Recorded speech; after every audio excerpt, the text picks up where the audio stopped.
through its cloud. Trainium already carries around $225 billion in commitments from OpenAI, Anthropic and Uber.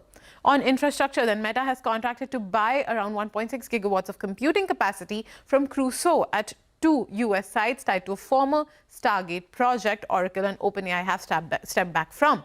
And we end in India. The Telegram block here has triggered a record rush to VPNs, with downloads up 49% in a single day, the biggest spike since early 2025. Now, the government cut access until June 22 over exam fraud fears tied to the NEET retest. Telegram has challenged the order in the Delhi High Court, which rules this morning. But here's the plot twist. Telegram's own users in India actually rose 17% the day that ban hit from the government. So we'll have to see what happens today when the Delhi High Court rules, and for the students who are appearing for the retest of the medical examination. Okay, Rachna, thank you so much for that. But with that, we're absolutely out of time on this edition of Power Breakfast. Nifty implied open is still indicating a red and a gap down chart for the Indian market, so watch out for that. But up next, you have Bazaar Morning Call to take you through all that market action.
Every morning, the countdown begins for the markets with meticulous research and analysis designed to help you capitalize on the trading day.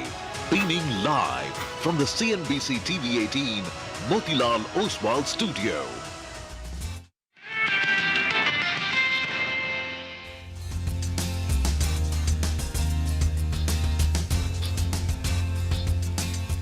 Good morning. You're with us here on a fresh new edition of Bazaar Morning Call. We are coming to you live from the CNBC TV 18 Motilal Oswal studios. Friday morning, last day of the week, and the week's been actually pretty good. We are breaking out of levels, and hopefully that won't change this last day. We're coming to you from the CNBC TV 18 Motilal Oswal studios. I'm Prashant, Nigel and Mangalam with me. Guys, hi. Good morning. Hi, morning. Morning. It's a Friday indeed, and we've put behind ourselves for 5 days of gains. Let's see whether we're sixth day lucky this time around or not. All eyes on the IT pack today because of Accenture and what happened, what are the overlaps, how much of that is in the price, etc. But we broke out yesterday in the last hour in particular. So let's see whether that momentum sustains or not. Well, the initial part of the trade will belong to tech, and I think the later part of the trade will belong to the big boy Reliance Industries. That's going to be important to track. And also, if you woke up early this morning, you got a sense that the monsoon was here. But, at around 8 a.m., it's again fooled us. Mangalam had some showers. You had a shower. Now it's Prashant's time to have the shower. It's visiting each of us. I think it's, 19th, right? So the IMD says 23rd, 24th or so. Hopefully it's there. Hopefully they should be here. But, that's a big data point which we don't pay enough attention to because, it comes. And when it doesn't come is when the problem starts. So let's just hope it is the former that late but abundant when it comes. So let's see. Anyway, let's just take it from the top. So interim peace deal between the US and Iran is starting to take effect. Oil still at about 79. So not very much by way of new information, change, etc. So, we are still 15% lower from the $95 level, which was, 7 odd trading sessions back, which is great news. But incrementally, the next leg lower for oil, perhaps. We are kind of maintaining those levels because now the focus is going to be on shipping and whether ships are getting through the Strait of Hormuz. Yesterday there was some reportage that said, well, 2 super tankers from Iran basically got out, but it's not just about Iranian flagged vessels, but vessels of other countries, etc. as well. So I think focus is going to be, how many ships getting through every day compared to, pre-war, pre-28th of February, and how quickly can that normalization happen? And I think markets will track it. U.S. equities clawed back some of the post-FOMC losses. NASDAQ was up about 1.9%, S&P was up about 1%, and the rally was largely driven by semiconductor names. NVIDIA was up 3%, Intel was up 10%. By the way, it looks like Intel has got a deal going with Apple to make chips for them. And we can talk more about that later. Accenture reported numbers for the third quarter, and they've cut their guidance. So there's a 3% growth for the third quarter, on a constant currency basis. But for the full year, they've taken their guidance down. Stock was down 17%, by the way. So that's, I think, one of the largest single-day falls that the stock has seen. And the full year revenue guidance cut has been on the top end. So it was 3 to 5%, it's 3 to 4%. But 17% cut for that. It's basically the market trying to extrapolate to what will be and whether the demand is going to be softer for, enterprise vendors like Accenture and others as well. The Accenture also said that the Middle East conflict has taken about $100 million in terms of a bite out of their discretionary consulting revenues. And they said that some of this is going to spill over into the fourth quarter as well, although they did not put a number. Interestingly, they've also said that they're going to spend $9 billion on acquisitions compared to $5 billion earlier. And if you look at what's happening with Indian IT as well, more and more companies are going the acquisitory route. Acquisitions, of course, HCL Tech has done Sarvam, not acquisition, but they've put money in. But we've seen outright acquisitions as well from TCS, from Infosys. And I think 2026 is set up to be a year where Indian IT goes out and acquires capabilities, something we've seen Accenture say last night as well. That's the ADR pack. Sharp cuts. Infosys ADR was down 10. You got the Wipro ADR down 4. Global, EPAM, Cognizant. These are, in most cases, double-digit cuts in that sense. And this is the story that, some recovery and then there is a walk back as well. So we are still in that kind of a flux zone trying to determine how much is going to be the disruption and whether the addressable market for these firms is going to expand. Some say it will, because there's going to be a lot more software which AI enables, and these companies will be required. On the other hand, there is the price deflation pressure, outcome-based pricing, and things like that. So I think that goes on. RIL AGM today, that's going to be in the afternoon. So I think kicks off at about 2 or so when the speeches start, and you'll hear from Mr. Mukesh Ambani, chairman of Reliance Industries, and of course other top officials at RIL as well. All eyes on, of course, on whether they give an indication of what they want to do with as far as the geo listing is concerned. And I don't think we'll get exact numbers or anything of that sort, but maybe a hint, an indication. So we'll watch. By the way, Reliance as a stock, of course, has done poorly for a while. So can this turn the narrative around? It becomes doubly important to watch in that sense. Just a quick eye on levels. We have done very well and put in gains pretty much every day of this week. Targets for the Nifty don't change. 24,000. That becomes the first kind of because we've 24,088. We of course crossed those levels yesterday. 24,482 is the first target from where we closed off in trade, and then of course 24,602. 24,602 is the late April, early May high. So that's the logical next level. The numbers are the same that we put out yesterday as well. On the downside, I mean, the support basically 24,088 and 23,820. 23,820 is nothing but the gap level. The most recent gap that we had, not the 7th of April, 8th of April jump, but the recent gap that we had. So that is the first kind of support. The second support, 2488, 23820. Those are levels to watch out for. GIFT Nifty gives you a quick sense of how we are starting, and we'll pick it up from there. I think a large part of this, perhaps, the market anticipating that IT is going to be a problem point. The IT index perhaps suffers, at least at start. 180 points lower this morning as far as the indicative open goes. Nigel has walked across to the wall with a sense of the F&O positioning and the numbers. Nigel, take it away. Well, the GIFT Nifty is suggesting a gap down of closer around 200 points or thereabouts. And I think by the end of today, you don't want this 23,950 mark to breach on the downside. Let's take note first of the flows. In yesterday's trading session, you had the institutional number that was positive. FI sold, but they're selling only around 1,000 crores. The reason I say only around 1,000 crores is because we got so used to them selling 4, 5, 6,000 crores in a single trading session. So this is still pretty okay, digestible, with the DI flows outweighing them by a mile. In terms of the index futures, they're doing what they did in the past few trading sessions. So they covered some shorts, they added some mile-long positions. The short position, though, continues at around that 87% or thereabouts, which brings us straight to the options data. Remember, yesterday we saw a bit of a spurt in the final hour of trade, but there is the bears, they would want to protect higher levels. The reason I say that is because at around this 24,200 call, on a day-to-day basis, we're seeing a good amount of open risk build up. So there's clearly writing being seen out here. The premium has come down to close to around 100 rupees or thereabouts. So those writers, they don't want the higher levels to get breached out. However, if things go right, Reliance Industries participates, maybe the tech stocks, they bounce from the day's low, and the Nifty Bank continues its good form.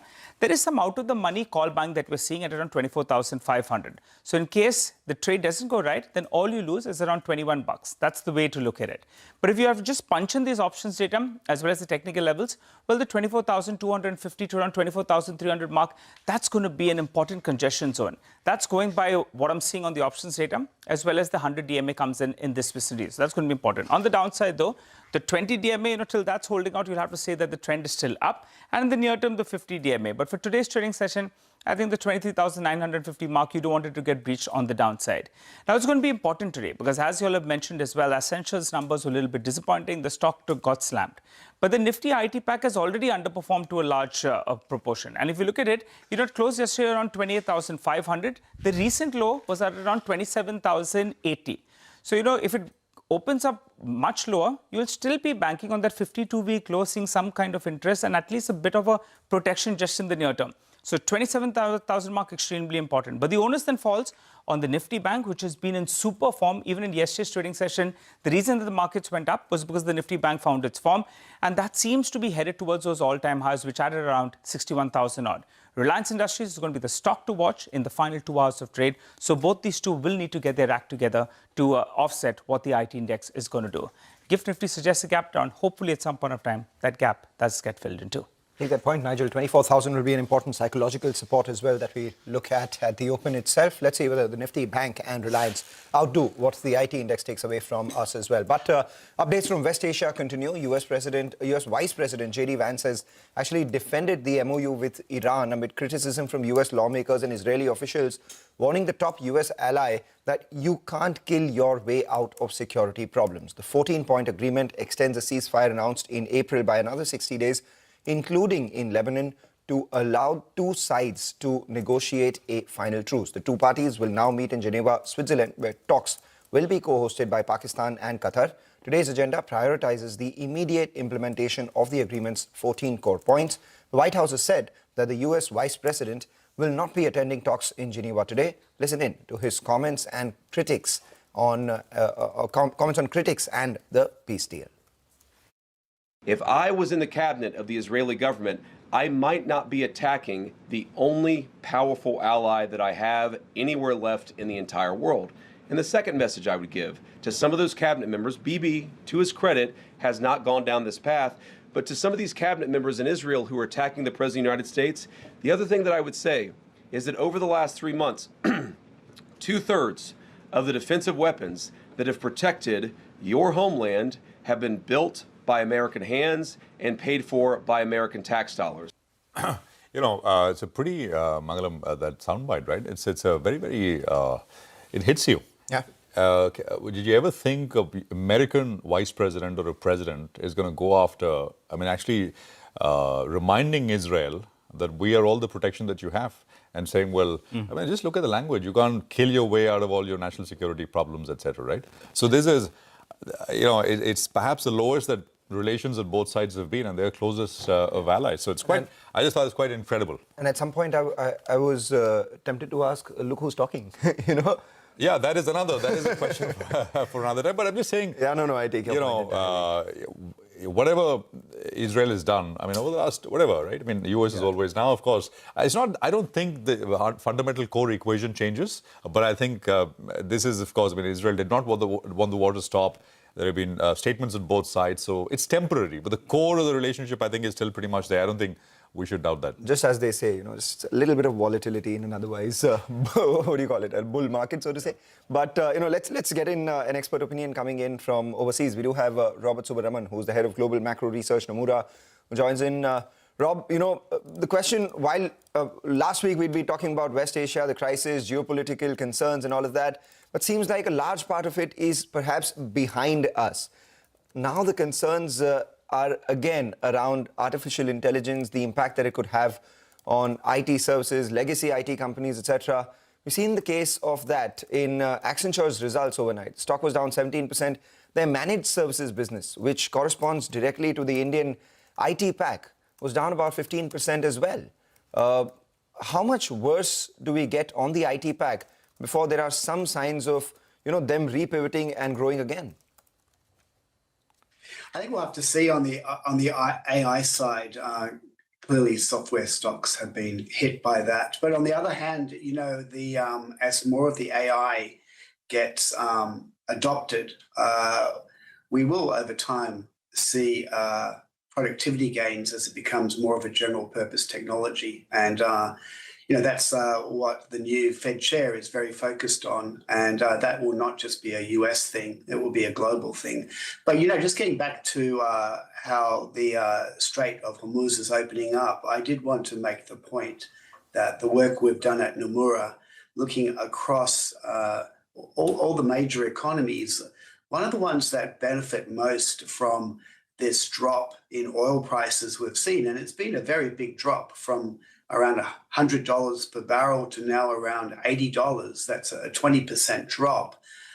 India is the one that, out of all the major economies, that benefits significantly. As a rule of thumb, a 10% drop in oil prices can reduce India's current account deficit as a share of GDP by 0.5. And it can actually increase inflation it can reduce inflation by about 0.5% as well. And it boosts growth. So it's a big thing. It's not just 10%, it's a 20% drop. So this can significantly improve India's fundamentals going forward. No, you're absolutely right. Just a quick thing, Rob, good morning. You know, as someone pointed out, the question on capital flows, right, and the outflows has been a problem even before the war started. I mean, the Iran war added one more element to the macro issue, which is oil. You know, both not FDI so much, but at the net level, FDI flows have been pretty poor. Of course, there have been lots of exits because the market, the retail bid has been so strong. So, you know, foreigners have been able to take money out.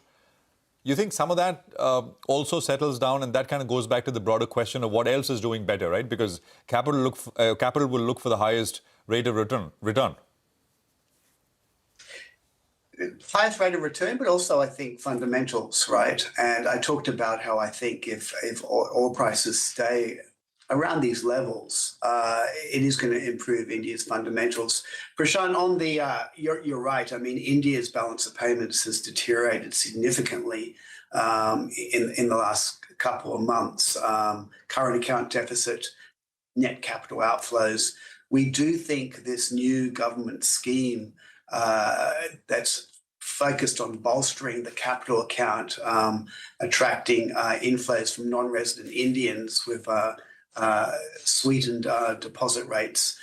We think it's going to be significant. We think it could attract as much as $55 billion. And we think that is going to swing India's balance of payments deficit into surplus in the coming months. This scheme is only in place until end of September, so there's a window to take advantage of it. And we think non-resident Indians will in a big way, and there's a huge diaspora for that.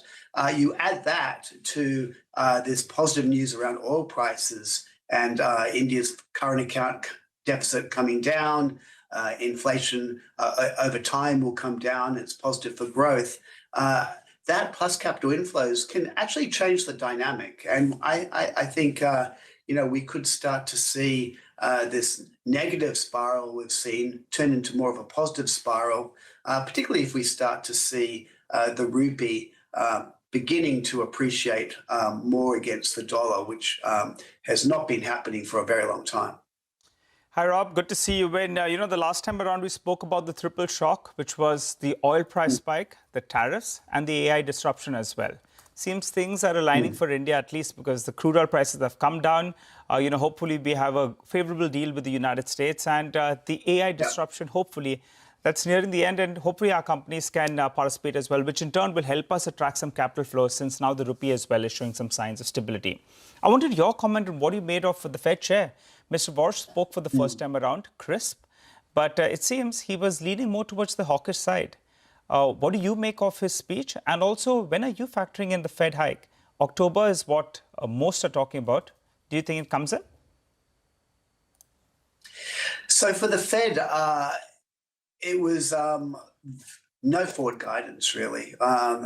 It was only mentioning that we will focus on price stability. And I'd agree with you that overall it was hawkish, and the markets reacted that way. The inflation forecast by the FOMC members were revised up. I think 9 out of the 18 FOMC members see a rate hike this year. I think 8 out of those 9 see more than one rate hike.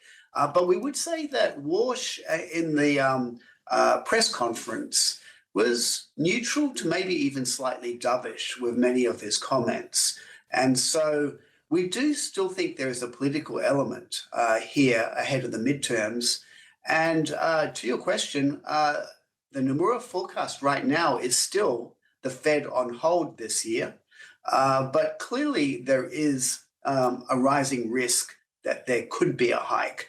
But we think the politics is important. Oil prices and US gasoline prices are starting to come down. Walsh has said he's going to be more forward-looking.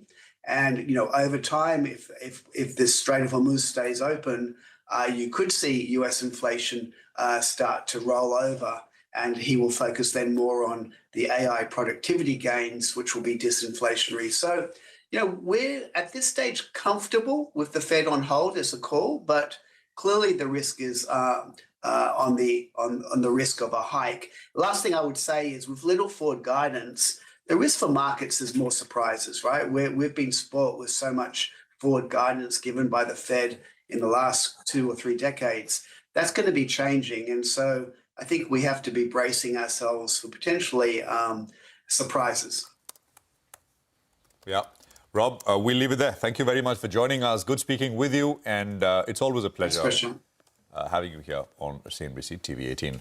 I think I'm just going to run through what's lined up here over the next 2 hours or so, interactions and companies that you will see. So at 8:35, we have Moshe Khatri to talk about, of course, the Accenture results and the guidance cut, what it means for Indian IT in particular. 9 o'clock, we have Prashant Biyani, Vilara Securities, for a conversation on the impact of poor rainfall distribution. Hopefully things pick up, but so far it's not looking all that great. Neeraj Seth is with us at 9:20. We talk markets, macros. 9:30, the management of Google, the exports, will be with us on the UK-India FTA, tailwinds to the company, and more. Kirloskar Ferris stock's been running up, and we have the management, RV Gumasthar, joining us to talk to us about the outlook. 9:50, Turtlemint Fintech is a new IPO issue, opens today, so you'll hear from the founders of the company at that point. Lata speaks with Lionel Johnson of Pacific Pension and Investment Institute, and Arvind Chari of Q India Corp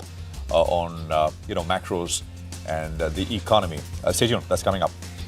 Time to take a quick break. On the other side, we're going to go full tilt on our top 10 stocks that we're tracking. For the time being, I give you a sneak peek. Amber, Bharat Forge, Endurance Tech, Diamond Power Infra, Trueworld Bio, all of them will be reacting to positive news flow.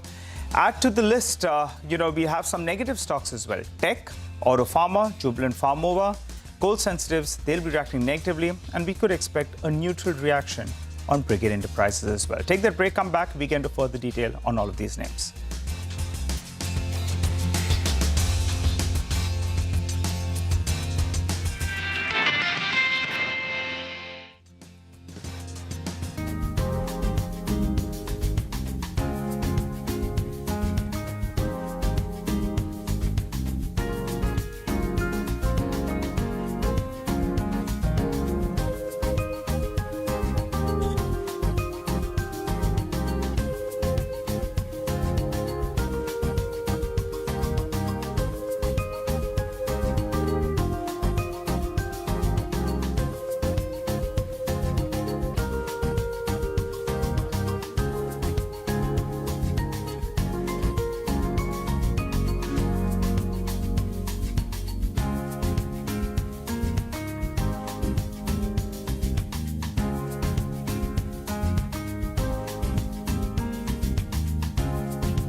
Well, you're watching us here on Bazaar Morning Call this Friday morning. The Gift Nifty indicating a near 200-point downtick at the open itself. A large part of that, perhaps, on account of IT stocks. And that, along with all the other stocks, is what we'll be discussing here on our list of top stocks to watch this Friday morning.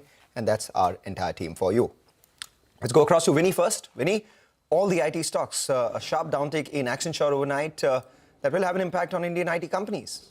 Hi, good morning, Mangalam. So yes, we could see that impact coming in on Indian IT companies. Now, the read-through for Accenture, from Accenture earnings is not too great. First, talk about the numbers for Q3 for Accenture. Revenue, that's our rise of 5.6%, but that was something that missed the estimate of the street. EPS came in at $3.8 versus $3.49, an increase there. That was in line with what the street was expecting. Bookings have seen a fall of 2%.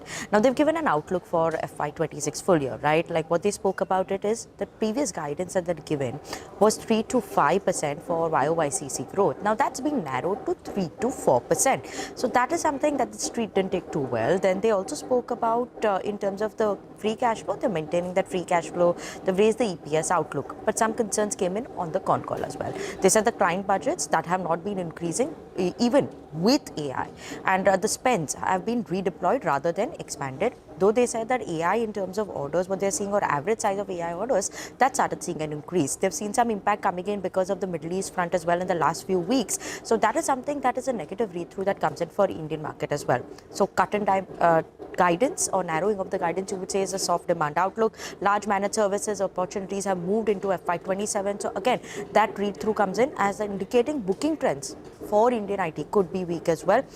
Middle East concerns, that concern for Indian IT as well. And that is why maybe a negative read-through, and Indian ITs also will see a bit of a downtick. Got it. All right. Thanks a lot for that, Vinny. Well, from Vinny, let's hop across to Upasna. Morning, Upasna. Some good news coming in for Amber. Well, certainly. So Amber will certainly remain in focus today as company has entered into a manufacturing collaboration agreement with Oppo India for local production of smartphones in India. Under this partnership, Amber will manufacture domestic mobile phone volumes for brands like Oppo, OnePlus and Realme. With this move, company marks an entry into its smartphone manufacturing segment, and the collaboration combines Oppo's product expertise and quality standards with Amber's manufacturing capabilities and even local supply chain strength. Now, no investment commitment has been disclosed so far, and now putting the focus on the company's revenue mix. Company is certainly trying to diversify its revenue mix. Last week around, company has also announced that it will enter its defense and aerospace electronics segment as well. So the company certainly, the key focus is diversification. If we look at the electronic revenue mix, that has done certainly well in FY26, and company has also guided that the company's electronic segment will perform better, and the revenue guidance here is 40% plus. In terms of smartphones, mind you, it's a high volume, low margin business. So certainly we will see how this pans out. And overall, if we take the brokerage view, Equirus is of the view that the key competitor, Dixon's exposure, is relatively insulated as its participation in the Oppo ecosystem is primarily through an ODM, that is the long share, rather than a direct manufacturing relationship with Oppo. So certainly all eyes will be out on what this deal pans out. So Amber will be in focus today. All right, thanks very much for that. That is Amber in focus. Brigade Enterprises has issued a clarification. There was news yesterday afternoon about a Chennai project, environment clearance for the project getting cancelled. But I think Brigade has come back and said that, well, all is in order. They will appeal the decision. Sonal has got more. Sonal, money. Well, yes, that is it. They will appeal against the decision. They say the revocation is not something that they agree with, and it is legally unsustainable as they have, in fact, received all the required statutory approvals. They say the Brigade Group and the landowner have filed an appeal with the Supreme Court, and the matter is currently sub judice. They also said Brigade Morgan, which is the project in question, they got all key approvals, including the RERA approval, environmental clearance, CMDA as well in 2025.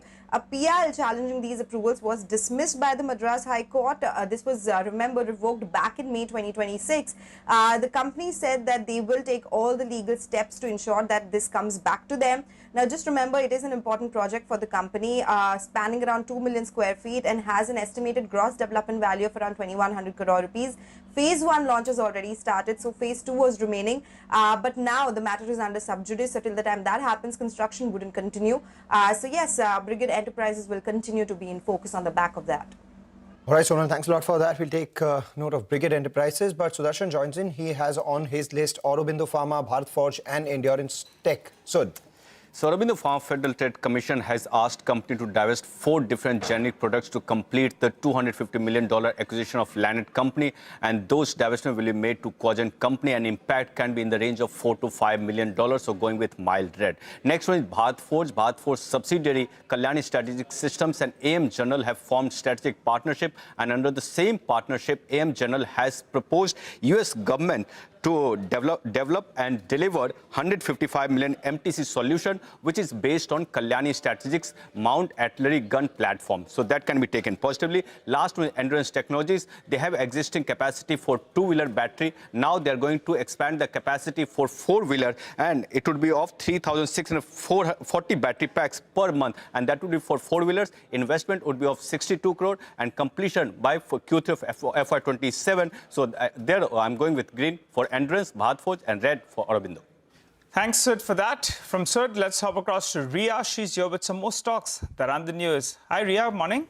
Hi, good morning. Let's focus on 3 stocks today. Starting off with Diamond Power Infra. The board has given its approval for a 2,000 crore QIP, and this is versus the earlier 1,000 crore QIP that they had approved. This is to meet the MPS norms, which the company is currently non-compliant with, but the company has said that they intend to achieve full compliance with MPS requirements at the earliest. So that is something that will be tracked. But moving on to TrueAlt Bioenergy, the company has acquired a 150 crore rupee financial assistance approval under the PM Jeevan Yojana for their sustainable aviation fuel project. Now, this proposed facility has a planned production capacity of nearly 10 crore liters per annum, and this incentive that they have received, this is expected to incentivize roughly 7 to 10% of the project's total capex, and this will enhance the project's viability and also support the accelerated development of domestic SAF production capacity in India. So both of these stocks expected to open in the green on the back of these developments. But let's also focus on Jubilant Pharmova, the company's subsidiary company for their contract manufacturing facility in the US unit at Spokane, Washington, has been issued with 8 observations by the US FDA after an inspection, and the company has come out and said that none of the observations are related to sterility assurance concerns, and they will be responding to these observations within 15 business days. So this stock expected to trade under some pressure today. Very much, Ria, for that. Well, gold sensitives in focus, and Manisha has got that on her mind this morning as far as commodities check goes. Manisha, good morning. Morning, and thank you for that, Prashant. Well, yes, we have seen a sharp decline coming in the overnight markets when it comes to the gold prices. It's trading below $4,200 an ounce. It's down 8% for the month of June as well. But when you look at it from its all-time highs of 5,600 in January at 4,200, that's a very sharp decline that we are dealing with in case of gold prices. The overnight declines have also come in as the markets digested the hawkish stance from the U.S. Fed and expectations of higher for longer U.S. interest rates.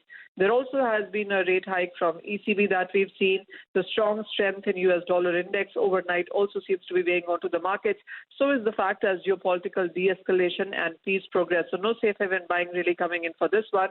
And the latest reports do suggest that there are weak import and demand trends from India as well post the import duty hike. When you compare the Indian gold prices vis-a-vis the neighboring countries, even Dubai for that matter, with that 9% increase in import duty does put India in a very strong premium, also leading to some decline in prices. Right, Manisha, thanks a lot for that. So those will be some of the gold sensitives will be on our radar today as well. But with that, we'll take a short break, come back on the other side, full tilt on the IT space. Moshe Khatri joins in as Accenture cuts growth guidance. Stay tuned for that conversation.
Welcome back. You're tuned in to Bazaar Morning Call. Well, it's that part of the show where we have Hormuz who joins us to tell us about some of the big movers in yesterday's trading session. Morning, Hormuz. Good morning, Nigel. And what a day it was for Bata, right? Yesterday, the stock was up 17%. It's the biggest single-day gain in 20 years for the stock. And the volumes were equally on the higher side. More than 1 crore shares were traded on the stock. And it was the sum total of the last 69 sessions put together. And the last time we had such volumes was all the way back in March of 2006.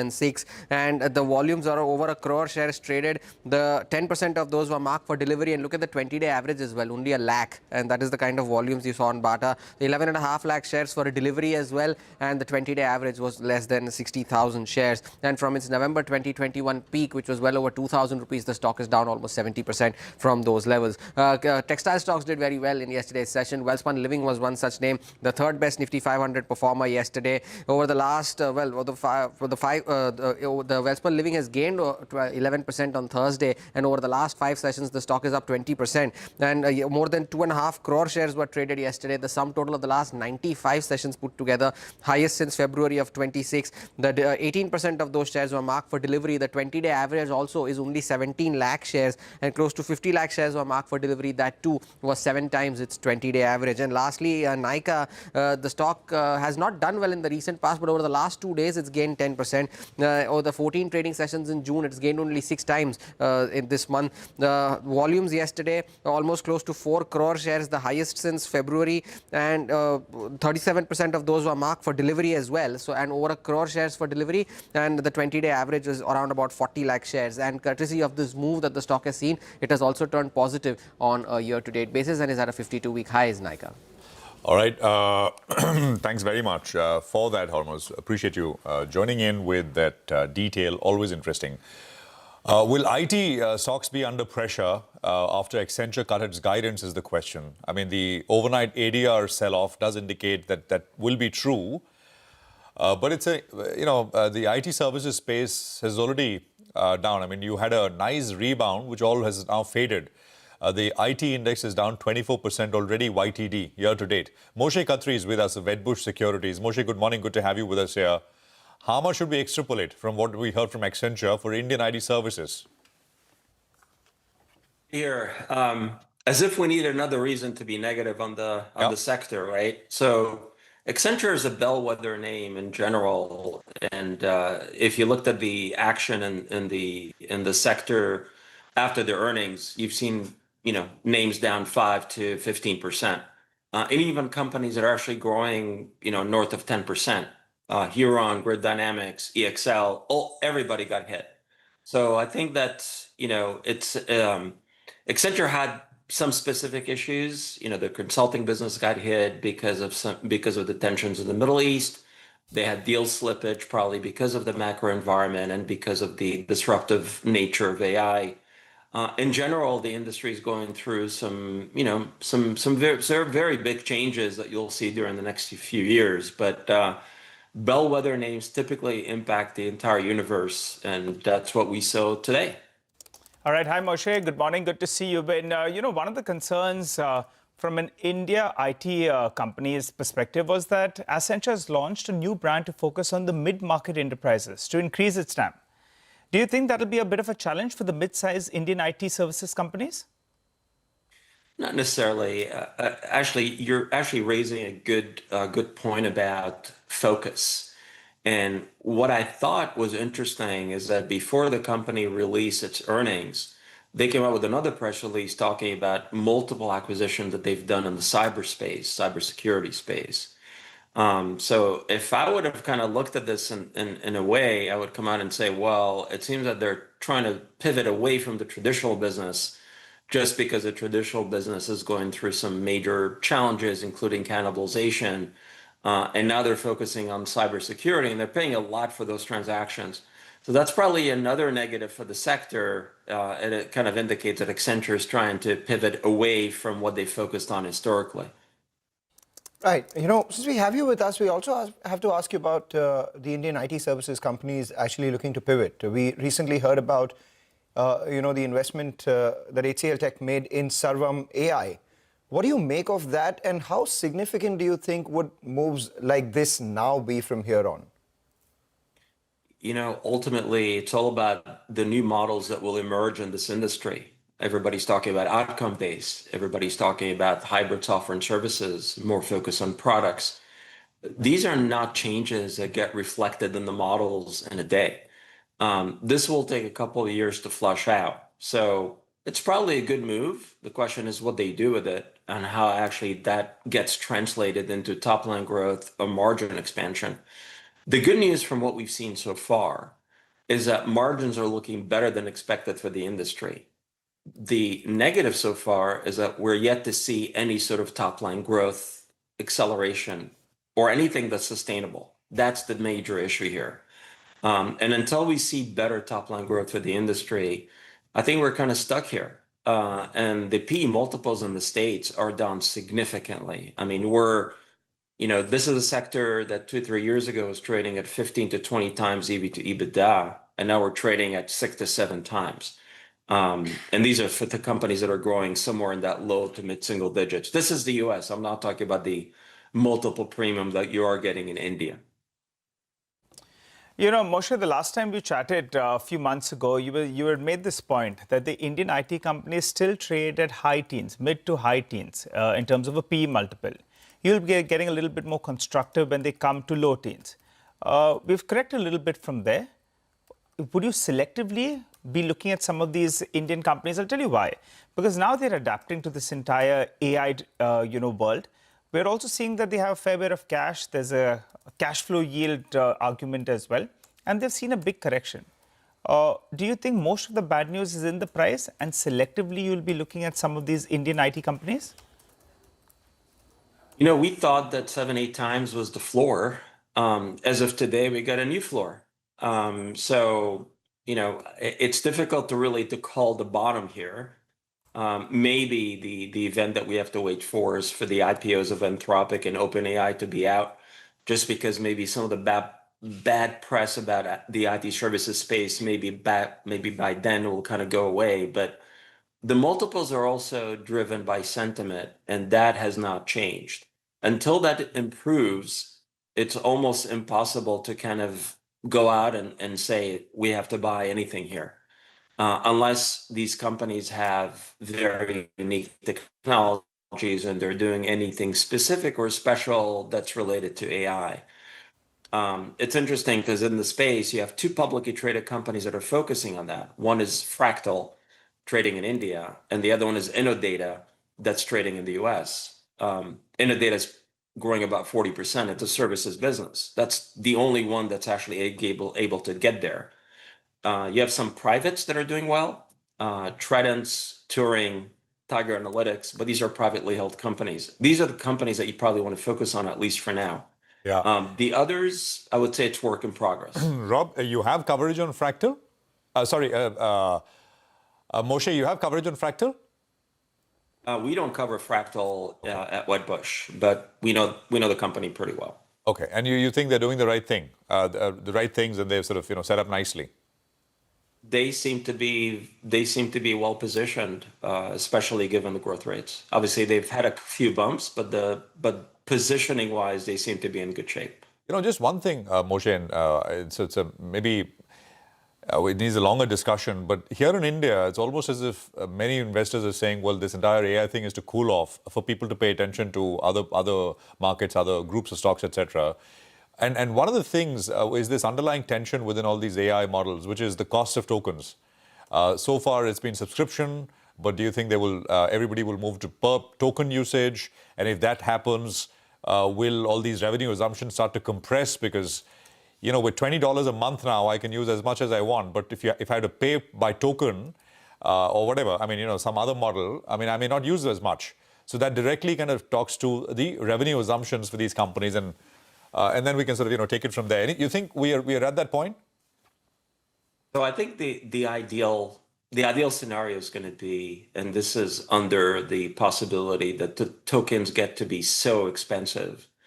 And using the OpenAI or the Anthropic models get to be so expensive down the road that for efficiency purposes, companies will probably have some sort of a hybrid model. They'll be using those subscriptions, but they're also being using human software engineers to do the work, just to be able to kind of, maybe better spend their money, if you will. But that's probably the best model down the road in term, when we get there. Is it happening today? Definitely not. All right, we'll leave it there. Thank you very much, Moshe. Appreciate you joining us, and always great to be speaking with you. Thank you very much Thanks, for your guys. time. Thank you. I think, 20 minutes, not 20 actually, 12 minutes to go for the pre-open session to kick off. Mangalam, we have Siddharth Khemka with us. And by the way, I don't know if you want to ask Siddharth about Bata. And we were talking about, and Bata was one of the headlines yesterday I saw in the evening as well. 16% by close, Mangalam, right? Yes, 17% by close. It's a big close. Like I said, if you had to draw a Venn diagram of problems and you look at the most common shaded area for solutions, the new management of Bata would be that. What is the problem? The shoes aren't selling. Second part, the shoes aren't selling fast enough. Third part is they need to be turned around. You're not a buyer. I'm not a buyer, but though I have to tell you, some of their Hush Puppies collections, I did purchase a few pairs. But I have to tell you, the credentials that Mr. Rao brings. He is ex-Nike, Zara, and is a turnaround specialist. I'm a Hush Puppies customer for the last, I think, at least 20 years. I was a Bata customer when I was a school boy, but then increasingly a little bit Hush Puppies and some of their sneakers as well. But be that as it may, let's get to Siddharth Khemka. Sid, 2140 was the stock earlier. Now, before yesterday's announcement, fell all the way down to 680 thereabouts. This announcement was obviously a shot in the arm. But how does this change your investment thesis? Would you actually wait for the management to join and thereafter see what are the steps they're taking and then take a call, or maybe just enter right away because of this news itself? Good morning, Mangalam. I think a lot of discussions yesterday after this news. I would say that while this news is positive and a big shot in the arm, as you rightly said, Mr. Rao brings in a lot of credence to the table. But if you see last few years for the entire consumer segment, and especially for the footwear companies, has not been that great. And in that, Bata has been losing market share. I think they tried some transformation, but that's not working. So for now, as you rightly said, we'll have to wait for the management to join and then lay out their future strategy. Until then, our current estimate, if you look at last year's number, FY26, they did a decline of almost 16-17%, and on a low base, around 12 to 15% earnings growth may not justify the valuation. Just that they've seen historically how some of these consumer companies, a management change, leadership change brings in a lot of credence, as well as the entire thought process, strategy changes, improves for a lot. So I would definitely take it as a positive, but not going in all in right now. We'll definitely wait for him to join and then show the strategy and then maybe incrementally turn positive. But for now, we remain neutral on Bata. Okay, all right. What about Amber? What's the view out there? They have gone ahead and they've signed a manufacturing, strategic pact with Oppo India. That's going to be very good news for them, I would believe. And if you could give us your view on Amber, and would it mean some kind of a negative for Dixon, or do you believe that their part of the book is protected? Nigel, I think there are two parts to this story. Definitely a big positive for Amber. Mobile phones is a new segment for them, but they just signed the deal. The volumes and all the other finer details are yet to come out. What we believe is that this would start contributing to Amber's number meaningfully from FY28, FY29 onwards, and would positively contribute, given that they are not yet present in the mobile phone segment. And Oppo, which is a licensed manufacturer for mobile phones, not only for Oppo, but OnePlus, Realme brands in India. So I think this is a big positive, apart from the fact that Amber continues to see recovery in the RAC segment, the other electronics, railways, as well as defense segment. So yes, continue to remain positive on Amber. I think Dixon, not that negative, because the overall view that we have, that any OEM will not try to expand beyond 30-35% from a single vendor, and which is where this diversification was always looming in. I think for Dixon, the announcement of JV with Vivo, that is something that kind of remains a key positive. And I think the final approval is expected soon, and that will be a big volume driver, about 22 million units on an annual basis from Vivo India's volume. And we believe that at current valuations, there is still room for upside in Dixon, about 15-20%. We have a target price of about 14,500 or there in Dixon as well. Got it, Sid. So good news for Amber and not such a big concern for Dixon because they have a JV announcement as well that could be in the works with regard to Vivo, and that will more than compensate for any kind of negative. So clarifying out there, and a couple of notes as well say that they don't believe it's a big risk for Dixon. So we'll have to see how that goes, but good news for Amber. For the time being, slip into a short break. We continue our chat with Sid. We also get chatting with Mitesh as well as Sudeep, who will be joining in to give us their technical trades.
Welcome back. You're watching us here on Bazaar Morning Call. Sid Khemka still with us. Siddharth, the second half of today's trading session will be all eyes on Reliance. The annual general meeting today is the 49th annual general meeting, as you can see. Everyone will be looking at what the company has to project in terms of their growth outlook and any sort of value unlocking as well, the road to unlocking value in the retail business, in the telecom business, etc. as well. 5 hours from here, we will have the chairman speaking. What do you make of the stock? And do you think today's event could be something that could be an inflection point for the stock, which has otherwise not been doing too well? I think, Mangalam, if you look at Reliance has been struggling because a lot of global macro headwinds, but even on the domestic front, some of these key business, so the Jio, they have been unable to take a price hike for last almost 18 months, which has been a big overhang, not only for Jio, but also for Bharti Airtel. And I think the stage is now set for the Jio IPO, which the final details of which could come out today. And I think that will be a key driver going forward. In the retail segment also has been struggling, as we spoke sometime back. The consumer demand has not been that strong, but of late, I think things are now turning, and with the Middle East war now getting over, crude below 80, I think inflation worries will now recede. That could lead to some improvement in the footfalls for the retail business as well.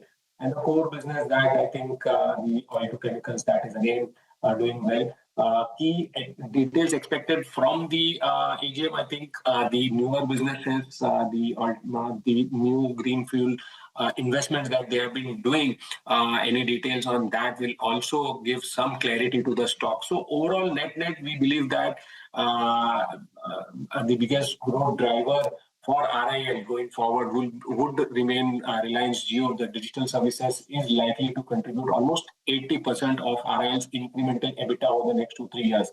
So I think with that being the key factor, as well as some of the capex heavy businesses on the hydrogen fuel cells, I think this will be a key monitorable for the stock, and unlocking could drive the stock in the near term. Got it. Okay. All right. Sid, stay with us. For the time being, we'll slip into a short break, come back, pre-open rates. We'll also connect with Prashant Biani of Elara, who will be joining in for a conversation on the El Nino impact on the sugarcane output. Stay tuned.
Welcome back. There is the pre-open session, which is kicked off. The dollar rupee perhaps also there, unchanged almost. 94.35, 94.33 was the close yesterday.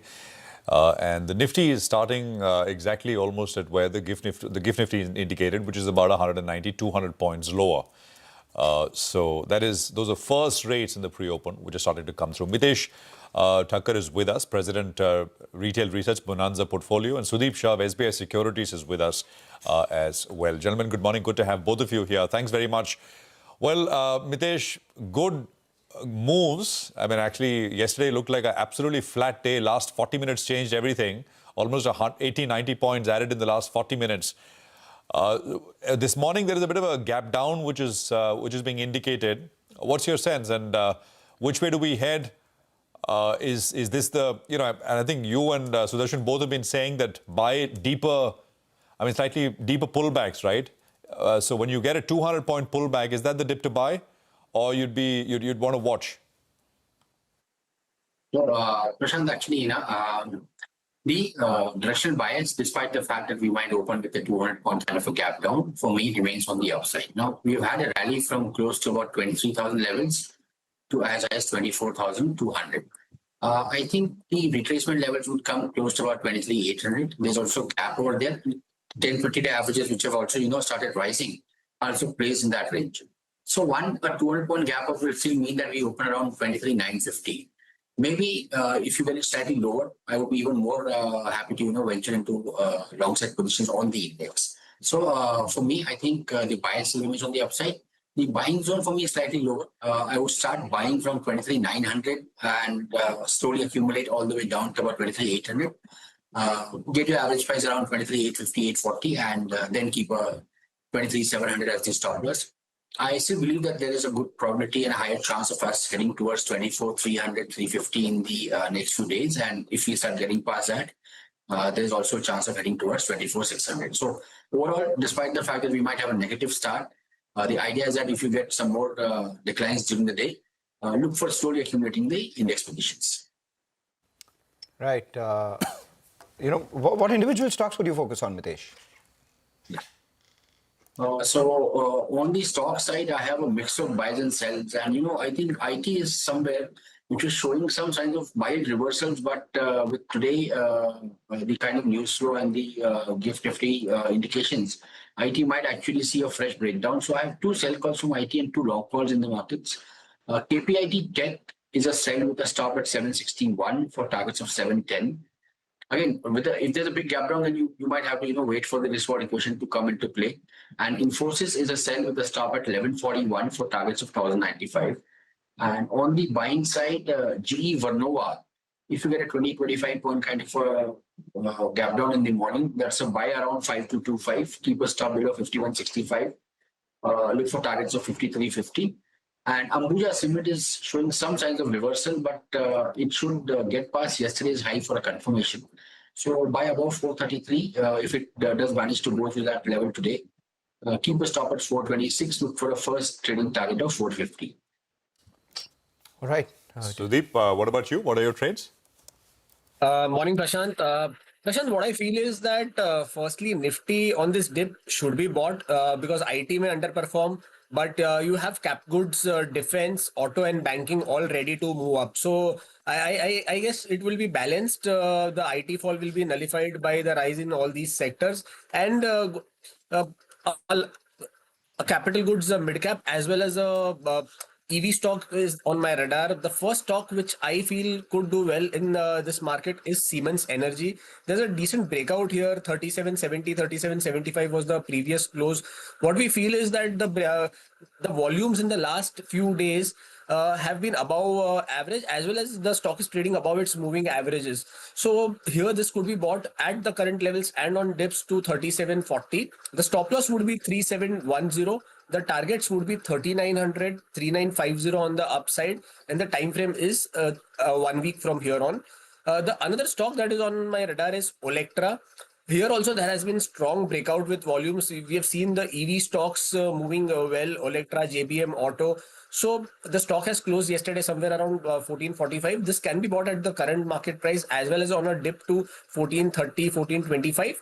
The stop loss has to be placed at 1410. The first target on the upside would be 1490 and 1520 would be the second target.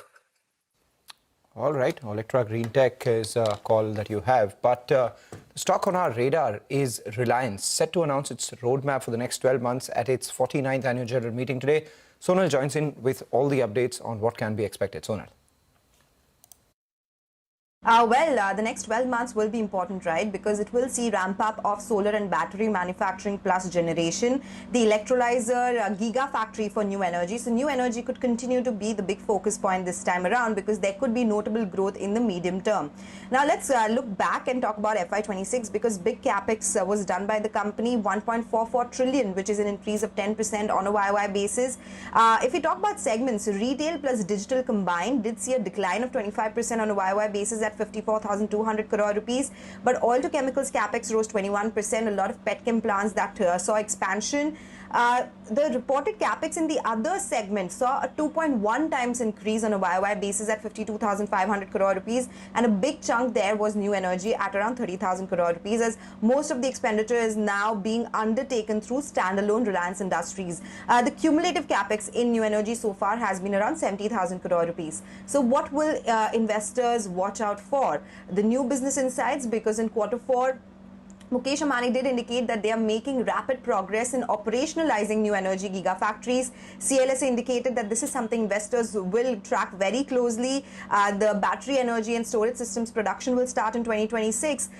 The Geo IPO hope continues, of course, because in Q4 they did again mention that they are advancing steadily towards the listing of Geo platforms. Retail could be the next wave as well. A Kotak report analyzed last 10 years of capex, where they indicated retail spent 1.9 trillion in the past decade, out of which 84% was done in just 5 years at that 1.6 trillion mark. The future capex in O2C and ENP will be watched out for, because it has been coming down. It's just 21% of the total capex now. Now, they have been focusing on diversification, right? It's new energy, digital, media, others. And on the total 1.7 trillion capex towards other businesses, around 60% has been incurred in just last 3 years. So there's a lot of focus on that. So commentary on Geo and new energy is something that will be critical to track this time.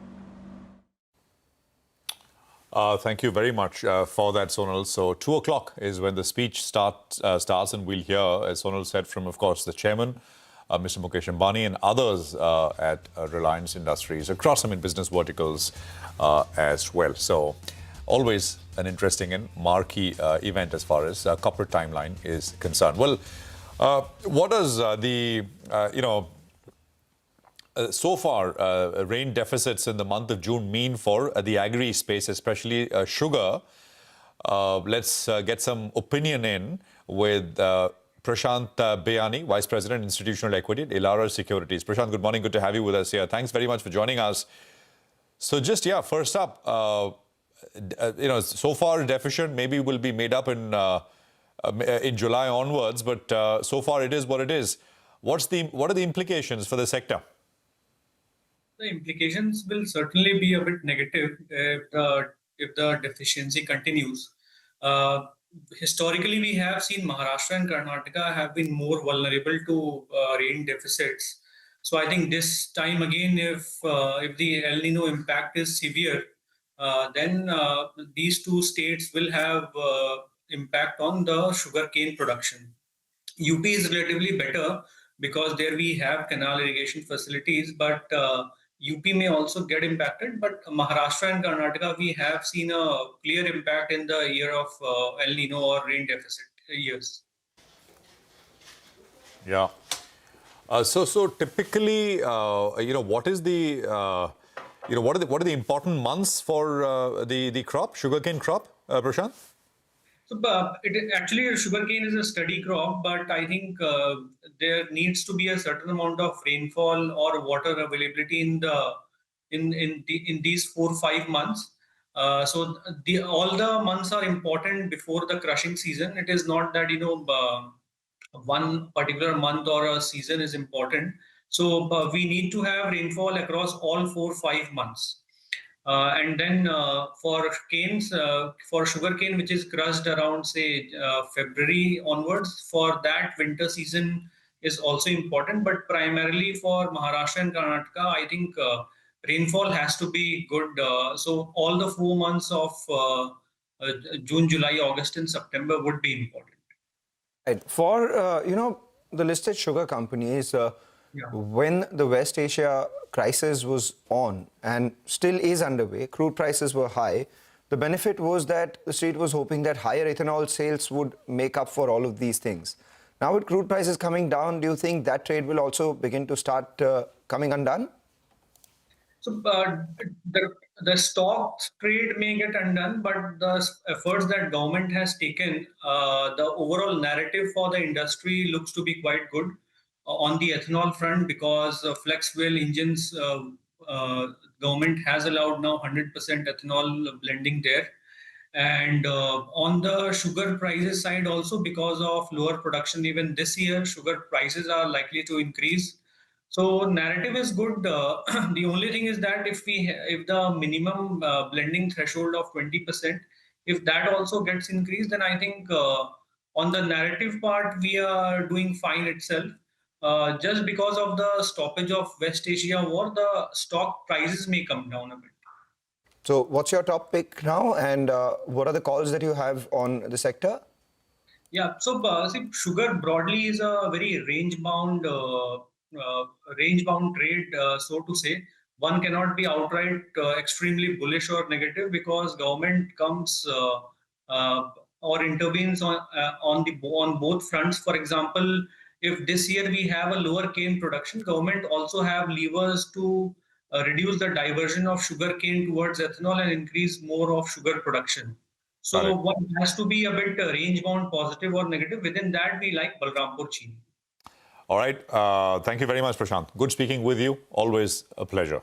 Brokerage calls of the day. Sud has got that. So take it away.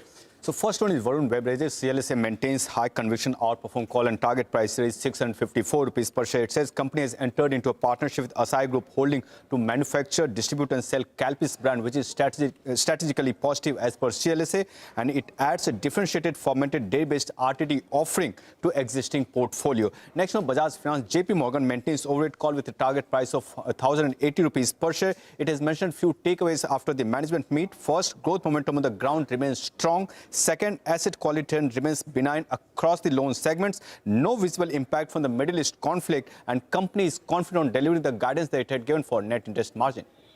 So, like a bullet train there. I think, which means we have about 20 seconds to I think go he for needs a market shot open. of that Calpis drink himself that he's speaking about, Varun Beverages. All right. Well, Varun and Bajaj Finance are the two names in focus as far as the brokerage radar is concerned.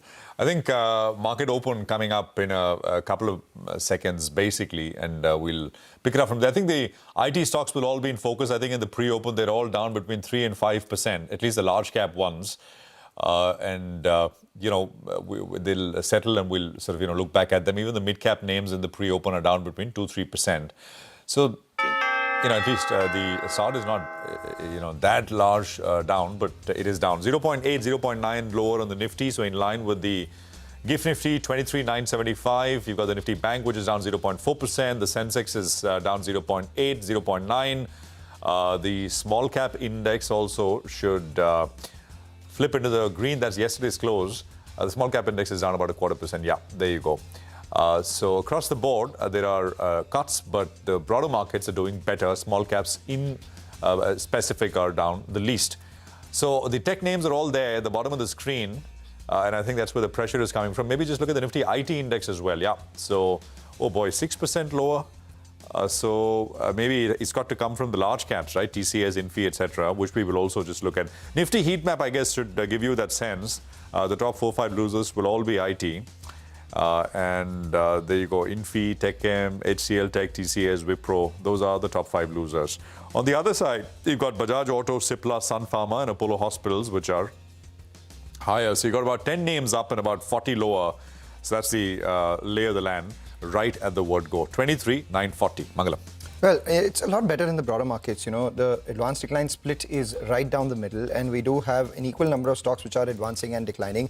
On the declining side, obviously, you do have a lot of the mid-cap IT companies as well. But if you look at some of the gainers, you have Amber, the deal with Oppo doing extremely well for them. You do have follow-on buying that we're seeing on names like Varun Beverages and Nykaa as well. HFCL is one that stands with a gain of almost 5%, and we are seeing some traction in Angel 1-2. If you look at the losers, Persistent Systems down 6%, Emphasis down 5%, LTM down 5%, Coforge, Birlasoft. So off the top, 8 or 9 FNO losers, you have all of them in the mid-cap IT pack. The only one which is actually a non-IT stock is probably Prestige Estates, which is lower by about 3%. But in the broader markets, look at G&G Electronics. We had the management join us last week as well. There was a large trade. The company was fairly optimistic on its, refurbished laptop business, up 10%, locked in upper circuit at open itself. Textile companies doing extremely well. SP Apparels for one, up around 5%. MTAR Tech, can't take that stock out of equation as well, has crossed past its earlier high and now is recovered all the losses that we saw on account of the uncertainty that we're thinking of. Bloom Energy up nearly 4%, 310 higher on that stock. Viatech Wabag is the other one, which is higher by 3.5% as well. So the mid caps, yes, they're lower, but not as bad as the large caps would have you believe. Well, that's right, Mangalam. A few stocks, just to add to the list that are doing well. Diamond Power, that's another stock. There was some positive news flow on that one. So that stock has opened gap up in today's trading session. It's holding with gains as well. They've got a board nod, I think, for a QIP, if I got that correct. So 2,000 crore QIP, that one's up and about. Now, there's good news coming in for Amber because they will make phones for Oppo. However, some part of the street is a little bit concerned. What does it do with the current relationship that Dixon has with the group? Will it be some competition out there? We'll have to see how the volumes are split. For the time being, Dixon is down close to under 1.5%, but that is one of the fears. So some clarity on that front will be important. And from Dixon's perspective, we're waiting for the positive news flow with regard to the JV with Vivo. So that's going to be an important monitorable. For the time being, Dixon down close to around 2%. The other couple of names that are moving around, HFCL has returned back to its winning way, so that's up close to around 5%. Angel One saw a bit of a knock a few trading sessions ago. That as well has popped up in trade. The tech pack is down. The Nifty IT index, well, that's breached the 27,000 mark, which effectively means it's made a fresh 52-week low. The earlier low was 27,080 odd. So that one's breached that level. It's down close to around 6%. You want some kind of stability because that's one leg of the market that's actually dragging itself. Vedanta Group companies, Vedanta Iron and Steel for the last few trading sessions, that's been moving from circuit to circuit. It listed at the lower end of that sum of parts. So that is gradually, now in fact it's seen profit taking. It started up close to 3%. Now it's getting sold in two. So after the last few trading sessions, upper circuit, that one is a little bit lower. What else? Nelco is up close to around 6.5%. JNA Axles as well is up close to around 6% as we speak. Good up move is what we're seeing out there. Nifty has managed to defend the 23,950 belly so. But the Nifty Bank actually has seen a good recovery while the IT index is dragging down. Yeah, 150 points off the lows on the Nifty Bank right now. It's curtailed its losses to just about 160, 70 points after opening about 350 points lower. And Reliance, just pull up that stock. That too has opened fairly well in the green right now and holding with a gain of almost, 0.25% ahead of its annual general meeting. So if this big boy moves, we will see some traction out there. And before tossing it back to Prashant, just look at Bata, was up 17% in yesterday's trading session. Some bit of profit taking which is taking place right now. It'll be very interesting to see whether that dip on Bata is bought into right now or not. Because if you're buying the stock from a management chain standpoint, then obviously these dips would be opportunities for those who are looking at 17% on uptake yesterday. Absolutely right. So a little bit of pullback out there in Bata. But otherwise, I mean, it's 200 points lower as we speak. And things with management change, I mean, the thing is, you've got a timeline, some period of suspense, right, till the point that you actually hear from the new man at the top, which means that, I mean, typically they would be perhaps, you'd hear them here on CNBC, or they would be perhaps an analyst call, or there'd be, something where the new management will articulate the strategy, etc. And that strategy the market may like it, may not like it, but the point is, till that point, whenever that point is, you can hope that it'll be to the market's liking. So in any case, as I think Mangalam has been highlighting, stocks done pretty poorly, but our numbers have also been pretty poor for the last couple of years. So that is Bata for you. One more stock, Prashant. Yeah. MTAR Tech, that Bloom case played out. The stock saw a sharp correction. It's making a fresh 52-week high, 8,500 rupees. Just take a look at the way that stock is moving. Massive volumes in the first few minutes. Yeah. And it's up close to around 2.5-3% odd. In a world of its own, blooming away. And it sees 10% kind of pullbacks once in a while, yes, like it saw, and then immediately it once again goes back. The last time it sold off 10% was that confusion. There were some reporters that a project has been cancelled or deferred, etc. And we had them on, and they said, well, nothing, absolutely nothing at all. And they're, if anything, they're being pressurized to ramp up capacity to meet the demand from Bloom, which in turn, of course, is supplying to hyperscalers in the US. So that is the picture. And we're down 195 still on the index at this stage. Well, let's welcome in Neeraj Seth, founder and CIO at 3R Investment Management. Neeraj, good morning. Good to have you with us here. Thanks for joining in. Just your sense, Neeraj, what is important from an equity market point of view here in India, you think? You know, you'd marry the macro and the bottom up. Macro-wise, things is looking much better compared to 10 days ago.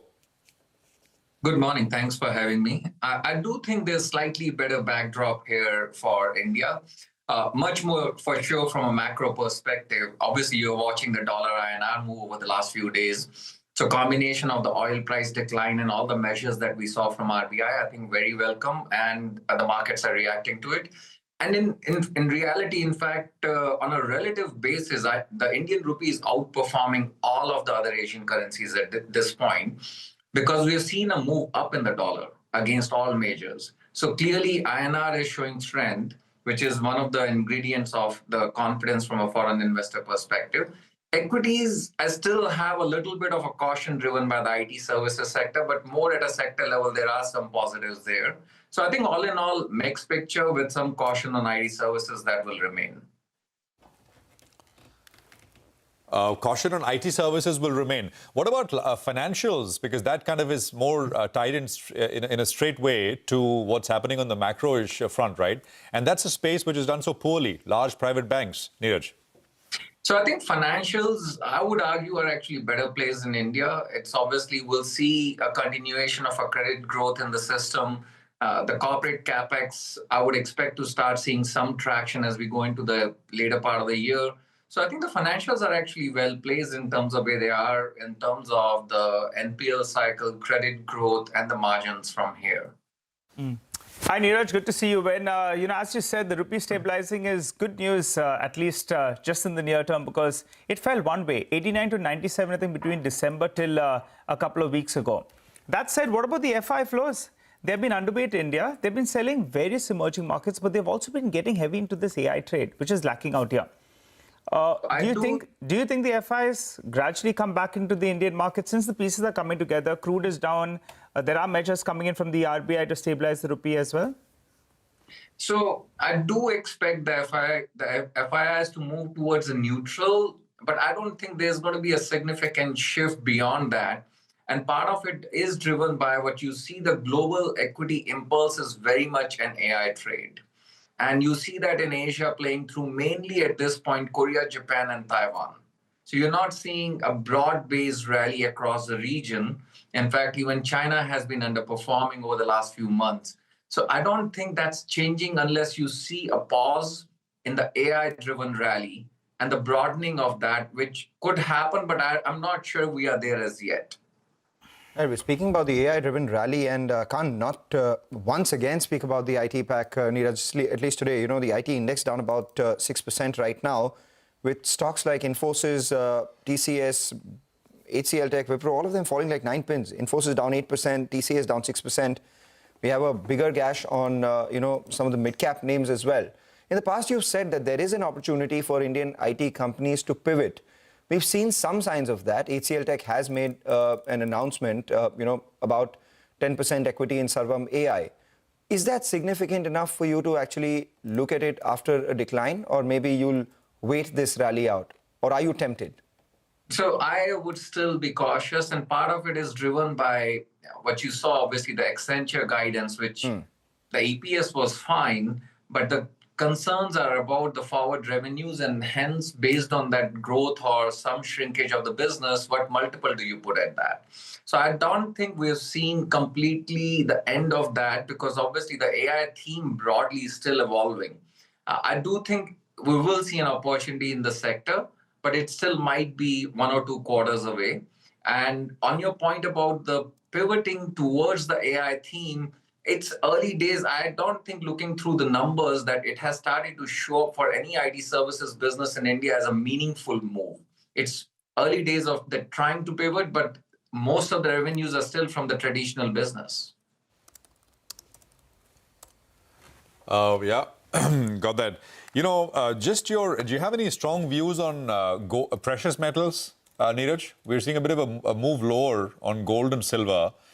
And there are a few, basically on the lending side, there are a few companies which have done phenomenally well. So just your thoughts. So long term, I still remain bullish on the precious metals. Near term, I do expect to see some pressure, part of it is also driven by, if you were watching what's happening in the US, the FOMC, there's certainly a shift there. In fact, there's a biggest evolution in the monetary policy we are seeing right now as we see the new chair coming into the Fed committee and obviously is slowly trying to move or pivot towards a different way of monetary policy. In fact, in my mind, we're going back to the Greenspan era. And the hawkish hold from the Fed because of the inflationary backdrop, I think that will keep some pressure on gold in the near term. If you take a 12 to 18 month view, I'll still be a buyer of gold from a broader portfolio allocation perspective. Okay, got it. And what should, I mean, just asking you off the cuff, but what kind of exposure should you be having to gold? 5%, 10% of portfolio? I'm normally a believer that gold between mid to high single digits still has position in the portfolios. Indeed, in the last 2 years, if you had a larger position, you'll be happier. But, that said, what about, some of these export-oriented names, the textiles companies, everyone was scribbling about the rupee weakening, but some of these companies actually could potentially gain. And some of those headwinds, particularly for sectors like textiles, they're going to be turning around because the India-US trade deal is, likely to get finalized. You have FTAs signed with various other countries as well. And the rupee weakness actually should do well. Any view on that space?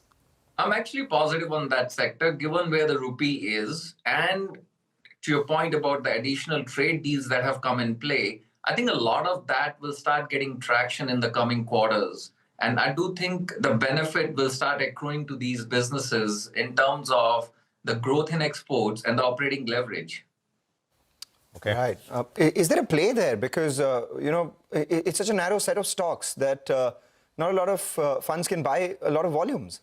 So it's not a Nifty play for sure, because it's a very small part of the index. Exactly. It's again more of a bottom-up security selection and more for the smaller, nimble funds rather than a big player taking a big position, because you don't have as much of a float in the sector right now. Okay. All right. Neeraj, we'll leave it there. Thank you very much for joining us. Good speaking with you. It's always a pleasure having you on. Well, let's just stick with the textile theme and let's welcome in the management of Gokuldas Exports who's with us. So Siva Ramakrishnan Ganpati is Vice Chairman and Managing Director at Gokuldas. He's with us now. Siva, good to have you with us here. Good morning. Thanks for joining in. So let's just first start with the UK-India FTA, which comes into effect on the 15th. What does this do for Gokuldas? We've spoken about this in the past, but just revise our memories. So India-UK FTA gives us duty-free access into UK and puts us at an advantage vis-a-vis China by 12%, because China goes with a 12% duty. Bangladesh, Vietnam goes duty-free. Now India gets a level playing field with two competing countries, namely Bangladesh and Vietnam. And vis-a-vis China, we get 12% advantage. Obviously, this is a huge constraint lifted on India. And, for us, it allows us to expand our business into UK. We already are working with 3 large companies in UK. And naturally, the expectation is that the business volumes in terms of exports to that country will grow. As an opportunity for the country, if you look at, the numbers, India's exports into UK is only about $1 billion, whereas, if you look at Bangladesh, it's about $3.5 billion. And China is still at $5 billion. Of course, a lot of it is MMF based, where China has a natural advantage. But if you look at, some degree of rationalization, now that both countries, Bangladesh and India, will have equal zero duty access into UK, there will be a little bit of pivoting by the UK-based customers into sourcing from India just for diversification reasons. And with competitiveness established with China, there'll be some movement of goods from there to India as well. I would think it's a more than $1 billion opportunity for India as a whole. So basically you're saying exports to UK for India could move from $1 billion to $2 billion? It could. It could. Bangladesh is at 3.5, so there's enough headroom there. Okay, got that. And the currency, recent currency, sharp appreciation in the yuan also helps? I mean, in terms of competitiveness? always helps, right? I mean, it's always a relative advantage, and a weaker rupee vis-a-vis other currencies is always a plus for India. Yeah. But how does it, the point is, even after the move, right? I mean, I think we can all agree the yuan is hugely undervalued. It's kept undervalued.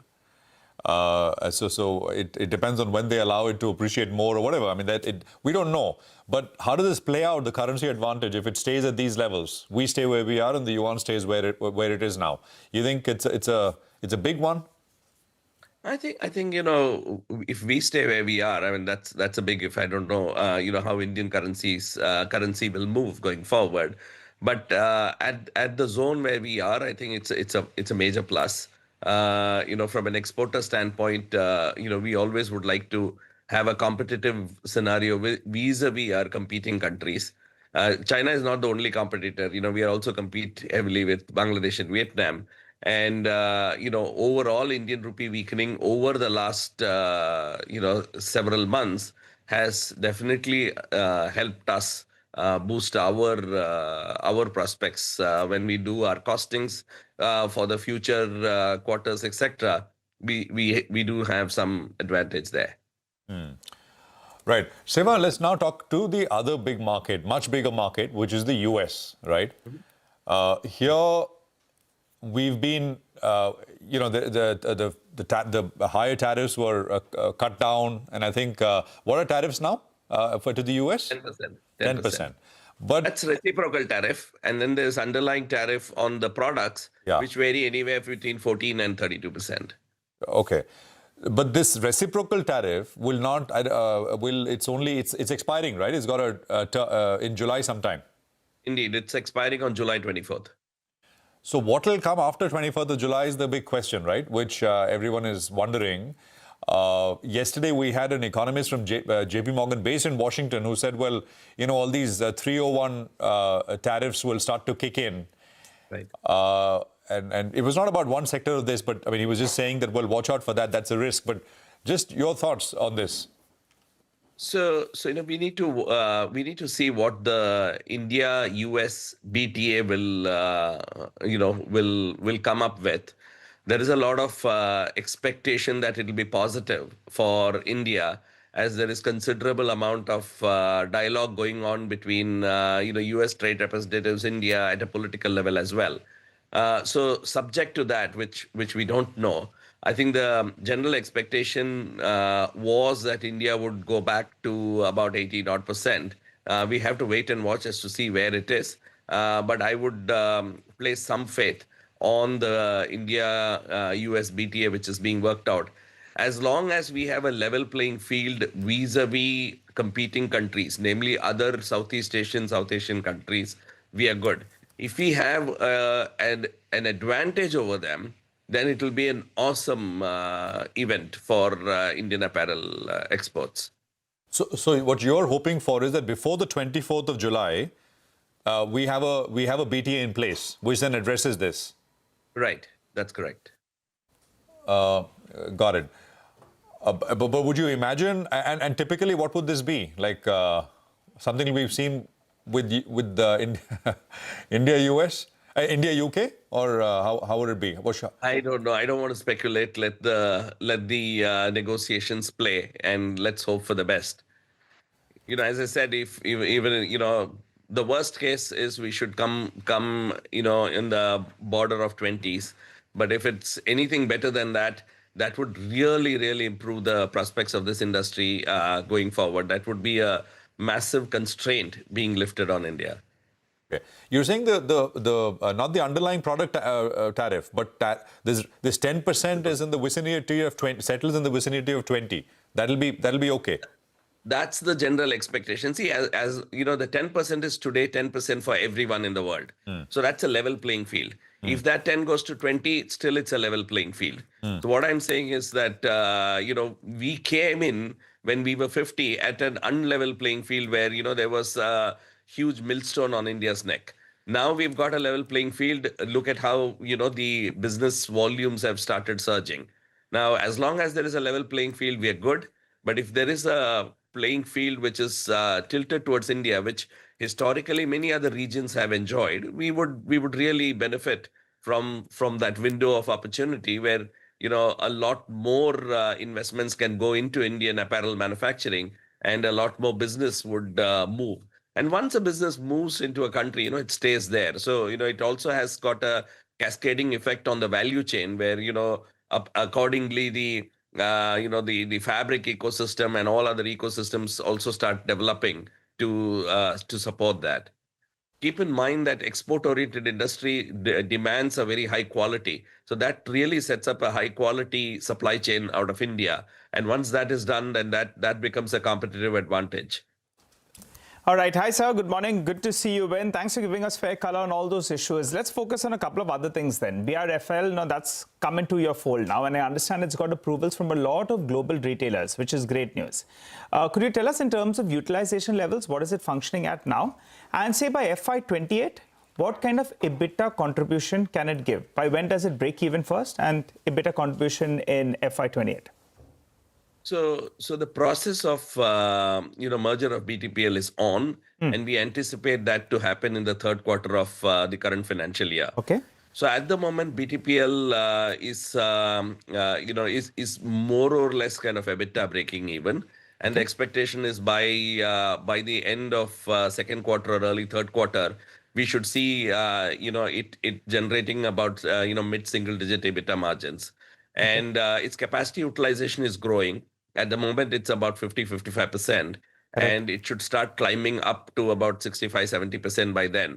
In the next year, we should start seeing BTPL also contributing to a double-digit EBITDA margin going forward. So ballpark, as we are seeing good traction coming in from customers. Many of our customers have started nominating BTPL for its fabrics.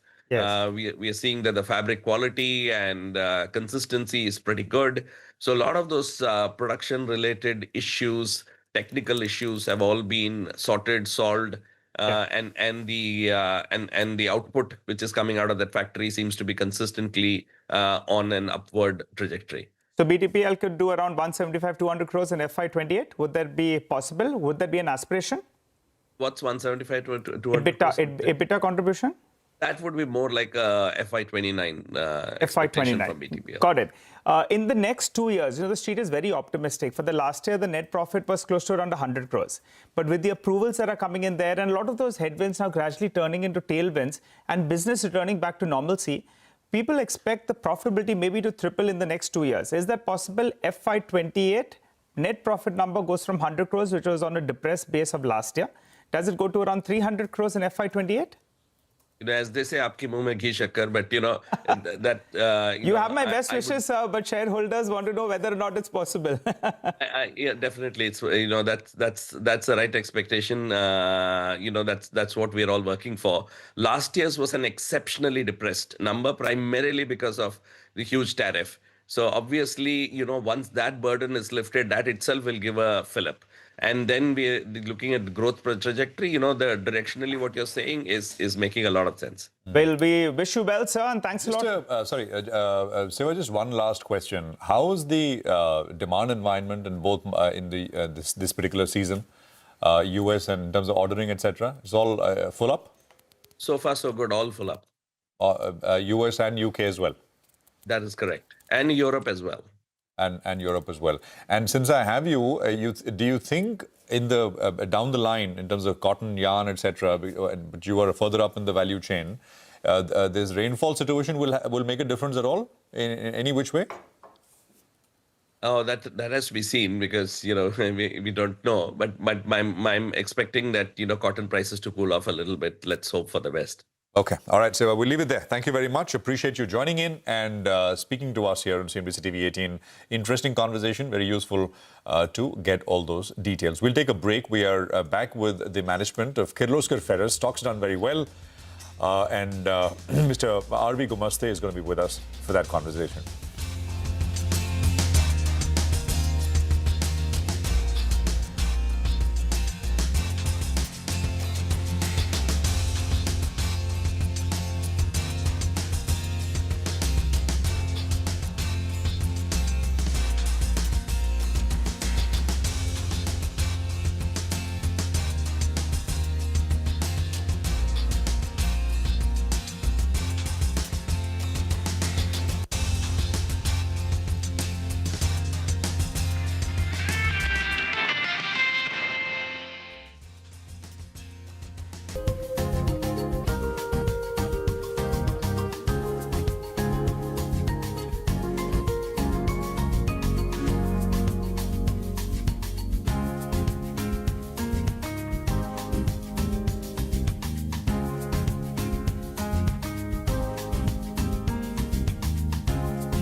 Welcome back. You're tuned into Corporate Trader. Well, the next company on our radar is Kirloskar Ferris. Remember, the company yesterday had spiked up in trade because they bagged a new export order for pig iron. The value is just around $13.5 million. And the shipment is to be completed by August 2026. To understand more about this, we're joined by Mr. Gumaste, the Managing Director at Kirloskar Ferris. Hi, Mr. Gumaste. Good to see you in, sir. You know, we thought it wasn't a very large development, but the street said that they are very excited about this. So give us a few details. It appears this 30,000 tons is around 4% of your volumes. If you could confirm that and give us some color on the buyer. Is it a foundry? Is it a steel pipe maker? Who is it in the UK? I think the consignment is going to Africa, not to UK. UK is the buyer. And really, it's not really a big excitement as such, but the difference between earlier exports and now is that we exported some small quantities in containers, but this time it's going in a big shipment. As you know, international pig iron prices have moved up very substantially, very smartly, and making it possible for interior plants like ours to export pig iron. I hope that this should open up opportunities for us. Whether it will happen or it's going to happen one-off export, I really don't know. But I think it's a big development as far as the international price of pig iron is concerned. And it's an encouragement to us. You know, Mr. Gumaste, if I put in the math, it appears that the rough calculation appears to around 43,000 rupees per ton, right? If I, just do a basic mathematic. And that is more or less in line with domestic prices, but you're saying the pricing is favorable. Explain why. And is it margin accretive? Actually, you need to look what is the plant realization. Okay. I think that's the 2 points are the difference. One is what is the plant realization, and another one is the parity between foundry grade pig iron and the steel grade or basic grade. This export is steel grade or basic grade pig iron and not foundry grade pig iron. And there is a cost differential and price differential of 3,000 rupees. And freight to Punjab is 3,500. I think once you do all this calculation correctly, we get higher X works sales realization for export than sending the pig iron to Punjab. Okay, so this is margin accretive then, profitability better as well, and it opens up a new opportunity. Would that be fair to say? Yes, absolutely. Absolutely. So give us a few details then, sir, in terms of volume growth for this year on pig iron, on casting, as well as on tubes. If you want to give us absolute numbers as well, what could you deliver in this year? I think with respect to the pig iron volumes, I am still looking for a growth of around 75,000 metric ton of hot metal being produced more, and which amounts to, you can say, about 11 to 12% growth on the volume in pig iron. We are running all the 3 blast furnaces well up running, and we don't expect in near future any stoppage because of the market conditions. And coming to the castings, I think the going has been very great. I think demand from tractor industry, auto industry, earth moving equipment, everywhere, I think demand is good. We have to ramp up our outputs and sell more quantities. I think we are catching up with that, and though we could not achieve 15% growth in production and sales last year, we achieved, I think, 14%. And I look forward something like 17-18% increase in the production and sales this year. And the peace in Middle East also should be an encourager for this. And as you know, we have productionized Oliver foundry in Punjab. It has a capacity of realizable capacity of 25,000 metric ton per annum. We are sold out completely on that foundry. We have started producing 2,000 per month and selling 2,000 per month. It's a great encouragement for us, and we have already decided and started the project to double the capacity in Oliver. It will happen by March 27. Immediately within these 10 months, we will double the capacity because we need to serve our customers in the north, and we would not like to lose the opportunity and time. So we are going ahead with the expansion there in Oliver. And in tubes, how much will you do? So casting will be around what, 190 to 2 lakh tons for this year? Not 2 lakh tons. I think we are looking more closer to 190. Last year, we increased the volume by 20,000 ton, 19 or 20,000 ton. This year, I look forward to increase maybe 24, 25,000 ton, which happens to be 17, 18% growth. And you want to give us the tubes number? Which numbers? Tubes. You give us... Yeah. See, always something goes up, something goes down. I think steel also is doing well because demand of auto pulls the steel up. Coming to the tube, I think we did not have a favorable condition in Q1 because of the delays in the infrastructure projects. Delays also export not really doing well because of the many conditions, including the war. I think there is, we will have to see because we have another 10 months to go. I'm looking forward to a revival in the tube business so that we can achieve definitely at least 10% growth in tube as well. Okay. All right. Mr. Gumaste, you know, you're almost through with this quarter, but give us a brief number. Input costs have gone up, right? Input costs, coke, coal, they've gone up a little bit because of this Middle East crisis as well. So I think that what is the cost escalation that we've seen in Q1 versus Q4? But there's also been a price increase. So what has that been if you could equate the two? And what would it mean in terms of spreads for this quarter in comparison to last? Basically, I would like that EBITDA margins, etc., to be covered more detail after the quarterly call. But I would like to say that some improvement in the margin in pig iron is taking place because of the price increase, and we have passed on some advantage to the exchange rate and also to coal price. But I think we are still able to improve the margins in pig iron compared to overall last year. Okay. Final question. You don't want to talk about this quarter, but for the year, if you could give us a guidance. Last year, you did around 850 crores of EBITDA. This year, what could the outlook look like in terms of the EBITDA? And I think CapEx have lined up is around 600 crores for this year. What is your net debt and where does that go? EBITDA and net debt. And then we'll let you go, Mr. Gumaste, and we'll chat up after the quarterly results. No, I think it's very important to understand what is happening to our green power initiative and drive. We are commissioning 35 megawatts of solar within these couple of months, July, August. We are also commissioning 25 megawatts of wind within these 3 months, June, July, August. So I think this is going to bring the cost advantage surely for the second half, but some partially for the Q2. And I expect a total advantage of at least 40 to 50 crore coming from the additional green power commissioning what we are doing. Our drive on cost reduction in pig iron is also giving some benefit. Definitely, as we are driving both growth as well as the margin improvement. I think not much in our hand with respect to pig iron, but casting, whatever is the price increase, input cost increase, we have arrangement to pass on to the customer. We are also working with the customers to take care of certain other unexpected cost increases like the fuel. Yes. I expect that we should get support, and good market is good for us to improve our margins as well. Got it, Mr. Gumaste. Thanks a lot for joining in and filling us in with all of those details. Wishing you all the best, and we'll chat up soon. Thank you very much. All right, with that, let's move on to the primary issue right now. We have InsurTech platform, Turtleman Fintech, near 900 crore rupee IPO opens for subscription, near 700 crore rupees of that fresh issue, and the rest would be offer for sale.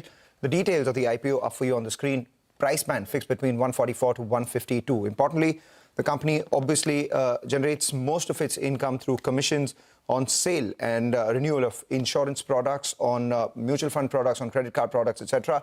We do have Dhirendra, along with him is Anand. Both of them, the top management of the company, joining us on the show. Thanks a lot, gentlemen, for joining us in the studios, and good luck. It's an important day. But, just wanted to understand a couple of things. If you could explain to us the rough business of the company in terms of revenue profile. I see about 750 crores in the last 9 months of the financial year in terms of revenue. How much of it is contributed from the insurance bit? How much of it comes from mutual fund, credit card and loans? And how are these, spaced across margins? Right. So you should think of Turtlemint as a insurance business largely. We have created a granular network of POSPs. They give advice, doorstep advisory to the last mile policyholder, mostly in tier 3, tier 4 market. And that's been the genesis of the business. It's very recently that other alternatives like mutual funds and other products have been added, but 97% plus is an insurance business. Right. So 97 plus is the insurance business, and that's where a little of the concern is as well, right? Because concentration is always a concern. Add to that, the recent, policy developments that have taken place, Bima Sugam, which is expected to practically remove all commissions or even... Before that, can we just pull back a little bit and just explain to us a little bit about the business itself? 97% is insurance. Anand, how are you different from, for our viewers, you are not a policy, but you're not PB, you're not like, the business model is different. They're also insurance distributor, but what you do is different. So just talk to us a little bit about how you're different. Yeah. So we started out with the mission of retaking insurance to the last mile of the country, the remotest parts of the country. And what we realized is that if you wanted to take insurance there, knowledge of insurance is a challenge for people. They don't even think about it. So creating trained manpower is very important, trained advisors basically in these remote areas. And that's how we started out. We focused on creating this trained manpower. Technology was very important. So we built an app that helps these advisors in the small towns and cities in more than 19,000 plus pin codes to deliver the products, all the products, to train them, to also help them with marketing tools. And so that's fundamentally different from a call center based or a fully digital kind of model. We focus on So can I go to the Turtlemint website and buy a policy? No, I cannot. I can. You can buy, but the focus of our business model is the advisor enablement, which we do through our Turtlemint Pro app, which is meant for advisors. So you have feet on the ground. You have people on the ground. And the other big difference, I think, compared to the much larger player in this space, which is Policy Bazaar, is that you operate in tier 3, tier 4 cities. Yes. And they are in tier 1. Actually, they're all over. They're much larger. But I'm saying that's a clear differentiation in that sense? Yeah, 75% of our business comes from the smaller towns and cities. We also are there in the larger cities. But the big thesis of our business has been, the insurance penetration is lower beyond the metros. So we focused on looking beyond the metros. And we built our business model around the opportunity in those areas. Smaller cities and smaller towns would also mean smaller ticket size of products sold, right? So is that correct? So I'll just explain the insurance business is slightly different from wealth management business, where it's a business of population, number of people. Unlike in other businesses where, let's say, one person with a high wealth could be, there would be a significant my only difference. point is somebody in Bombay will take a 5 crore policy. Somebody in a smaller town will take a, 20 lakh policy, 25 lakh policy. You as distributors will take a commission of whatever that value is. Right. So my point is that a differentiation? Largely it is B30. Most of the people who are buying are getting introduced to insurance for the first time. So we are expanding the market in the B30 area. And B30 in the last 5 years has started to grow at a rate 50 to 60% higher than the top 30 market, because those markets have been traditionally underpenetrated. And it's very difficult to create a last mile network there because earlier viable models have not existed because technology did not exist. But with Turtlemint Pro coming up with more than 5 million downloads and within 6 lakh plus registered users, they are able to reach through their social network to the last mile people and distribute products and create this new source of income while distributing the product, but also distribute within the social network. So there is a bit of financial well-being involvement where they protect them at the time of not only policy issuance, but also at the time of claim and provide the last mile service. So ticket sizes are different, but it's a volume game. We have issued more than 2 crore plus policies in the DRHP period, and hence this is a large volume business. 2 crore policies up till now. 2 crore policies in the DRHP period, so in about 3.5 year period. All right. So that still doesn't take away from the risk, right? Commissions is still your main source of income, irrespective of how you're operating versus all the other players. And that's where there is a risk, right? I mean, IRDAI has been looking at capping commissions, or Bima Sugam may take the need away from commissions. So is there an existential risk to a business like yours? So one primary thesis that we have is consumers, all policyholders need expert advice when they are making a decision. And nobody wakes up thinking that they want to buy an insurance, and hence intent creation is the single most valuable activity in the insurance distribution value chain. We create that intent to the social network of the person without spending any money on creating that intent. So model point of view, it's a transaction model. Second, all the shift towards creating policyholder affordability. and driving towards better penetration moves in the right direction, because in OND quarter, when GST cuts were implemented, the volumes grew by 70-80%. And that obviously structurally the insurance is a fast growing industry. Within that, B30 is fast growing market. So settlement has a significant presence there, and hence it will be a fast growing market. So anything in the direction of policy affordability will help penetrate the market. And under the Insurance for All 2047 mission of the government, it will help. Because you're in tier 3 and beyond, alongside that your ticket sizes are small. It's a volume game. You have people on the ground, etc. Your costs would obviously be higher than the leader as well. So if the commissions were to come down unilaterally, the impact on your earnings would be a lot more than the others?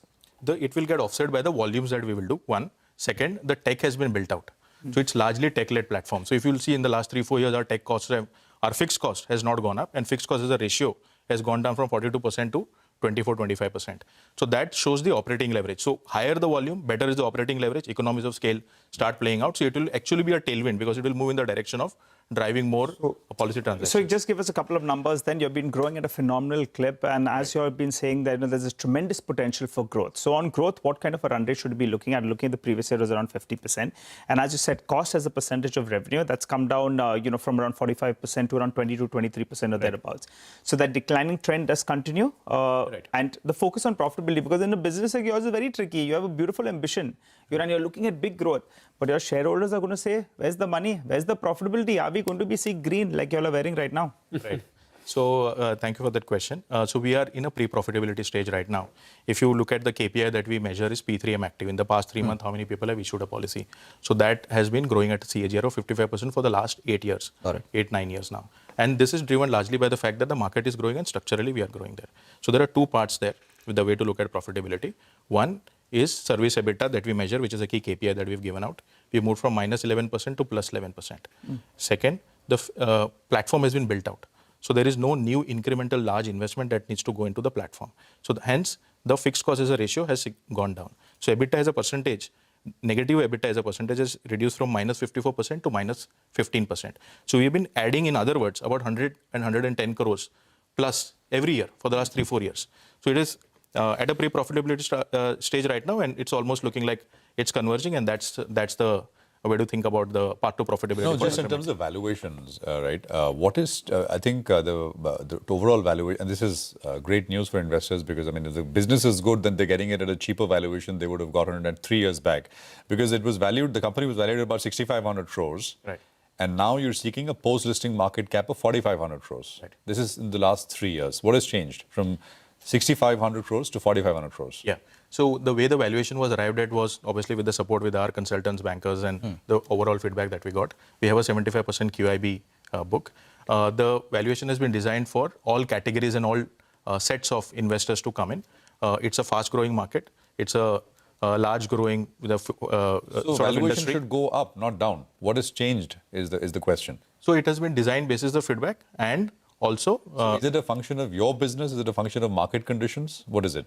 So there has also been a market resetting that happened between 22, because we were in the 22 when there was a different phase. We are in now 26, so there was always been a market resetting also. Is that why you reduced the size of the IPO as well? So our existing investors continue to be long-term committed. They have been with us in the trenches. They have also supported us, mentored us as the board. They think of this business as a large opportunity going forward. So they have decided not to sell significantly, hardly 3-4%. Or not to sell at this valuation and maybe sell it when it reaches 6,500 crore post-listing at some point. So they believe in the India story and they believe in the insurance story. So anybody who is looking at who thinks of insurance as a long-term large growth opportunity, then structurally this offers a great opportunity. Well, gentlemen, we appreciate you coming down. Sorry, just one more thing. We will get the distribution reforms shortly. I think we had the IRDAI chairman, and Bima Sugam is one thing, but I think there is comprehensive distribution reforms also coming in over the next, I think, 1 week or so. Do you see that as is that a threat per se? I mean, because it directly addresses distribution. I mean, distribution commissions, etc. So just wanted your thoughts there.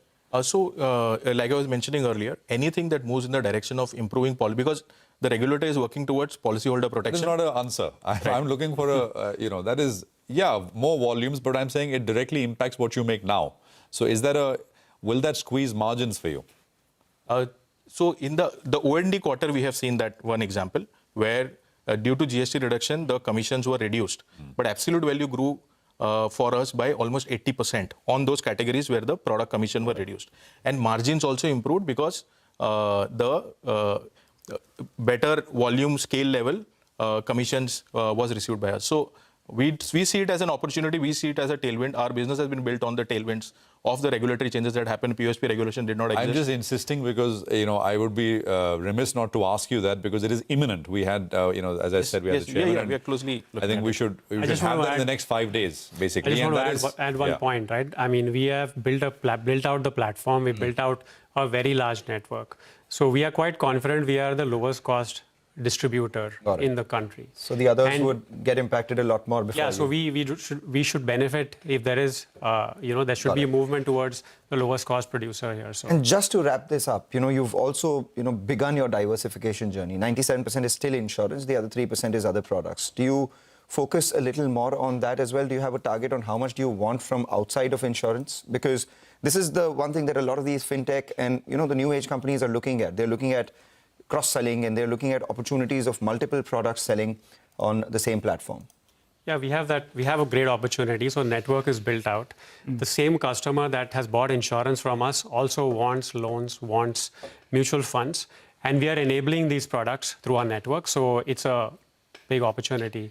Well, I think you're 1/10 the size of the larger competitor, so there is lots of room to grow. That's the way I would look at it. Wish you all the best of luck, gentlemen, as you kickstart the IPO process, and we will talk more specific numbers as far as the quarterly numbers, etc. go. So, thank you very much once again. That's Turtle Mint, in the insurance distribution space, with a conversation around what they aim to do, and of course, sounding pretty bullish about prospects. Just the sheer volume should take care of any squeeze as far as margins and commission, etc. go. We'll take a break. We're back.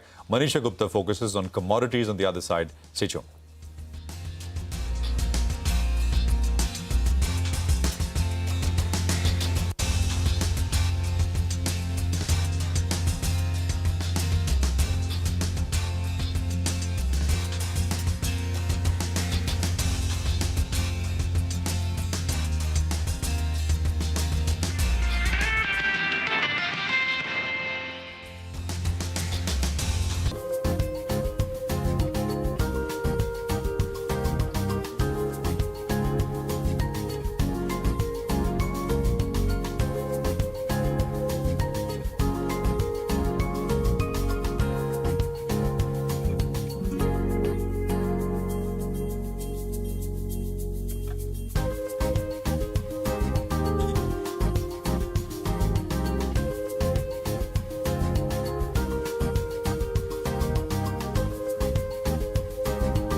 Okay, welcome back. Manisha is here with Commodities in Focus. Manisha, morning. Morning, Prashant. Thank you for that. Well, I'm looking at the monsoons right now, and every day that passes in the month of June, you're looking at the deficiencies just about increasing. So when you look at the 1st of June to 18th of June, the monsoon in India is now 40% below normal. It has been a late onset. It's an El Nino year as well. But the kind of numbers that we're looking at on the weaker side, the IMD and various other forecasters believe that it's going to be difficult for India to pick up these numbers therein. So when I look at the various geographies herein, and as you can see, the biggest of deficiencies clearly coming in for the central part of India. Now, this is your bread bowl as well. This is where cereals and most of the kharif crops are grown. And then you have East and Northeast India looking at 46% of deficiency, 20% of a decline in rainfall is what South Peninsular is facing. Northwest better at just about 2% of a decline there. But when I take you through the kind of states that are looking at deficiencies is really large. So number of states that have seen deficiency anywhere between 20 to 30% are 3. 6 states are dealing with deficiencies between 30 to 40%. And you have 4 states also looking at deficiencies anywhere between 40 to 50%, and a state that is looking at a deficiency almost at 60%. And when you look at deficiencies almost at 50 to 60%, those are called as large deficiencies. And there are very many states within this category as well. You have Meghalaya looking at 86% of deficiency in sense of rainfall, Gujarat at 79%, Maharashtra 78%, Jharkhand 70%. You also have Goa, Chhattisgarh, which are also looking at anywhere between 60 to 68% of a deficiency there. So when you look at overall India, a large excess number is only at just about 8%. You have excess rainfall in some places as well. It constitutes to around 7% of India. Normal rainfall is at just about 18%. And now comes on your screen the deficiencies and the large deficiencies, and no rains at all. And this comprises of nearly 67% of India, which has seen deficiency and large deficiency therein. You might say that this is just about June and we still have another 3.5 months to go when it is about rainfall. But the concerns clearly are in the number here. Remember, it's an El Nino year, and many people are calling it a super El Nino, enormous El Nino, etc. I'll tell you what El Nino is all about. This is about unusual warming of surface waters in central and eastern tropical Pacific Ocean. Now, when you look at the overall state that we are in right now, well, the temperature departure from the sea surface, from long-term average temperature, and the severity of that is what El Nino really means about. What it also brings with it is leads to weak trade winds and also moisture diversion. And when you look at the overall numbers, and this is as per the IMD data, so what IMD says is that in the month of June, it's going to be a weak El Nino, which means 0.5 to 1.01 degrees Celsius of a diversion in sense of the sea temperature there. IMD also says that by the time we are in case of July and August, it's going to be a moderate El Nino. That means that the diversion is going to even be higher from 1 to 1.5%.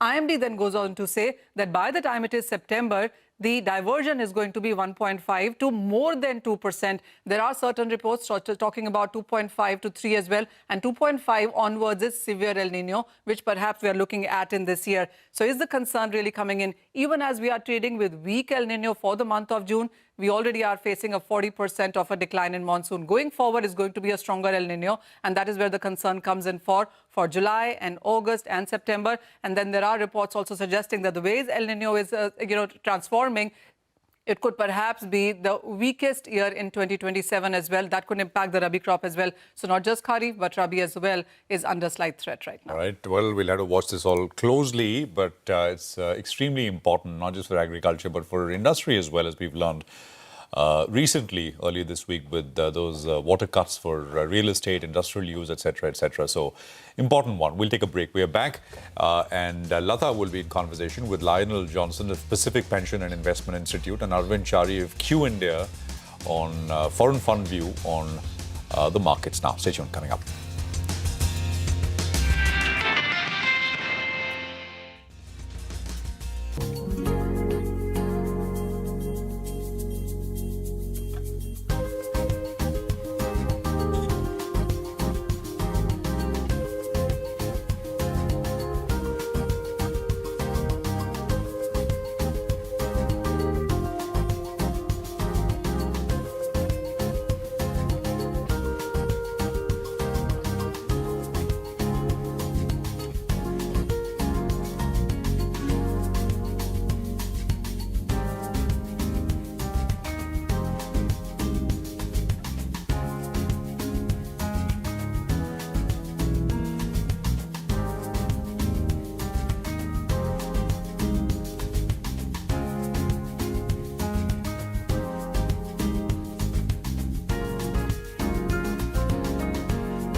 Welcome to a special markets and macros discussion. Even as the fall in crude prices gave us hope, as Indians that is, hopes of a return of foreign funds, the less than expected earnings of Accenture has led to a fresh coat of red paint on Indian shares. Has the foreign investor perception of Indian assets changed at all after the stabilization of the rupee and the seeming end of the Iran war? To understand the FPI psyche, the foreign fund psyche, I have with me a very special guest, Lionel Johnson, President of the Pacific Pension and Investment Institute, a global forum for long-term institutional investors. Also with him is Arvind Chari, the CIO of Q India, a well-known face. Q India, of course, is a group entity of Quantum Advisors. Arvind, Lionel, thank you very much for dropping into our studios. Glad to be with you. Okay, Lionel, first, if you can tell us, what exactly is PPI? It's not very well known over here. Who are your members? I mean, whom can you influence? Well, thank you for the opportunity to be with you. And the Pacific Pension and Investment Institute, or PPI, is a global membership organization of institutional investors. Global pension funds, endowments, sovereign wealth funds that invest globally. And we have membership from North America, Europe, across Asia. And we bring the leaders together periodically to look at the issues that impact their investment decision-making as it relates to the Asia region. And we have a long relationship with India. We were here with our full delegation in 2017, where we met with the Prime Minister and the Finance Minister and had a very robust discussion here in Mumbai. And it's been almost a decade, and I think it's important now for us to refresh the appreciation. You're bringing your members again. We'll be here in October for a full week, and it's time for a fresh look at what's happening here. Okay, I assume you already went to Delhi and met people in this visit as well. Are you getting a sense, I mean, what are your members telling you? India has gone all out to woo foreign investors. We've taken out the withholding tax and capital gains tax on debt investments into government securities. And there are other things, subcategories have been removed. Has this cut ice with your members? Yes, I think so. And I think it's just as important, however, for them to come. I can go back, and I will go back and enthusiastically encourage them to participate in our delegation.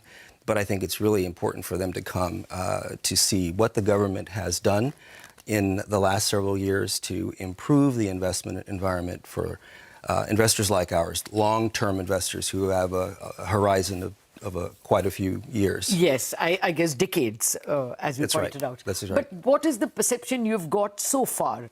I mean, obviously, the numbers are telling us that people are walking out. Year to date, 2026 itself, there has been about $26 billion of money that has flowed out of India. We're not used to it. Typically, we are used to a feet of inflows. Are you getting a sense that there is a return? Are you getting a sense that even longer-term investors are waiting for some kind of a growth story? So this investment that you just alluded to, I think, was more on the short-term investor side, not the institutional investors. We have several members from Canada and Australia that continue to be in this market. They have not adjusted their positions at all. And again, going back to that long-term perspective that they have, there's a lot of volatility that we've seen, and the U.S. and Israeli war with Iran was a big part of that. But the institutional investor has stayed put. And I think that is a big difference that we want to mention. Okay, so let me come to the medium and the short term as well. Arvind, what is the sense you're getting with the changed rules after the June 5th policy of the Reserve Bank? Is there any reigniting of interest? So I can just add on to what Lionel was saying.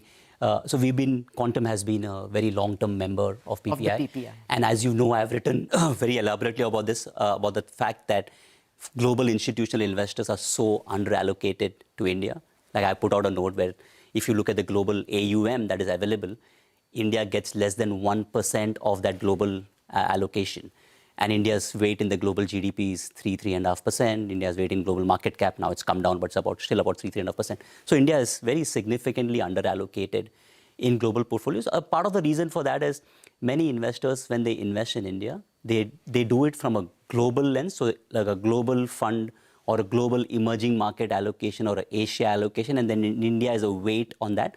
And unfortunately, MSCI is not only a performance benchmark, it also becomes an allocation guidance. So people will look, I want to be overweight India or underweight India, given the weight that is already there, right? Only when investors start looking at dedicated allocations, and Lionel mentioned that Canadian pensions, some of them have offices in India, which means they've taken a dedicated choice that I want to be part of the long-term story. I want to understand the risks first. So I want to send my team, do my research, and get the opportunity. And that's been our effort with PPI as well, saying that, come to India, and PPI's membership is global. So, and it is also very high level. So CEOs, CIOs of these pensions and asset owners, they come and attend. And the idea is when they spend a week, they hear good things, bad things, normal things, and they go back. I got that. I'm just asking you whether there is a return of interest after the events of the last 2 weeks. So, so we've had a pressure on the currency, and it's not only from the West Asia. We've had it before that because we've seen outflows from both foreign portfolio investors, which has been concerning, but also from the foreign direct investor, which is good because when you return capital back to LPs, as they call limited partners, they will then reinvest that capital. So that's a good way that India didn't stop those money. But if I look at cumulative flows from foreign investors in equities since 2018, and I'm saying 2018 because that's when capital gains tax was reintroduced in India, it's negative. 7-8 years of negative, effective cumulative negative flows, and that's concerning. What we've tried now is on the bond side. Again, the 20% withholding tax on government bonds should not have been there. Lata, we've been talking about India's inclusion in bond index, and when it actually happened, we increased the tax. So they have done that, which is good. The FCNR, which is a very time-tested approach by us, is whenever we have a currency, I won't say crisis, currency issue, we tap the NRIs and we get money. Looks like we're going to get sizable amount of $40-50 billion of flows. And if we get included in the government, the Bloomberg. But what are the chances? Are you hearing that there is a? It seems in this week when I spoke to policymakers, I think the intention was very clear that we reduce it. That was one of the threshold pain points for the inclusion, and we hope to get included. Of course, we know that the time of even if we get included, the eventual inclusion will happen over 18-24 month period.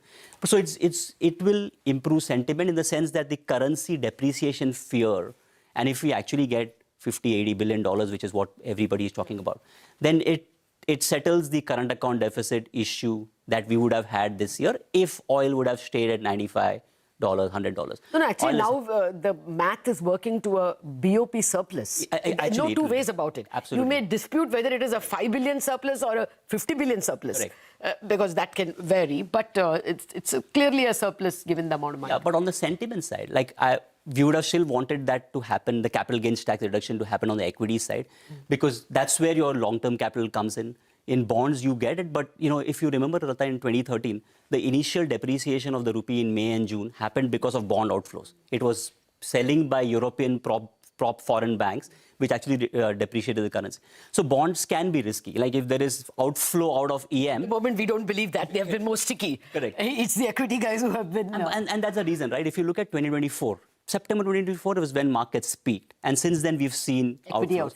And that's the reason, right? There are valuations in India were expensive, relative and in absolute terms. No, we know the reasons. Yeah. I want to know whether any sentiment is changing on the margin. So I think if we get back that nominal GDP growth back to that 10, 11, 12%, which seems to be happening. I think it was happening before, but for the West Asia crisis, we could see GST cut, income tax cut. We could see the, almost 1% of GDP of direct cash transfers to women across all states.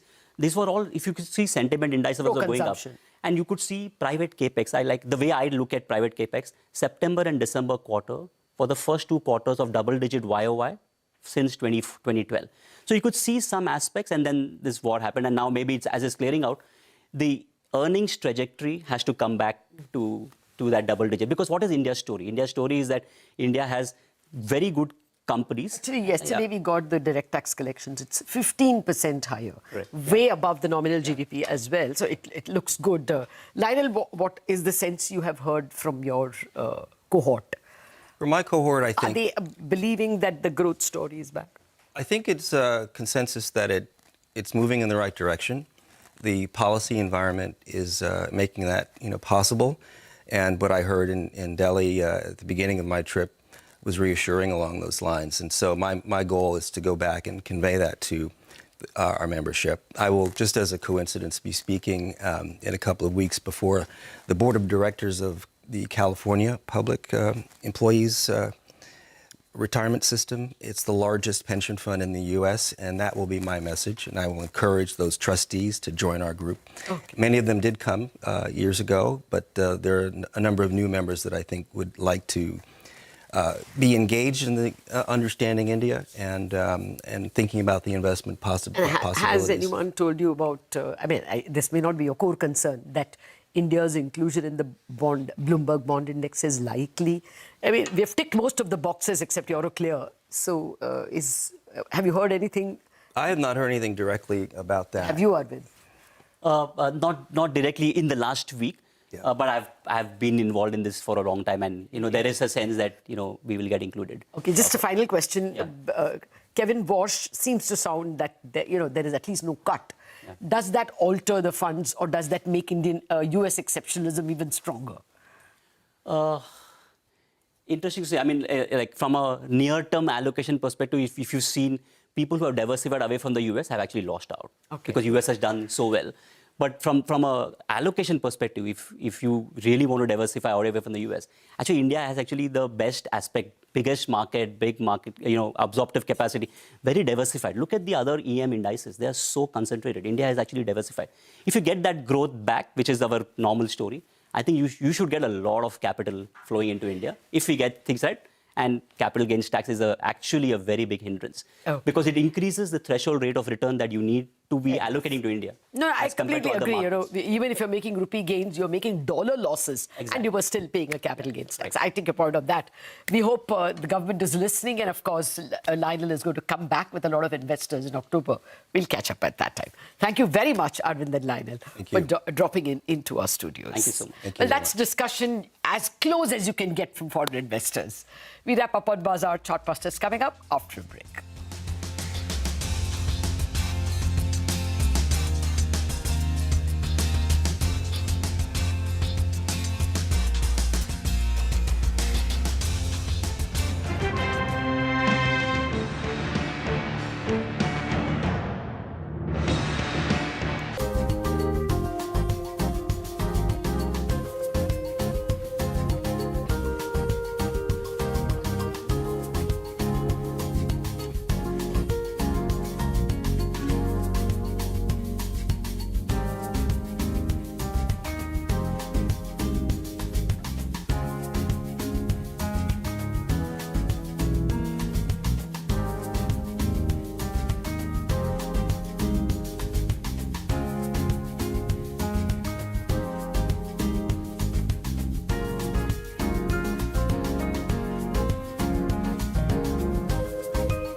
Global IT bellwether Accenture trims upper end of revenue guidance, citing weakness in West Asia business. Sentiment spills over onto Indian IT stocks as well, reinforcing concerns around recovery in tech spends. The IT index down 5.5%, multiple stocks down over that. Amber Enterprises steps up its presence in the smartphone manufacturing. The company inks a collaboration agreement with Oppo India. Amber will manufacture domestic volumes for Oppo, OnePlus and Realme brands. The stock kickstarts green in trade, though it's come off the day's high. Auto win boost for Viatech Wabag. The company secures a seawater osmosis project in Kuwait worth nearly $150 million to be completed over the next 3 years. Oro Pharma to divest 4 generic products in order to complete a $250 million acquisition of US-based Lannett. Impact of divested products seen between $4 to around $5 million.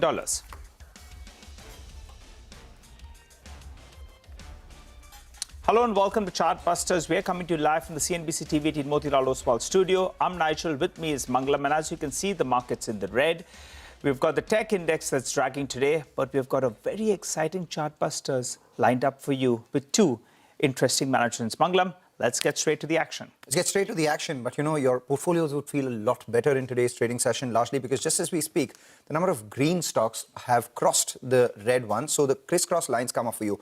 And this notwithstanding the 200-point decline that we're seeing on the Nifty. So 1,500 stocks on the green for about 1,400 in the red, and a few of them that really stand out. We've been talking about how New India Assurance is one of those who are selling stake in the NSE IPO. That stock up now 6% right now after a gain that we saw yesterday as well. The one that's really taking your breath away is Berger Paints, up 8.5%. Now, typically, you don't see paint stocks see this kind of moves on the upside. But for Berger Paints, there is a double engine. One on the lower, and the crude prices are lower. And these companies have taken their price hikes already. So they're covered for margin. And Berger Paints has a large presence in West Bengal. So, it's also a play on the revival in West Bengal post the elections out there. So those 2 factors working for Berger Paints, that stock up 9%. But speaking about the retail space, the retail area, and how consumer sentiment is, let's go across to Premchand Devarakonda, who's the CFO of Electronics Mart, joining us now. The stock obviously has been a buzz all through this week, up around 13% this week itself. And we'll obviously discuss AC sales due to the extended summer, post-war microwave and induction cooktop sales, along with the outlook that the company has on their NCR store expansion and sales. Thanks a lot, Mr. Devarakonda, for joining in. And, I have to ask you about sales of ACs and coolers, because while we're keeping an eye out on the sky, the monsoon's still not here, and temperatures soaring across the country. Has that meant increased AC sales for you? How much do they typically account for in your overall sales, and how has that grown this year? Obviously, well on last year's low base.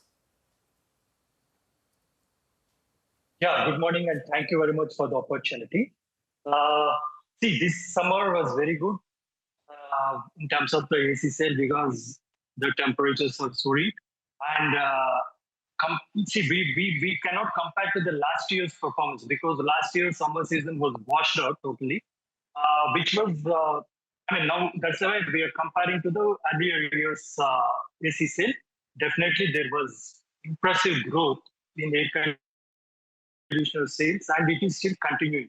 Even in the month of June, there are little bit of demand for air conditioners. It is continuing, and it is definitely a positive sign for the air conditioner industry. Could you tell us how much in your overall sales do ACs contribute? And as compared to an average year, not last year, but an average summer year, how much more has this year been? Yeah, see, historically, our AC contribution was about 12% to the top line. But this year, we are expecting much better, like it might go up to 15%, we're looking at the current trends. And definitely that air conditioner sale will add to the bottom line. Okay, all right. The other interesting part of the business is the induction cooktops as well as microwaves, right? How much is that as a percentage of your mix? AC, you said 12 goes to 15%. Induction cooktops as well as microwaves is how much, and where does that number head to? In our case, the induction cooktops and microwave is okay. It's about 1 to 2%. And induction cooktops contribution is negligible. This year, actually during the month of March, definitely there was little pent-up demand for the induction cooktops, but now it is slowed down. But microwave is definitely doing very well. Even that in terms of the absolute terms, that contribution is not significant in our case. All right, contribution is not significant, but what's a good insight is the fact that after the spike that you saw in the month of March, April, now these sales have cooled off. Have they cooled off from the peak and are still higher from normal levels? What we're trying to understand is the demand elevated and sustained after the peak, coming off? No, it didn't sustain. It was temporary for a couple of weeks. Later on, it is full. All right, no, because these things will have a bearing on all the other listed companies who make induction cooktops and sell, microwaves, etc. as well. On the same-store sales growth, because ACs are doing well, and you saw good sales in the summer months, how has same-store sales growth panned out in the first quarter, and what are you projecting for the full year? The full year SSG would be around the high single digits, looking at the current trends. But in the first quarter, definitely it is much better because the base was very low. So we are expecting around, I think it's above 15% for the first quarter. All right, 15% SSSG for the first quarter, and full year you said was what? High single digit. High single digit, all right. And what about margins? I mean, a lot of the companies have gone ahead and increased prices. You would be sitting on some of the older inventory, etc. as well. Your own operating costs have increased as well, plus a higher contribution coming in from NCR stores now. So all these factors, how should one look at margins this year? See, last year we were around 6% EBITDA margin. So this year, definitely there will be significant growth. That means that at least 50 bips improvement will be there in EBITDA at the company level because NCR stabilized and South is already for Q1 there was decent growth across all categories. So we can expect above 6.5% this year. All right, 6.5% this year. On NCR, what's your store expansion plan over the next couple of years? And while realizations per store are a lot higher in NCR once the penetration increases, competition is high as well, which means the margins are lower in NCR stores versus what you have in the South. So when do these normalize? This will take further at least 2 more years because even if the NCR stores mature, so we may not expect the similar EBITDA contribution, store level EBITDA contribution from NCR. So Southern cluster will, if Southern cluster contributes say 6.5% to 7%, so EBITDA margins, North cluster will be at least lower than South cluster, even after the store mature. And it will take 2 more years to reach to this level. For the next couple of years, we are focusing on, there will be organic store addition in existing clusters like AP, Telangana and NCR. And we are currently looking at the eastern markets, eastern Indian markets, where we'll have the base at Kolkata, and from there we start expanding to the eastern part of India. Oh, so you're looking at the eastern part of the country as well. What is your target here, say 3 to 5 years from now? And that also means further investments. So the margins, I think, would be capped at around 6.5%, 7% for the foreseeable future for you. And most of the growth will come in from revenue and new stores itself. See, this system, currently what happened, like NCR is on track, now it is stabilized. Now we are going to expand to the new territories where we will have initial burn, but it will not be as significant as NCR, because in NCR we had to invest heavy in the initial years in acquiring the real estate, real estates over there. So that will not be the scenario in Calcutta market. So that's why it will not be as the burn will not be as much as that we incurred in NCR market. Okay, very quickly, overall revenue growth for the year? Please say it again. What should the overall revenue growth for the year look like? Yeah, we are targeting 15% top line growth this year. 15% growth. Well, sir, we appreciate you joining and wishing you all the best. For the time being, the street likes what you've said. The stock has moved to the high point of the day. We'll track you at all these numbers. But for the time being, I think the street is taking a note of what you just said. All the best for the remainder of this quarter. For the time being, we slip into a short break. Come back. We'll get you more on the markets and stock-specific action.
Welcome back. You're tuned in to Chartbusters. You're on CNBC TV 18. Well, the markets are down close to around 200 points, but from the broader market, there are a fair bit of stocks that are moving around.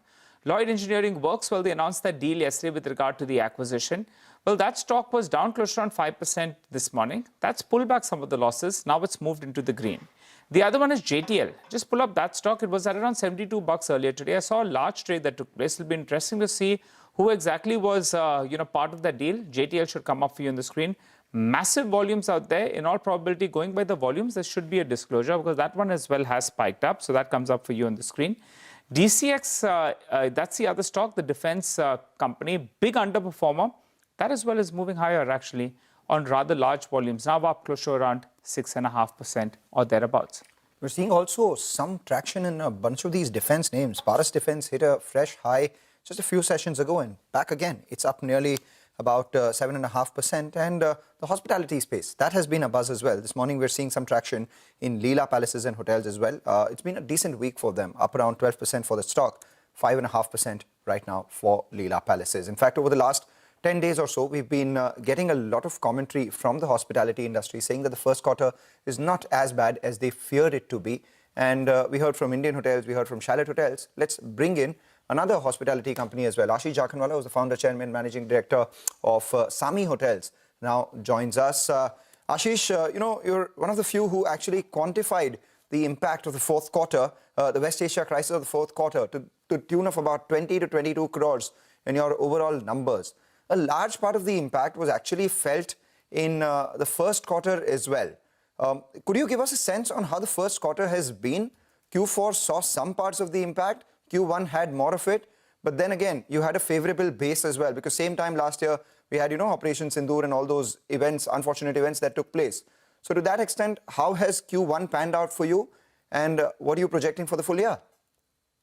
Thank you. So you're absolutely right. I think we need to be very cautious about when we look at numbers this year, because last year there were multiple interruptions, Sindoor, then the Indigo crisis, then the West Asia crisis in March. So to that extent, YOY becomes a little misleading. But I think one key metrics that I would draw our attention to is the capacity utilization or the occupancy level. So since the crisis started, which is, let's assume that was March. So March, April, May, we saw an occupancy of almost 75.6% across our portfolio, which was up from about 73.5% same 3 months last year. So we've clearly seen a really good uptake in the demand. The rate growth was not as high as we have been used to, because a lot of this demand originated from domestic sources, and the pricing power was slightly less than it is typically in a normal business. June actually is very strong, and that's a good sign that we are seeing the impact of the West Asia crisis tapering off, and the occupancies are almost touching now 80%, at least in our portfolio. All right, occupancy is turning, touching almost 80%. But that's an interesting point that you're making, that rate increases weren't as much because largely the demand was domestic, and that is contrary to what everyone else was earlier believing. Crisis or no crisis, everyone thought that maybe rate increases will continue because the domestic tourist has started to learn to pay more as well. But we take that point on board. I just wanted to understand, in the very recent past and the very near future, what proportion of your revenue does come in from Mumbai and the MMR region, largely because there has been that water supply issue as well. Have they caused any sort of operational hassles for you? So we don't have any inventory in Mumbai as of now. We are developing a large Westin and Fairfield in Navi Mumbai, but that's a few years away. So I wouldn't be able to comment on that, really. All right. And for the full year, what are you targeting when it comes to RevPAR?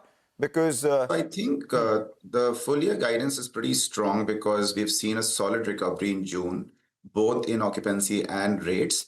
And therefore, we think that we will hold on to a double-digit total revenue growth for the full year, in spite of the fact that starting 2 months, which is April and May, were not really good. So I think the recovery is pretty encouraging. And whatever business we see on books, the pace that we see, remain fairly confident that it should be a double-digit total revenue growth. Okay, all right. Hi, Ashish. Good to see you in. What about Rare? What's the scale-up plan out there? What are you penciling in terms of revenue numbers for this year and the next? So Rare is moving well on 2 counts. One is obviously the portfolio growth. So we've obviously seen 4 or 5 new hotels adding to that portfolio. So now it's about a 71 hotel portfolio. The second, which is actually even more important for us, is how the Marriott integration is going to pan out. And we do expect that the first few hotels would get integrated with Marriott by 1st October, which is when we'll start seeing the revenues start for Rare, actually. So I think FY28 is when we'll see the real benefit of Rare, at which point we should start seeing the revenues grow substantially. All right. So the 90 to 100 crore target comes in for FY28, right? FY29. FY29. And, I just wanted to understand, I was listening into your, or reading into your conference call transcript as well. And you've projected, what, 3,000 crores of free cash flow accretion over the next 4 years? That's right, Mandla.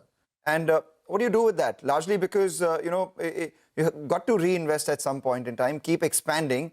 And I'm looking at your current market cap, that close to 4,000 crores. Compare that to the 3,000 crore cash flow that you're projecting. If you're doing DCF, etc., and you're a master at that because you've been, selling companies to private equity players, etc. So is more likely to come in the form of institutional interest, PE interest? So you're absolutely right. I think we're in a I keep telling my team we're in the Goldilocks zone right now. We're in a good cycle. The balance sheet is very healthy. Every single year we're producing more cash than we can consume. And the only thing it does for a management team is really create optionality. So if you look at our Q4 presentation, we've clearly said, we are steadfast focused on leverage and we need to bring it down to around 2.5 times net debt to EBITDA. That seems like an easy task right now. So I wouldn't really worry about it. Second is we have about 2,200 crores of funded capex. And that capex really helps us build our revenue base from current 1,200 crores to almost 3,000 crores over the next 5 years. So we have the capex coming our way to take the company from 1,200 crores to almost 3,000 crores of total revenue. Third is we keep looking at some M&A opportunities as and when they come to us. And last but not the least, the board at the right time will really take a call if there is some residual capital available for shareholder return. But I think it's a little early for that. But is there some inorganic growth we should look forward to sometime in 2026? Something on the anvil? Yeah, I think, we are very opportunistic on that, really. I don't think we give ourselves a target to buy a hotel. To that extent, we are fairly opportunistic. When we see the right opportunity with the right set of returns, we will act. And as I said earlier, we have the financial flexibility to do so. We have some interesting pipeline, but deals in India, I always tell people that deal volume in India is very high. Deal velocity is always the problem. Yeah, it's interesting because you've also said that you're into refurbishing capital. You're not into, just deploying capex or raising funds because you trade your old hotels to go ahead and buy new hotels. Old hotels you're selling at multiples higher than what your current company is trading at. So how will you then buy hotels which are at a higher multiple then? Don't make it sound like our business that we sell hotels to buy hotels. We take it as a fiduciary responsibility to recycle capital once in a while. We have to extract capital from assets which don't create long-term shareholder value. And we clearly need to deploy that capital in assets which do create long-term shareholder value. But listen, it's not our business. We don't do it every time. We probably do it once in 18 months or so. But that aside, that creates a bigger optionality, honestly. But I think, as I said earlier, we have a fair bit of growth that we've already invested in. The assets that we are currently developing, which is the W in Hyderabad, which opens next year. We have Westin in Bangalore, which opens in, let's say, 2030. We have the development we've done with IKEA in Noida. We have the big development in Navi Mumbai. Put all of this together and take last year RevPAR, and you'll really solve for about 2.5 to 3,000 crores top line for SEMI. And that's a fair bit of growth for me and my team to deliver over the next 4 years. So that's really where we are focused. But again, I'll repeat that we are an opportunistic investor and a buyer. Whenever we see the right opportunity, we will not waste time.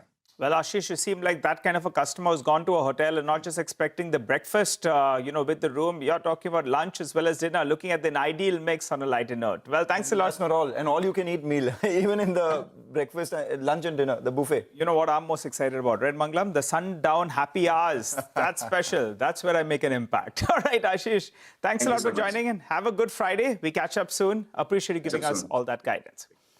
Well, time to slip into a short break. On the other side, we'll get back to the market stock-specific action as well.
Well, we've come to the end of this edition of Chartbusters.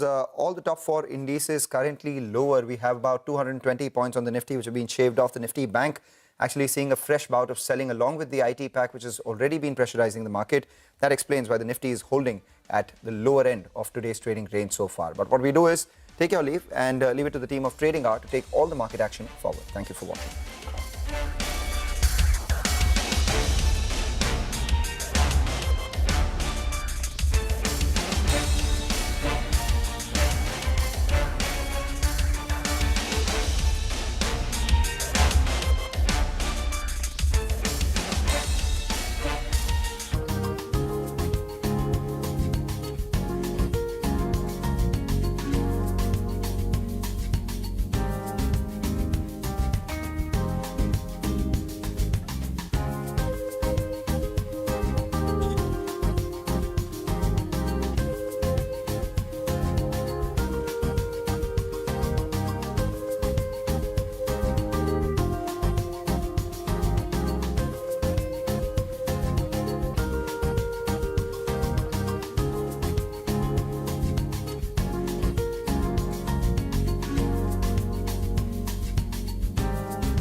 Good morning. It's time for Trading Hour. We are coming to you live from the CNBC TV 18 Motilal Oswal studios. I am Hormuz Fatakia. Joining me as always is Ritu Singh. Ritu, good morning. Well, after gaining for every single day this week, the markets are taking a bit of a breather for obvious reasons as such. And of course, the fact that we are counting down to a very big event, and that is the AGM of Reliance Industries in just a couple of hours from now, starting 2 p.m. A lot of clarity awaited on a lot of subjects. And and that will also have a bearing on how the market would also fare in the last hour of the trading session. Reliance has given up most of its gains from earlier in the day, is now down to the lows of the day, is now moved into the red, and that too has had a bearing on the index, now 225 points lower as we speak for the markets. But for what has been a fairly good week, you can call this profit booking at higher levels, and that too because of sector specific issues, Ritu. That's right. Good morning, Hormaz. And one of that sectors that Hormaz is referring to, of course, is IT. That's the culprit today, dragging the frontline index lower, seeing quite a bit of pain down, almost 5.6%. The IT index leading that loss is Infosys, the top dragger for the Nifty. Other draggers, HDFC Bank, TCS, HCL, Tech Mahindra, all of them exerting a downward pressure. What's helping on the other side is names like Airtel, Bajaj Finance, ICICI Bank, and NTPC. Reliance is the heavyweight. We have to see if that reacts after its AGM that is scheduled for later today. So all eyes to what is announced there. But as far as the market breadth is concerned, those lines were crisscrossing earlier. Now you have more stocks that are declining than they're advancing. And the India VIX shows you that's a 5.6% spike that we're seeing today about the mood of the market. But let's get focusing on that big story of the day, and that is IT stocks. They've slipped after global IT bellwether Accenture trimmed the upper end of its revenue guidance, citing weakness in West Asia business. Vinny Motiwala joins us now for more on this big story. Vinny, take us through what's happening in the IT pack today. Hi, good morning. So firstly, obviously, let's talk about Accenture, right? What happened over there? Revenues, they rose by around 5.6%. But what came in was, it was a miss versus what the street was expecting. EPS, again, it came in at $3.8 versus $3.49 on a year-on-year basis, which was a growth. That was in line with expectations. Bookings saw a fall of 2%. So there was a bit of a slight muted performance that came in from Accenture. But what was the highlight was the outlook for FY26, right? They narrowed their FY26 revenue growth view to 3 to 4%. Previously, the guidance was 3 to 5%. So on the top end of the guidance, they've lowered it. And that is a concern in terms of CC growth. This is including that Federal Reserve impact that they are talking about as well. While in terms of EPS, they have adjusted it and raised the EPS target as well. FY26 outlook for cash flows, that continues to be positive. Free cash flow continues to be positive. In the con call, what they highlighted, that client budgets, that seemed to be a concern, right? They have not been increasing even with AI and with spendings being redeployed rather than expanding.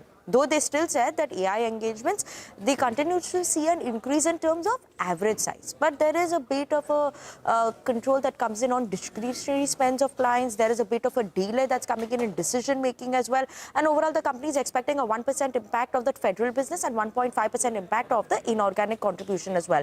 They've also highlighted some impact because of the Middle East region as well. So that is something that could impact them in the next 1-2 quarters. The read-through for Indian IT companies a bit muted. We're seeing that negative cut in guidance is a bit of a negative that comes in for Indian companies. Large managed service opportunities, which are now moving to FY27, indicates that maybe Indian IT companies also could see a bit of a muted performance in terms of booking trends. Sales in Middle East, that could come in as a concern for us in the next 1-2 quarters as well. And that is why we're seeing red on the screen for IT companies. Vinny, stay on for more on, what the view for India is and the way ahead. We've had a whole host of brokerages that have also come out with their views in the space. Tell us what the likes of CLSA, HSBC, Nomura, Jefferies, all of them are saying. Absolutely. So let's talk about CLSA, right? They believe that this guidance cut that's come in, the soft managed service order book, which is a bit muted. Yes, that has all got to do with more in terms of the negative macro environment rather than the AI impact. They're saying the increase in headcount that Accenture has seen, that's surely an encouraging sign, and believe that the sector is still alive. A lot of opportunities are still there, and the companies which are more exposed to discretionary demand, like Infosys and Wipro, maybe will see a bit more impact versus other players who are focusing more on cost optimization, like HCL Tech. So they worry that Infosys and Wipro maybe could see a bigger impact. HSBC, they are saying that Indian IT service companies will continue to see the short-term positive triggers coming in for them, and valuations though are not too high, but that is something that they're keeping an eye out on. Nomura also, they said that they prefer Infosys and Cognizant in the large cap, and Coforge as well as eClerx in the mid and small cap side. Jefferies on the IT pack, they said that despite this 25% fall on a YTD basis, they're still, maintaining that underperform rating and underweight rating on this. And they believe that maybe Indian IT service companies could see some bit more of a pressure given that AI side has not picked up as one was expecting it to. When you look at it in terms of the Nifty IT index as well, we have seen a sharp fall coming in, whether 1 year, 1 month, or even a YTD performance, we have seen a sharp fall. Valuations obviously are much below those peak valuations, which were seen last couple of years back, 24, 25. That's the only time we saw these peak valuations. And then we've just seen a decline coming in. So far, no recovery that is coming for Indian IT service companies. 7 out of the top 10 losers on the Nifty 500 are IT names. Winnie, thank you for summarizing that for us. Well, Infosys, TCS, LTM, Emphasis, Tech Mahindra, all of them trading with losses of anywhere between 5 to 8% now. The top loser on the Nifty today is Infosys, 8% lower on the stock, now on the verge of breaking that 1,000 rupee level as well. But besides IT, the big trigger of the day comes from Reliance Industries, and in just a few hours from now, we'll have the company starting its 49th AGM, a whole host of issues that need to be addressed, the Jio IPO, the new energy business, and so on and so forth. And to summarize all of that, to set that up for us, Sonal is right here to take us through all of that. Sonal. Thank you so much for that. Well, the next 12 months are going to be very important because we are looking at ramp up of solar, battery manufacturing and generation as well. Other than that, electrolyzer segment, which will see an uptick, the gigafactory that we have been talking about, segments can be notable growth areas in the medium term. So any commentary on that is something that we'll be watching out for. Now, let's take a step back and talk about FY26 because we did see massive capex being announced and done by the company as well. Consolidated capex came in at 1.44 trillion, which was an uptick of 10% on a YOY basis. However, if we talk about retail and digital segmental breakup, it came in at 54,200 crore rupees, which was a decline on a YOY basis. Oil to chemicals capex, however, was up around 22% on a YOY basis. It was led by petchem expansions. Other segment, one of that segment reported capex, which was at 52,500 crore rupees, which is up 2.1 times on a YOY basis, out of which share of new energy business came at 30,000 crore rupees itself. Now, cumulative new energy capex has been at 70,000 crore rupees till date, out of which 30,000 crore rupees happened just in the year gone by. New business continues to be the focus point because Mukesh Ambani in Q4 did indicate they are making rapid progress in operationalizing new energy gigafactory. So what is the update on that? When will it get commercialized is something that will be awaited very closely. New energy updates according to CLSA will be very important. Solar gigafactory will become operational. Battery energy and storage production will start in 2026 as well. And of course, the big one, Jio IPO hope, because in Q4, Mr. Ambani did indicate that they are advancing steadily towards the listing of Jio platform. So that is something that we'll be closely watching out for. Other than that, let's talk about the retail wave. According to a Kotak report, they've done an analysis. The retail business saw a spend of 1.9 trillion over the past decade, out of which 1.6 trillion or around 84% happened in the last 5 years alone.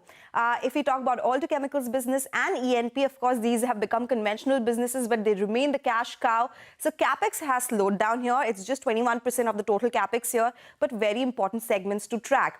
Now, increased focus on diversification has been the focus point for the company. Of the total 1.7 trillion capex incurred towards other businesses in the last 10 years, 1 trillion was incurred just in the past 3 years. So a lot on capex, a lot on Jio and new energy. These are some focal points for the AGM this time around.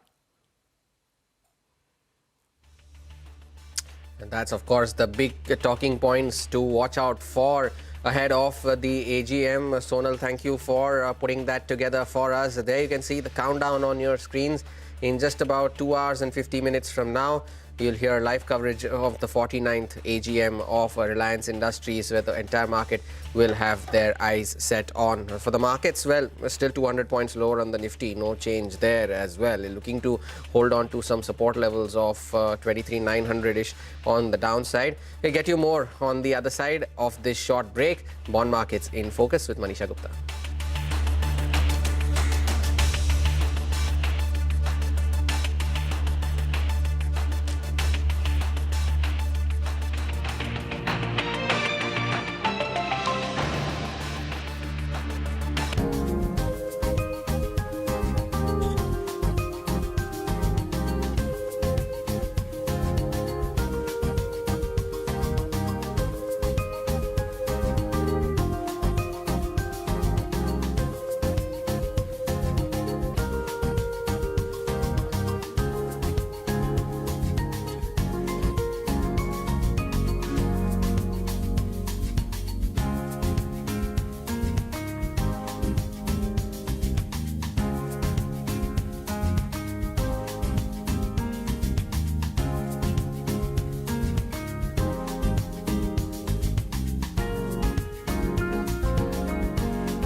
Hello and welcome to Bond Street. Joining us today on the show is Devang Shah. He's CIO at Axis Mutual Fund. Devang, hi, thank you so much for joining in.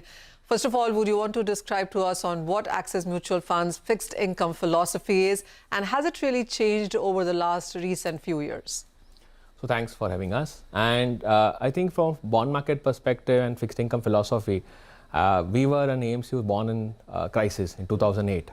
So somewhere down the line, all the fund managers, the entire debt philosophy has always been built across the entire philosophy of risk management. So all our fund managers are also risk managers. And we have always followed a core philosophy of SLR, which is safety, liquidity and returns. And that core philosophy has remained intact all throughout. So I would say there's not much changes. I've been with the fund for almost now 14 years. And over the last 14 years, we haven't changed anything on the philosophy, just stick to the same principles of safety, liquidity and return. All right. And Axis has historically leaned forward towards quality in credit selection. How do you think about balancing credit quality with yield in today's markets environment? So I would say that's not completely correct. Yes, we are a quality focused fund house. But we have very top-down approach in our debt allocation, and we believe so that fixed income markets should be very macro-driven. So when you are positive on the growth cycle and probably at the bottom of the interest rate, we generally go all out to our investors. Like example, December this year, we actually released a note stating that the duration story is over and probably start looking at accrual as a theme. Okay. And in mid of May, we came up with the perspective that bond markets are now looking attractive on the duration side. So I think it's a more a top-down approach, but I would say credit also forms a very, very important and pivot role in the entire bond markets. There are three levers of generating returns. One is duration, one is accrual, which is credit, and the third part is liquidity. And all the three are very, very important. Devang, with the RBI now widely seen at the end of its rate cycle, where do you see the duration of that today? And how would you look at the rates heading from here on? I mean, we've been reacting to the US Fed meeting, of course. How far is India and what do you anticipate? So personally, if you'll ask me, I think probably yesterday's Fed meeting was a bit hawkish than all of us anticipated. But let's look at what RBI is doing. And RBI has done a superb job. If you look across the last policy meeting also, they have announced a lot of measures which will probably provide a lot of external stability. So as per me, I think at this point of time, when you're looking at from a bond market perspective and a macro perspective, we're in an environment where probably growth will slow down a bit because of this entire first quarter being lost on this ME conflict. Second part is inflation, where we were too worried about. I think inflation might not inch up so much. And our view on inflation is probably close to 5%. Thirdly, all the measures which RBI has announced probably will get us a lot of external stability because they will get at least $75 billion of dollars, which was a problem. BOP was the deficit was a problem for India. I think that will probably get somewhere down the line fit in. And our view is this 75 billion of flows will probably lead to a lot of positive around bond markets. The short end of the curve can remain positive. Even government bonds can remain attractive. So I would say all the RBI measures are very positive. We might see in the second half of the year, if El Nino, probably the situation worsens, and somewhere down the line, this crude prices don't fall. Our view is crude price will probably settle between $75 to $85. But if it doesn't fall and it continues to hover around 100, then we might see RBIs to hike rates in the second half of the year. All right. So coming back to the target maturity funds becoming industry's default retail debt products, do they truly serve the investor to begin with? Or are they more of a distribution convenience from where they stand? I think it's a factor of both the things. I think probably target maturity funds are very, very easy for a common man to understand. What is a target maturity fund, first of all? You just, today, if you want to invest in any kind of target maturity fund, you get an index which tells you what is the maturity, what are the underlying assets, what are the kind of yield which the fund will probably generate, the index will generate. So this gives a lot of clarity to an investor, because the first and foremost thing what an investor looks across in a target maturity fund is what is the underlying portfolio, what is the kind of return which probably I'll get. So it's very convenient, very simple to understand. And largely they are AAA in investments in their portfolio holdings. So which actually leads to somewhere down the line a very, very quality biased portfolio. So our understanding is it actually leads to diversification. It actually leads to simplifying the entire process for retail investing. That is why target maturity funds have seen a lot of growth over the years. Would you say there's enough depth into the market right now, given the fact that you have PSU bonds, SDLs, private corporate bonds, all of them evolving? I would say Indian bond markets are doing superb. If you look at from a liquidity perspective, like we are one among the most liquid markets in Asian peers. So I don't see any kind of complexity or somewhere a kind of liquidity concerns or depth of market being less. Somewhere down the line, obviously post the taxation going across from mutual fund, the debt taxation going across, we have seen some bit of corporate bond liquidity getting a bit dry up. But I think if you ask from a GSEC market perspective or HDL market perspective, I think the liquidity is very, very good. So the overall perspective which we need to focus on is, if you'll ask me, is that the debt markets in India are evolved. It is somewhere down the line, the investor should look at a disciplined asset allocation. If they look at an asset allocation and today, like over the last 2 years, equity as an asset class has not done so great. So at that point of time, you should have some allocation to fixed income, which will probably keep the needle on for returns. So I would say a disciplined asset allocation and fixed income does make a lot of sense for investors into this kind of volatile markets. Oh, absolutely. Diversification and knowing where and when to put the monies in. Devang, as always, thank you so much for joining in. I appreciate your time here. Thank you. Thank you.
Welcome back. The UK Free Trade Agreement is set to come into effect from the 15th of July, and hopefully later in the year, we'll see the EU FTA also coming in. So let's bring in one of the key beneficiaries of that. Satyaki Ghosh, CEO at Raymond Lifestyle, joins us now to talk more about this. Satyaki, thanks very much for your time here on CNBC TV 18. You know, after your third quarter, you said your revenues from may actually double thanks to this EU FTA eventually getting operationalized. With the UK FTA now, going to be in place next month, give us a sense of what this means for your revenue. What kind of increase are you penciling in? And add to that, the EU benefit also later in the year. And what could next year look like? Thank you for having me and Raymond on your show. Thank you very much. The UK FTA really looks positive for us because we are already strong in UK. In the suiting and blazer, which is the premium segment, India has about 13 share in UK. And we have a dominant 54% within that. So we are about 7 share. So we are looking at really step jumping that. As it comes in, we'll see how in a phased manner it comes in post 15 July. But over a period of next 24 to 36 months, I think we will try to increase our share to double, and we would grow by 50-60% in the next 24 to 36 months in UK if everything goes well. Jackie, thank you for sparing time and joining us today. What's the current exposure to the UK market, if you could tell us that? And two, being that when we spoke to you previously, you had highlighted that the issues in West Asia have not impacted garment demand yet. And now with the issues coming to a halt, at least for now, have you seen any impact, or has it been status quo all through the war when it comes to garment demand? I think, like I told you during the last call also, that the demand from Western Hemisphere did not diminish so much during the war. And with the war, some kind of peace treaty falling in place, the demand from the Western Hemisphere is really picking up. If you look at that, our US orders are back because also of the tariff restructuring. And this UK, the interest is very high. Just to give you a frame, we are looking at our second quarter is fully booked for our export and garmenting, for suits, blazers, shirts, etc. So we are booked up to September, and we are starting booking for Q3, which means the demand is high. US demand is coming back, and UK and Europe are already interested in India. And I think the Indian companies would gain, and we would gain as part of that, and we'll try to gain share in that also. But Satyaki, do you have sufficient capacity that's built up for these kind of gains that you're talking about? And when you were saying you're going to grow by 50 to 60% in UK, could you quantify that for us? Over what horizon are you looking at it? 24 to 36 months, I said, during that horizon. Okay. And we are starting investment. We had 3 garmenting plants in Karnataka and 1 in Ethiopia. So Ethiopia, we were not fully utilized, which is getting fully utilized now. And we are investing in Andhra. We have already set up a plant anticipating that good times will come at some point in time or the other. And we had set up the factory, and we had put in 3 lines last year. And with all this news coming in, we are putting in 7 more lines in Andhra for suits, blazers, and shirts, trousers. So we are in the investment mode, and we are trying to build up capacity as fast as possible to cater to the enhanced demand that we foresee coming our way. And orders are already on the way. New customers are already on their way.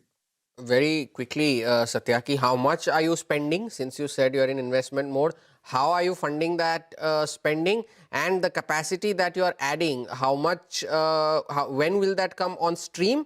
And how will that add to your already existing financials? So the funding all comes from internal accruals. We are a cash positive company, like I said last time. And despite this capex investment this year and next year, we will remain cash positive. So it's largely internal accruals.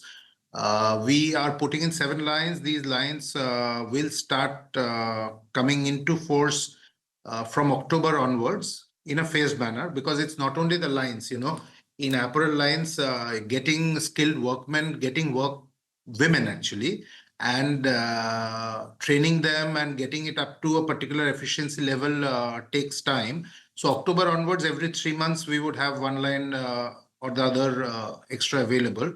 Meanwhile, we had some capacities left in Ethiopia, which during the war was a little tight on capacity utilization. That capacity utilization is going up. So the first 3-4 months we can manage. And after that, we'll get one line after the other. We are looking at roughly 250 crores of capex spend this year. Right. 250 crore, and you mentioned every 3 months from October, one line each would start coming on stream. Pleasure having you today, Satyaki. Short but insightful conversation. Thank you so much for sparing time and joining us today on the show. Well, the market's still around about that 23,950 mark, still 200 points lower on the index. Vinay Rajani from HDFC Securities is joining in for a quick chart check and some trading ideas as well. Vinay, good morning. Thank you for taking out time. Well, does the Nifty have the strength to defend that 23,900 mark on the downside? It has been doing so, yes. But what would be an important level for the index on a weekly closing basis? That and, of course, your stock-specific recommendations for the morning as well. Yeah, good morning. So after 1100 points rise, Nifty is facing some profit booking. And as you said that what is the important level? So I think 23,800 is the important level to watch out for.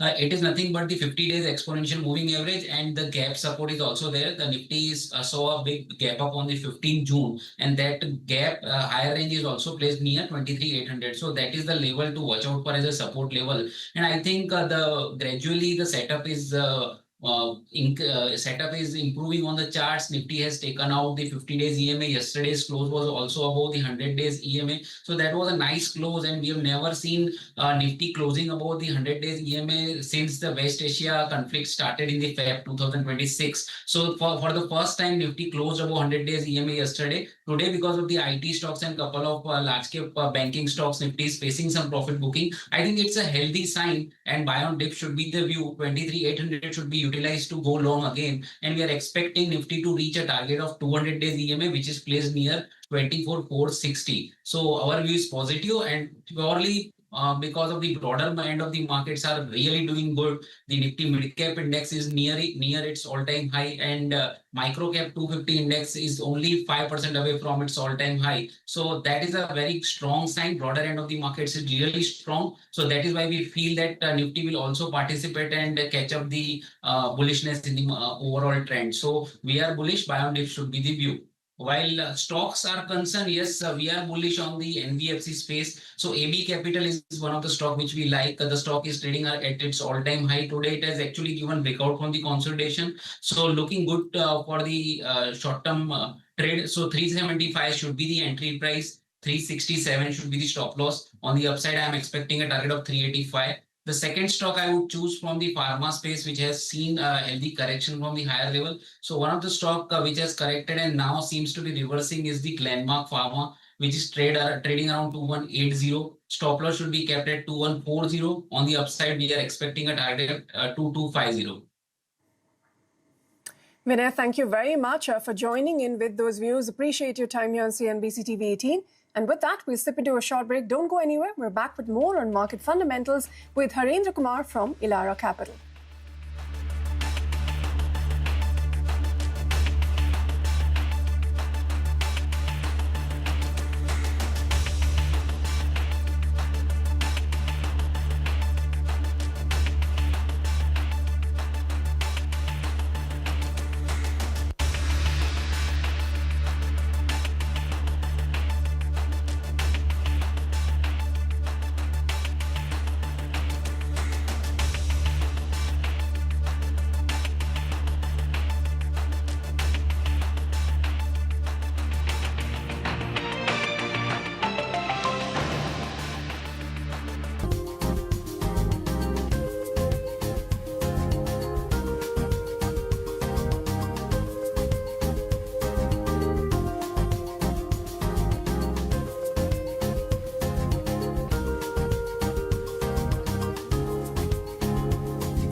Welcome back. Still around about a 200-point cut on the index. So the markets have not gone anywhere, even as we count down to the big Reliance Industries AGM. Continuing our conversation on the markets with Harendra Kumar of Elara Capital, who is now joining in. Harendra, pleasure having you in the studios today. Thank you for dropping by.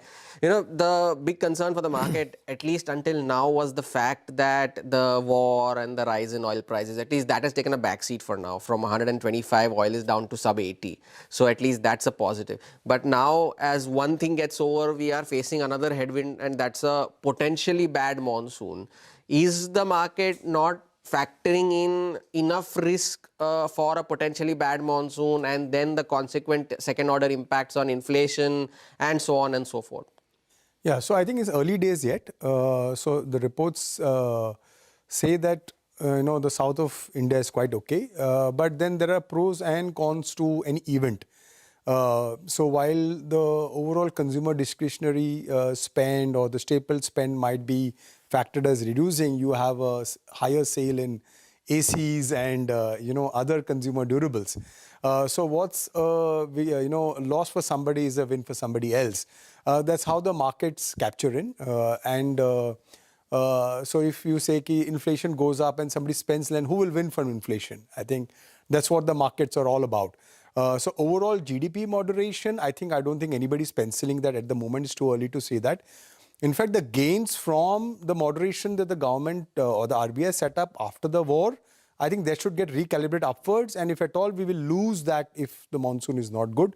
So 50 bips, worst case, what the RBI put out for the full year, we should stay there, even Stevens for the rest of the year. So in a scenario like this, where is it that you are putting money to work with right now? So I think the big trade for us, while we are all focused on the FPIs going out, I think the attention has to go back to the FPIs returning into India.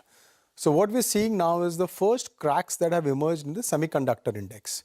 On June 5th, they've had serious corrections of 8 to 9%. And such cracks have happened only 2 or 3 times in the last 2 decades. The second point is we're also seeing a moderation in flows to the AI stocks. And typically this means that the bubble, not that it's going to burst, but it's actually slowing off. And who was the anti-AI trade? It was India and China, right? So if this trade is going to reverse, India is going to be beneficiary.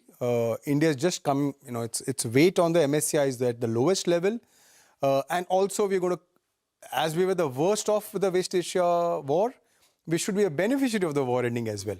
So I think the macro layout is just about turning favorable for India for H2.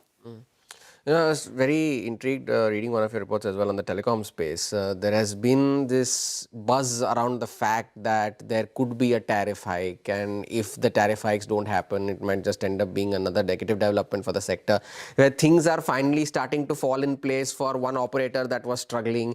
The incumbents are doing what they are right now. How do you play this theme? Do you stick to the leaders, or do you bet on a struggling horse that is now starting to find its feet, saying that, it might just emerge as a dark horse going forward? Yeah, so to lay of the land on the telecom is everybody pretty much, there's a consensus that there are going to be 2 subsequent tariff hikes. And that is because Vodafone has to survive and the government has to find an honorable exit from its investments there. Now in this situation, as an investment strategy, right, you always go with the strongest player, right? So once you know the industry construct is such, and for Bharti Airtel, there are 2 or 3 more triggers. Of course, the Africa piece is misunderstood or not discussed a lot. In fact, we spent some pages on our report with respect to the Africa segment and its listing and the value capture that will come from there. So I think the legs to Airtel rally are far more higher than to a laggard at this point of time in this space. And remember, the government allows the telecom players to make money. I think we also put out that the biggest winner in a telecom sector is the government because it collects more than what it gives away. So it needs to collect from us, right, what we pay as tariffs so that we can reinvest in a 6G or a space technology or etc. So it's a nice transfer of wealth from the public to the government. So tariff hikes will keep coming. and it will be a decent space for operators and for the government as well. Well, short but insightful conversation. Harinder, pleasure having you today. Thank you so much for sparing time and joining us on the show. Time for a short break. Back with more on the markets on the other side. Stay tuned.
Welcome back. You're watching Trading Hour. Now, corporate India is thinking bigger and it is looking further ahead. From Nykaa and Titan to the JSW Group and Honasa Consumer, companies are laying out ambitious FY30 and FY31 roadmaps, betting on scale, capacity expansion, and sharper profitability.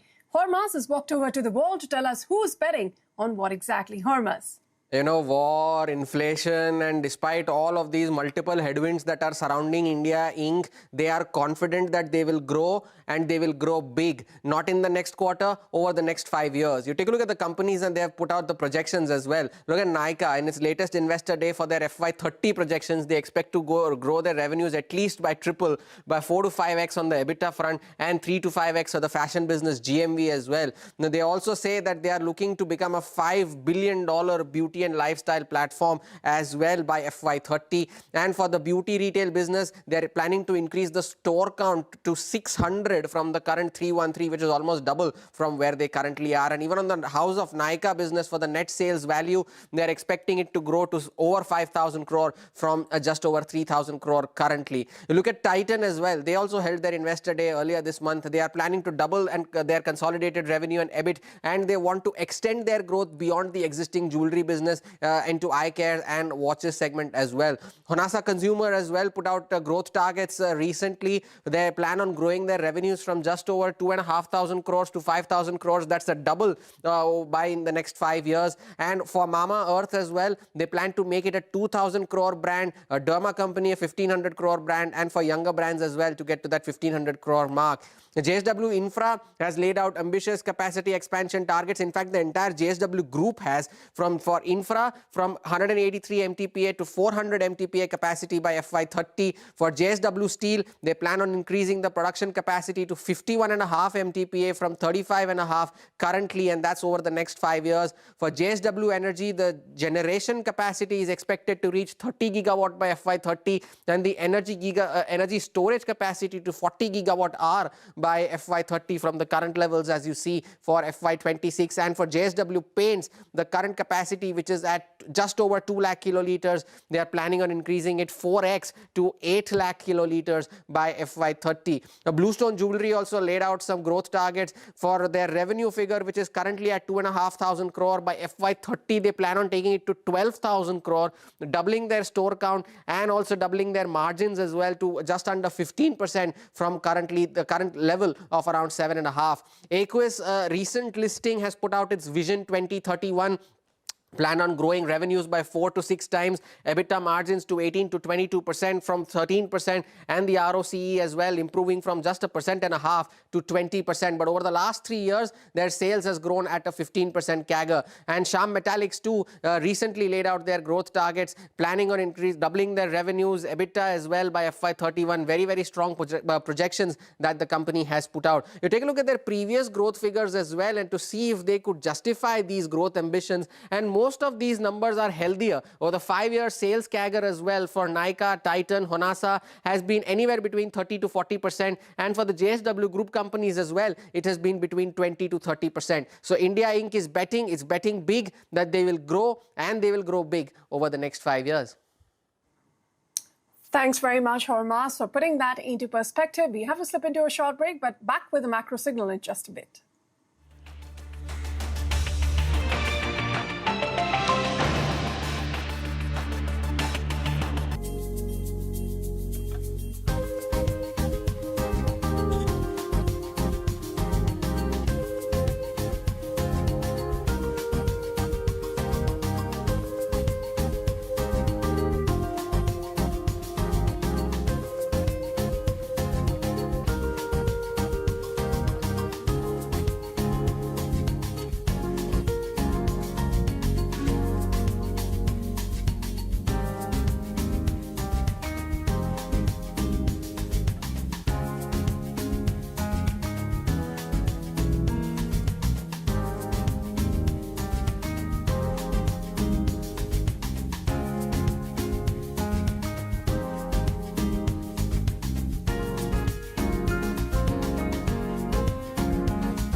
Well, time to get you the macro signal, and the RBI is once again turning to FCNRB deposits to attract dollar inflows into the system. But the question we're looking at is whether FCNRB is still where most of the NRIs park their money, and the answer is no.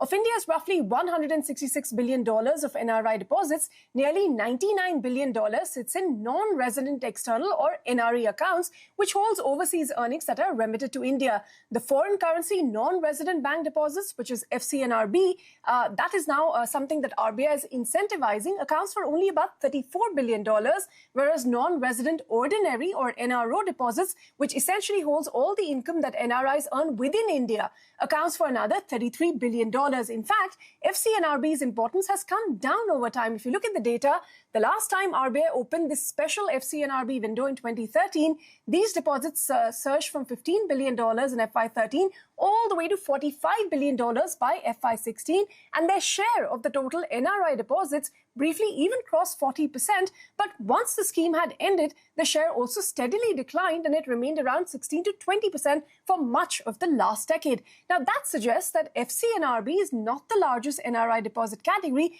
but it does remain the category most relevant for RBI simply because it brings fresh foreign currency directly into our system.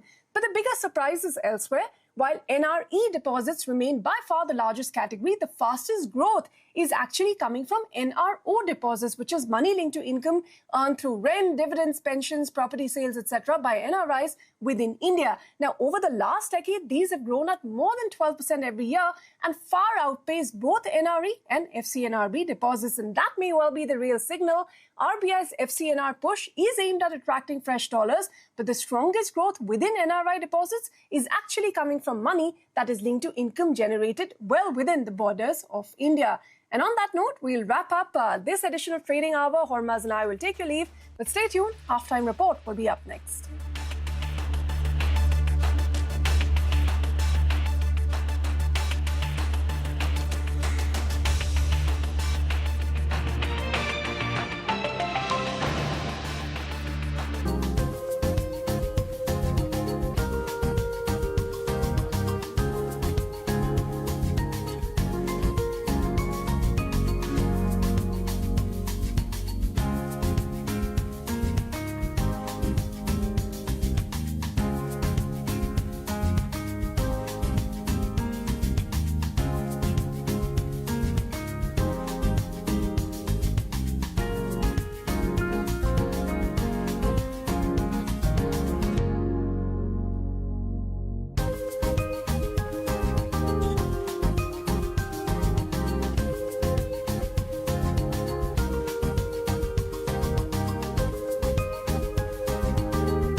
Stocks slip after US-Iran talks stall over fresh hostilities in Lebanon. IT and realty are the big losers, while telecom and healthcare notch some gains. IT stocks take a drubbing after Accenture's shares dives overnight on a weak revenue guidance. However, analysts say the lower guidance is more as an outcome of the Gulf conflict than an AI-led disruption. Expectations are high ahead of Reliance Industries AGM today on some indication of Jio's IPO launch and updates on the new energy businesses. Analysts see the new verticals as key growth drivers going ahead. Gold sees a sharp sell-off after hawkish Fed indications lead to dollar gains. Fear of higher for longer US interest rates also cloud the near-term outlook. Stocks of gold loan players see some selling.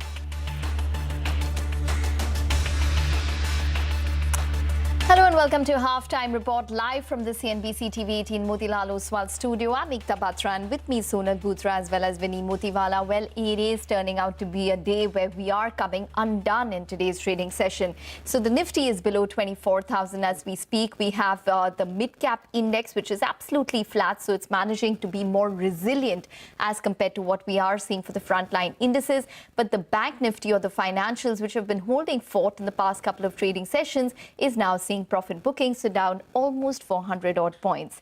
The Accenture cut, it might be because of the Gulf conflict, but the street is not buying it at this point. The Nifty IT index is the top loser on the on the markets today, so it's down around 5.3%. And for the first time ever, the Nifty IT index, in fact, in the past 3 years, has slipped below that 27,000 mark. So that is a key level to watch out for technically for the IT index. We haven't seen those levels below that for the past 3 years odd.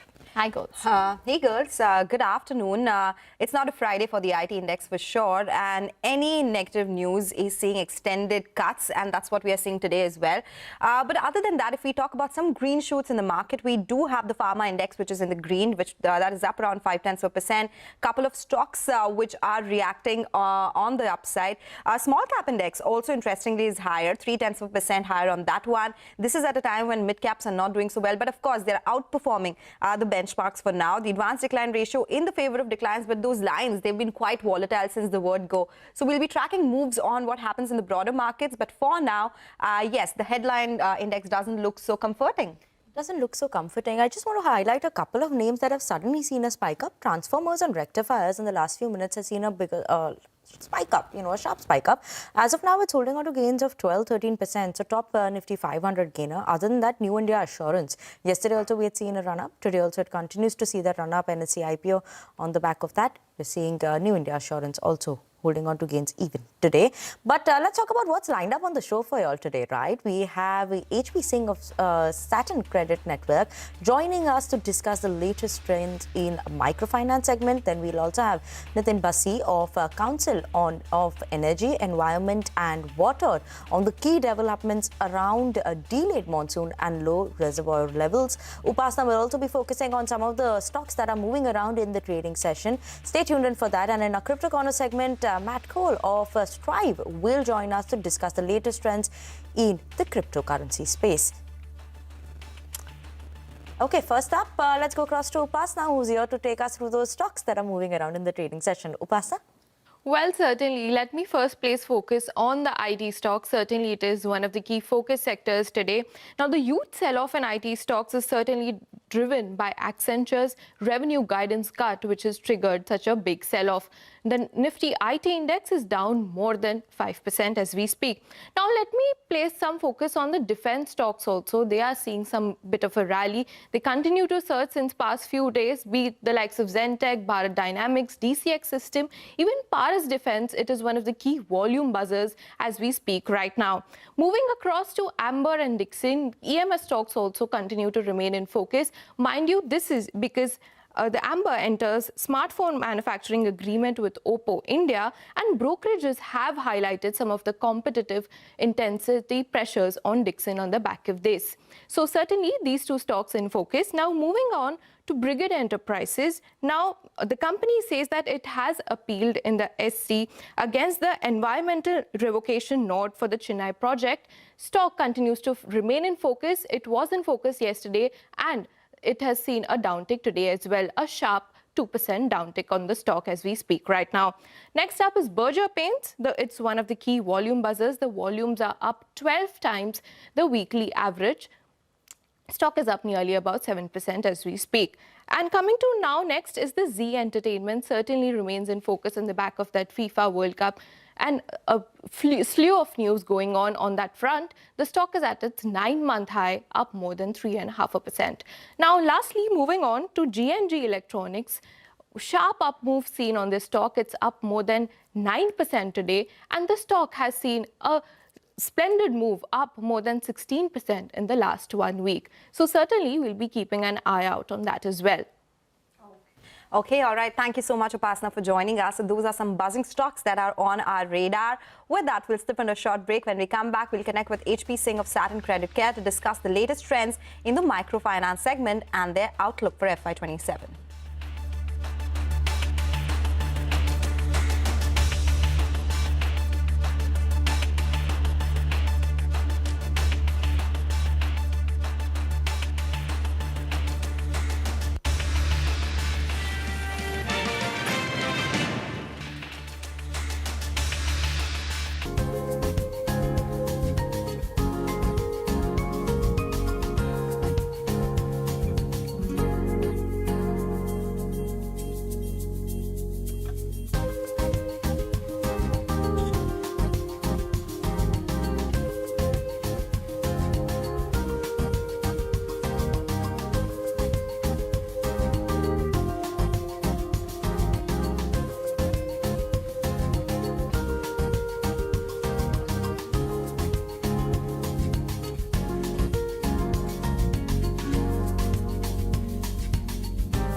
Welcome back to Halftime Report on CNBC TV 18. Now let's talk about a recent microfinance industry network report that points to early signs of recovery in the sector. However, now concerns come in around delayed monsoon, low reservoir levels, as well as expected to remain in terms of the key headwinds for this as well.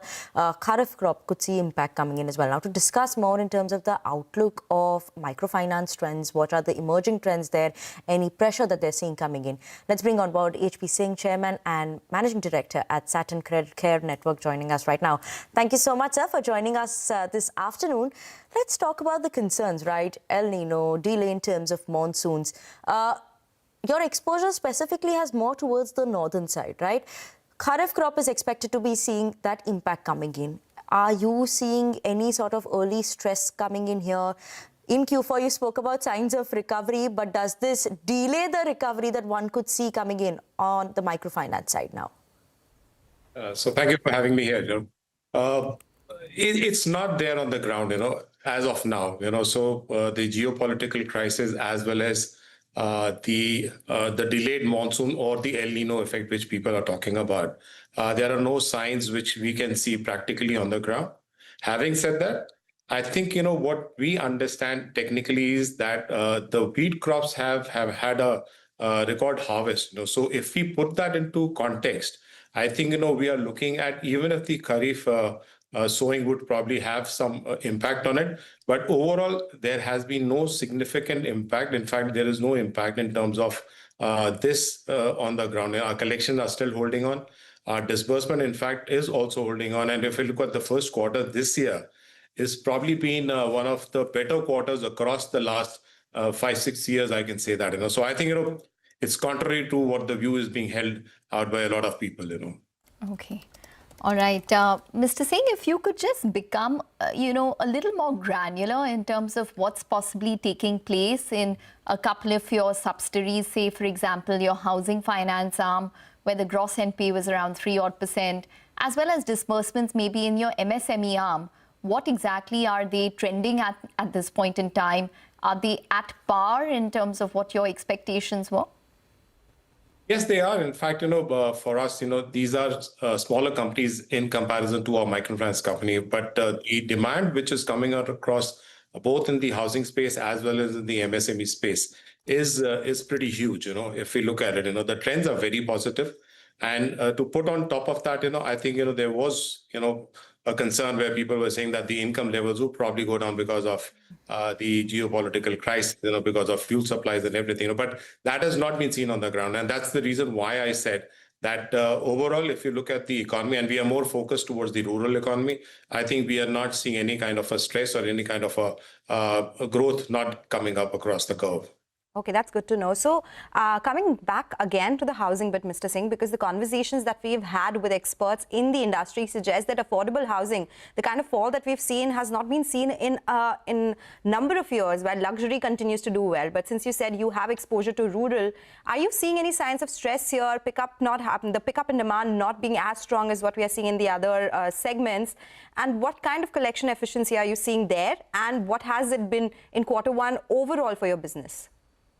So I think it has to be looked into context as such. So there is affordable housing which actually caters to tier 2, tier 3, tier 4 cities. Anyway, more focused towards rural. Now, rural doesn't have that kind of ecosystem where you'll have a large many players to do that. So the demand is still outstripping the supply. So when the demand outstrips the supply, technically you'll have far more demand coming up as such. Collection efficiencies are also holding on, and that is exactly what I said, that the collection holdings do not see any kind of impact coming from all these, little bit tidbits of crisis, which is coming in. So up till now, I think it's been fair.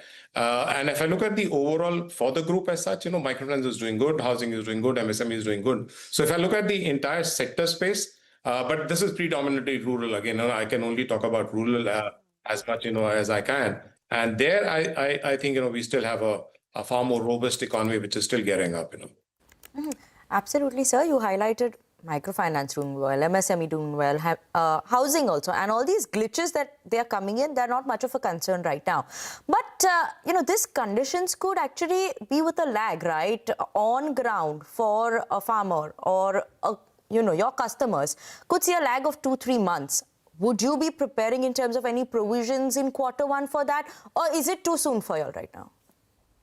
I think, you're right. There is always a lag. I do understand that. But, the lag also comes with some kind of a precedent set in before that. What we are looking in right now is, I think the lag is probably still far-fetched away, if I really look at it. But having said that, also, we did create a management overlay in terms of our provisions last quarter, which was probably a good quarter. We will continue to do that, because we still feel that whatever is being said, there might be a lag which could probably come in. But as far as I can see, as per my experience and as per what we've been able to do it, even if the lag comes in, or even if that comes in, that'd be very negligible in comparison to what I think the overall the scenario is panning out and how people are thinking about it. Okay. All right, Mr. Singh, if you could just leave us with some guidance then, because you did margins of around, net interest margins of around 15.4% in the previous quarter.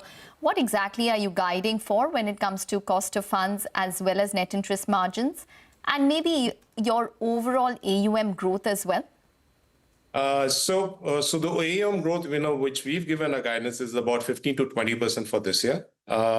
And the net interest margin, overall for the last year was close to about 13.5%, So for us, Q4 is always an aberration. So I think we don't take that into account. But if you look at the overall net interest margin of 13.5 for the last year, we are fairly positive that we'll remain stable. The NIMs will hold on. And in terms of cost of funds, I think we still had a 50 basis point drop in our cost of funds, which we feel has been good. Looking forward, I think cost of funds would probably remain again in the stable range. Even in fact, there could still be a possibility of it going down a wee bit. But overall, the NIMs will hold on. AUM again a growth of about 20 to 20% is what we're looking at. Take that point, Mr. Singh, also targeting non-MFI AUM to increase to 30% as a part of the total AUM. So the plans are in place. Thank you so much for joining us with your insights today on the business, what's happening on ground, and what possibly could be the impact of deficient rainfall and a possibility for El Nino. For now, they don't see any impact on ground. With that, we'll do one thing. We'll slip into a short break. Saumil Mehta of Mirae Asset Share Khan will join in with some trading strategies on the other side. Stay tuned.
Welcome back. Well, Reliance is set to announce its roadmap for the next 12 months at the 49th Annual General Meeting today. Sonal is here with all of the updates. Sonal, over to you. Thank you so much for that. Well, the next 12 months will be important track for Reliance Industries because it is going to see a lot of changes. The ramp up of solar battery manufacturing and generation. They will also see the planned factory for new energy, the electrolyzer gigafactory that they have spoken about a few years back. And these segments can be notable growth areas in the medium term as well. But let's take a step back and understand what happened in FY26 first, because the company did announce and did do a capex of 1.44 trillion, which was an uptick of 10% on a YY basis. The retail and digital capex was at 54,200 crores, which was a decline on a YY basis. But oil to chemicals capex was up 22% on a YY basis, led by petchem expansions. Other segment reported capex, which was up 2.1 times on a YY basis. A big share came in from new energy there at 30,000 crore rupees. So cumulative new energy capex has been at 70,000 crore rupees in last couple of years. A major chunk came in the last year itself. Now let's break it down segment-wise and talk about the new business, because Mukesh Ambani in Q4 did indicate that they are making rapid progress in operationalizing new energy gigafactories, which will be a big trigger for their financials as well. CLSA, in fact, in its recent note did indicate that updates here will be closely watched. Solar gigafactory will be operational. Battery energy and storage capacity will also start production in 2026. Let's talk about Jio now, because the big IPO hope is something that everyone will be watching out for, because they indicated they are advancing steadily towards the listing of Jio platforms as well. Now let's talk about the retail segment. Kotak Institutional Equities has done an analysis of the capex done in last 10 years. So 1.9 trillion has been spent on retail in over past decade, out of which 1.6 trillion or 84% was incurred in the past 5 years alone. And if we talk about the oil to chemicals business and E&P, where capex has slowed down, it's just 21% of total capex, but it still continues to be the cash cow of the business. Other business levers are something we'll be tracking very closely, because the company has been diversifying. Of the total 1.7 trillion capex incurred towards other businesses, 1 trillion was incurred in just last 3 years. So there has been massive capex announced, diversification as well, AI business, all of that is something we'll be tracking very closely in the AGM this time. Okay. Thank you so much for that, Sonal. But on that note also, let's bring on board Saumil Mehta, Head Retail Research at Vinaya Asset Sharekhan, now joining us to take us through the levels that we should be keeping an eye out on in terms of the market. Saumil, good afternoon. Thank you so much for joining us on the show. 23,970, we are again below the 24,000 mark today. What are the levels we should keep an eye out on, and how important it is to close about 24,000, maybe to see a further up move? Good afternoon, Winnie. Good afternoon to everyone. See, markets have broken out of a range. That's a positive sign for the markets. Now we've taken support at 23,100, 23,000 levels, which was very crucial. It was very crucial because it is a 61% retracement of the entire bounce which we saw from 22,200 to 24,600. So now that we have taken support at crucial levels and we've started making high tops, high bottom on the daily charts, we are trading about 20 and 40 daily moving average. Now, the overall view definitely remains positive in the short term, in the medium term, and the most crucial levels at this point of time to watch out is 10 daily moving average, which is very close to 23,800, which will be very crucial for us. It is the previous swing low as well on the daily charts. 20 daily moving average is at 23,630, which will also be a very crucial level to watch out for, which is the closing of that gap. Now, these two levels are very crucial in the short to medium term outlook. However, in the very, very short term, 20 hourly exponential moving average, where we are actually trading at this point of time, which is 23,940, remains very crucial. And 40 hourly exponential moving average, which is 23,800. So 23,800 is definitely a very crucial level now to watch out for. 24,000 level where we started today, and we are trading slightly below that. I don't think so that is very important, because there are stock specific and sector specific action going on, and we should more focus on the opportunities we have in the market at this point of time. My view is positive. My target on the upside would be 200 daily exponential moving average, which is 24,457. And buy on decline should be the strategy. If we get it at 23,800, that will be a very good level to buy again in index. However, pharma and defense, these two sectors are looking really very good from these levels, and I would buy on declines here. Okay, all right. So Nifty Pharma managing to be quite resilient in today's trading session. But we have a query. So just give us your perspective on this. Karan Sharma writes to us from Pune. He holds 300 shares of Bank of Maharashtra at 56 rupees. He's asking whether to continue to hold or sell at current prices. The entire banking space, especially the PSU banking space, has been quite resilient. Today, it's coming undone. But nonetheless, would you be a buyer of these stocks?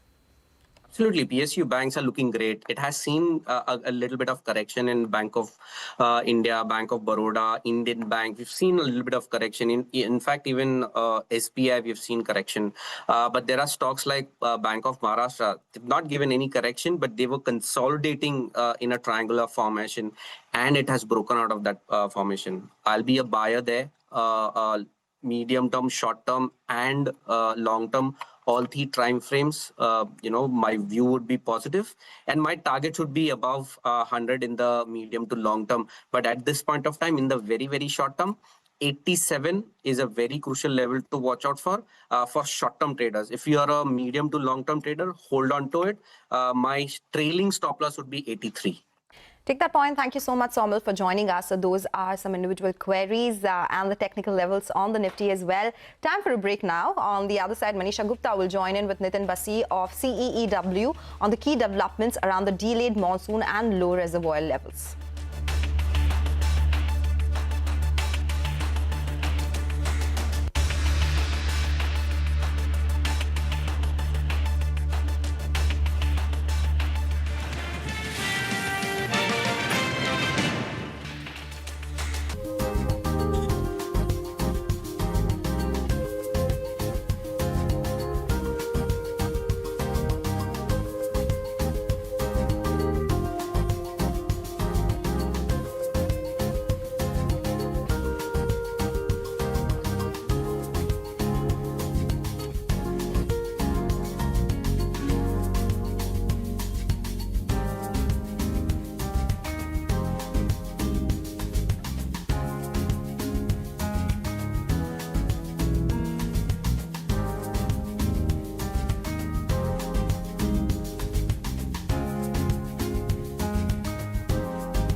Welcome back. Joining us on the show now is Nitin Bassi. He is from the Council of Energy, Environment and Water. Mr. Bassi, hi, thank you so much for joining in.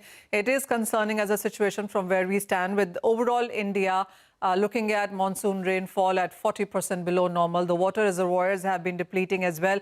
As per the data from CEW as well, it has been a constant week-on-week and a month-on-month decline in case of water availability. Yeah, thanks for having us on the show.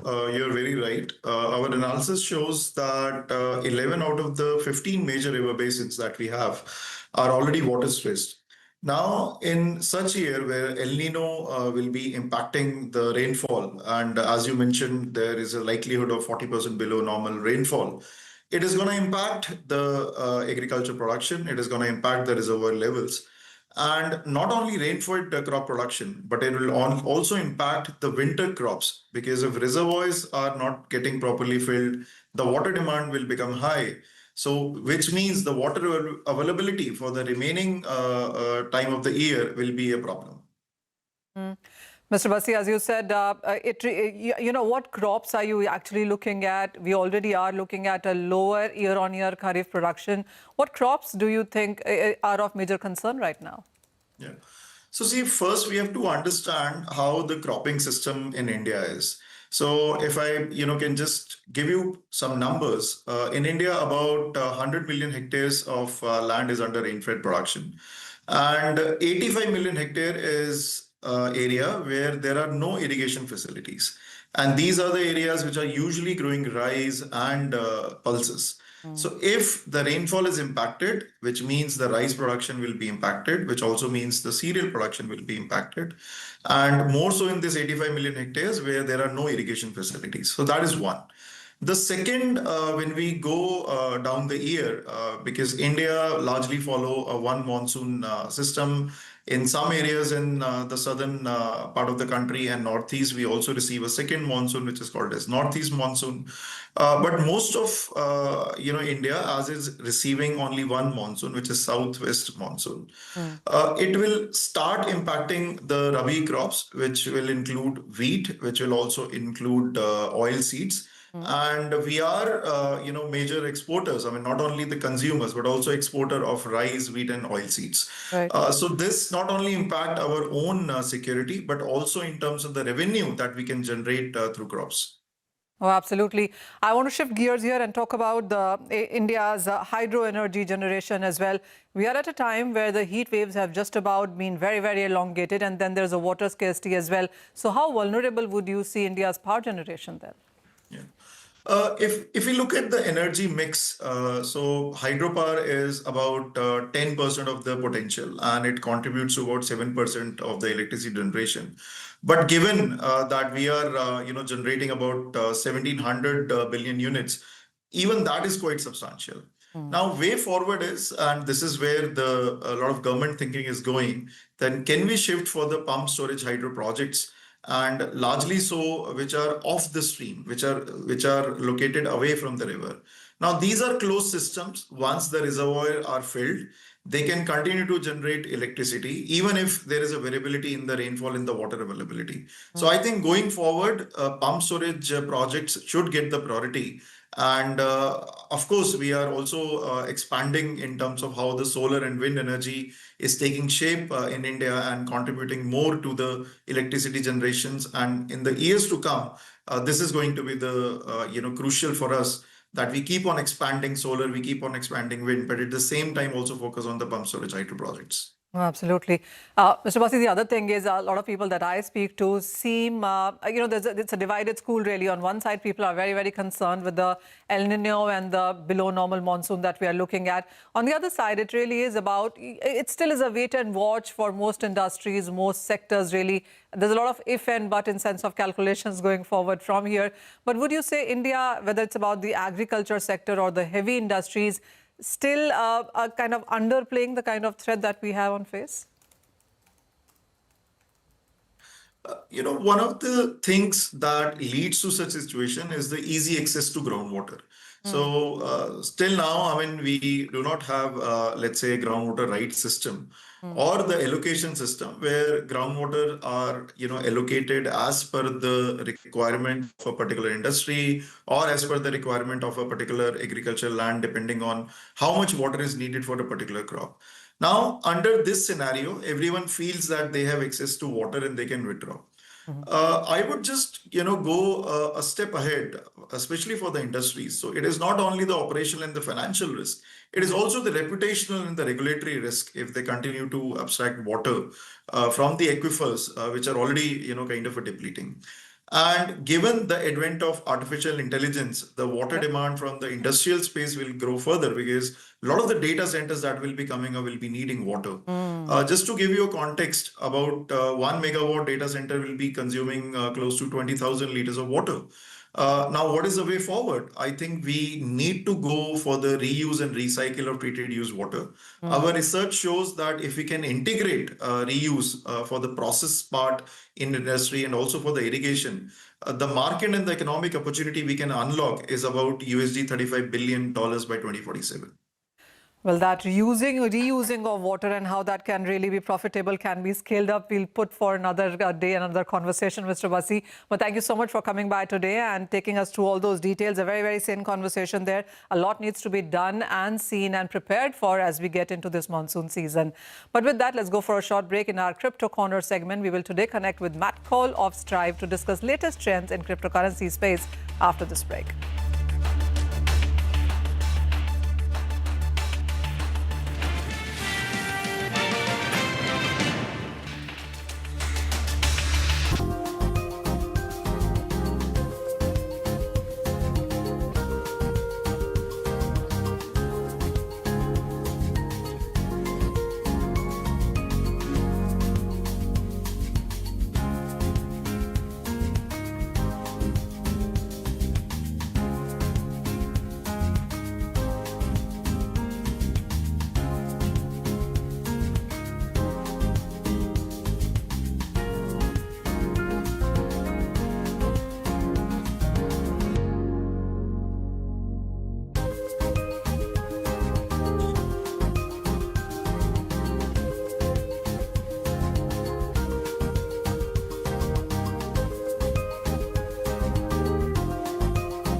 CNBC TV 18 presents Crypto Corner, powered by Binance. Our guest on Crypto Corner today is Matt Cole. He's CEO at Strive. Matt, hi, thank you so much for joining in. You are seen as a top-tier, public corporate Bitcoin holder. How much Bitcoin are you holding right now, and what really is the strategy onto this one going forward? So right now, Strive holds over 19,000 Bitcoin, and we have two securities. So we have our common equity, ASST, and the goal here is really structuring around Bitcoin and outperforming Bitcoin itself. And so we do that through structured finance. And so you could think of us as a structured finance company. Where do we get that structure from? How do we amplify Bitcoin's returns, both to the upside and to the downside?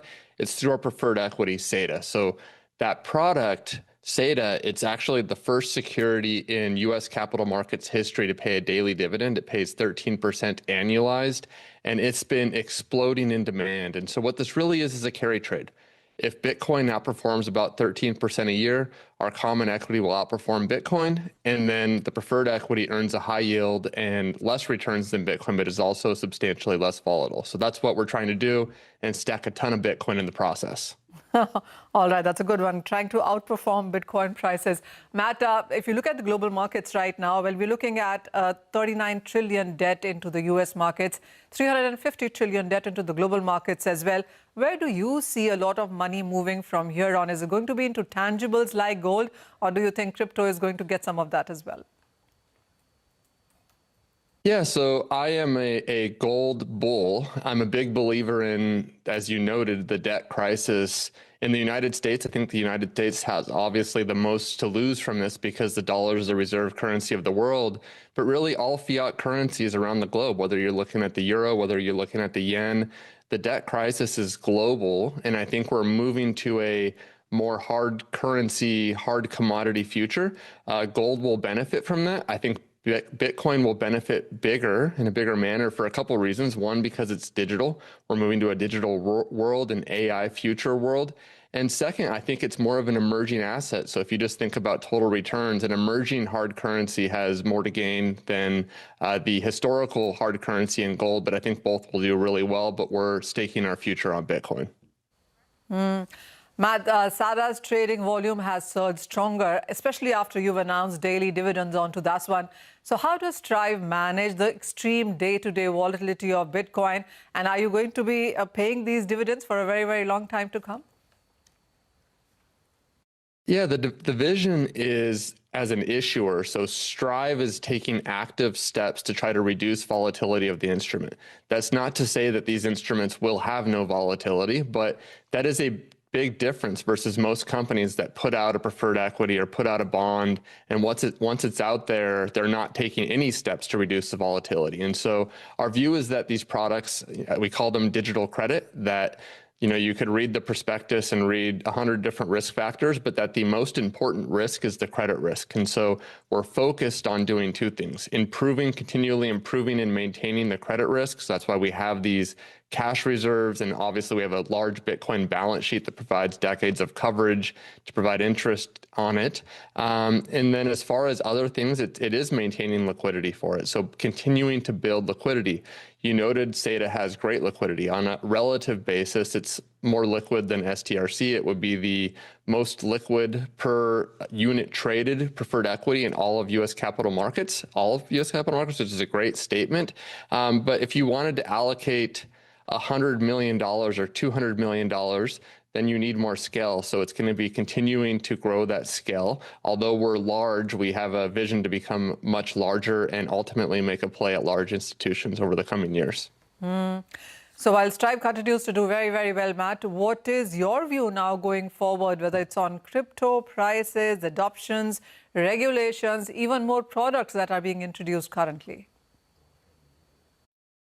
I think you're going to see continual evolution. I think you're going to see some nation-state adoption. I just got back last week from Prague in the Czech Republic. They had the largest conference in Europe, and I was pleasantly surprised to see several small nations around the country looking to adopt Bitcoin as actual money. And that would be a big game changer for what Bitcoin would mean. There's a lot of international law around if something is a commodity versus if it's actually a currency, even if it's not your currency.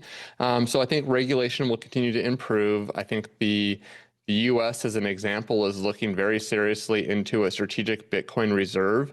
My view is that Bitcoin itself does not need nation-state adoption, but because of the debt crisis, because of fiat currency issues, nations actually need Bitcoin because of its uncensorable nature, because of its hard cap nature. And so I think you're going to continue to see regulations move more friendly. And when you do see nations do that, I think those nations will see large capital flows and will gain power, will gain national security. So my view is every nation should adopt a pro stance towards Bitcoin. All right, that's Matt Cole telling us that Bitcoin doesn't need nations, nations need Bitcoins. Matt, thank you so much for that conversation. Appreciate you joining us from your gym there. And that's all about crypto. That's all about crypto and work-life balance. Absolutely, crypto work-life balance. That's what even we are aiming for now. But on that note, we're going to zip into a very short break. After the break, we'll get you more on markets, more stock-specific action. Stay tuned in. CNBC TV 18 presents Crypto Corner, powered by Binance.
Welcome back. Well, it is one of the stocks in focus. Aurobindo is the one that I'm talking about. That stock is managing to buck the trend today. It's up around 2.5%, joining a lot of the healthcare stocks which are managing to see some amount of gains.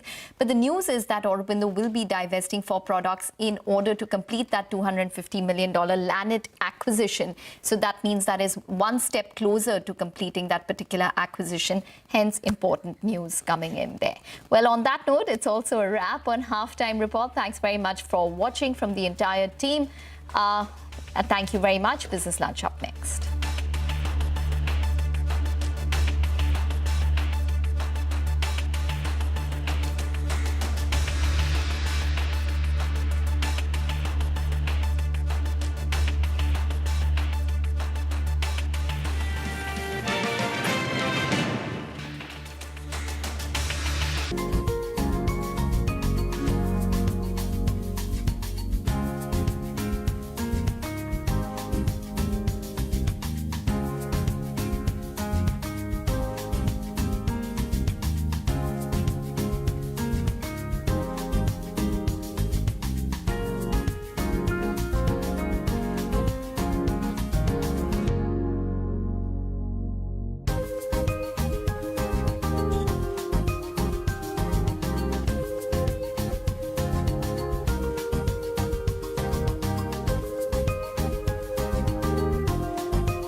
Stocks slip after US-Iran talks stall over fresh hostilities in Lebanon. IT and realty are the big losers, while telecom and healthcare notch some gains.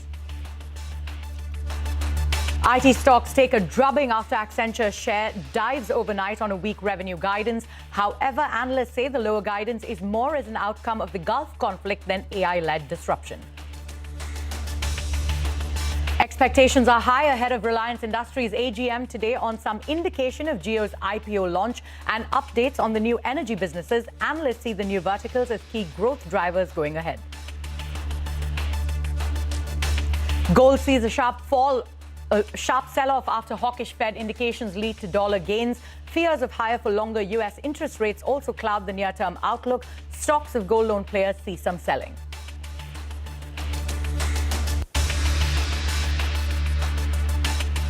Hello and welcome to Business Lunch, live from the CNBC TV 18 Motilal Oswal studio. I'm Arundhati Ramanan. Good afternoon, guys. After 5 straight sessions of gains, the markets are all in the red today. Negative global cues, and if you take a look, the Nifty is about 240 points in the red. It's near the lowest point of the day, 23,926 on the Nifty. We've got the Sensex that's seeing cuts of over 860 points as we speak. The Midcap index was flat at one point. It is doing better than the blue chips, but is still in the red, about 0.2% in the red, and the Nifty Bank falling in line with the blue chips at this point, 0.8% lower. Now, the biggest culprit in today's trading session are those IT names. After the big fall we saw in Accenture overnight after it cut its guidance, it had a big impact on IT stocks in India. In fact, that index is at a 3-year low. We've got Infosys, which is crashing about 8%, TCS down over 5%, and HCL Tech down nearly 4% as we speak. Up next, the realty names, they continue to drag as well. If you can bring up DLF, Prestige, Lodha, all of those stocks down over 1% in trade. PSU banks not doing well today as well. PNB, Canara Bank, SBI, all of them are trading lower as well today. But there is some green, and that's coming from the pharma pack. We've got Loris Labs, which is over 3% in trade. We've got Ipca Labs up over 3% as well. And Aurobindo Pharma also bucking the trend, about 2.5% in trade today. So that's how the markets are shaping up this afternoon. But first up, IT stocks are the big story of the day. Those stocks slipping after global IT bellwether Accenture trimmed its upper end of revenue guidance, citing weakness in West Asia business. Vinny is here to tell us more on that front. Vinny?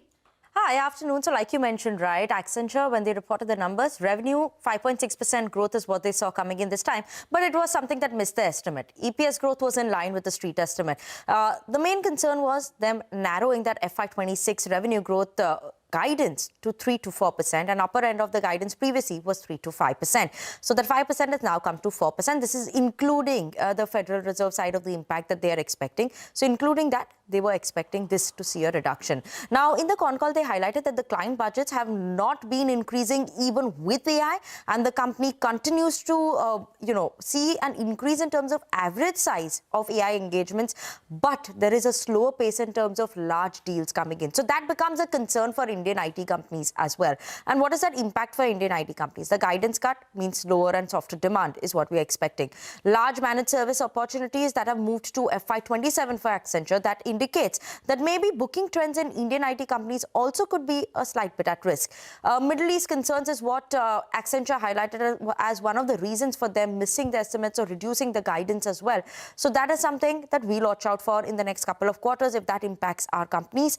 So those are the key concerns that came in terms from the India point of view. Brokerages like CLSA, they said that yes, guidance cut came in. Soft managed service order book is also what they're highlighting, but that is mainly not an AI impact that they're seeing, but mainly a macro concern impact. So they continue to see that, and like Infosys and Wipro is something they see that could see some bit more of an impact, but they like HCL Tech. HSBC on IT, they are also saying that Indian IT service companies continue to lack short-term triggers, and valuations are something they're still keeping a very close eye on. Nomura, on the flip side, they said that they prefer Infosys and Cognizant in the large cap space, while Coforge is something they like in the mid cap space, and eClerx in the small cap space. Jefferies, they said that despite that fall for IT on the YTD basis, they're still underweight on the sector. So a bit of a mixed view, but concerns come in terms of short-term triggers, and valuations, obviously, they're still much below those peak valuations that we've seen coming in 2024, 2025. But after that, it's just been a downside for IT companies.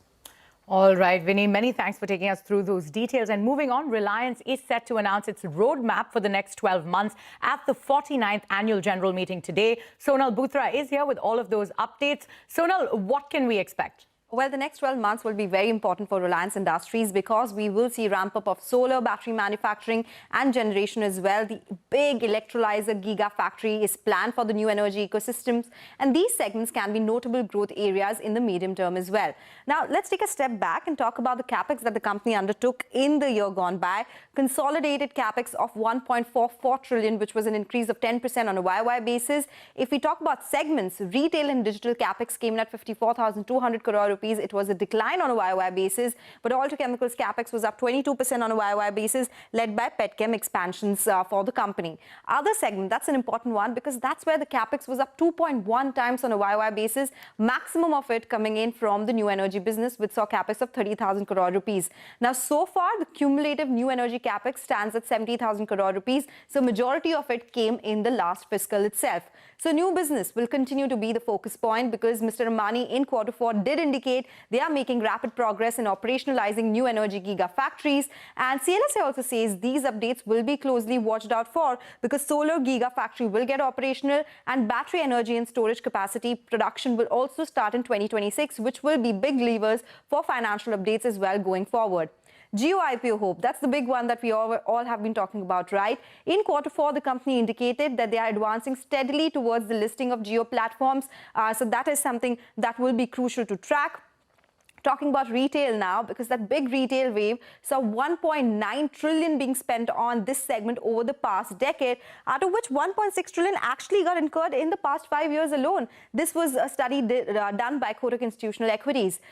Let's talk about oil to chemicals business and exploration and production. They continue to be the cash cows, but of course, capex in conventional energy has slowed down, which is just 21% of the total capex now. Diversification has been the key for Reliance Industries in last couple of years.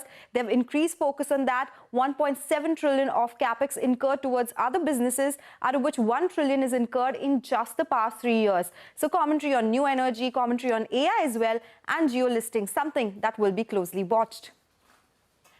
All right, Sonal, thank you so much for taking us through what we can expect from Reliance's AGM later today, and that'll be live on CNBC TV 18. But with that, it's time for us to head into a short break. More news and updates coming up on the other side. Stay tuned.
Welcome back. You're still with us on Business Lunch. The market at the low point of the day, the Nifty now at 23,927, seeing cuts of over 240 points. And if you take a look at that contribution chart, the biggest culprit today in the trading session that's pulling the Nifty lower are those IT names. So that'll come up on the screen. If you take a look, Infosys, TCS, HDFC Bank, all of them lower, but top 4 Nifty losers, all of them are those IT names, Tech Mahindra, HCL Tech, all of them also low in trade. On the higher side, we've got ICICI Bank and Bharti Airtel that are powering on for the bulls. But the Sensex also down now over 860 points. We've got the Midcap index that's doing slightly better than those blue chips, about 0.2% lower in trade. And the Nifty Bank about 0.7% in the red. But moving on, Manisha focuses on the key developments around the delayed monsoon. Manisha? Well, I'm looking at the monsoons right now, and every day that passes in the month of June, you're looking at the deficiencies just about increasing. So when you look at the 1st of June to 18th of June, the monsoon in India is now 40% below normal. It has been a late onset. It's an El Nino year as well. But the kind of numbers that we're looking at on the weaker side, the IMD and various other forecasters believe that it's going to be difficult for India to pick up these numbers therein. So when I look at the various geographies herein, and as you can see, the biggest of deficiencies clearly coming in for the central part of India. Now, this is your bread bowl as well. This is where cereals and most of the kharif crops are grown. And then you have East and Northeast India looking at 46% of deficiency, 20% of a decline in rainfall is what South Peninsular is facing. Northwest better at just about 2% of a decline there. But when I take you through the kind of states that are looking at deficiencies is really large. So number of states that have seen deficiency anywhere between 20 to 30% are 3. 6 states are dealing with deficiencies between 30 to 40%. And you have 4 states also looking at deficiencies anywhere between 40 to 50%, and a state that is looking at a deficiency almost at 60%.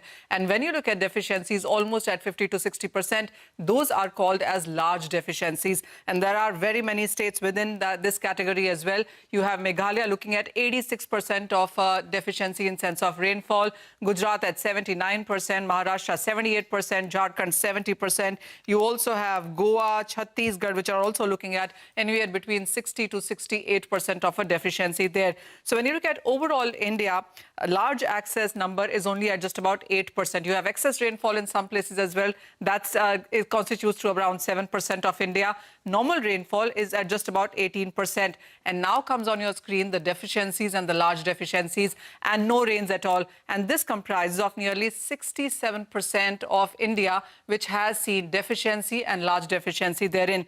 You might say that this is just about June and we still have another 3.5 months to go when it is about rainfall. But the concerns clearly are in the number here. Remember, it's an El Nino year, and many people are calling it a super El Nino, enormous El Nino, etc. I'll tell you what El Nino is all about. This is about unusual warming of surface waters in central and eastern tropical Pacific Ocean. Now, when you look at the overall state that we are in right now, well, the temperature departure from the sea surface, from long-term average temperature, and the severity of that is what El Nino really means about. What it also brings with it is leads to weak trade winds and also moisture diversion. And when you look at the overall numbers, and this is as per the IMD data, so what IMD says is that in the month of June, it's going to be a weak El Nino, which means 0.5 to 1.01 degrees Celsius of a diversion in sense of the sea temperature there. IMD also says that by the time we are in case of July and August, it's going to be a moderate El Nino. That means that the diversion is going to even be higher from 1 to 1.5%. IMD then goes on to say that by the time it is September, the diversion is going to be 1.5 to more than 2%. There are certain reports talking about 2.5 to 3 as well, and 2.5 onwards is severe El Nino, which perhaps we are looking at in this year. So is the concern really coming in? Even as we are trading with weak El Nino for the month of June, we already are facing a 40% of a decline in monsoon. Going forward is going to be a stronger El Nino, and that is where the concern comes in for July and August and September. And then there are reports also suggesting that the ways El Nino is transforming, it could perhaps be the weakest year in 2027 as well. That could impact the Rabi crop as well. So not just Kharif, but Rabi as well is under slight threat right now. All right, Manisha, many thanks for taking us through those details. But on that note, it is time for us to head into another short break. More news and updates on the other side. Stay tuned.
Welcome back. You're still with us on Business Lunch. The Delhi High Court earlier today rejected Telegram's plea challenging the government's decision to block the messaging platform in India. Rachna Dhanrajani is here with all of those details. Rachna, take us through what the court said.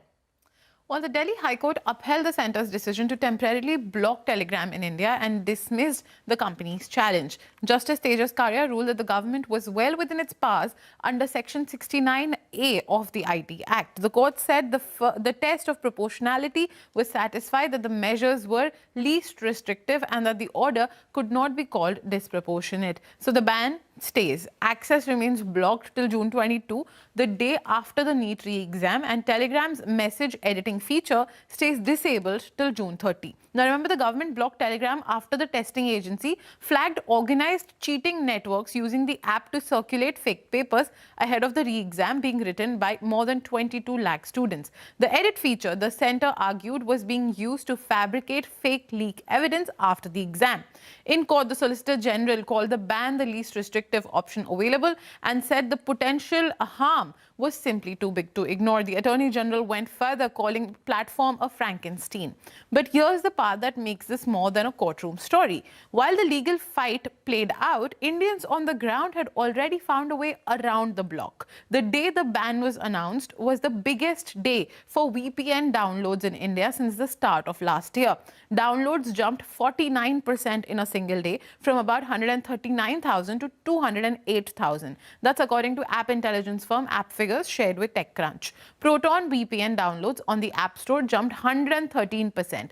Turbo VPN 85%. Proton climbed from number 18 to number 5 on the utilities chart on the Apple Store in just 2 days. And the block barely dented usage. Sensor Tower found Telegram's daily active users in India actually rose 17% on the day the ban was announced, its biggest single-day jump since a major outage back in 2021. So the court has backed the government's power to block a platform used by 150 million Indians, but the download numbers point to the harder question, not whether a ban can be ordered, but how far can it actually reach in an age of one-tap workarounds. All right, Rachna, many thanks for taking us through those details. But with that, it is a wrap on this edition of Business Lunch. More news and updates on the other side. Stay tuned.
Go beyond market headlines to understand the reasons for the day's movers and shakers.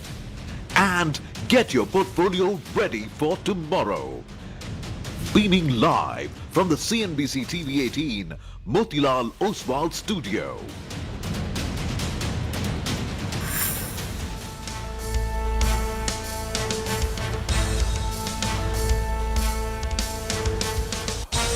Okay, well, we're starting closing bell a little earlier than usual, actually a full 1 hour earlier than usual, because at 2 o'clock you have the Reliance AGM, which will be in full flow. Well, markets are down about 200, between 200 and 250 points. It's been in that range for a while. I mean, you know, it's been a good week, 4 sessions, so this last one, not so good. I'm Prashant. We're coming to you from the CNBC TV 18 Motilal Oswal studios with me, my colleague Nigel. Nigel, hi. Well, hi, Prashant. I guess, the market's a little bit nervous with regard to the details of that deal. I think you have the possibility that Fed goes ahead and hikes rates as well. And from a domestic queue, we have the monsoons, which has not yet arrived, and hopefully it arrives next week. So I put all of that together, and the rally that we saw from around 23,200 to around 24,100, I guess that's the reason why we've seen some profit taking. You know, Nigel, the big worry is going to be if there is a slip between the cup and the lip with regards to the MOU, because look at the headlines which are coming through. The headline is that the US side is not going to Switzerland. Iran is not going. Switzerland is saying, well, talks have been postponed. Right. So it's all, they're all making it seem like it's all technical in nature and eventually it will restart. Right. That it's just a matter of time. And hopefully it is that. But who knows, right? We've seen this play out earlier in the past as well. So one just hopes that there will be hiccups along the way, but the core of the MOU remains the same, and it is a matter of time, and it is just a technicality. But we'll just have to see, and this is another weekend, and weekends are never good, right, in terms of news flow on Friday evenings. Well, that's right. And, Israel is humming a tune of their own, right? And that's... that is the whole point, because they're in southern Lebanon. They're openly saying we will not leave the areas which we've occupied. And they continue to strike. And I think there has been an attack where 4 Israeli soldiers have been killed. Israel is so, I mean, I think all of that, one of the conditions was ceasefire on all fronts, including Lebanon. So, look, this all matters because the strait, there's no ships passing through the strait. And the hope is that the ships will start passing through the strait. If Iran comes in and says, well, no, nothing doing, we've got to see that stop. Only then we will sort of, sign on the dotted line or whatever, right? I mean, even start negotiations. Till then, the strait is closed. Then all of this excitement, etc. I mean, oil will go back up again. You don't want to see that happen after having come so far over the last many odd trading sessions or so. So that's the bigger worry. So I don't think anyone is saying, well, that's the base case. It's kind of far out. Everybody's slightly worried about it at the back of everyone's heads. But I don't think anyone is saying, well, this agreement is a non-starter. And rightly so. But as I said, never say no. It's a volatile situation with volatile parties on both sides. How should you position yourself? That's the question. Mitesh is with us. Mitesh, good afternoon. Good to have you with us here. Oil, by the way, on your screen now, right? Brent back above 80. What's your sense? What do you do?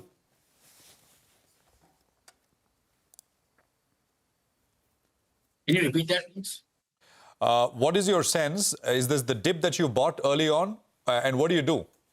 No, I haven't bought it yet, but this is a dip I wanted to buy. So, in the morning also I was saying that if you get a 200-point kind of a cut, wait for the markets to come closer to about 23,850 because the averages are placed slightly lower and we also have a gap area coming in just below that. So I think that's the level on this spot which I'm looking to buy into. So still waiting. Though slightly disappointing in the fact that there's no attempt to recovery as yet, but let's see how it closes the week. But 23,850, 800 is a very strong support zone for me, and I'll keep a watch on that area and even attempt a long as we get around that area. On the stock side, I have one buy and one sell. Laurus Labs is a buy with the stop at 1394 for targets of 1460, and Colgate Palmolive is a sell with a stop at 2027, just about day's high. And 1930 is the target. Got it. Okay, all right. Thanks a lot, Mitesh, for that. Well, let's welcome our guest on the show. We have Dharmesh Kant as well as Deven Choksi who join us. Good afternoon, gentlemen. Good to see you all in. It's been a good week for the markets, actually, and there is some money being taken off the table, which one would say it's par for the course because the kind of rally that we have seen. Devin, let me come across to you. The problem has been the tech names, right? Because you thought they had bottomed out, there was some bottom fishing that was taken, and then suddenly you have Accenture comes out with guidance like that. They've lowered the upper end of the guidance. But the street is fearing with regard to the commentary, the impact of the Middle East as well, they have mentioned out there. What do you make of this kind of a fall? Because every time we think that the bad news is behind, there's a fresh blow that comes about. And the index itself, the Nifty IT index, is making a fresh 52-week low today. Your take, Devin, would you look to buy or would you completely stay clear of the tech index? Nigel, good afternoon. Well, I think the market is having more amount of fear than justification on the business side of the activity. Indian IT companies, the model is changing and changing very, very fast, adapting to AI. On one side, I think they are basically using the AI to generate the business case, the forward, taking it further to creating the codes, and then after, I think, taking it forward to using agentic AI, they basically putting this entire thing into production. So the AI trained modules are being provided to their customers by most of the Indian IT companies. And that's a process which has already started. TCS confirmed it that they are having $2.5 billion worth of order inflow in the last quarter, and this year is going to be even more compared to what it used to be. And similarly, the situation with most of the Indian IT companies, wherein I think they're systematically transiting from time and effort-based billing to outcome-based billing with their customers using the AI part. In my viewpoint, I think instead of getting too much nervous about whatever the commentary is coming out from one another corner of the world, I feel that I think the Indian IT companies probably are adapting to this environment, which is far more superior. They are actually the AI enablers, if I may put it this way. And I think their customers definitely want to see them providing the solutions. So we remain selective buyers into the IT counters. We feel that I think some of the frontline IT companies included, so they may report a single-digit growth in current times. But mid-tier IT companies, definitely the engineering R&D background, I think definitely is suggesting the claim that between 15 to 20% they are likely to have growth in the current financial year. So selectively, we are bullish about these prospects of these companies in particular. Even after yesterday's pullback, Devin, and just to stay with IT, right? Coforge had this investor day early on, and they said big numbers, basically, in terms of targets, and it's I think $5 billion target is what they put out in the next 3 years, basically. Just your thoughts on anything you like there, if you want to talk single stocks, and then I'll ask Dharmesh. Devin. Yeah, Prashant, I think few of the companies, they are executing the programs so well. One among them would be definitely Tata Technologies. Second would be Tata Elxsi. I think they're executing their programs well with their OEMs. In my viewpoint, I think the BMW JV of Tata Technology, which has ramped up very successfully and very quickly to 2,000 people, most of them are now AI trained. This is a classic example, and winning the contract from Japanese major now after BMW is again, I think it's validating the fact that these kind of companies are an end-to-end solution provider to the business requirement of their OEM customers. So we believe that starting from conceptualizing the vehicle, designing the vehicle, to producing the vehicle, and sales and services of the vehicle all included, if the cycle time is brought down in 18 months, then such kind of companies would definitely become the OEM's preference as far as the business goes. So we really like, I think, some of these companies who are delivering a good amount of program completed with the OEMs, and I think the growth also targeted around 20% plus with margins. Got it. Okay, all right. Let's come across to you, Dharmesh. Dharmesh, you believe that this is a stock pickers market, right? Give us a stock name that you all have done some research on. In the past, we've spoken about PowerMech, that's done pretty well. Bank of India as well, that's been holding on to its own. I think the other stock, the tech stock, that's not really performed. As you said, it's been a big underperformer. Orient Pro, that was. But is there any fresh idea that you all have researched? Yeah, Dr. Nigel, I mean, a couple of weeks back, we initiated on Dixon Technologies. It was a part of our mid-cap high conviction portfolio. So that we are bullish on. I think this Vivo JV deal will go through. And that would be a big re-rating for Dixon Technologies. So without X that, they have guided for 15-17% kind of revenue growth for this year. But going forward, if the JV deal goes through, then I think this growth will be around anywhere between 25 to 35% for this FY27 itself. And thereafter, it has to be seen. It will be margin accretive as well. And they are slowly diversifying into ODMs rather than in pure play EMS players. So that's working well for them. Stock price has moved up, but I think any declines in such kind of a market is an opportunity to back that. Other housing finance we have been liking that for quite a while, and I think for the year that should do well in the affordable housing finance segment. So these two companies are doing well. A few of the real estate players we are looking into right now, but I mean it's a work in progress. Soon it will be there. We'll let you know, and there's a good valuation gap emerging out there. So anywhere, wherever there is a valuation, gap is there and the future trajectory looks stable, the stock price is seeing good traction. Even today, Orient Pro Solutions, despite 7-8% kind of a crack in all the IT stocks, it is not corrected till now as we speak. And Tata Technologies is the other counter which just Devin Weiss spoke about. We have been liking for quite a while, and this year should be good for all engineering, research and development technology companies into automobile space. Okay, all right. We're counting down the minutes with the Reliance AGM. So why not just sort of focus on that for a bit, right? Reliance is set to announce its roadmap for the next 12 months at the 49th Annual General Meeting shortly. Sonal is here with all the updates. Sonal, take it away. Well, the next 12 months will be very important for Reliance Industries because we will see ramp up of solar, battery manufacturing and generation as well. The big electrolyzer gigafactory is planned for the new energy ecosystems, and these segments can be notable growth areas in the medium term as well. Now, let's take a step back and talk about the capex that the company undertook in the year gone by. Consolidated capex of 1.44 trillion, which was an increase of 10% on a YOY basis. If we talk about segments, retail and digital capex came in at 54,200 crore rupees. It was a decline on a YOY basis, but Auto Chemicals capex was up 22% on a YOY basis, led by Petchem expansions for the company. Other segment, that's an important one because that's where the capex was up 2.1 times on a YOY basis, maximum of it coming in from the new energy business, which saw capex of 30,000 crore rupees. Now, so far, the cumulative new energy capex stands at 70,000 crore rupees, so majority of it came in the last fiscal itself.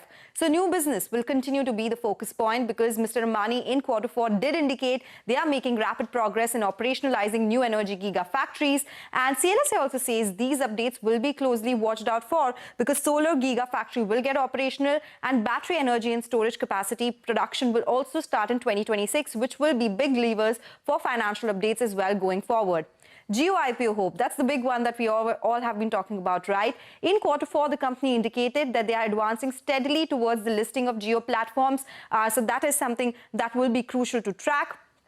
Talking about retail now, because that big retail wave saw 1.9 trillion being spent on this segment over the past decade, out of which 1.6 trillion actually got incurred in the past 5 years alone. This was a study done by Kotak Institutional Equities. Let's talk about oil to chemicals business and exploration and production. They continue to be the cash cows, but of course, capex in conventional energy has slowed down, which is just 21% of the total capex now. Diversification has been the key for Reliance Industries in last couple of years. They've increased focus on that. 1.7 trillion of capex incurred towards other businesses, out of which 1 trillion is incurred in just the past 3 years. So commentary on new energy, commentary on AI as well, and geo listing, something that will be closely watched. Okay, all right, Sonal, thanks very much for that. Well, in a short while from now, at 2 p.m., Chairman Mr. Mukesh Ambani will address shareholders, and the street is keenly watching out for concrete plans for the Jio IPO. Updates on new energy projects and other important capex updates will be in focus as well. But before that, here is a quick look back at the year that was.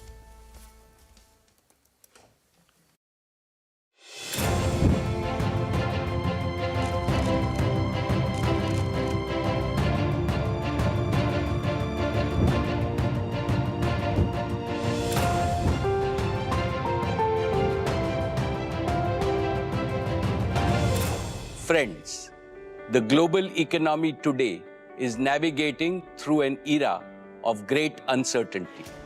Geopolitical tensions are rising, volatility is persistent, and predictability is scarce. The world is realizing that conflict produces no winners, whereas cooperation ensures shared prosperity. When nations cooperate, trade flows freely, investments flourish, and everyone wins.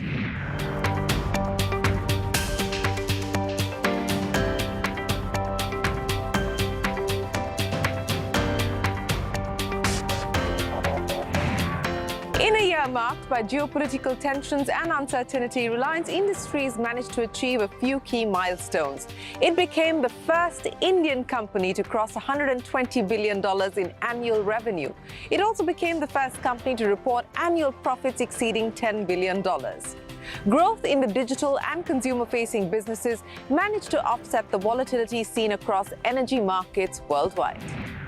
As Reliance approaches the close of its golden decade, we rededicate ourselves to the rapid realization of this Indian dream. We are resolutely transforming our operating model to become a deep tech company with advanced manufacturing capabilities. We are making every one of our businesses AI native, positioning them for hyper growth.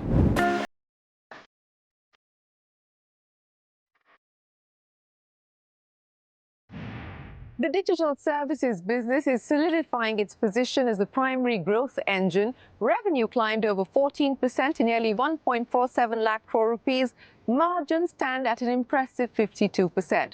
Reliance Jio is now home to 268 million 5G users, the largest customer base for any company outside of China. The total user base has also risen to 524 million. Data traffic has seen a healthy jump of 31%, and the average revenue per user stands at 214 rupees a month.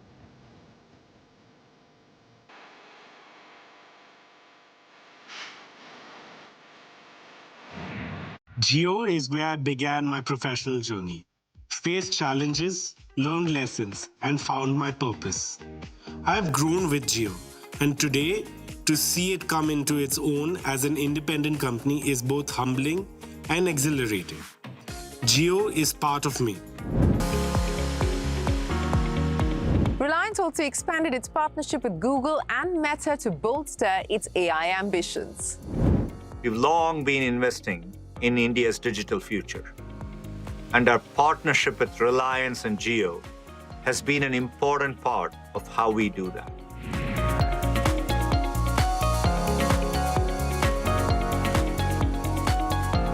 Meta and Reliance are going to deliver our open source AI models to Indian businesses to help them fuel their work. With Llama, we've seen how AI can amplify human potential, boosting productivity, inspiring creativity, and accelerating innovation. I'm a believer, have been a believer that we have to embrace technology. We cannot run away from it.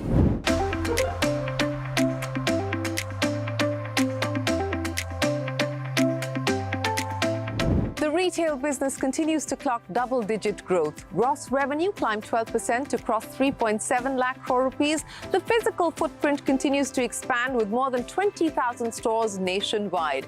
This retail network caters to a registered customer base of 387 million, driving 1.93 billion transactions. Reliance is also making a splash in the hyper-local quick commerce market with JioMart, where daily orders surged 300% in Q4.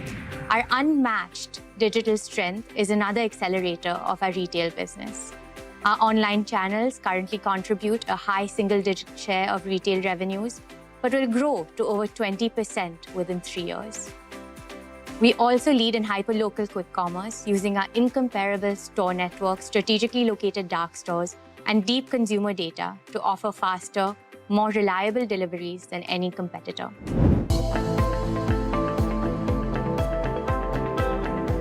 The group's traditional oils to chemicals business anchored the top-line performance while weathering macroeconomic and geopolitical challenges. Annual revenue grew nearly 6% to more than 6.6 lakh crore rupees. Healthy transportation, fuel cracks, high asset utilization, and optimized feedstock sourcing aided the performance.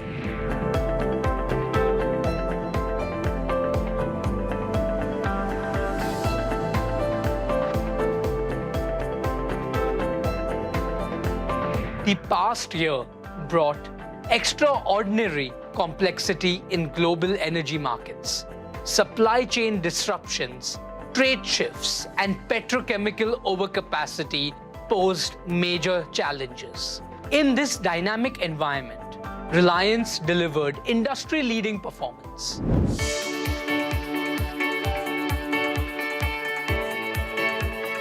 Reliance also signed a landmark $8.5 billion merger with Disney to create India's largest media powerhouse, which commands 800 million weekly viewers and nearly 300 million paid subscribers.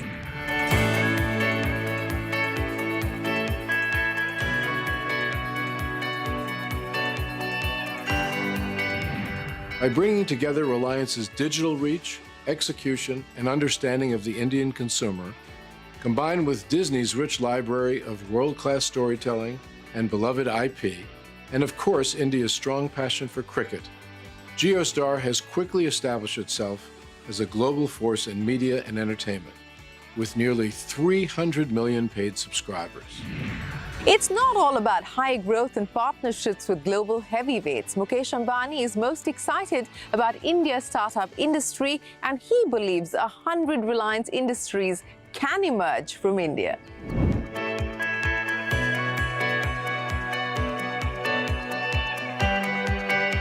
When I interact with startups and we see young 28, 30-year-olds starting up companies, and I can clearly see, right, 100 new Reliances.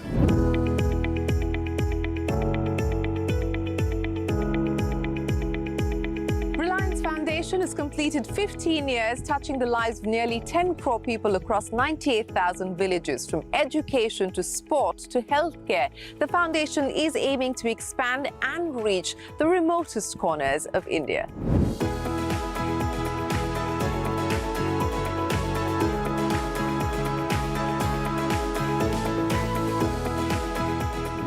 During the next decade, we aim to reach 400 million Indians, provide quality education to 300 million school-going children, transform the lives of 100 million women, and empower 15 million rural households.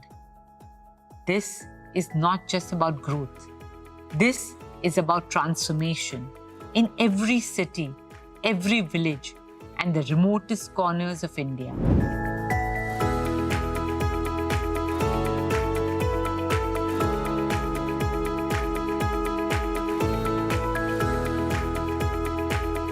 FY26 was another watershed year for Reliance Industries. With expectations rising, the conglomerate will be firing on all cylinders to deliver once again in this financial year.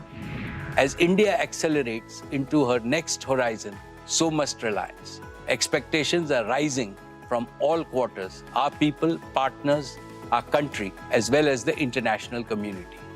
We are not just preparing for that future, we are shaping it.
Okay, welcome back. 2 minutes to go, and maybe we spend a minute each asking Dharmesh and Deven what their expectations are. Dharmesh, in under a minute, what's the top expectation for you? Yeah, Bashad, I mean, first is the roadmap to the capital allocation with each businesses as return on capital employed has been reducing. So how it's going to go up? Asset moderation timelines, if it can be given, nothing like it. And the revenue model for each, be it, AI or data center, new energy business, hydrogen energy, clean energy business, which they are talking about, solar panels, gigafactory, and the LEO thing, the satellite launches into the space. So if quantification of the timelines can be given regarding capital allocation, revenue model, I think that is what will take it for a re-rating. Deven, same question to you. Value unlocking from geo platforms, commercial operations coming from the renewables, and also commercial operations starting in the Reliance Intelligence.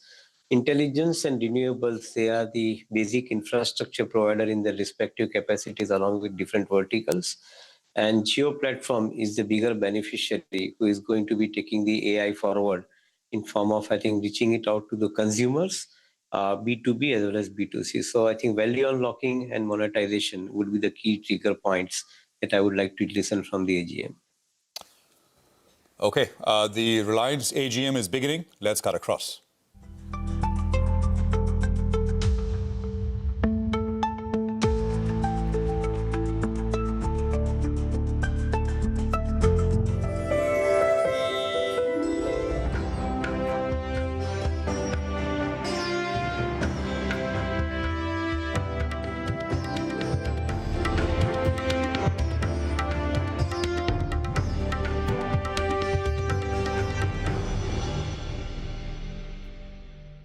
Ladies and gentlemen, good afternoon. It is 2 p.m. and time to start the meeting. I welcome all of you to the 49th Annual General Meeting of the company. This meeting is held through video conferencing in compliance with the circulars issued by the regulators. The company has taken all feasible steps to ensure that the shareholders are provided an opportunity to participate in the annual general meeting. Adequate video conferencing facility and live webcast of the proceedings of this meeting have also been provided. Requisite quorum is present, and therefore I call the meeting to order. The register of directors, key managerial personnel, and their shareholding, the register of contracts or arrangements in which directors are interested, and a certificate from the secretarial auditor on employees' stock option scheme are available for inspection by the members. I wish to introduce, for the benefit of new members, my colleagues on the board of our company. Dr. Shumit Banerjee, Srimati Arundhati Bhattacharya, His Excellency Yasir Al-Rumayyan, Shri K.V. Chaudhary, Shri K.V. Kamath, Shri Haigriv Khaitan, Shri Dinesh Kanabar, Shri Nikhil Meswani, Shri Hital Meswani, Shri P.M.S. Prasad, Shri Anant Ambani,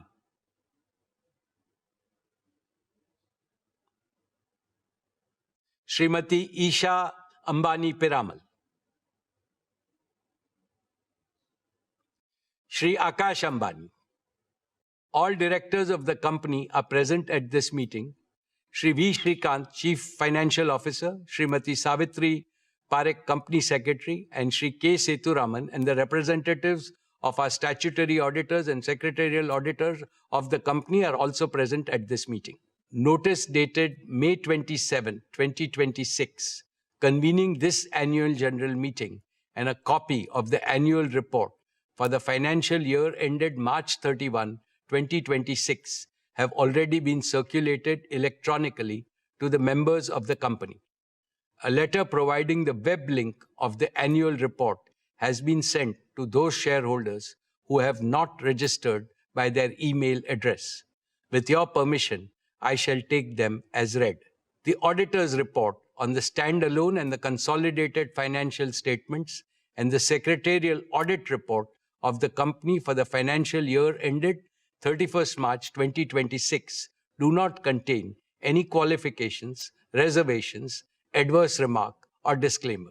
Accordingly, these reports are not required to be read out as provided in the Companies Act 2013. Now I will begin my formal address to the shareholders.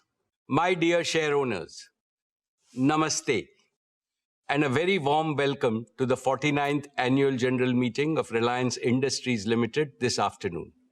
At the very outset, on behalf of the entire Reliance family, including all our shareholders, let me congratulate our beloved Prime Minister, Shri Narendra Bhai Modi ji, on achieving the stupendous feat of becoming the longest-serving elected Prime Minister of India. Later this year, on the 7th of October, he will complete 25 uninterrupted years in public office, first as Chief Minister of Gujarat and then as Prime Minister of India. Over these years, the number of votes he has polled is by far the largest by any leader in the democratic world. We congratulate him on this remarkable milestone in public service. His vision for India's growth and the corresponding execution plan have been instrumental in the rapid all-around growth India has witnessed over the last decade. Dear friends, the past 6 years have been the most volatile and uncertain in several decades. COVID-19 increased geopolitical frictions, conflicts and wars, energy market disruptions, supply chain fragmentation, sharp swings in commodity prices, and shifting capital market dynamics have combined to create a far more unpredictable global operating environment than before. The war in West Asia added to these problems. However, tough times never last. Tough nations do. And India is among the most resilient nations in the world. With unity, positivity, and self-confidence, we have overcome the worst crisis in the past.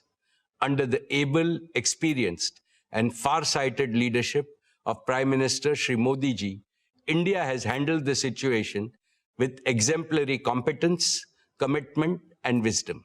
I can see India emerging much stronger in the fast-changing multipolar world. India will play the role of a balancer, a promoter of peace, and a friend to all. This is not merely my hope, it is my confidence and my conviction. Friends, the most important lesson for India from these volatile times is that we must intensify and speed up our efforts to make our country Atmanirbhar in critical resources and technologies. Maximum energy self-sufficiency and AI self-sufficiency must become our national missions. The success of these missions is critical to the success of Viksit Bharat. Reliance is playing a leading role in both the national imperatives. We have laid the foundation for Reliance to emerge as a leading deep tech and advanced manufacturing company. For this, we are investing an extraordinary amount in innovation and R&D effort. Here is proof that will make all of you proud. According to the latest report by the World Intellectual Property Organization, Geo Platforms has jumped from a rank of 340 to 20 in just 1 year in terms of the velocity of innovations through patents. This places Geo above several global tech giants and is the only Indian company in the top 20 in this elite league. Let us warmly congratulate our brilliant team of scientists, engineers, and innovators. They have made India proud. Friends, this is a landmark year for us. for not one, but two reasons.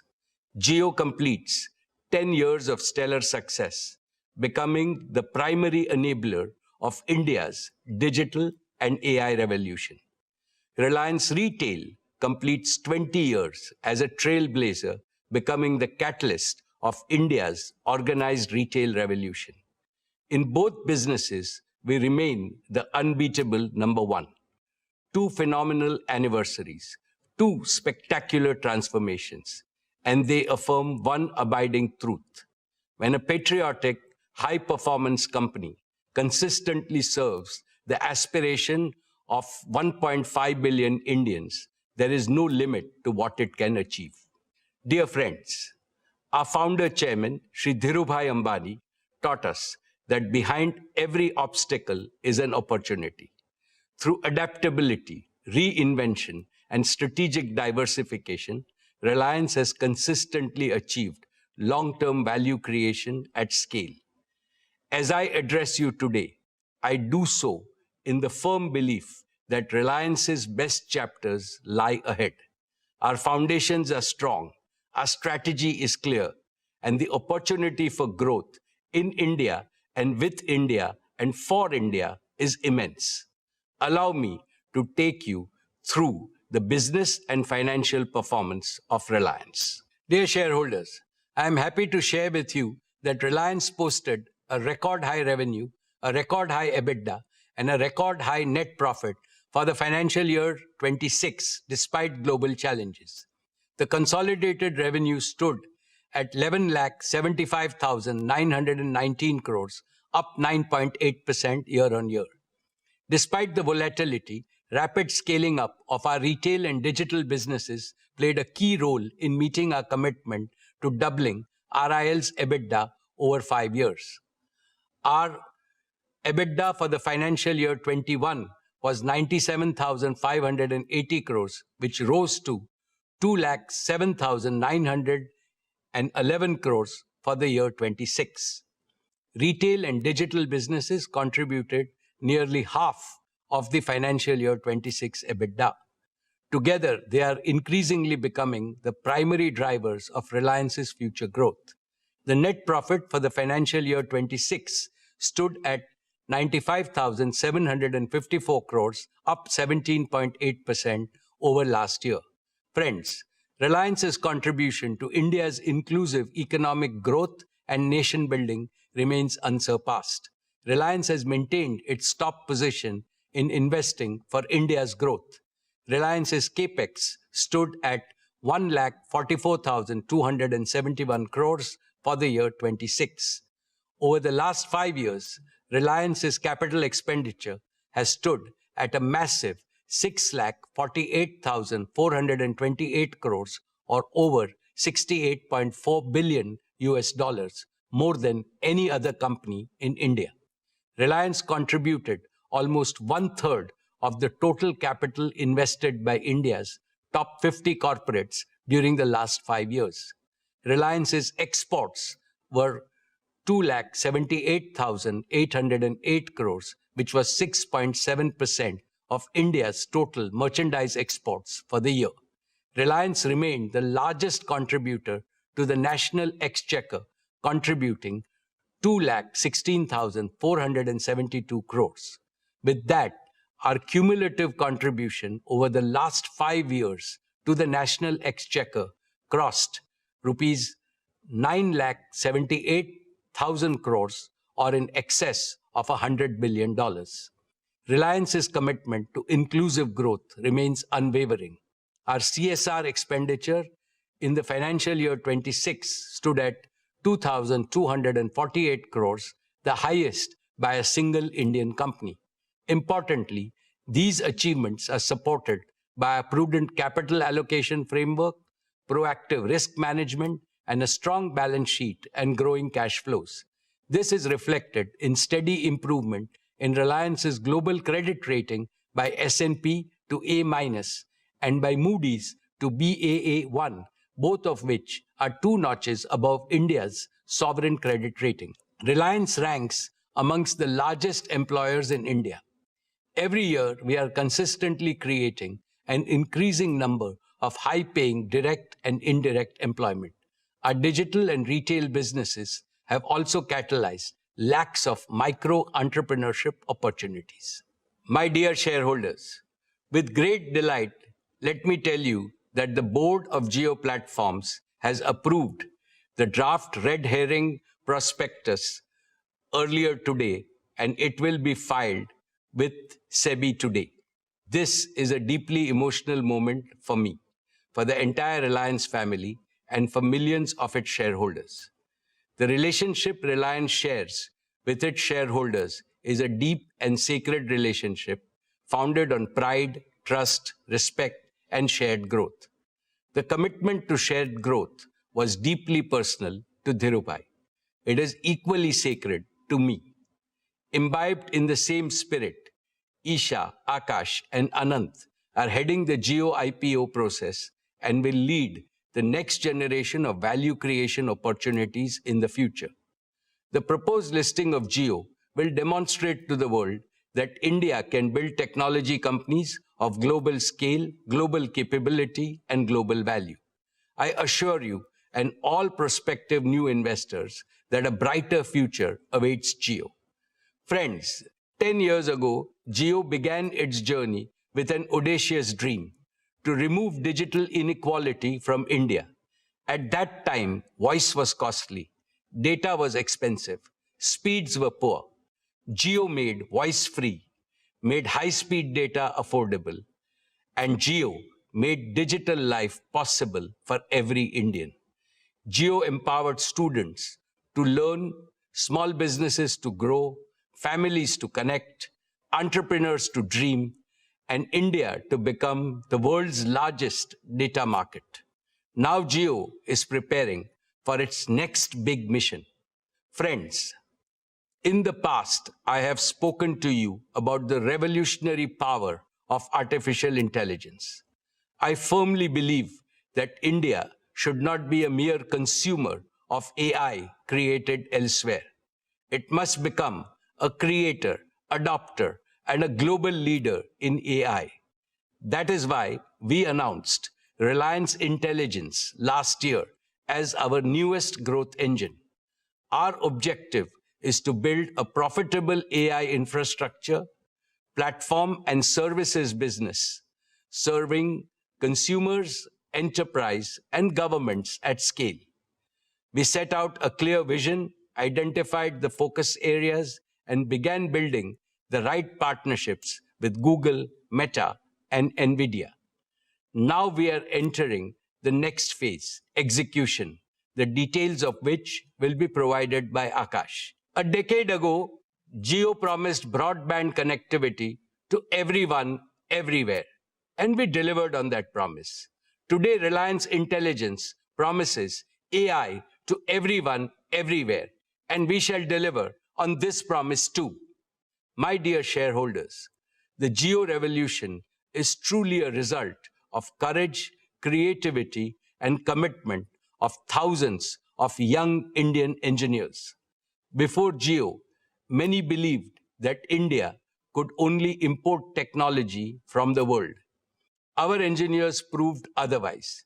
They built, tested, deployed, and operated technologies at unprecedented scale. Today, Jio is not merely integrating technology. It is creating original technology.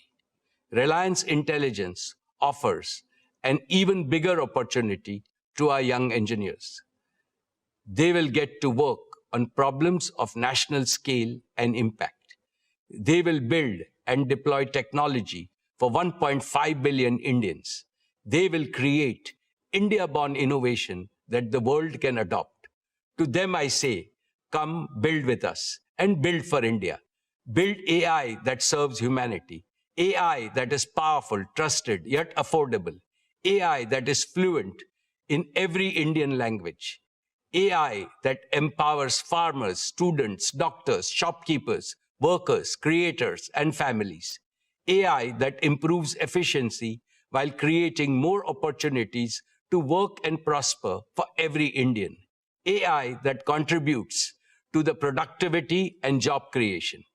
We will give you the scale, the resources, the freedom, and the responsibility to solve some of the most important challenges of our age. I now invite Akash Ambani, Managing Director of Jio Platforms Limited. Akash leads Jio with passion, purpose, and a deep commitment to India's digital future to tell you about the spectacular progress made and the even more spectacular future that will unfold.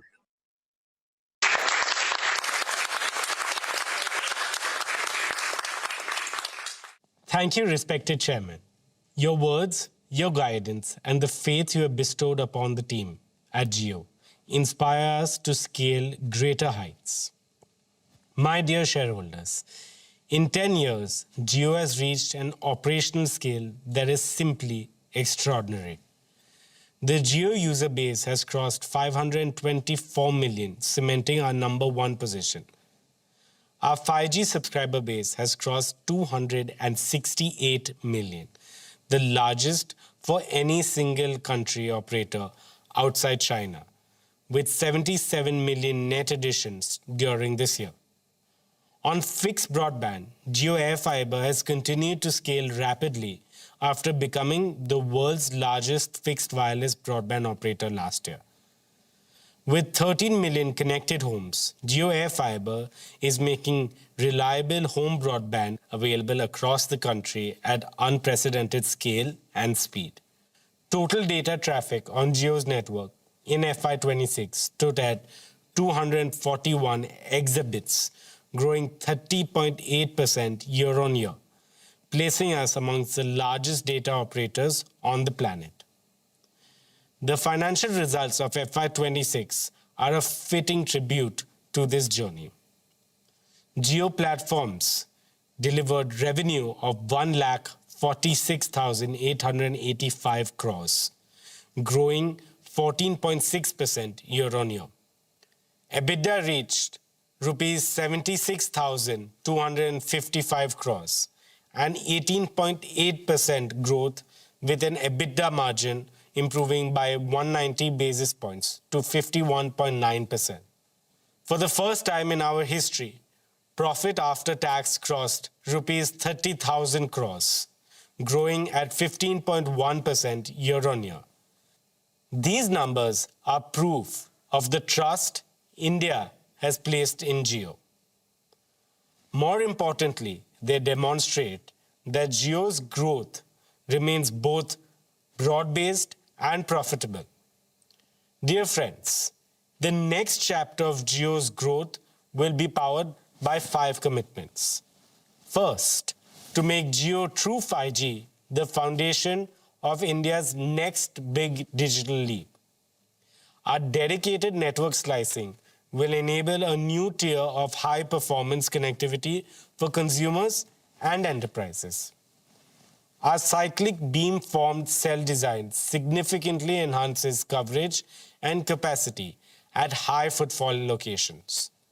Our target is to migrate all subscribers to 5G by 2030, whilst advancing India's leadership position in 6G standards. Second is to take high-speed home broadband to every part of India through Jio AirFiber. Our new non-line of sight capability has dramatically expanded the reach of home broadband to locations where fiber was never viable. Over 90% of Jio AirFiber's installations are completed within 24 hours, and home connections are now growing at a phenomenal rate of up to 60,000 per day. Per capita data usage has reached 42.3 GB per month, one of the highest in the world. This number will only grow as Jio migrates more Indians to 5G and as AI-enabled use cases proliferate.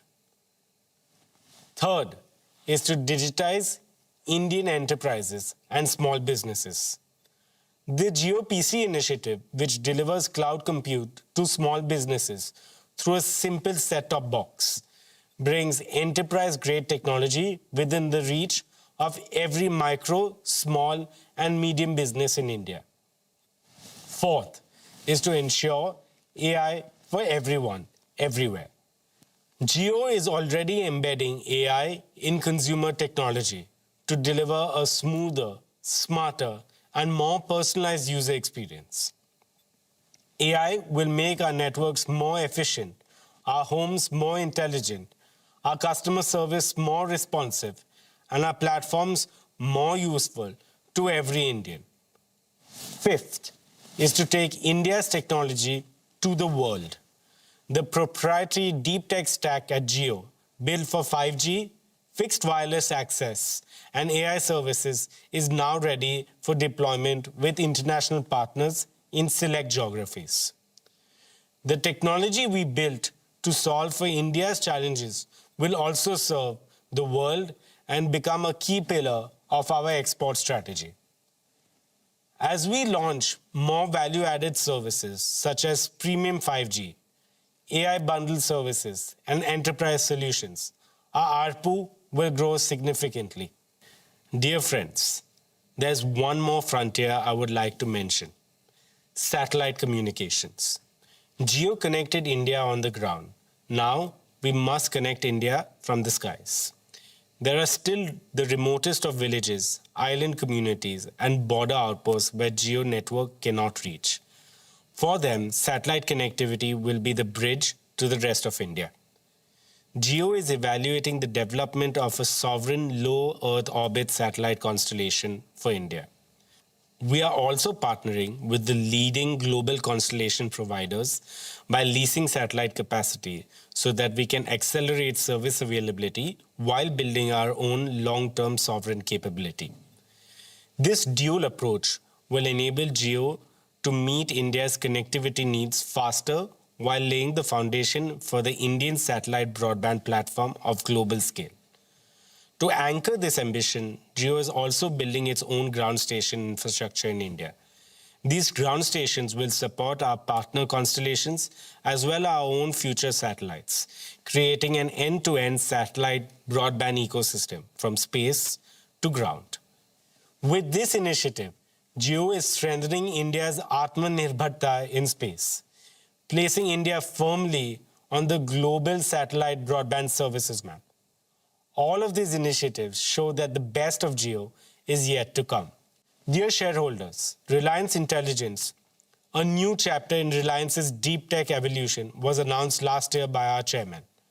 Today, I share with you the progress we are making in turning that vision into reality. Our first priority is to surmount the biggest hurdle for AI in India today: the scarcity and the high cost of compute. To address it, Reliance Intelligence is building India's sovereign AI backbone in Jamnagar. This cutting-edge infrastructure will be powered entirely by clean energy from Reliance's own solar generation from the Kutch Renewable Platform. The first 120 megawatts will be commissioned by the end of 2026. In addition, we are operationalizing an initial fleet of advanced NVIDIA GB300 GPUs. This next-generation compute capacity is equivalent to more than 75,000 H100 GPUs on an AI inference basis. As the first 120 megawatts becomes fully operational, this capacity can scale over 2 lakh H100s equivalent GPUs. This capacity places Reliance amongst the largest AI infrastructure platforms being built anywhere in the world. When compute becomes affordable, innovation becomes inevitable. Friends, our second priority is partnerships. No company, however large, can build the future alone. The right path is to combine the best global technologies with Indian execution, Indian infrastructure, Indian domain knowledge, and India-first governance. Our Google partnership has deepened into a truly AI-first collaboration. For hundreds of millions of Jio users, Google AI Pro, powered by Gemini, is already accessible free of cost. Our second major partnership is a joint venture with Meta, which operationalizes the Llama open source AI for Indian enterprises. Reliance Intelligence will deliver sovereign hosting within India with full model transparency, portability that allows every enterprise to own its AI journey. Dear friends, Reliance Intelligence is building trusted, affordable, multilingual AI services designed to be accessible in 22 Indian languages. This sovereign, green, secure compute backbone will power India's first applications such as Geobharat IQ, AI Vyapar, GeoHealth IQ, GeoLearn IQ, and GeoKrishi IQ. Geobharat IQ will make AI a companion for every Indian. AI Vyapar will help small merchants and businesses improve productivity, serve customers better, and compete with confidence. GeoHealth IQ will bring intelligent healthcare support closer to every family. GeoLearn IQ will help students learn in their own language at their own pace and with confidence. GeoKrishi IQ will help farmers make better decisions on crops, weather, resources, and income. Each of these services is designed around one simple principle. AI must be easy to use, trusted to rely on, and affordable for all. Together, these platforms will create a scalable foundation for consumer, enterprise, and government AI services. Friends, we are simultaneously building a world-class team of AI researchers and engineers, investing in India's AI startup ecosystem, and collaborating with leading Indian universities and research institutions. Within Reliance itself, the transformation is unmistakable. At Jio, AI native network management is already driving efficiency and quality at scale. At Reliance Retail, AI embedded merchandising and supply chain optimization is reducing waste and improving product availability for millions of customers. At JioStar, AI is powering the multilingual content creation. In our oil to chemicals operations, AI-driven process optimization is improving yield and reducing energy consumption. Dear shareholders, just as Jio made data extremely affordable for every Indian, Reliance Intelligence will disrupt AI economics by making it dramatically more affordable for every Indian by the end of this decade. The JioBharat platform has already proved that Jio can put capable smart devices in the hands of Indians at Rs 999. Now, with Network Edge AI inference, we will bring advanced AI experiences to affordable devices. When AI becomes ubiquitous and easily accessible, India will not merely participate in the AI century, it will lead it. Unlike global AI platforms that build in English and translate later, Jio is building AI natively in Indian languages. So a farmer querying in Marathi or a student in Tamil gets an AI that thinks and replies in their language. Bharat का AI भारतीय भाषा में बोलेगा, भारत के दिलों को जोड़ेगा, भारत की तस्वीर और तकदीर को बदलेगा. What we're building is an AI for India, AI by India, AI that will one day serve the world. To give you a glimpse of what lies ahead, we will now showcase some of Jio's latest innovations in AI. Across the world, AI has meant one thing, an app on your phone. And through it all, the phone call, the most natural thing we do, has stayed unchanged for decades. Today, Jio is doing something fundamentally different. Every day, Jio carries 20 billion minutes of voice, making us one of the largest voice carriers in the world. This is where India truly lives, talks, works, and connects. So we asked, why should AI sit outside the very place Indians interact the most? And so, we're building AI directly into the heart of the Jio network. No app to download, no number to add, available to every Jio customer in every Indian language. Let us just show you how we are working to bring intelligence to every Jio call. Just say, "Hey Jio," and your AI agent joins the call for as long as you like, always, and only with your consent. The agent has multiple capabilities.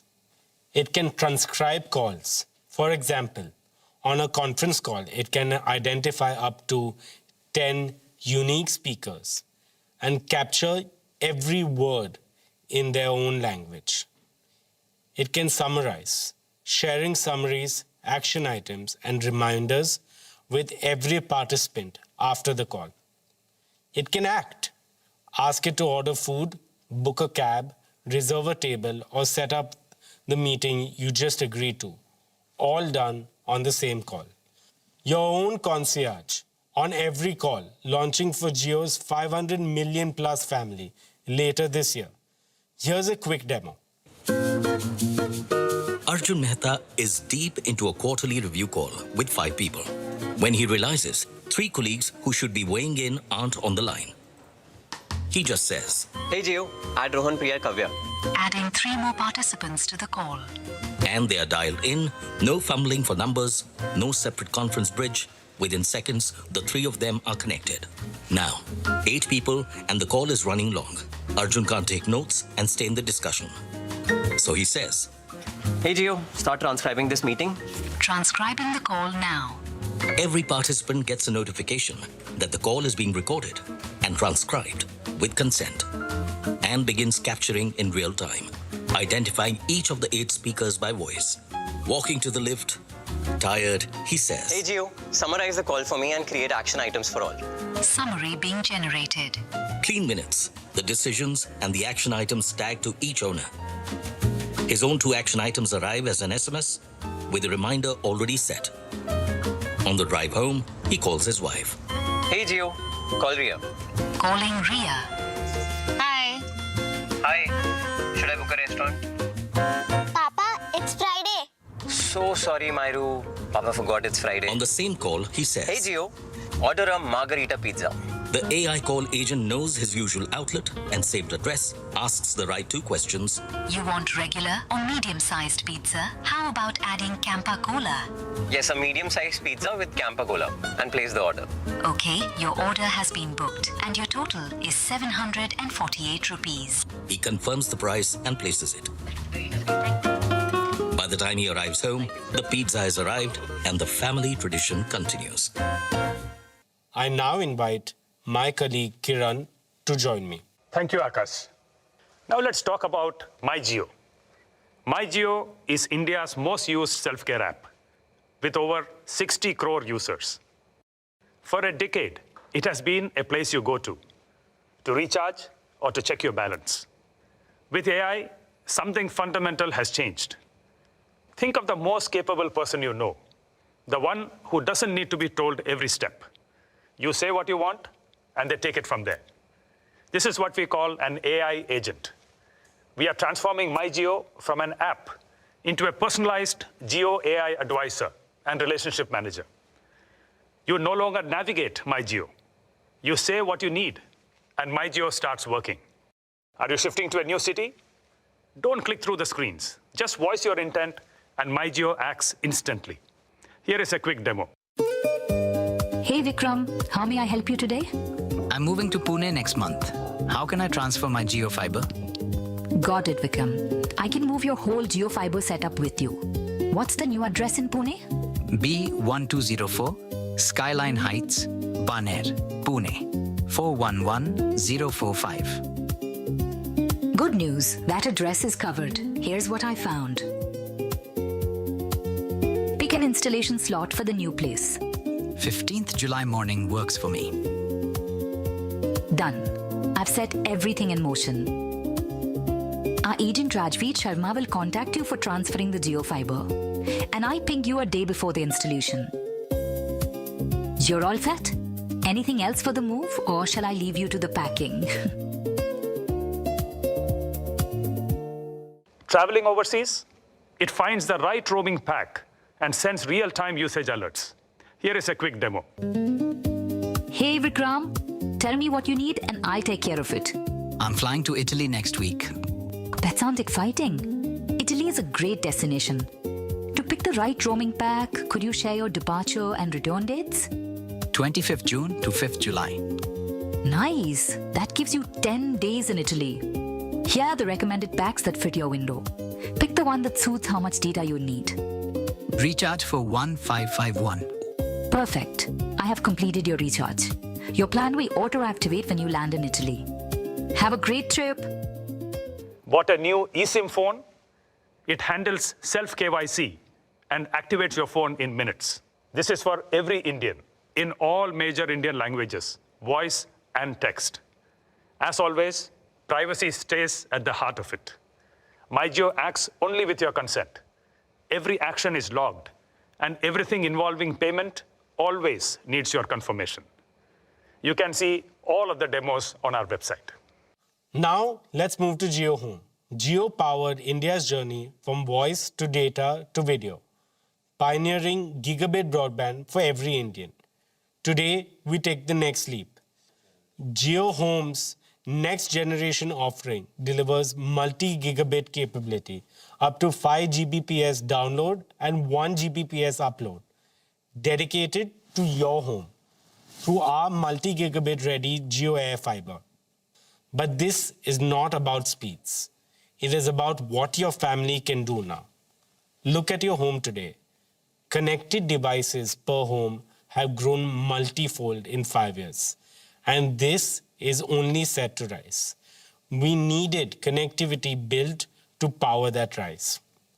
One member streaming, another cloud gaming, a third on a video call, a child in an online immersive and interactive class, all at once, all flawless, nothing slows down. That's what 5 Gbps gives you, a breakthrough multi-gigabit wireless technology built in India. Speed also changes how things feel. A large file that took minutes now lands in seconds. The latest AAA game, 100 gigabits, streams whilst you pour a cup of chai, and you're playing before it's gone cold. This makes India ready for 8K multi-screen entertainment. This transforms work too. With 1 Gbps upload, your home becomes a true global workplace. Real-time co-creation with teams anywhere in the world. And this is just the beginning. We're entering the era of spatial computing with volumetric video, where AI and XR create interactive, immersive experiences. The opportunity is no longer just to connect homes to the internet. It is to turn every home into an intelligent home, a place to learn, play, work, and create at the speed of imagination. The fastest broadband in the world should reach you just as fast. At Jio, the journey to a connected home should feel effortless from the very first moment you show interest. Through our website, a missed call, or MyJio. So we're reimagining the entire Home Connect journey, from interest to go live. It rests on 2 simple promises. First, within 15 minutes of showing interest, you will get a call back in your own language. It answers every question, helps you pick the right plan, books your home connection slot, and stays with you throughout your Jio Home journey. Second, your Wi-Fi will go live within 24 hours, anywhere in India. This is connectivity, the way Indian homes deserve it. And finally, to our last announcement for the home. Today, we announce Jio Teleframe, the home for agents in your home. This is a family of Jio AI agents built for everyday life. AI agents for the day, for care, for guests, for entertainment, shopping, and of course, the connected home. Every agent has a job. Teleframe gives them one shared place to help, act, and stay visible to the family, always with permission and in every Indian language. These agents know you, your family, your routines, the room around you. They sense context and bring the right help forward without anyone opening apps, searching menus, or repeating what the home should already understand.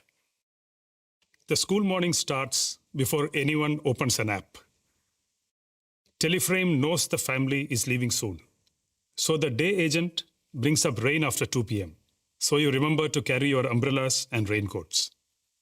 And the doctor appointment at 5:30. Planning a festival lunch, the guest agent sees the plan taking shape. Hey Gio, did you get that?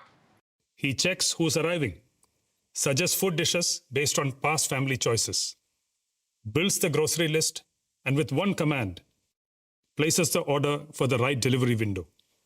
It can update the host when delivery is en route. At dinner, Papa is at the table. Medicine is due, and the care agent reminds him before food. Match night begins with the India match. The agent opens Jio Hotstar, sets light, fan, volume, and keeps score updates visible. Different agents, one home. A home that understands you and looks after the people in it. Dear shareholders, let me now talk about our media and entertainment business. In FY26, JioStar completed a remarkable first year of full operations. Today, JioStar, Jio Studios, and Network 18 together constitute India's most powerful media ecosystem. The business posted a full year revenue of rupees 34,917 crore with an EBITDA of 5,842 crore and a net profit of 3,434 crores. JioStar remains India's leading television entertainment network with a 34.7 viewership share nearly equal to the next three players combined. Every day, 389 million viewers choose our content across genres and languages. On digital, Jio Hotstar has reached a scale that is amongst the largest in the world and the largest in India.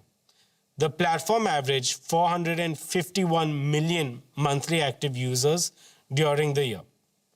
Our live streaming capabilities continue to set global benchmarks. During the recent T20 World Cup, where India was victorious, Jio Hotstar recorded a world record 72.5 million concurrent viewers in India.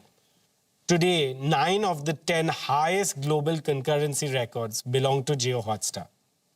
IPL 2026 reached over 700 million viewers on our platform, demonstrating the unparalleled reach of our digital ecosystem.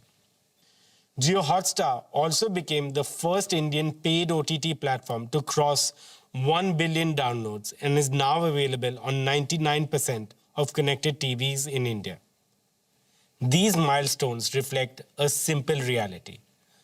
Whether on television or digital, JioStar and Jio Hotstar are where India comes to be entertained. We launched multiple AI-driven platform initiatives in FY26. ChatGPT-powered conversational discovery with recognition of Indian accents and regional languages. Jio Hotstar's micro-content hub, Tadka, launched in April this year, has already amassed more than 100 million users in under 2 months. The first ever in-app commerce integration with Swiggy during IPL matches, which enabled food ordering without leaving the live video stream. We also pioneered interactivity features such as voting, live chat, and meme creation. More than 100 million unique users have used these features, generating over 11 billion interactions. Now, let me introduce JioStar Gen AI Media Studio, or simply JAMS. JAMS is an end-to-end AI-native content production pipeline for Bharat, spanning the full journey from ideation and storytelling to image, audio, video, and final production workflows. Through JAMS, we aim to nurture a new generation of creative technologists who can combine storytelling with AI to produce premium quality content for India and the world. Every product decision, every experience we build is designed to put power and choice and control firmly in the hands of the consumer. This philosophy has earned us the loyalty and trust of 500 million users on JioHotstar. Today, we are proud to present an exciting pipeline of innovations that will redefine how consumers experience entertainment and sports in the future, seamlessly woven into how they shop and engage across the JioHotstar ecosystem. Let me take you through a feature that gives you your own personalized story engine. AI Snapshot builds you your own recap, every key moment stitched into a narrative, right on your screen. Here's a demo to show you how it works.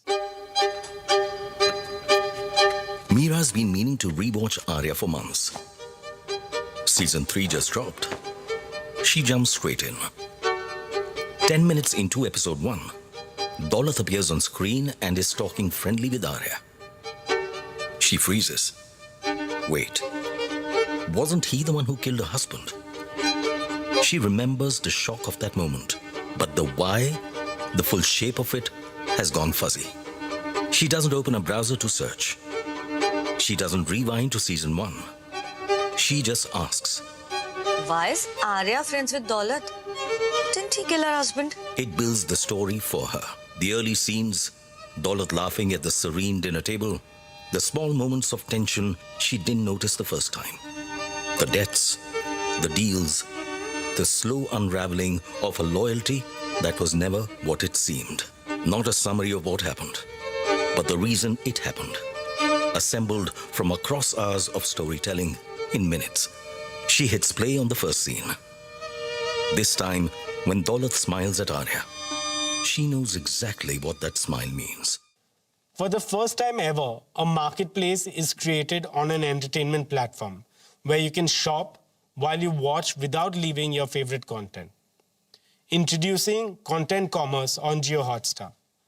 Here's a closer look on how you can move from screen to cart seamlessly without leaving your screen. You are watching Dhurandhar on your phone when something on screen catches your eye. A Sherwani. And just like that, you want it. Instead of searching, you tap on the shop button right inside JioHotstar. The AI reads the frame in real time, identifying every outfit on screen. The exact items you're looking at appear tagged and priced. The shop panel brings it all together with retailer information, pricing, and alternatives in one marketplace. You find the one you like and tap Buy Now.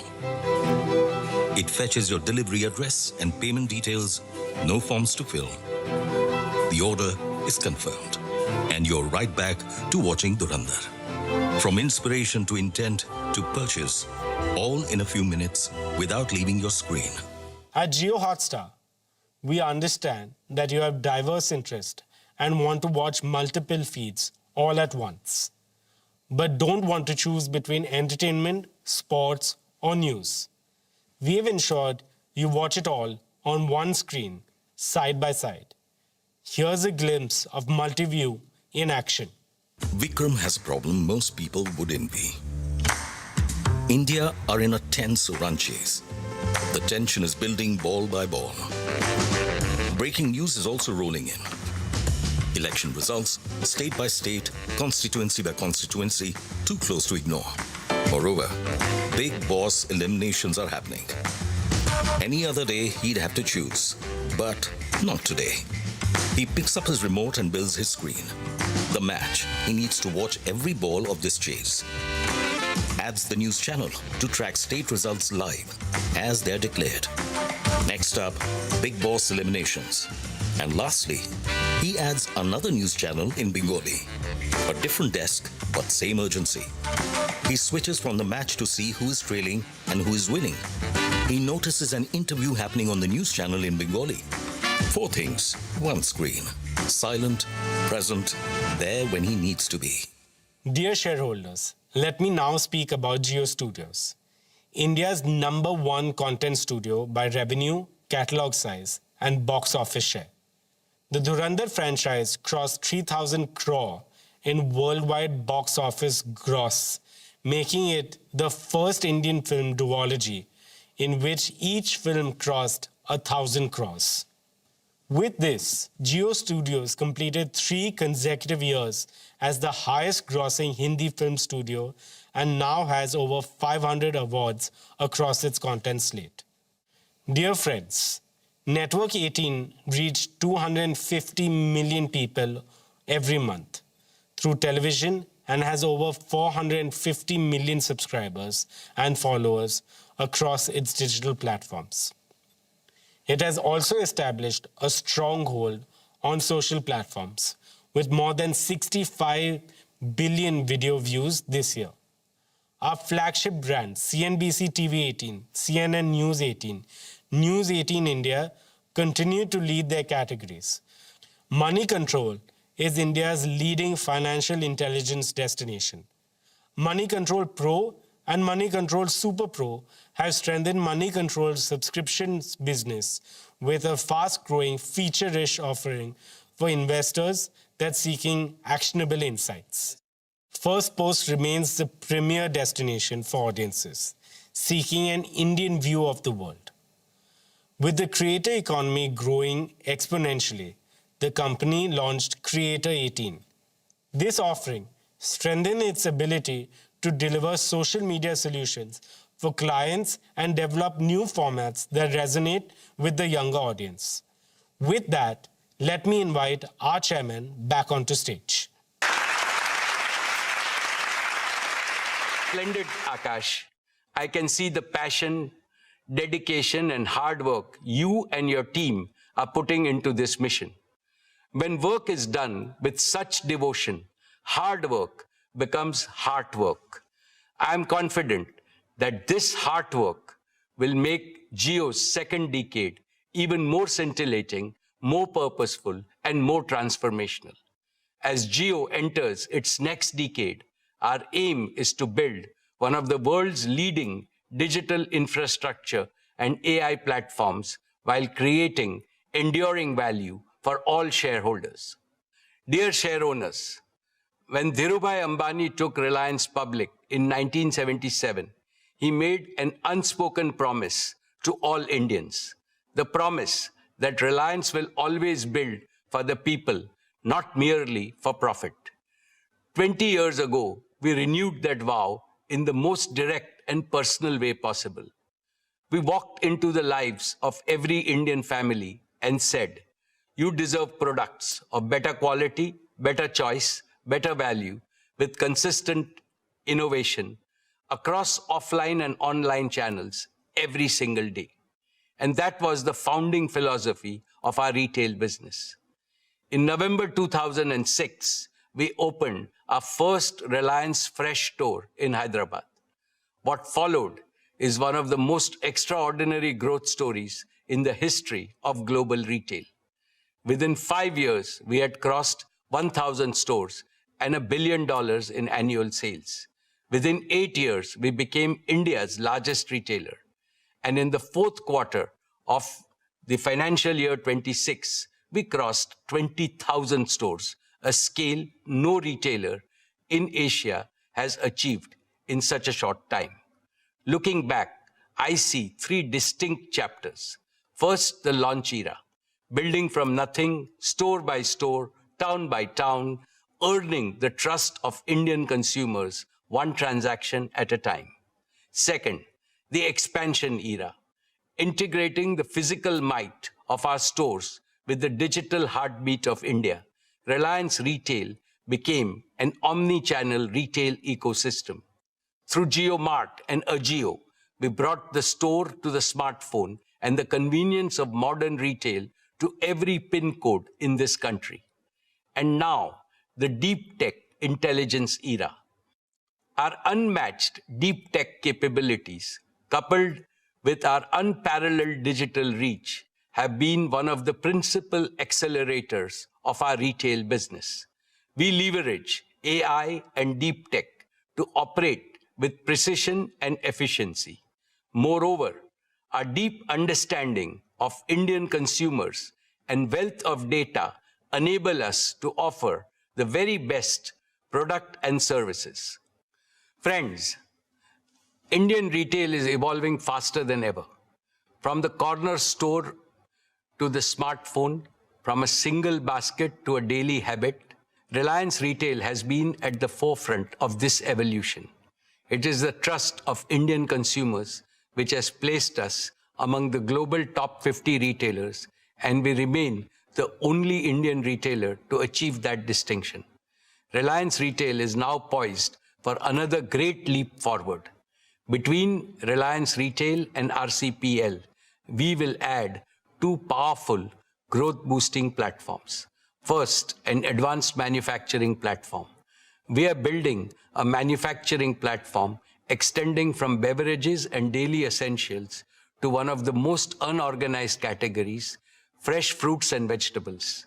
This category is in urgent need of waste reduction, hygiene promotion, and higher safety standards. We will modernize this by bringing our sourcing, cold chain, and distribution strength to fresh produce. This will give farmers fairer returns, shopkeepers dependable supply, and every family fresher food at fairer prices. We are also building a future-ready garment manufacturing system. This will deliver better quality garments to our customers at the most competitive cost. We have created supplier partnerships in 21 pan-India clusters where these garments will be manufactured. We will also do the same for affordable electronics, from smart eyewear to television, smartphones, and connected wearables, with a continued focus on superior customer service. Second, an exports platform. Our exports platform is a logical extension of our manufacturing platform in retail. The rapid growth in our consumer brands business in India has given us the confidence to build a strong and scalable global FMCG business. Our export journey reflects the growing strength of our brands, our competitive product portfolio, and our ability to serve diverse consumer needs across global markets. Let me now invite Isha Ambani, Executive Director, Reliance Retail, to address us.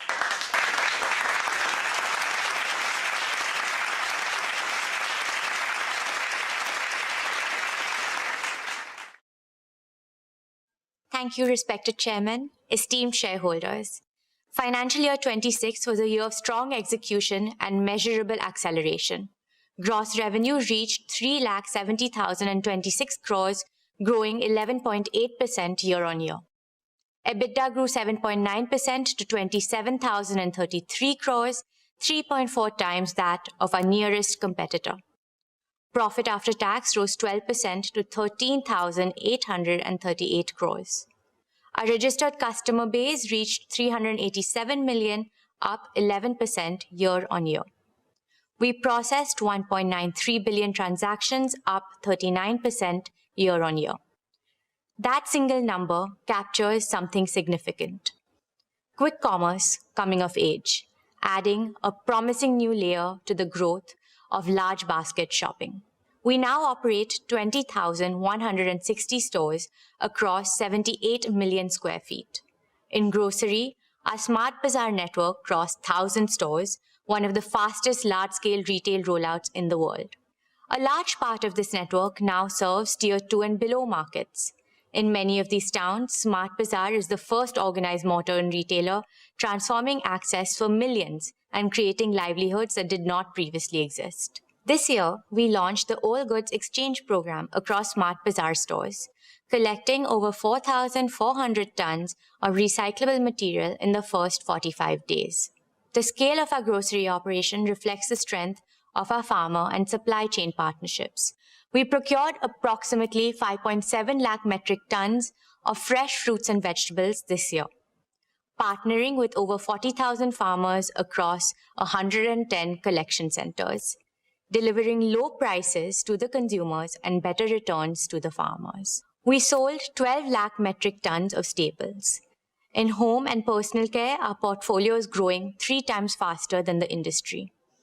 Clean shampoos are growing at 8 times the market rate, laundry shots at 9 times, and roll-ons and sunscreens at 4 times. Quick commerce is fast becoming a daily habit for millions of Indian households, and we are expanding in this space.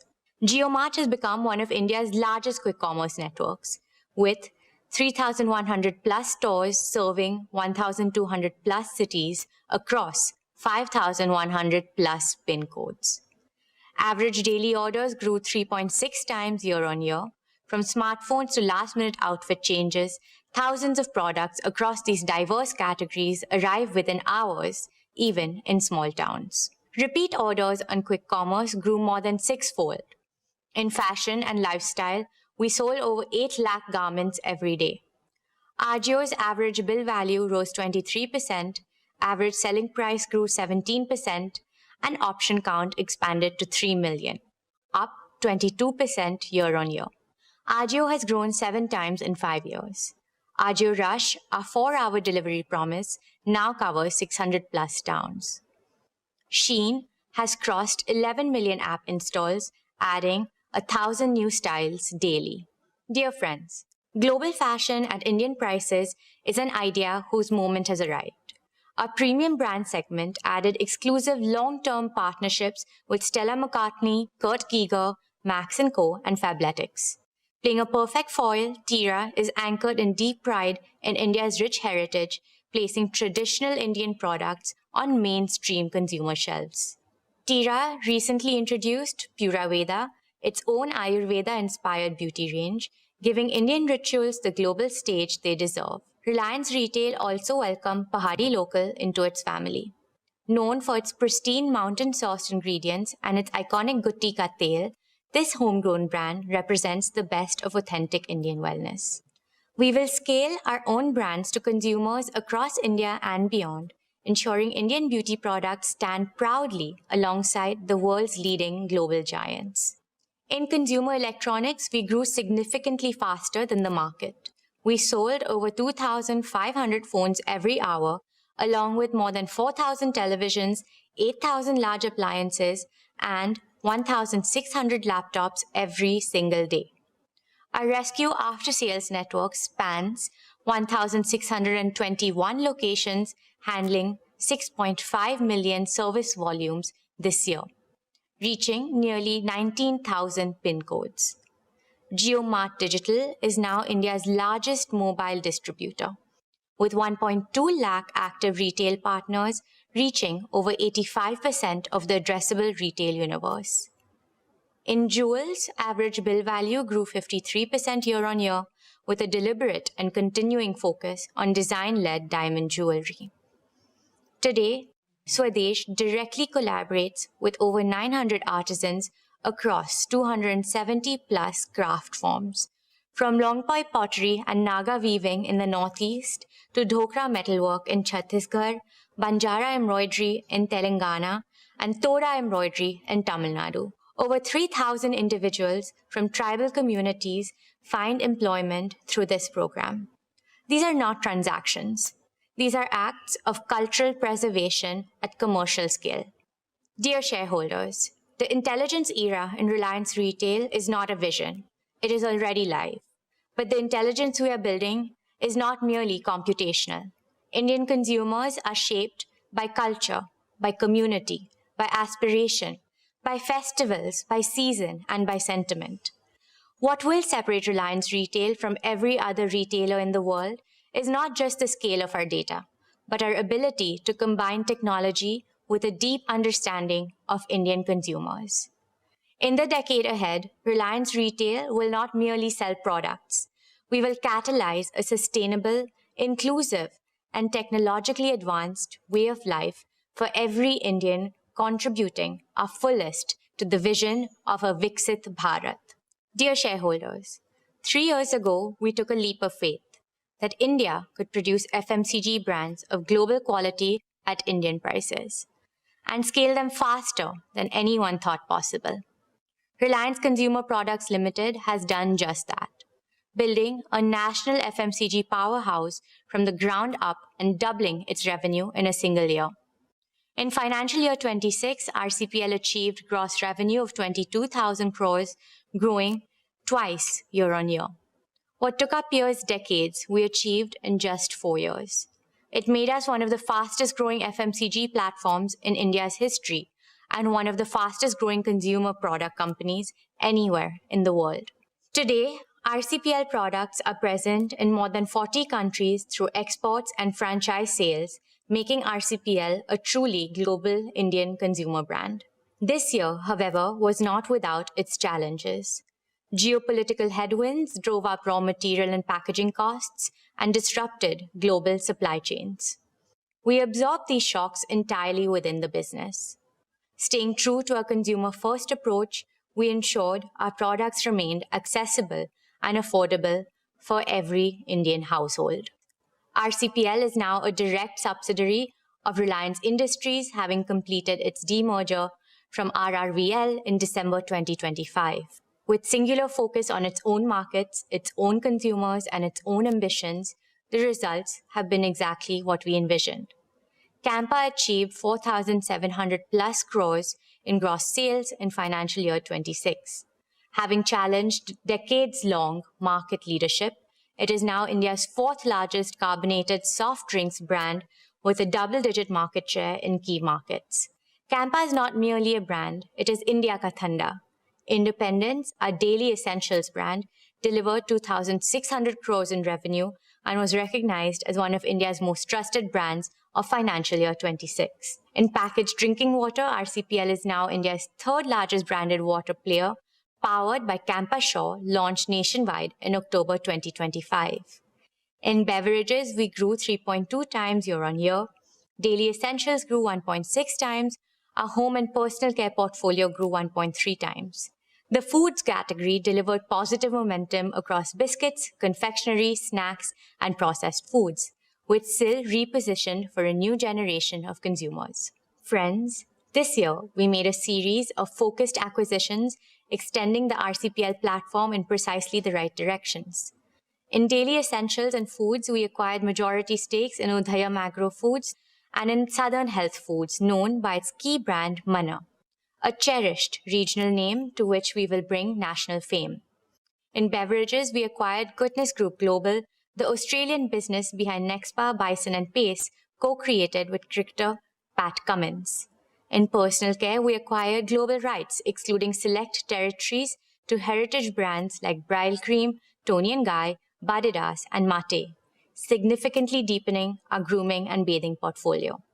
We're also building brands with cultural resonance. We rode the excitement of the T20 Men's Cricket World Cup, activating Campa Shaw and Sun Crush to powerful consumer response. We dominated the IPL with Campa Energy, building national momentum through high GRPs across India.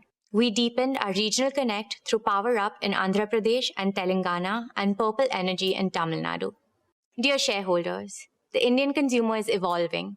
We're not just keeping pace, we're anticipating what comes next. Our competitive advantage rests on 4 pillars. First, deep tech innovation.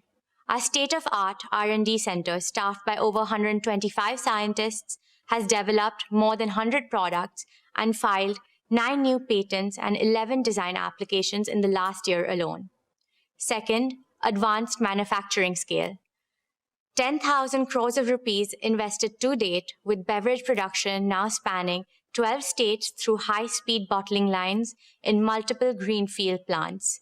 We're building food parks across India, modern, integrated facilities with multi-category production lines spanning biscuits, chocolates, staples, and packaged foods designed to drive scale efficiencies through cross-category integration. Over the next 3 years, a further 30,000 crores of rupees of investments will build one of Asia's largest networks of such integrated food parks, AI-driven, robotics-enabled, and engineered for lasting cost leadership. Third, distribution depth. 3 million plus outlets reached through 5,000 plus distributors in 3 years, faster than any player in Indian FMCG history. We're expanding into the Northeast, West Bengal, Bihar, and other geographies. Fourth, value proposition. India's large rural consumer base and millions of middle-class households share one aspiration: global quality at Indian prices. That is the founding logic of everything we make, price, and distribute. Friends, we're building a business where every decision is powered by data and every process is driven by intelligence. Embedding AI across all our functions, from understanding what consumers want, to planning what we produce, to how we move our products across the country. This foundation will help us move faster, operate smarter, and remain closer to what our consumers truly need. Our vision is simple: to be at the heart of every Indian home.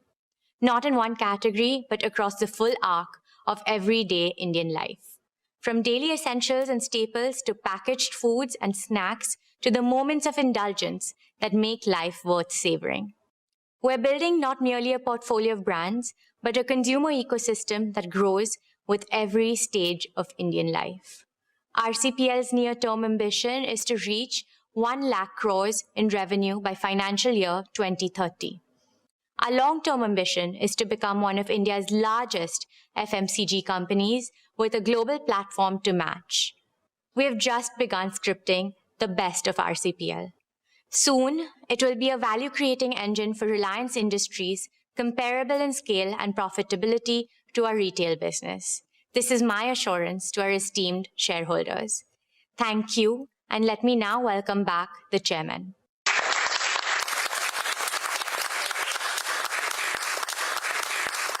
That was truly impressive, Isha.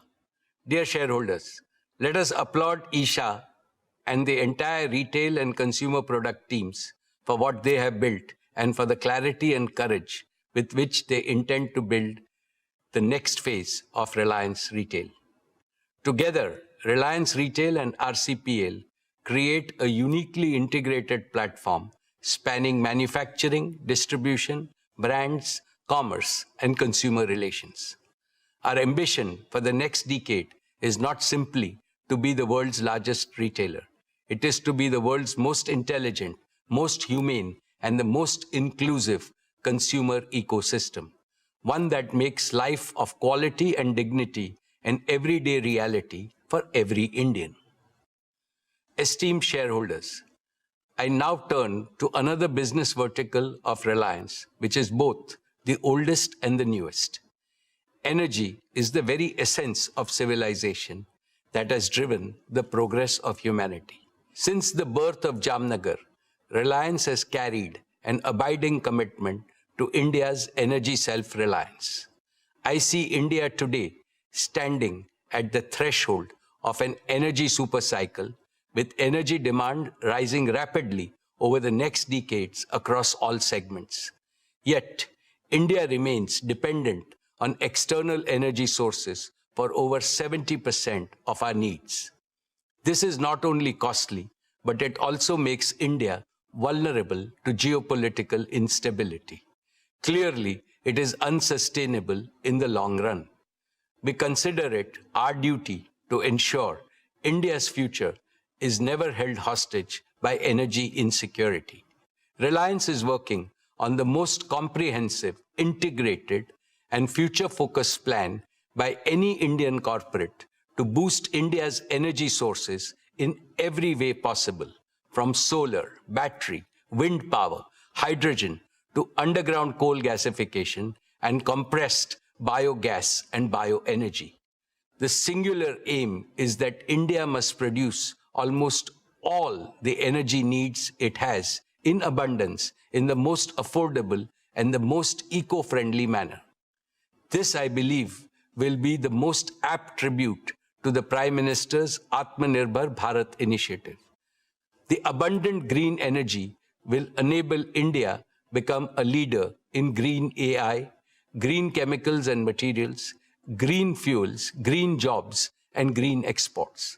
Let me now invite Anant Ambani, Executive Director of Reliance Industries.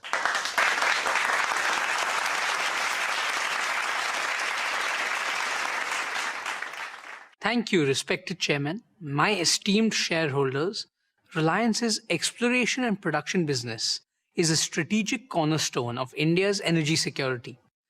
Our KG-D6 and CBM fields together constitute one of India's most productive natural gas platforms.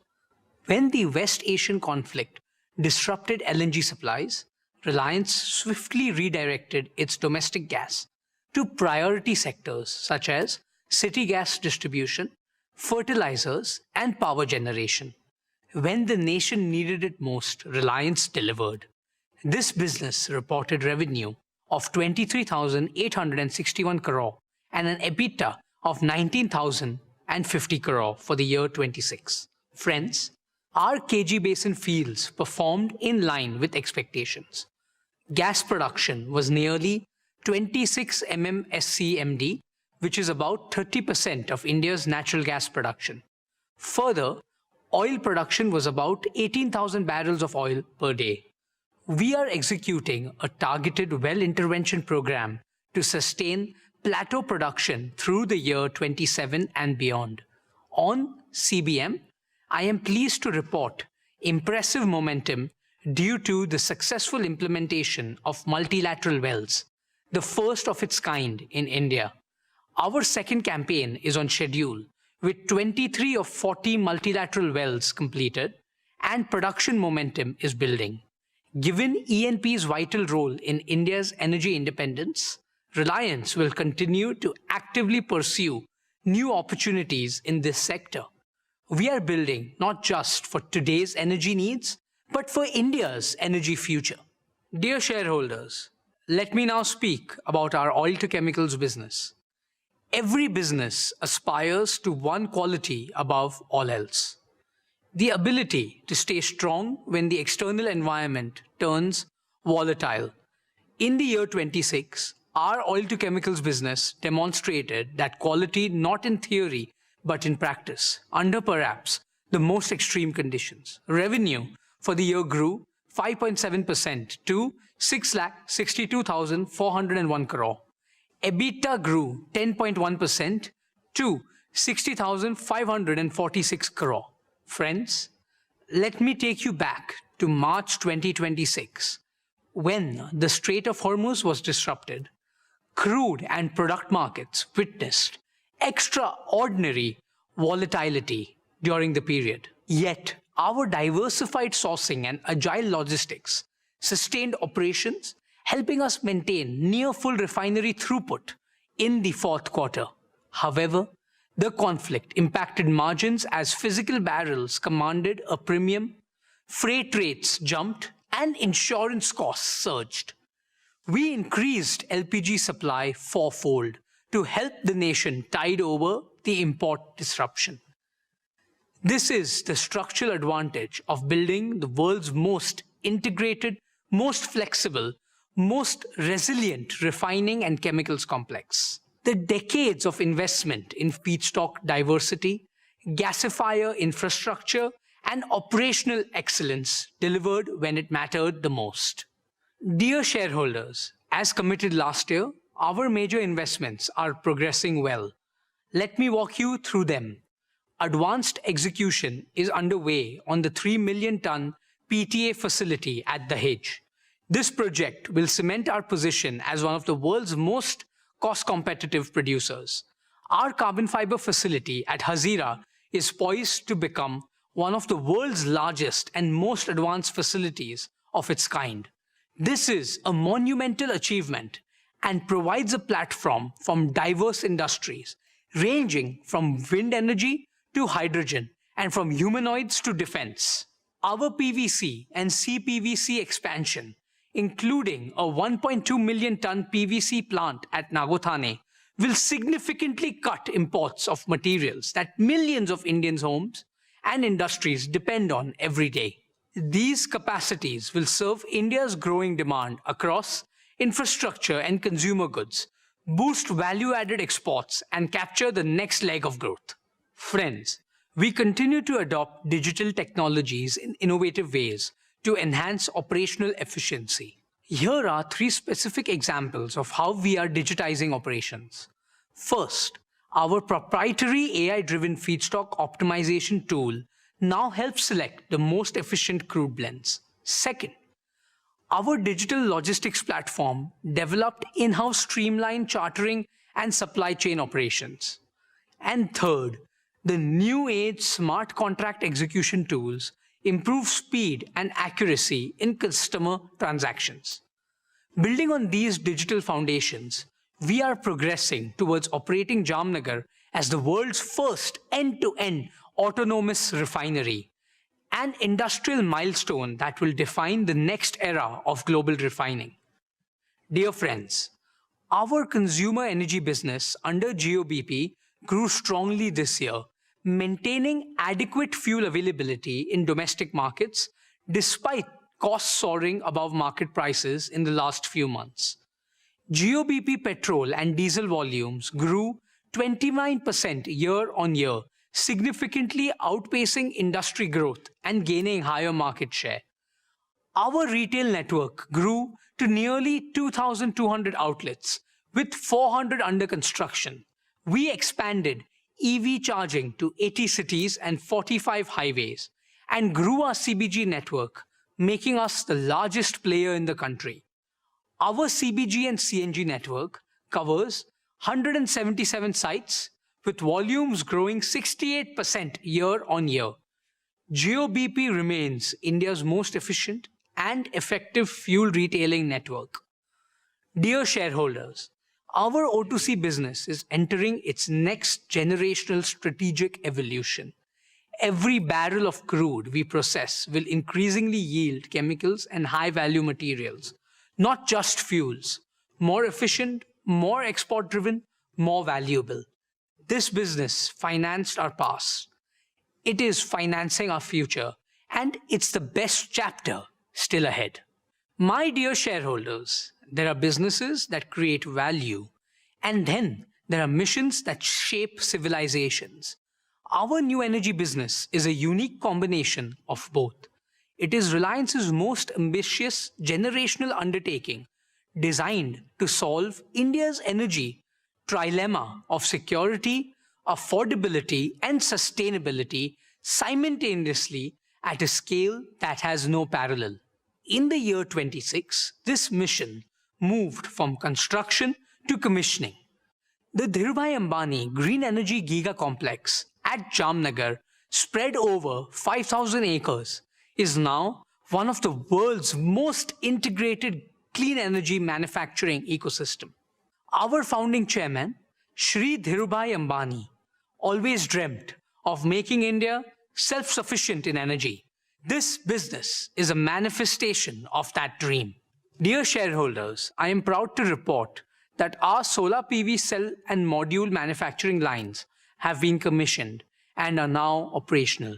Nearly 1 gigawatt of HJT modules have been produced, with around 2% higher energy yield, 15% better temperature performance, and 25% lower degradation than conventional modules. We have achieved ALMM listing for HJT technology, the first in India for this advanced cell type.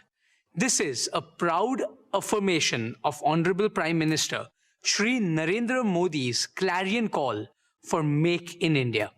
We are building towards 20 gigawatt per annum of fully integrated capacity, from polysilicon to ingots, wafers, cells, modules, and glass. Every step in this chain is a step towards Atmanirbhar Bharat.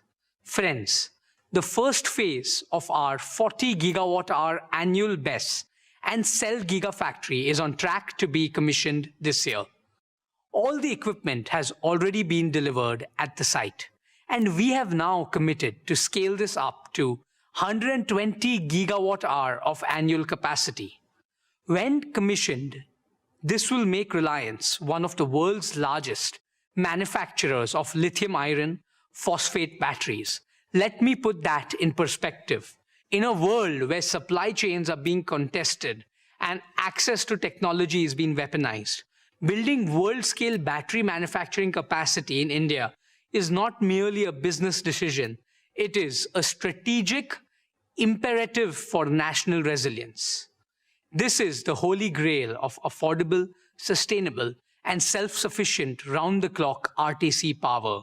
and Reliance is making it real. Dear shareholders, let me now turn to where this ecosystem comes together.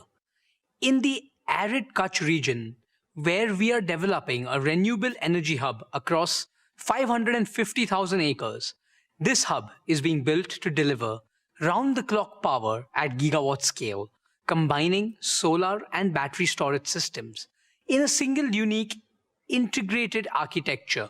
This platform will become one of the lowest cost resources of round-the-clock green power anywhere in the world. Once fully operationalized, the integrated hub will generate over 40 billion units of green electricity every year, which is approximately 3% of India's annual electricity requirement. The dedicated Kutch to Jamnagar transmission corridor is under construction, with EPC contracts awarded. Our peak installation rate target is 55 megawatt peak of solar modules and 150 megawatt hour of battery containers per day. I want you to pause and absorb that number. 55 megawatt peak of solar installations per day, 150 megawatt hour of storage per day. This is not just any project. We are gearing up for a world-scale deployment of clean energy infrastructure at a pace the world has never seen before. Dear shareholders, green electricity is the foundation, but green molecules are the transformation. Our green chemicals program is advancing on plan. We are on track to commission our alkaline electrolyzer manufacturing gigafactory.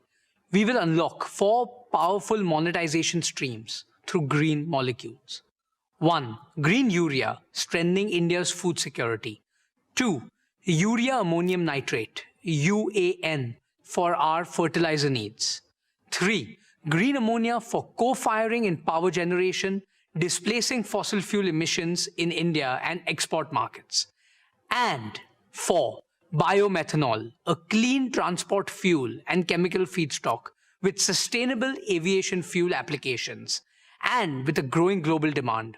I am proud to announce that Reliance has signed a landmark $3 billion long-term supply agreement with Samsung C&T for green ammonia, which is among the largest green ammonia offtake contracts in the world. This validates the commercial competitiveness of our green hydrogen platform. We are in advanced discussions for more such exports to Japan, Korea, and Europe with long-term offtake commitments. Our target of 3 million metric tons of green hydrogen equivalent green chemicals capacity in the next 10 years remain firmly in our sight. Friends, step back for a moment. Consider what we are truly building here. The world's first fully sovereign clean energy ecosystem. Sunlight converted directly into electricity and green molecules. No imported fuel, no foreign technology, no exposure to the disruptions that have shaken the world this past year. Few enterprises globally are attempting this level of integration and scale. This is not merely a business. This is Reliance's most enduring strategic asset, both for our nation and for the world. Dear shareholders, building this ecosystem from scratch in India with indigenized technology has been harder and more complex than any roadmap could fully anticipate. We own that, but the foundation is now built. Commercial revenues from solar modules start rolling in this year. The battery factory commissions this year, and the Samsung C&T agreement is not a promise. It is a signed contract. From the year 27 onward, new energy will begin contributing meaningfully to Reliance's financial performance. We ask for your continued trust, and we intend to earn it quarter by quarter.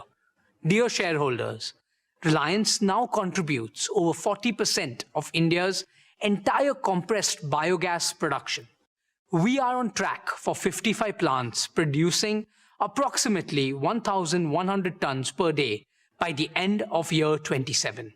Over the next 5 years, we target to establish integrated CBG hubs to achieve 1 million tons of annual CBG capacity. Friends, We are also advancing our work in underground coal gasification, UCG, which will convert India's uneconomic and low-quality coal reserves into clean syngas, thereby substituting imported LNG and directly adding to our low-carbon energy pool.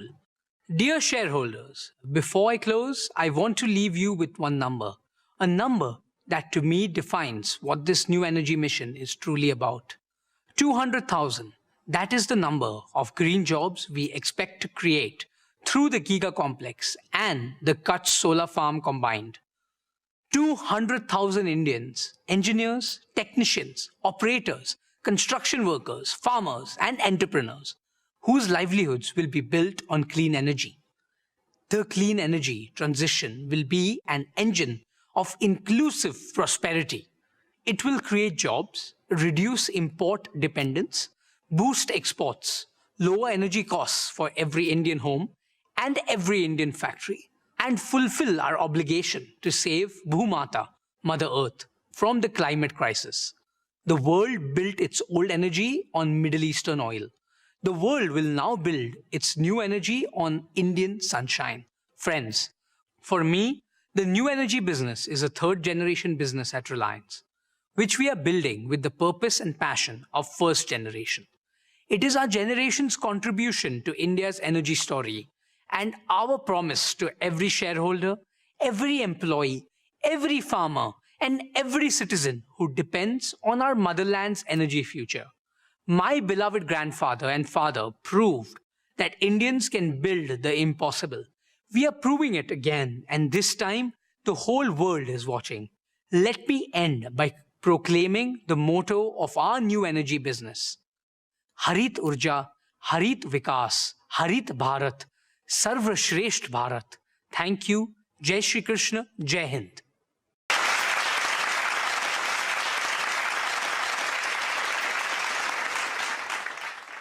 Well done, Anant. Dear shareholders, the O2C business remains the prime contributor to Reliance's financial performance. Reliance has demonstrated the resilience of this business time and again through every kind of challenge. The oil to chemicals business is on the path to achieve carbon neutral operations at least 2 decades before India's 2070 target. In the long run, we will convert all the oil we refine into chemicals and new materials. This transformation will fundamentally improve the quality, resilience, and the value of our earnings. I am confident that our new oil to chemicals and material business will become even more valuable than our current oil to chemical business. Our ambition is simple: to make Reliance the world's leading integrated energy and materials company for the age of sustainability and intelligence. Friends, Reliance has emerged a natural partner for global chemicals and materials major in this volatile world. We are open to flexible partnerships and co-building integrated complexes in India and abroad, anchored in our integrated feedstock, unmatched manufacturing scale and execution capability, the lowest cost base, and a strong balance sheet. India remains one of the most favorable geographies globally for expansion, and Reliance offers our partners a single secure base to serve both India's large domestic market and the global demand. The upcoming fully integrated green ecosystem will not only transform our old energy business, but also open up significant possibilities for our growth and India's future growth. Reliance, with its 5 integrated engines of growth, UCG, bioenergy, new energy, oil to chemicals, and the materials business, is now ready to deliver exponentially more value. With the new energy and materials platform and an AI-native way of working, Reliance is transforming our oldest business into a unique first-generation growth platform, one that cannot be replicated on technology and scale. Let me now invite Nita Ambani, chairperson of the Reliance Foundation, to share her exciting update on the Reliance Foundation.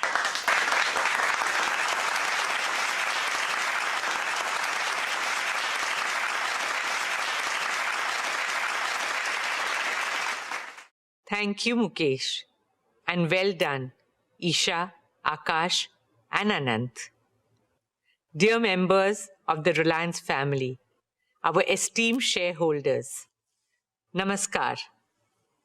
Congratulations on another path-breaking year of achievements and growth. None of this would be possible without your trust, partnership, and support. As I stand before you today, my heart is full of gratitude, of humility, and of a hope that grows stronger with every passing year. This year, Reliance Foundation enters its 16th year of dedicated service to India, of putting our philosophy of we care into action every single day. What began as a corporate commitment has grown into one of our nation's largest and most impactful institutions of social transformation. Today, I'm honored to share that over the last 16 years, Reliance Foundation has touched the lives of over 97 million Indians across every single state of India. We work in nearly 100,000 villages.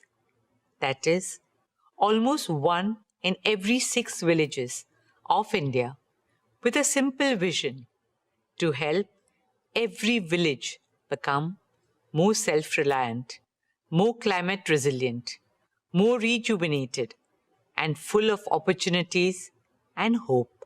In these villages, we run health camps, empower women, restore ecosystems, uplift Anganwadis, enhance learning spaces, train farmers to use digital and AI tools, offer relief after disaster, and rebuild lives and communities. And in every village we enter, in every child we educate, in every woman we empower, I see the same thing. A nation that is not just growing, but awakening and rising with renewed confidence, dynamism, and determination. A nation whose time has truly come. Our dear shareholders, over the past year, we have continued to deepen our work across rural transformation, healthcare, education, sports, women's empowerment, disaster response, art and culture, and environmental sustainability. Today, I would especially like to speak about 3 transformative initiatives that reflect our vision for a more prosperous, shared future. First, a university that will raise India's global standing in higher education. Second, a garden for all of us, 20 million Mumbaikars, to enjoy nature, breathe fresh air, build communities, and make memories. And third, a medical city that will bring world-class healthcare to the heart of Mumbai. Let me begin with education.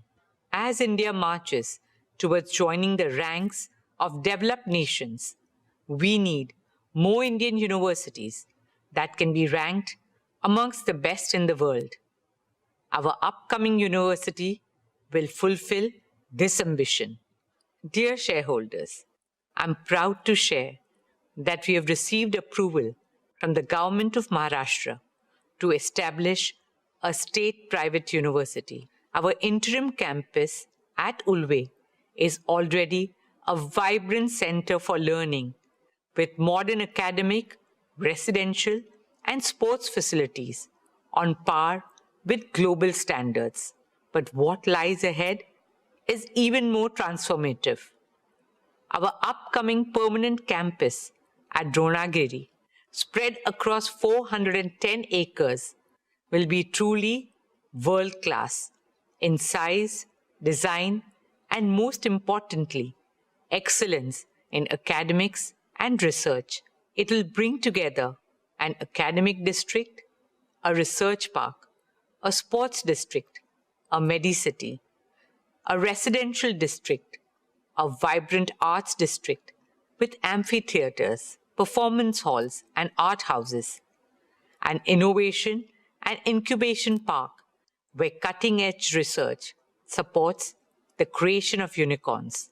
This state-of-the-art university will host 7 world-class schools with a focus on AI and emerging technologies. The School of Engineering and Computing, the School of Management and Entrepreneurship, the School of Law, Governance and Policy, the School of Humanities and Social Sciences, the School of Medical Science and Public Health, the School of Architecture and Urban Planning, and the School of Education. The university will offer undergraduate, postgraduate, doctoral, and postdoctoral programs that support our shared vision for an India that excels in every field. Combining the highest standards in academics and research, it will bring together a distinguished community of teachers, scientists, researchers, innovators, and thought leaders from around the world. In line with the vision for Viksit Bharat, our university will help Mumbai transform into a knowledge city and Bharat into a Gyan Bhumi, a knowledge power.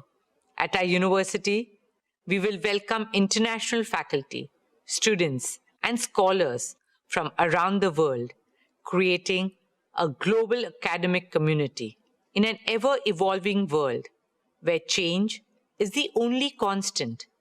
Educational institutions also need to change with the times and create future leaders who are agile, adaptable, and resilient.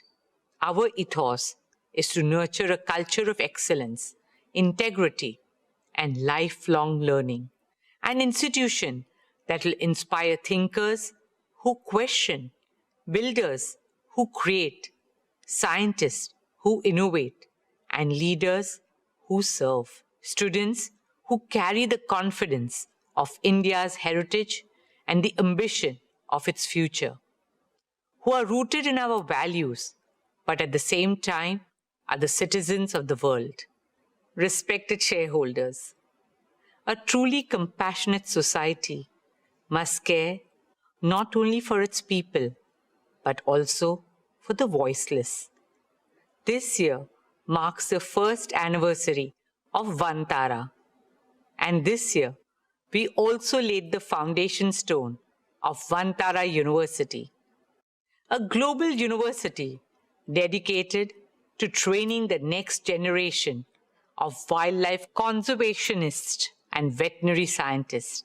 Respected shareholders, alongside education, sport remains a key focus area for us at Reliance Foundation. Through our Education and Sports for All program, we have reached more than 29 million young children and youths all over the country. When talent meets the right opportunity, extraordinary things happen. This year, our Reliance Foundation athletes won 386 national and international medals. We are now focused on Olympic sports, where India has the highest potential to shine on the world stage. Archery, athletics, boxing, shooting, wrestling, and badminton. In partnership with the International Olympic Committee, we are also using sport to do what it does best. Teach values of friendship, excellence, respect, discipline, resilience, and teamwork. We start working with them as young as 3 years old.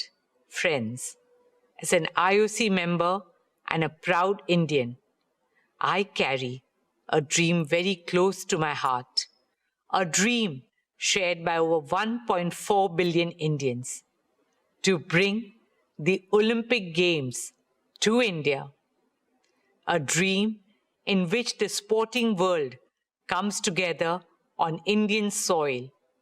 our hearts filled with pride, and our arenas with triumph. Not just triumph of talent, but triumph of the human spirit. Truly an Olympics that the world will never forget. Friends, a stronger India is built on the foundation of a healthier India. We are moving forward with our vision of a transformative medical city and medical college in Mumbai. Reliance's plan to modernize Seven Hills Hospital marks a significant milestone in this journey of strengthening India's healthcare infrastructure and expanding affordable world-class medical care. With a planned capacity of 1,500 beds, Seven Hills is envisioned to be one of Mumbai's largest hospitals, leading in clinical research, cancer care, emergency and trauma services, organ transplantation, neurodegenerative disorders such as Alzheimer's and Parkinson's. The hospital will leverage advanced medical technologies, artificial intelligence, data-driven clinical systems, digital health platforms, and compassionate patient care. For us, this is much more than a hospital. It is the beginning of a truly integrated medical hub in the heart of Mumbai. What makes this journey especially meaningful is our partnership with BMC. The hospital will also have more than 450 beds dedicated to serving the economically weaker sections of society. Dear shareholders, last year I shared with you a dream taking shape along Mumbai's coastline, the Coastal Road Gardens. We now have a world-class team of landscape architects, ecologists, planners, and engineers who are working on the master plan design, one that brings global expertise while remaining uniquely and authentically Mumbai in spirit. Initial work has commenced and 15,000 trees are already on site. In a city that never stops, the gardens will serve as a pocket of stillness, peace, and serenity, as an invitation to heal and soak in fresh air. Spread across 130 acres, these gardens will be a home to more than 60,000 trees, shaping a vast new green lung for Mumbai. It will be a hub of flora and fauna, with shaded walking and cycling paths, open maidans, public gyms, children's play areas, and vibrant spaces for arts and culture.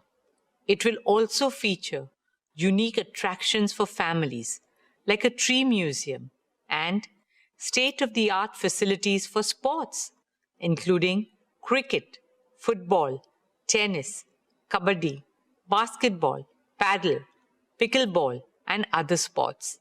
The Coastal Road Gardens will be a tribute to the spirit of Mumbai, a place for every Mumbaikar to reconnect with nature, and an investment in the long-term health of our city. Every great city has an iconic garden by which it is known. What Central Park is to New York, Hyde Park to London, and the Botanic Gardens to Singapore. We hope the Coastal Road Gardens will be to Mumbai. Dear shareholders, while these landmark initiatives represent our vision for the future, our work on the ground continues to transform lives in meaningful ways. Behind every number in our annual report is a life changed, a family uplifted, a future transformed, a woman who earns and now signs her own checks, a young man who got his first job and handed his salary to his aged parents, a child scouted from a small village who went on to wear the Indian jersey, making not just his parents, but his entire village community and country proud. Whether it is empowering 1 million women entrepreneurs, helping nearly 2 lakh young Indians gain employment, reaching over 23 million people for rural transformation, or supporting our arts, artists, and artisans as we carry Indian culture on the global stage with love, respect, and pride. My dear Reliance family, we are living through an incredible moment in our nation's journey, a moment when India's leadership is ever stronger, our aspirations bigger, our confidence higher, and the possibilities before us greater than ever before, guided by the vision of our Honorable Prime Minister, Shri Narendra Bhai Modi ji. We remain committed to playing our part in realizing these possibilities. Reliance Foundation carries forward our founding conviction that what is good for India is good for Reliance. 16 years ago, we made a commitment to our nation. 97 million lives later, that commitment has only grown deeper, stronger, and more urgent. We carry that conviction not as a policy or a program, but as a purpose. Friends, like I said at the beginning, India's time has truly come. We are a civilization reclaiming our destiny. India's rise today is not just an economic or cultural story. It is a human story. A nation of over 1.4 billion dreams finding a voice, one of the youngest, most energetic, and most aspirational populations of the world, stepping into their full potential. At Reliance Foundation, we consider it not just our corporate social responsibility, but our moral and patriotic responsibility to stand in service of our nation.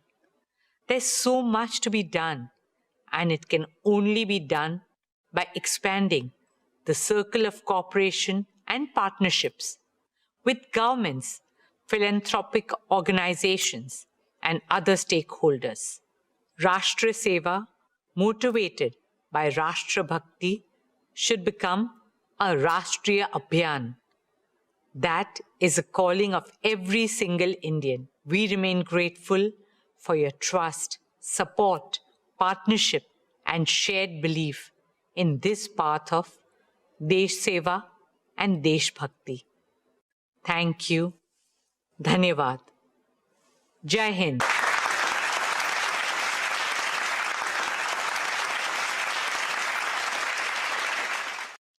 Thank you, Neeta.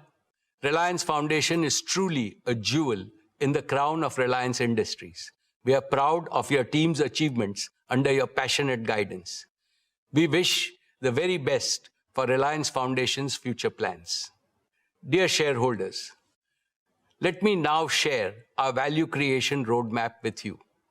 Today, we stand at the threshold of our next phase of hypergrowth. The foundations have been laid. The platforms have been built. The capabilities have been assembled. And the opportunities before us have never been greater. Throughout our journey, one principle has guided us. What is good for India is good for Reliance. This belief has always defined our priorities. It has also shaped how I view value creation from a long-term perspective. We have seen many temporary dips in shareholder value in the past, but when we develop our inherent strengths persistently and when we deliver growth consistently, value accretion happens inevitably. Our track record is impeccable. Reliance now has diverse streams of cash flow which reduce earnings volatility and deliver earnings growth in the high teens over investment cycles. As a result, our performance has more than matched our promises always. We doubled our EBITDA in the last 5 years. And as I look to the future, I am absolutely confident in our ability to double, indeed more than double, our consolidated EBITDA over the next 5 years. In other words, Reliance will rank among India's foremost wealth creators throughout Amrit Kal. My dear share owners, the most important value creation milestone this year, of course, is Jio's imminent IPO. I assure you that this will unlock great value for Reliance shareholders and offer an attractive investment opportunity to others. Dear friends, people often ask me, how has Reliance managed to grow so big in such a short time? What is the secret? The answer is hidden in just 2 words: founder's mindset. Every new generation has to believe it is the founder of Reliance and is the first generation. I followed this principle when I took to the helm of Reliance 25 years ago. Leaders of our generation and I reinvented Reliance by following a 2-pronged strategy: innovating and expanding existing businesses and building new growth engines. I am happy to inform you that Isha, Akash, and Anant are doing what I did 25 years ago, but with greater ambition and a much larger financial and professional base. Under my active guidance and mentorship of all our directors, they are aggressively expanding existing businesses while laying the foundation for new ventures. I envision each of these ventures growing as big as today's Reliance in the times ahead. Let me outline our 5 major value creation pathways. First, our oil to chemicals business, the mainstay of Reliance so far, will increase earnings as soon as the geopolitical situation improves. Simultaneously, and more importantly, we are reinventing this business to create a new revenue stream less vulnerable to external volatility. We will convert all the crude oil we process into new materials: carbon fiber, specialty materials, green chemicals, and much more. This new vision will drive margin expansion and lay the foundation for our oil to chemicals and new materials business. Second, our new energy business has entered the phase of accelerated commissioning and early revenues. The integrated solar manufacturing and our advanced battery platform will achieve one of the world's lowest cost of RTC green power. It will also enable the world's most competitive green hydrogen and green chemicals ecosystem. Our foray into underground coal gasification business has immense growth potential. Our CBG business is ready to be scaled up as the world's largest bioenergy business. Besides making India largely self-dependent in energy, all these initiatives will emerge as perpetually profitable investments. Therefore, I am absolutely confident that soon the new energy has the potential to become one of the largest earnings engine for Reliance. Third, for India's self-reliant and accelerated prosperity, Reliance Intelligence is going to be as transformative and consequential as our new energy business. AI is becoming a multi-trillion-dollar business globally. Reliance Intelligence will lead this business in India. The infrastructure for it is being built at breakneck speed, and it will fully operationalize over the next couple of years. Reliance Intelligence will make AI integral to the daily lives of every Indian and every Indian enterprise. The use case for AI are growing by the day. Hence, I envision this business to become one of Reliance's most prolific growth platforms. Fourth, our FMCG business is a new multi-billion-dollar growth engine. We plan to grow it into India's largest FMCG company and among the biggest in the world. It is already among the top few players in various categories and is expanding globally. It recently entered Europe and Africa and will enter many more global markets going forward. Our FMCG growth path is neatly aligned to that of Reliance Retail. Both are anchored in our plan to create India's most advanced manufacturing platform and a distribution and export platform with tens of thousands of small, medium, and large partners.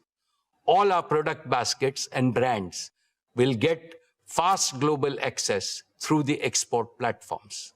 On the other hand, our B2B2C platform is designed to empower millions of merchants and kiranas in India. In short, our integrated manufacturing, retail, and exports vision will create unprecedented value for all stakeholders. Fifth, our export vision goes far beyond our FMCG business.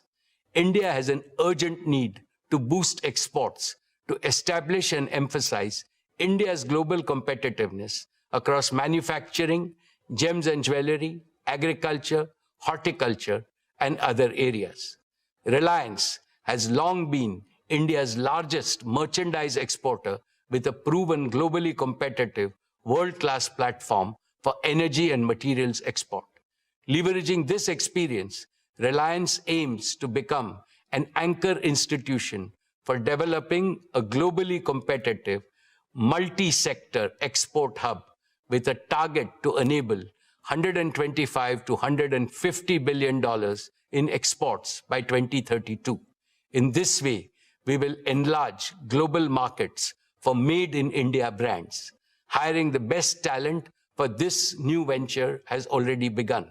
This scalable platform will strengthen India's export ecosystem and external economic resilience. This ambition is not only about creating a larger Reliance, it is about creating a stronger India. Taken together, these 5 pathways create a uniquely diversified growth architecture spanning energy, materials, digital infrastructure, artificial intelligence, consumer businesses, and global exports. My dear shareowners, every generation is presented with a defining opportunity. Ours is the opportunity to participate in India's emergence as one of the world's leading economic and technological powers. Reliance is uniquely positioned to contribute to this transformation. We have the scale, we have the talent, we have the technology, we have the financial strength, and above all, we have the conviction and execution prowess to think long-term and invest in the future. The businesses we built yesterday created tremendous value. The businesses we are building today will create even greater value tomorrow. I have never been more confident about Reliance's future, and I have never been more optimistic about India's future, because the two are inseparable. My dear shareholders, I have always believed that great companies are defined not by the tenure of a single leader, but by the strength, resilience, and longevity of the institutions they build. This is how Reliance has emerged as India's proud and most prized national business institution. Our achievement itself heightens our responsibility towards the nation in the future. Keeping this in mind, we are building Reliance for the ages. To this end, we are implementing a 5S vision for institutional perpetuity at Reliance. Let me explain each of these 5 elements. The first S is succession. Isha, Akash, and Anant have now completed 3 transformative years on the board of Reliance Industries. Isha leads consumer businesses, Akash leads technology businesses, and Anant leads the energy businesses. By leading individual business verticals, they are simultaneously working towards the holistic growth of everything under the Reliance ecosystem. They are three bodies, one soul. Their soul is Reliance. One single, indivisible Reliance, now and forever. Furthermore, to assist Isha, Akash and Anant, we have groomed as many as 500 young leaders in their 30s and 40s in various businesses. They bring top-notch domain expertise, technological fluency, and first generation's passion to surpass expectations. They are being mentored by seniors to ensure that the institutional culture of Reliance is upheld and the bar is continually raised. Even as I continue to provide hands-on leadership, the generational transfer of day-to-day management at Reliance is almost complete. In short, dear shareholders, the future of your company is not only in safe hands, but in the hands that will take Reliance to far greater heights. The second S is systems. Reliance has institutionalized world-class systems for governance, risk management, capital allocation, talent development, and technological leadership. These systems make Reliance immune to internal risks and capable of handling external risks. The third S is standards. All our systems are driven by very high standards of performance, excellence, integrity, transparency, innovation, and compliance. The fourth S is spirit. The founding spirit of Reliance to create wealth for the nation and to offer product and services of the highest quality and affordability that bring joy to the lives of Indians forms the invisible architecture of Reliance culture. Technology can enhance productivity, but it is this spirit that will continue to drive Reliance's ambition and a sense of purpose. The fifth and final S is sustainability. Sustainability is at the core of everything we do at Reliance. For us, economy and ecology are the two inseparable sides of the same coin. Dear shareholders, as I stand before you today, I am reminded of the extraordinary privilege of serving this company and attending every Reliance AGM over the last 49 years. Over these 49 years, I have watched a single product company evolve into a national institution spanning multiple industries with a global reputation. It was built by a man who did not inherit a silver spoon, Dhirubhai Ambani. All he possessed was an uncommon clarity of purpose and a determination to realize this purpose with diligent performance. He infused that purpose into the superlative team he built. The purpose was to make India prosperous and strong and to demonstrate to Indians and the world at large that we too can become an industrial powerhouse second to none. We did not deviate from his purpose during the generational transition 25 years ago. And there won't be the slightest deviation from the founder's purpose in future when a new generation of leaders takes full charge of Reliance and its offshoots. My most esteemed co-owners of Reliance, we are proud of what Reliance has achieved so far, but it fills us with humility to realize that our motherland expects much more of us. Therefore, the next 2 decades of Amrut Kal are crucial for Reliance and for all other Indian businesses. We must intensify our efforts many times to do much more and much better. The noble mission of Viksit Bharat by 2047 is beckoning all of us. It has mandated that all Indian businesses build a modern, holistic India, an India of equity, fairness, and harmony for all, and an attractive model for the rest of the world. To work for this patriotic mission is our duty and also our highest reward. As I keep reiterating, this mission can be achieved only through collaboration between the government, the industry, and the people. Every Indian institution, every Indian company, and every Indian citizen must raise their aspirations and align their energies. The holy Rig Veda teaches us, may we march forward with a common goal. May we work together in harmony and empathy. May we share our thoughts for integrated wisdom. May we follow the example of our ancestors who achieved higher goals by virtue of being united. In this endeavor, Reliance recommits unreservedly to playing its fullest role. Dear shareholders, I take this opportunity to convey my sincere gratitude to all our board of directors for their invaluable counsel and stewardship. I extend my heartfelt thanks to all our employees, our greatest strength, whose passion and perseverance have driven Reliance to new milestones. I am equally grateful to our business partners for their steadfast collaboration in delivering excellence. I also appreciate the continued support of government authorities and regulatory institutions. Most importantly, I offer my deepest appreciation to all our shareholders, India and its people, for their continued trust and confidence in brand Reliance. Your support remains the foundation of our journey and success. Thank you. Jai Hind, Jai Shri Krishna.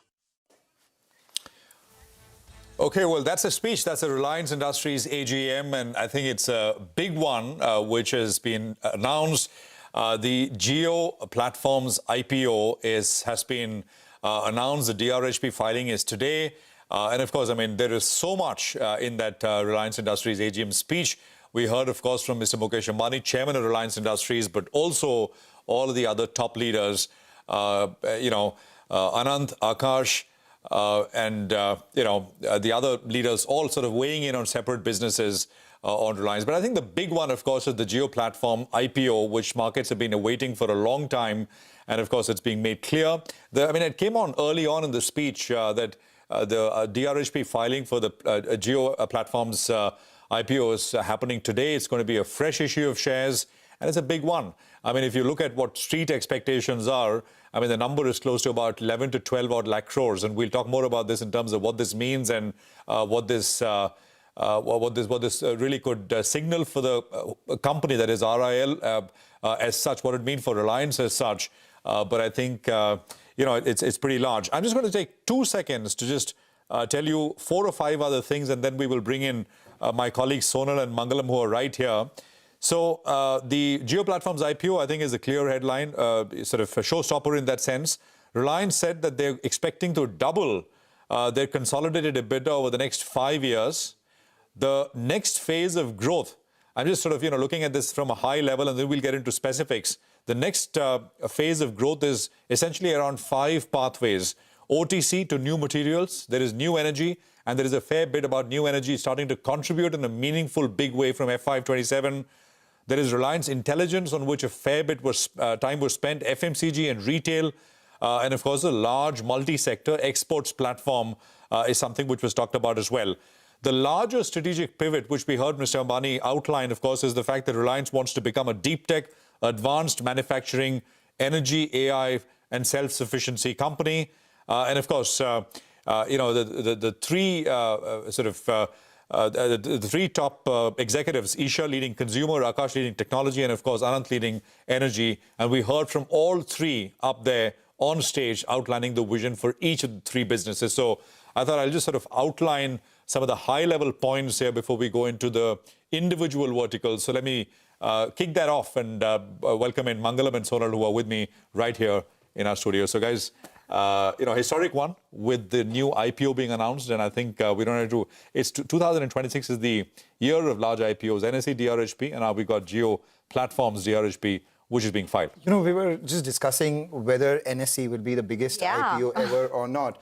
I'm just calculating, you're saying 10 to 11 lakh crores, the rough expected valuation of Jio Platforms basis, whatever analysts are estimating. If they're offering 2.9% equity, roughly 3%, so it could be a 30 to 33,000 crore IPO size, issue size, and this is just fresh issue that we're speaking about. So by all means, Reliance Jio's IPO, the Jio Platforms IPO, will actually be bigger than every other IPO that we've ever seen. Oh. And it looks like the interesting thing is I think it's a fresh issue. Entirely fresh. So which basically means that the money comes into the company. There is debt, I think there is about... 27,500 is what they plan to repay with this. Yeah, so the debt is about, I think, around 1.5 odd lakh crores. So that, on a consolidated level, yes. That debt gets repaid. And, you can, I was just thinking about whether... Because there are outside investors, etc., as well, but they're not selling any of these shares. So this is a fresh issue.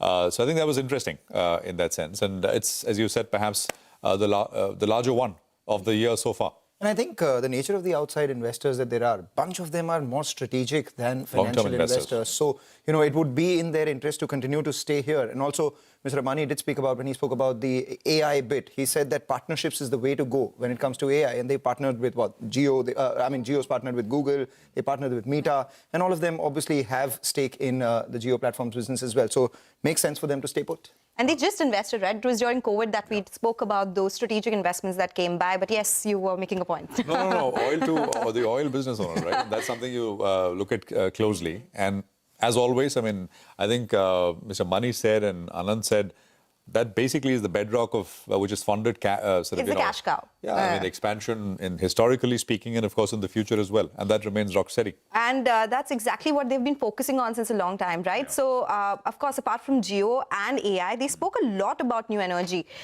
They put out this timeline back in 2021 that they'll be putting 75,000 crore rupees in new energy business, out of which they've already spent 70,000 crore rupees, and now it's the time for that capex to come on stream. So, look at some of the things that they said. That solar PV cell and module manufacturing lines, they have been commissioned and they are now operational.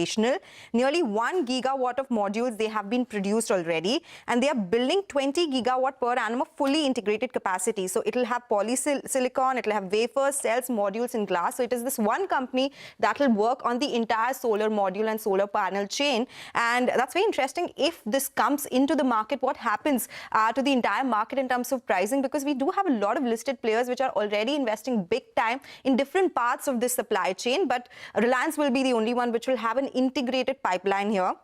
They're also talking about their battery storage business. So the first phase of 40 gigawatt hour annual cell gigafactory is on track to be commissioned this year itself. They're committing to scale this up to 120 gigawatt hours. So 3 times is what they plan here. And it will make Reliance one of the largest manufacturers of lithium iron phosphate batteries. So that's an important metric to track. And they're developing a renewable energy hub across 550 acres. And they're in Kutch, yes, and there'll be 40 billion units of green electricity every year, and peak rate is 55 megawatt peak of solar modules, 150 megawatt of battery containers per day. So there's a lot that they've spoken about. There's something about alkaline electrolyzer manufacturing gigafactory as well.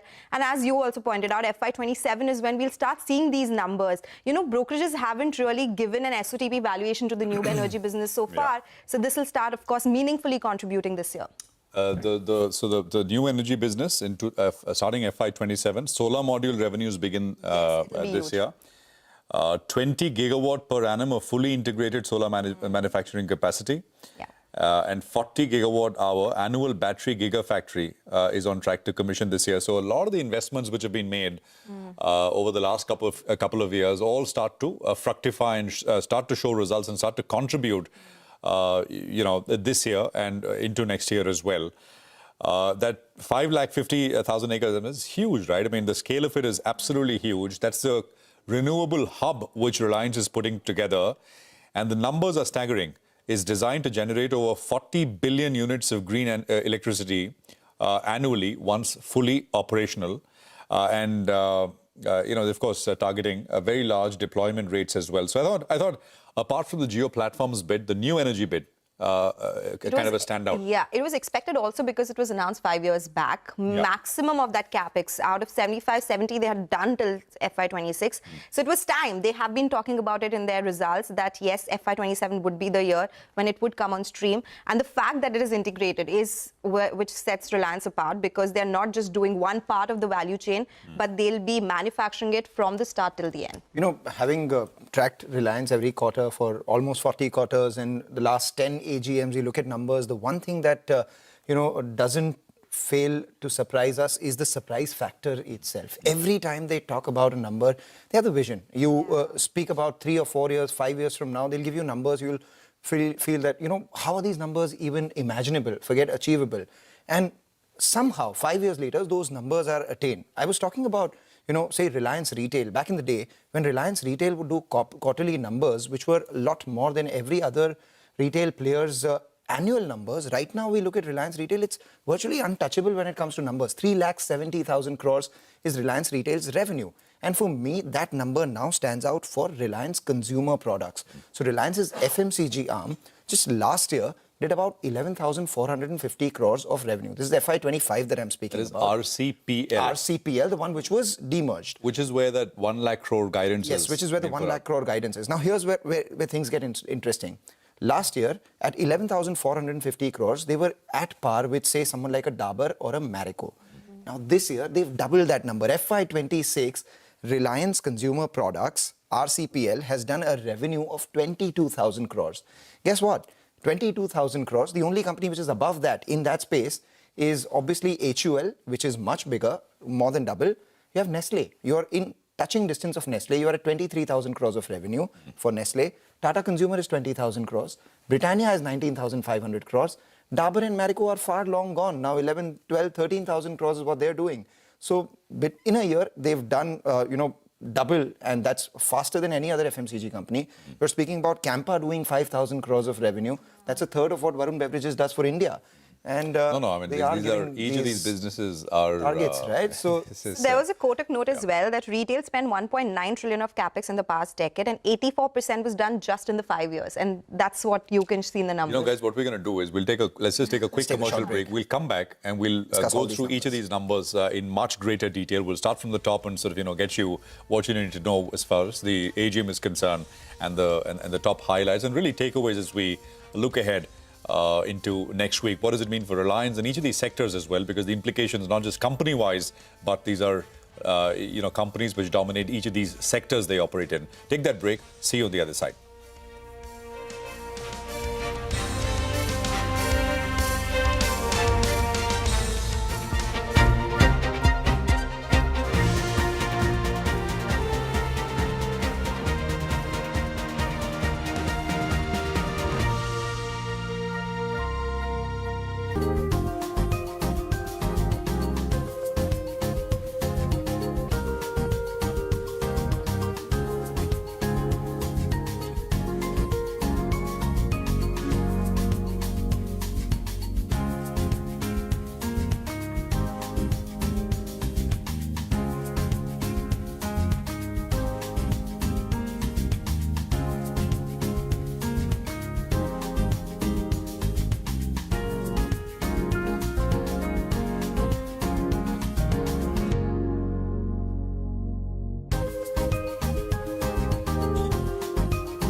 The board of Jio Platforms has approved the draft red herring prospectus earlier today, and it will be filed with SEBI today. Reliance Jio is going public. Mukesh Ambani announces the IPO at the annual general meeting. Fresh issue of 27 crore shares likely to result in stake dilution of nearly 3%. Plans to prepay loans worth 27,500 crore rupees from the proceeds. Jio evaluates a foray into satellite broadband, considers a sovereign satellite constellation to bridge connectivity gaps. That is from the AGM. Reliance Intelligence enters the execution phase, set to commission 120 megawatts of AI compute capacity by the end of this year. Jio also embeds AI directly into the network.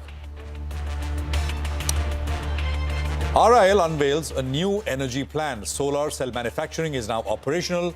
Plans a 20 gigawatt fully integrated capacity per year.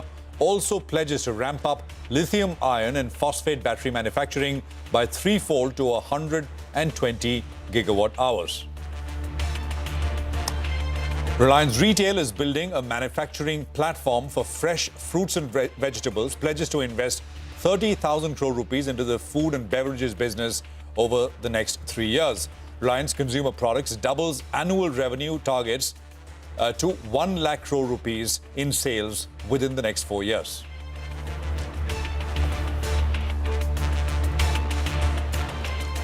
From Jio Platforms dialing Dalal Street to the conglomerate exploring a new frontier in satellite constellations, Reliance's 49th AGM unlocked a new trajectory for the group. We will discuss key headlines from the big ticket event over the next half hour. But first, let's get you a snapshot of the highlights that we had and we heard from the AGM.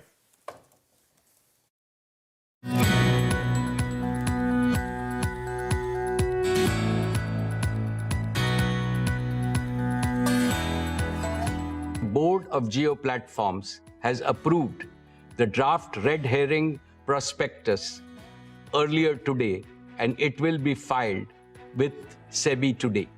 This is a deeply emotional moment for me.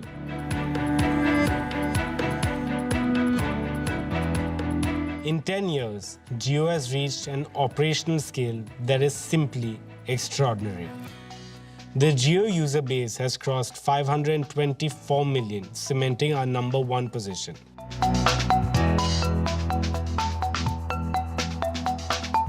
RCPL's near-term ambition is to reach 1 lakh crores in revenue by financial year 2030. Our long-term ambition is to become one of India's largest FMCG companies with a global platform to match. There are businesses that create value, and then there are missions that shape civilizations. Our new energy business is a unique combination of both.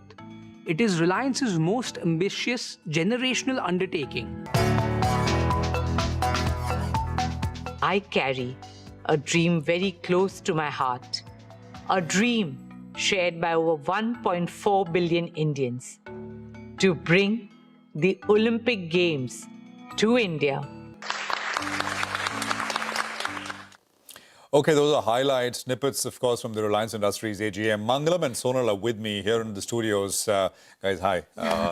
And, what we do first, of course, is tackle the most hotly awaited announcement which came through, which is the Jio Platforms IPO, the DRHP filing happening today. This is going to be a big one, I dare say, perhaps the biggest of the lot. Take it away, Sonal. Yes, could be. And the details are out now. DRHP has been filed. 27 crore shares will be issued, and it's a complete fresh equity which has been issued.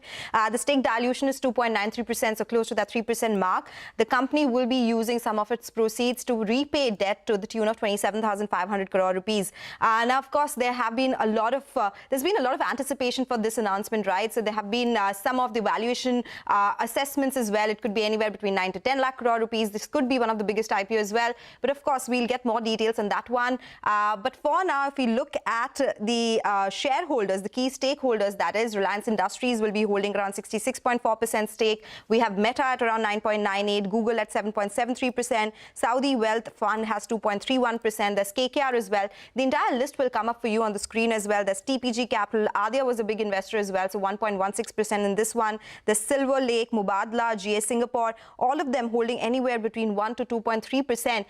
So much awaited IPO. It's a long DRHP. We'll go through the details as well. But for now, these are the initial details and important to track as well.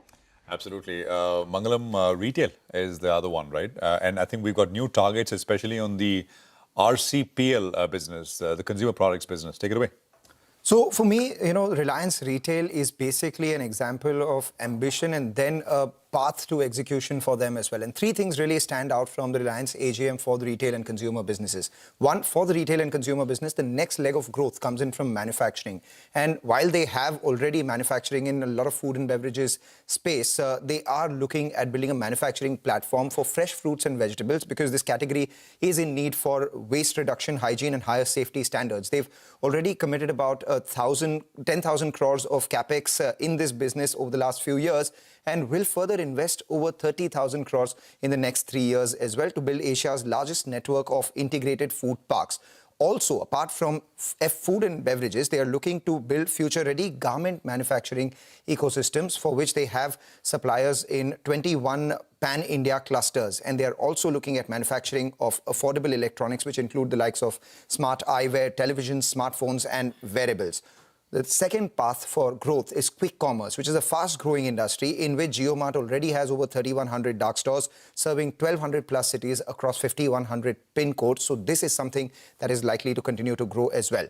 For Reliance Consumer Products, the FMCG company that crossed 10,000 crores within just 3 years of its operations has now doubled its revenue and crossed 20,000 crores, 22,000 crores to be precise, and among the largest players in the country right now. Campa itself went to near 5,000 crores of sales, and Independence, which is their consumer brand, did about 2,600 crores in sales. They are reaching over 3 million plus outlets in the country, a scale to match any other large FMCG company in the country. And here as well, they have a near-term ambition of 1 lakh crore in sales by FY30 and a long-term ambition to become the largest FMCG company in the country. I'll just take you through the just 2 or 3 other things because you guys have covered, I think, what is of most interest, but there is a lot of other stuff as well, right? The new energy business is something where we have newer targets, but also assurance that the new energy, all the investments which have been made in the new energy business will start to yield fruit. Sonal, this year, starting FY27? Yes, that's what they said, that FY27 will see meaningful contribution coming in from new energy business. Now, remember, 5-6 years back is when they had announced 75,000 crore of capex in the new energy business. A lot of it is what they say has become operational. Solar PV cell and module manufacturing lines, they've been commissioned and are now operational. It's nearly 1 gigawatt of modules that have already been produced, and they are building 20 gigawatt per annum of fully integrated capacity. So it'll start from the most basic polysilicon, they'll go to ingots, wafers, cells, modules, and glass as well. The second is on their battery storage and cell system. So the first phase of that 40 gigawatt hour annual battery storage and cell gigafactory is on track to be commissioned this year itself. And they have committed it to increase to 120 gigawatt hour. Basically, they would improve or increase the capacity by 3 times. This will make Reliance one of the world's largest manufacturer of lithium iron phosphate batteries. They are also developing a renewable energy hub across 550,000 acres, and they say they will become the lowest cost sources of round-the-clock green power anywhere in the world. Big numbers here, 40 billion units of green electricity is what this integrated hub will produce every year, and the peak installation target for the solar business is 55 megawatt peak hour of solar modules and 150 megawatt hour of battery containers. The biggest number, FY27, is when we'll see new energy business meaningfully contributing to overall financials. Okay, so from investment phase moving to commissioning phase, and that basically means that revenues will start to and earnings will start to flow in. This year. Well, let's just welcome in our guests who are with us. Akhilesh Tuteja is with KPMG in India. Deven Choksi, of course, is with us. He's Director, DR Choksi FinServ. Piyush Pandey, Senior Vice President, Centrum India. And Gurmeet Chadda of Complete Circle is also with us. Gentlemen, great to have all of you here. Thank you very much for joining us. Let's just start with what I think is top of mind for everyone. And as Sonal said, the DRHP is now with us, and we will put out much more detail as we go through it. But Akhilesh, from what you heard on the Geo Platforms bit, which is the DRHP being filed and, of course, the process being kick-started, what do you make of it, and what should we expect just in terms of the size scale? I think it's you've spoken about it already. I've been watching that. It certainly is going to be one of the biggest IPOs, which I'm sure we're all looking forward to. I think it not only talks about the size of the capital infusion, but it talks about the scale India has achieved. And to me, it's a massive moment for us to progress not just the telecommunication digital platform, but the entire underlying infrastructure of the digital commerce and digital inclusion from India's standpoint. So it's a massive move, and I'm really looking forward to it. Gurmeet, you want to weigh in? I mean, as someone who, of course, is very attuned to what's happening out there in the market, I was just looking, Bharti trades at a market cap of about 11.5 odd lakh crores. What's the sense, Gurmeet, just in terms of the size? So, you're right, Prashant. I think Bharti could be a near-term beneficiary, assuming the market cap is, let's say, 13 to 15 lakh crores. And Bharti has the similar financial metrics. And for example, in ARPU, it's better. Plus, Bharti's capex intensity has come off significantly. If you adjust for capex incremental, they are doing 45,000 crores of free cash flows. Industry-leading ARPU at 260. I think one issue has been, and Reliance is one, obviously this Geo IPO will lead to some value unlocking, which was long awaited. So it's a very, very welcome step. The issue has been largely, Prashant, on the EPS growth. So if you see the FY23 EPS, I think it's around $50. And if you see the EPS for FY26, may not be a like-to-like comparison, it's around $60. If you see the 3-year PAT growth, it's been about I think 5-6%, if my numbers are correct. Same is for PAT and EPS growth, and return on equity still remains single digit. So it's very important of Geo has to unlock value. It's very important that the energy business investments now start getting reflected and I think that there was a commentary that they've operationalized 1 gigawatt as far as solar is concerned, and most of the the gigafactories they have done. I think and that is one of the reason the stock has been very flattish. Again, the capex announcement, whether it is intelligence, whether it is on energy, and now with Geo out of the way, hopefully, it should lead to.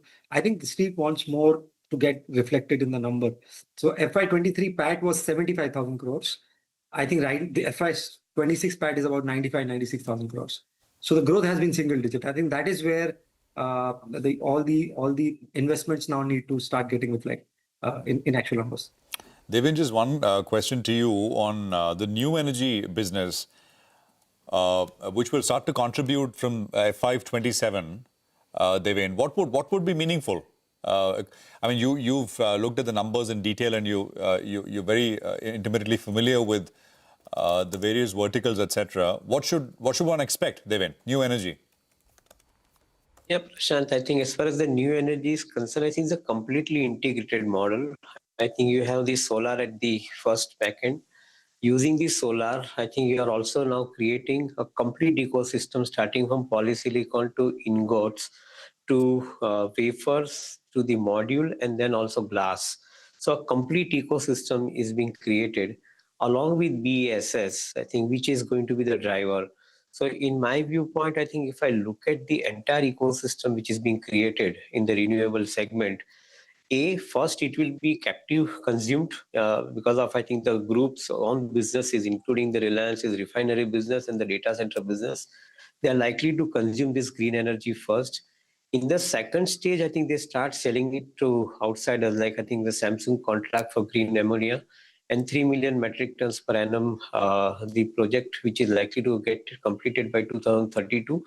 I think they all will happen in the second stage. But in the first stage, as I see it, and a very quick back of the envelope calculation, if I put across, it translates to somewhere around 50,000 crore worth of revenue at this point of time, I think, for the company in the renewables. So maybe I think that the full scale, whole 75,000 crore rupee investment would end up giving the capex to the revenue ratio of around 1.1 to 1.5 times eventually. So we like, I think, the kind of contribution starting now in FY27. and believe that I think it can only scale up going forward with the full year coming in next year. Gurmeet, coming on this, the new energy business, now that capacity is coming on stream, what does it mean for Reliance Industries?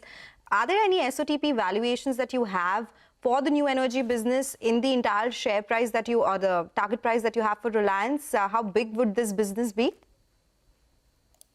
So it's for me? Yes, Gurmeet, this is for you. Yeah. So, so if you see the breakup, I think Geo is roughly, I mean, the street expects between 130 to $150 billion.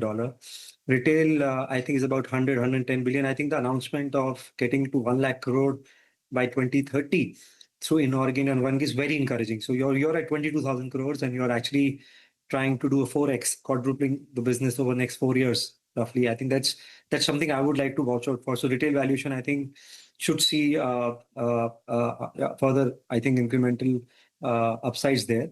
And then you have the energy business, which so if you see the total market cap of Reliance, the Geo as well as the retail business itself is more than that. I mean, and if you remove the, let's say, take 66% holding. So energy business technically, so new energy business, I think could vary. I think they were in between.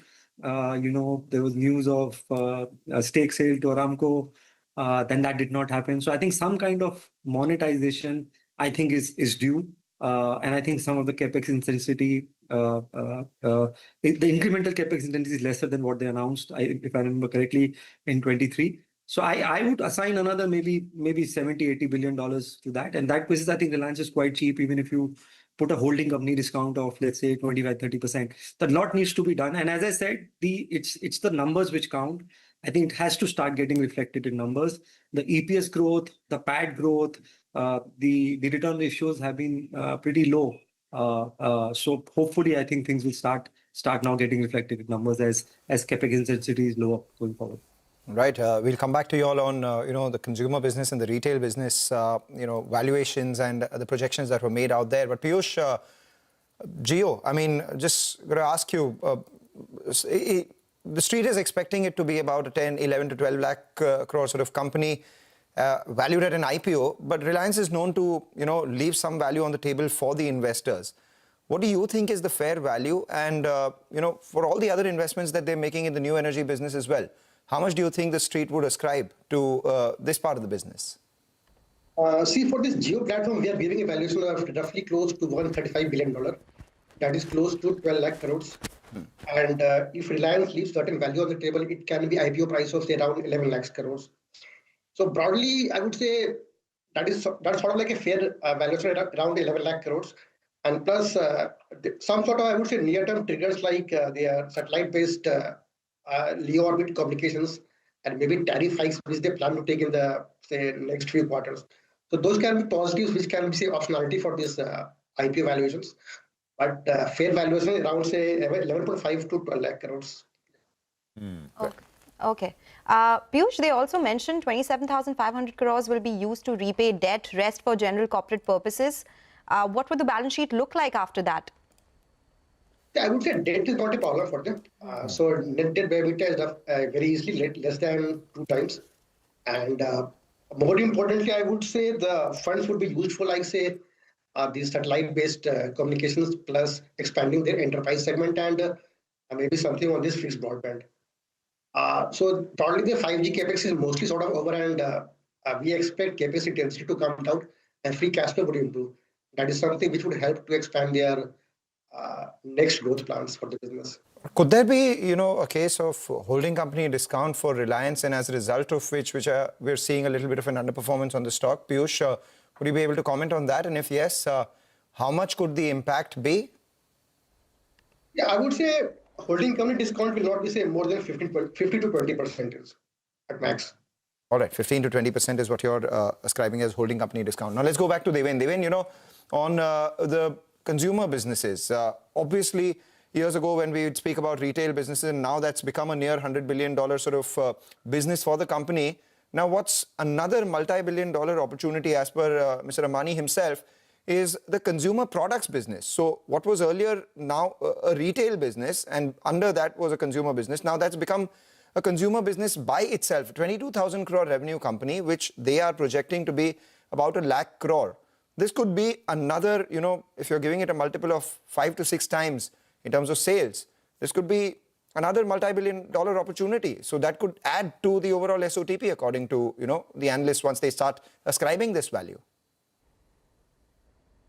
Absolutely. I think the RCPL particularly with a runway to 1 lakh crore, and most importantly, they are going into the backward manufacturing approach, which means that I think they are today earning around 7.5 to 7.6% EBITDA margin between the entire retail and the RCPL.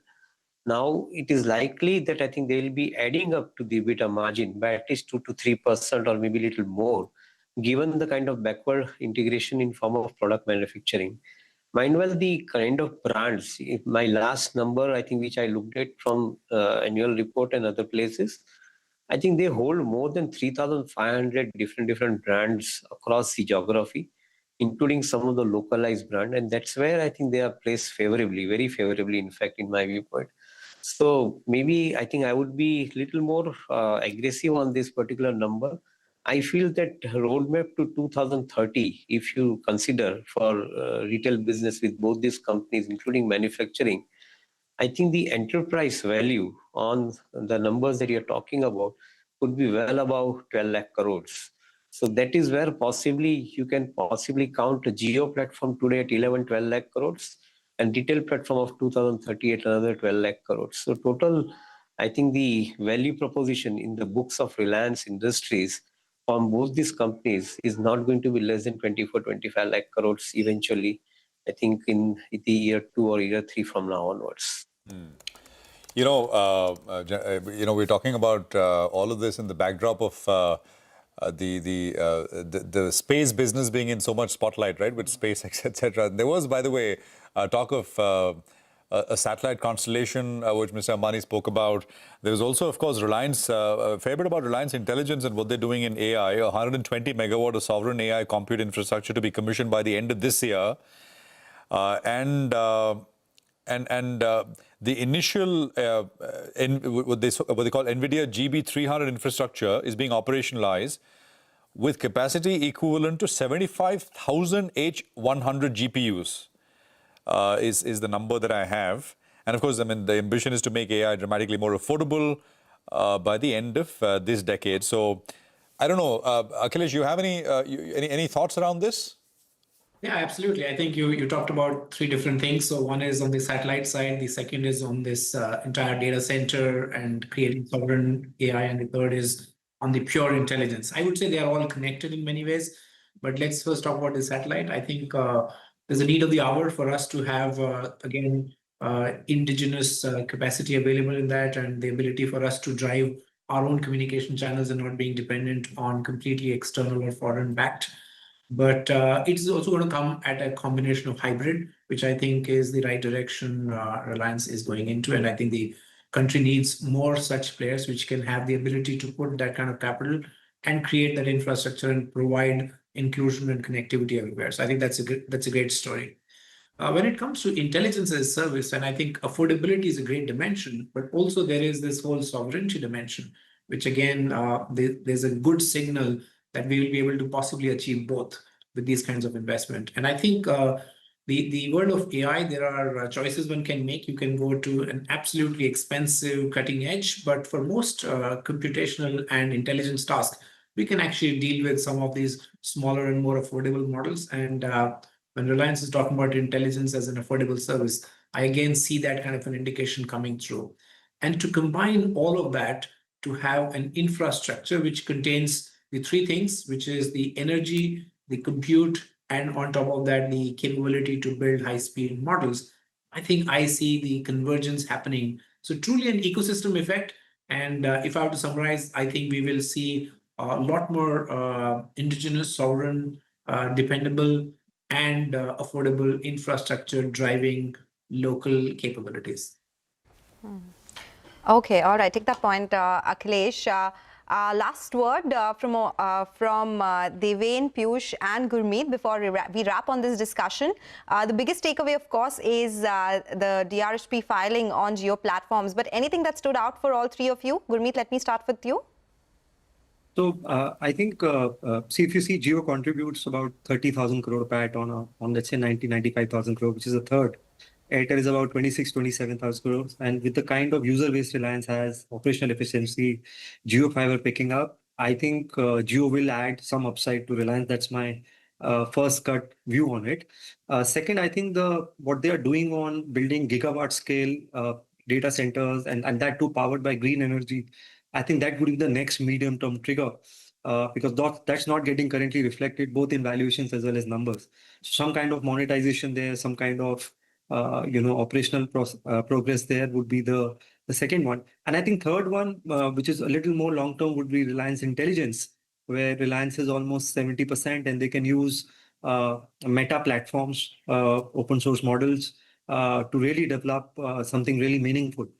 They made some announcements last year. I think we'll probably see more update there. And this is what probably the street wants. Street wants the new age businesses, the data centers, the hyperscalers, the ability to leverage the likes of investors they have on the cap table in numbers. So I think these are three triggers to me. And I think the stock looks pretty subdued, largely because of, as I said, slow EPS growth and a lot of FI selling.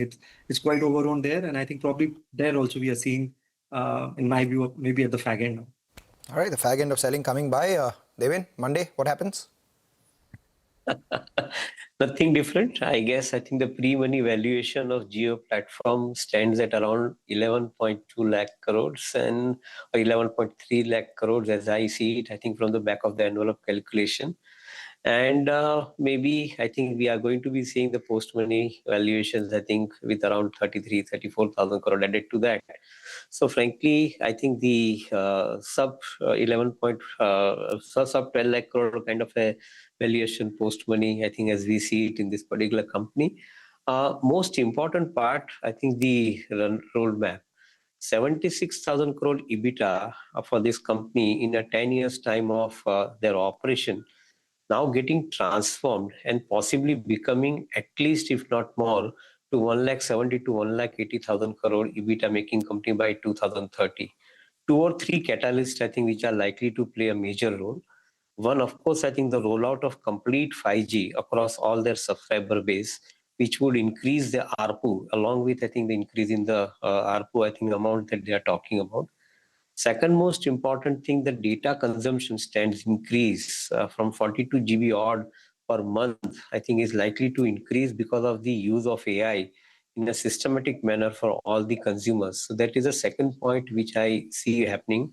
The third point, I think, is more or less all the applications, I think, which they are building, including the AI applications they are building. Once again, suggesting that I think it is creating a larger amount of ecosystem, both for the enterprise users as well as for the domestic users. In fact, enterprise users, FWA, is basically becoming a 10 crore user base, which is going to be over and above 2.7 crore user base, I think, which they currently have. And last but not the least, I think the fifth one, I think, which is a public infrastructure space wherein I think the data is being provided, particularly, I think, to enterprise data is being provided to likes of ONDC in particular. Right. So in my viewpoint, I think if you count each of these modules within the Jio platform, possibly it is suggesting that I think the current EBITDA of 76,500 crores would translate to somewhere around 1,75,000 crores in 5 years' time from now onwards, which is close to current EBITDA of Reliance Industries of around close to 2 lakh crores. That means one Jio platform alone would possibly transform and get into the EBITDA space, which is current entire Reliance Industries contributing. Reliance shareholders would be very happy to hear that, Devin. I think, we always say when we do these half-hour programs after Reliance AGM that we could probably do many half-hours with each of these businesses because they are very, very large companies and it's a true conglomerate in that sense. But for now, we will. This is it. We'll say goodbye. Akhilesh, Devin, Piyush and Gurmeet, thank you very much all for joining us here on this special program. We'll wrap it up. Thank you, viewers, for staying with us. More comes up on the other side.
Hello and welcome to Business 360. I'm Archana Solanki. Here are the headlines we're tracking this evening.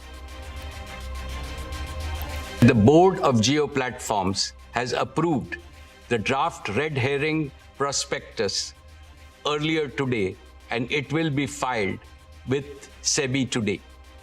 Reliance Jio files for a $4 billion IPO, the largest in India yet. Fresh issue of 27 crore shares likely to result in the stake dilution of nearly 3%. Plans to prepay loans worth 27,500 crore rupees from the proceeds.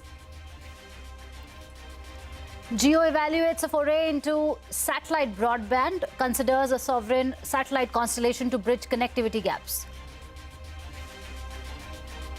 Reliance Intelligence enters the execution phase, set to commission 120 megawatts of AI compute capacity by the end of this year.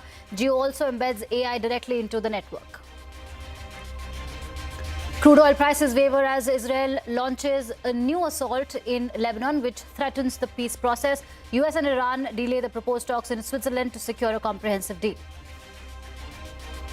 The Wall Street snaps a 5-day winning streak. Sensex and Nifty decline nearly 1%. IT stocks get battered after Accenture trims its revenue forecast. Midcap outperforms despite Friday's fall. Nifty ends the week in the green. India's rainfall deficiency in June rises to 41%. Southwest monsoon stalls over Maharashtra. The rain deficit in central India rises to 67%. Delhi High Court refuses to provide any relief to Russian messaging app Telegram, rejects the company's appeal against a temporary ban by the Indian government. All right, let's talk about the big story this evening. US and Iran have delayed the proposed talks in Switzerland, casting doubts on the deal to end the war. The talks were meant to launch a 60-day period of negotiations to ensure a permanent end to the war. Vice President of the US, J.D. Vance, has cancelled his trip to the Swiss Alps. The White House has not given a reason for this, but said that Washington is looking ahead to starting talks as soon as possible. Meanwhile, the Strait of Hormuz appears to remain open as traffic rose slightly compared to last week. As of today, 25 ships, including 5 sanctioned vessels, have crossed the waterway, according to real-time maritime intelligence firm Kepler. The Persian Gulf Strait Authority has said that no vessel will be allowed to pass without a valid passage permit. The delay comes as Israel began a new wave of strikes in Lebanon. The Lebanese Health Ministry said that strikes killed 18 people overnight. Israel's Security Minister Ben Gvir said, and I quote, "Lebanon must burn for the recent deaths of 4 Israeli soldiers." End of quote. CNBC's Dan Murphy is here with more.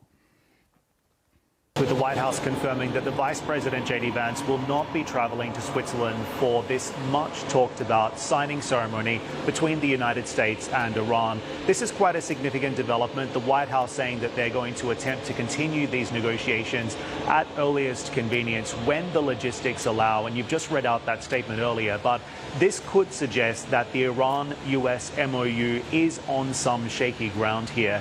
Analysts have been speaking to me today, suggesting that one of the reasons we may have seen the Vice President deciding to hit pause on this trip was the fact that Israel has kept up its strikes inside southern Lebanon overnight as well. And remember, the Iran MOU called for the ending of fighting on all fronts, not just in Iran, but also with the Israelis against Hezbollah inside Lebanon as well. So the Iranians have suggested that that may have been part of the reason why they have decided to not show up either. Whether or not this signifies perhaps the pathway forward may be looking a little more uncertain, I think remains to be seen at this point, but obviously a significant setback, despite the fact that this agreement has been signed electronically already by both parties. Staying with the Iran-US Memorandum, Eurasia Group President Ian Bremmer has said that the war in West Asia is the biggest failure of President Trump's term.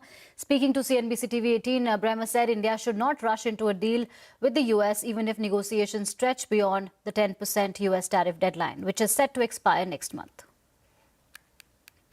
Pretty much everything that Trump has said over the last 4 months has come back to haunt him. This war is now ending with Trump having accomplished literally 0 of his stated war goals. He said he was going to rescue the Iranian people. Those words have come back to haunt him. He said he was going to be able to choose the next supreme leader. Same thing. Said that Iran should not have any ballistic missiles. He overturned that in the last 24 hours, said that they couldn't have any enriched uranium. Now that's not important. It's not such a big deal. It's not so valuable. And the nuclear file itself is, of course, not in any way agreed to over this. The support for proxies and export of terror, that's not being addressed.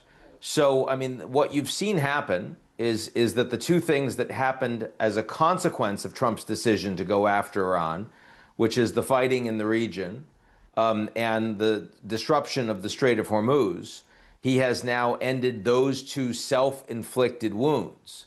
But nothing has been accomplished beyond that, literally nothing. And so this is, without question, the biggest failure that Trump has had as president since in either of his terms, frankly. And it's going to be a part of his legacy going forward. The guy that said that we were going to end all of these wars started one that was completely unnecessary and got nothing for it.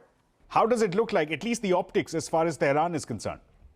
Well, they don't have a $300 billion fund, at least not now. They might have one if we get to a final agreement that would then include restrictions on their nuclear capabilities. I don't think that's ever going to happen. And if they refuse to give up on the nukes, and then they ain't getting the $300 billion. So let's leave that aside. There's a lot in these 14 points that have to do with what might occur in an indeterminate future in 60 days or longer than that. Trump said that wasn't a hard deadline just yesterday, if we get in a final agreement. Short of that, the Iranians are now going to be in a position where they can't charge tolls for 60 days, but they're going to certainly they're getting paid off for ending the war. They're getting paid off for opening the strait. And there will be some mechanism where Iran continues to get paid that will be determined collectively with Oman in engagement with a number of Gulf states. And that's going to happen outside of the direct U.S.-Iran negotiations, but matters a lot for Iran. Now, the agreement, the memorandum does say it has to be in accordance with international law, and international law says you can't charge a toll on an international waterway. So it's going to have to be a different formulation. But the point is the Iranians are going to be making money. Let's talk about the trade deal. The USTR Jameson Greer is expected in the national capital next week. Now, this comes in the midst of India staring at those 301 investigations, also staring at a deadline. July 24th is when the existing tariffs run out. Mark Linscott has called it the drop-dead date for India. How would you look at it? Is it better for India to get a suboptimal deal, an imperfect deal, but with certainty, or perhaps wait for a better deal and risk more volatility? Don't know. Better implies that there are a whole bunch of things to assess with the normative outcome. But I do recognize that the United States trade for India is nowhere near as important as it is for Canada or Mexico or the Europeans or the Chinese. So if India chooses that they want to play harder ball for political purposes, the impact on India's economy is not going to be devastating. It's not going to drive India into a recession.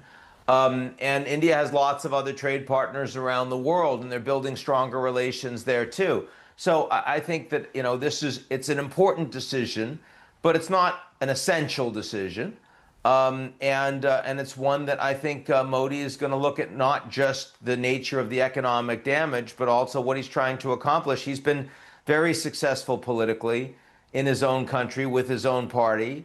And with local elections recently, and there's no reason to believe that's going to change anytime soon. So he has a lot of flexibility in how he's going to handle this. Right, let's cut across to the SEBI press conference right now. And from 15 lakhs to 30 lakh for dematerialized holdings per beneficial owner. Then several simplifications have been done in terms of documentation. Existing requirement of submission of PAN has been removed, considering that PAN is already available for opening demat accounts. mandatory requirement of probate of will has been done away with in line with recent amendments to succession laws. Combined affidavit cum NOC will be there in place of separate affidavit and NOC, which was earlier there. In addition to original or attested copy of the death certificate, a copy of death certificate with QR code has been added as eligible document in view of ease of verification using the QR code. And for death certificate issued in foreign jurisdictions, additional modes for verification from overseas branches of Indian banks or any foreign bank with whom Indian banks have correspondent banking relationships have been specified. So these proposals have been deliberated with Industry Standard Forum for the registrars to an issue and share transfer agents and Association of Mutual Funds in India. And also there was a consultation paper, and we have received very important feedback from public on this. The second decision relates to the open market buyback through stock exchanges and review of SEBI buyback of securities regulations 2018. So as you are aware, the buybacks can be undertaken through tender offer route and open market route through book building. Earlier, the open market route through stock exchanges was also available, which was closed due to several taxation issues, which led to iniquity. And now that the taxation amendment has taken place in place of buyback, so therefore it is being introduced now again with effect from 1st of August 2026. Now, some of the other changes in the structure of this particular category are as follows. There will be requirement to send intimation to shareholders regarding open market buyback offer electronically. This is in addition to what used to be there from papers and newspapers and others means.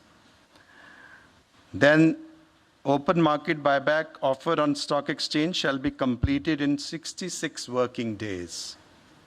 Working days has also been defined. As you know, these are the work days, not the calendar days. The requirement of separate window and display of the identity of the company on electronic screen as a purchaser is to be dispensed with. So it will be like available on the normal window, normal trading window, and not a separate trading window. There will be a mechanism in place to freeze the holdings of promoters and their associate at ISIN level during the period of buyback, because the promoters cannot participate in buyback, so therefore there will be a mechanism to freeze the ISINs. There will be a requirement that buyback should not result in breach of minimum public shareholding requirement. Well, that is normally guided by the MPS regulations, so it will be followed in any case, is being followed in any case. But just to make it very clear, we are also introducing a cross-reference here for seeing that whenever buyback are undertaken, that MPS needs to be maintained. The interval between two buybacks of a company shall be in accordance with the interval as specified in the Companies Act 2013. Today, that interval has been specified as 1 year based on present provisions of Companies Act. However, we are removing that specificity and rather linking it to as Companies Act provides, so that if in future, if there could be amendments, we don't have to again amend our regulations. An important change is with respect to appointment of merchant banker. Earlier, there were several activities for which merchant banker was required. It was mandatory. This is being removed. Now it will be optional at the discretion of the company for undertaking buyback of shares. Now, if the company decides not to appoint merchant banker, the activities undertaken by merchant bankers have been assigned to company compliance officer, statutory auditor, secretarial auditor, and stock exchanges. So there is a very clear table will be provided so that if any company doesn't want to engage a merchant banker, it is very clear that then in that case, who will do what in respect of the buyback. So there will be no difficulty also for the company to go ahead in case they want not to engage merchant banker. It will be up to them whether they want to do that or not. Now, these proposals have been deliberated in the Primary Market Advisory Committee, and public consultation papers were issued. In fact, there were 2 papers on this, April 2 and May 8. The approved amendments incorporate relevant feedback received from PMAC and through the public consultation process. The third decision relates to utilization of intraday borrowing by mutual funds. As you are aware, the board had approved the amendment to SEBI Mutual Fund Regulations 2026, and there, after that, a circular was issued as required, detailing the guidelines. However, there was an issue with the industry that their cash management, they could not really identify for the purposes for which only the purposes which were mentioned in that circular. So there was a consultation which was done, and subsequently now it's been decided that intraday borrowings for various purposes, including pay-in, forex, etc., will be available, and quantum of now, but they have to be squared up, that it shall be responsibility of the AMCs that intraday borrowings are repaid by the end of the day, and any intraday borrowing converted to overnight borrowing shall be within the regulatory limits of 20%, and for the purposes allowed in SEBI mutual fund regulations. So there is both in terms of duration as well as in terms of extent of borrowing, there is a regulatory limit. So in case the intraday borrowings are not squared up, the intraday borrowing requirement basically emanate from different pay-in and payout requirement, the timing differences. So there are cited receivables, and there are other things also, not necessarily redemptions only. And therefore, instead of making a very, very restrictive use, which was earlier permitted, which would not have made their cash management easier. So this is making things easier at the same time, keeping the risk intact, so therefore risk management intact, so that there is no over leverage.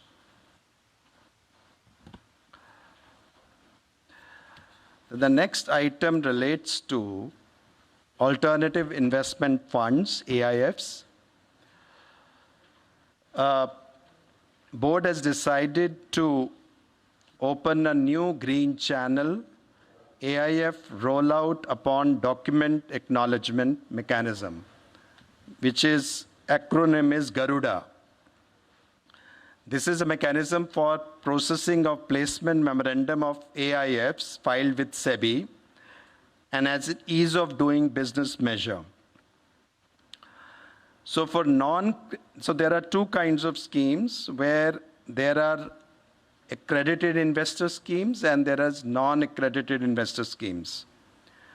So for non-accredited investor schemes, which actually do not include LVF, AI-only scheme, and angel funds, their timeline for launch of new schemes by AIFs has been reduced to 10 working days, compared with a longer period required earlier. For AI-only schemes and angel funds, which have been exempted from filing PPM through merchant banker and permitted to launch immediately. So number one, there will not be any requirement of merchant banker. And second, for these schemes, AI schemes and angel schemes, the second, they will be permitted to launch immediately upon grant of SEBI registration or filing of PPM with SEBI. So within, as you know, the categories, there is a scheme which is, as first-time schemes, and then another is a new schemes. So the first-time schemes, of course, are permitted after the SEBI registration, whichever is later. But the new schemes launch, earlier we had at least we made it, within 30 days they can launch in April circular. Now we are reducing it for AI schemes and angel schemes immediately upon grant of registration or filing of PPM with SEBI. And for non-AI, it will be 10 working days. So this will allow the whole process much, much faster.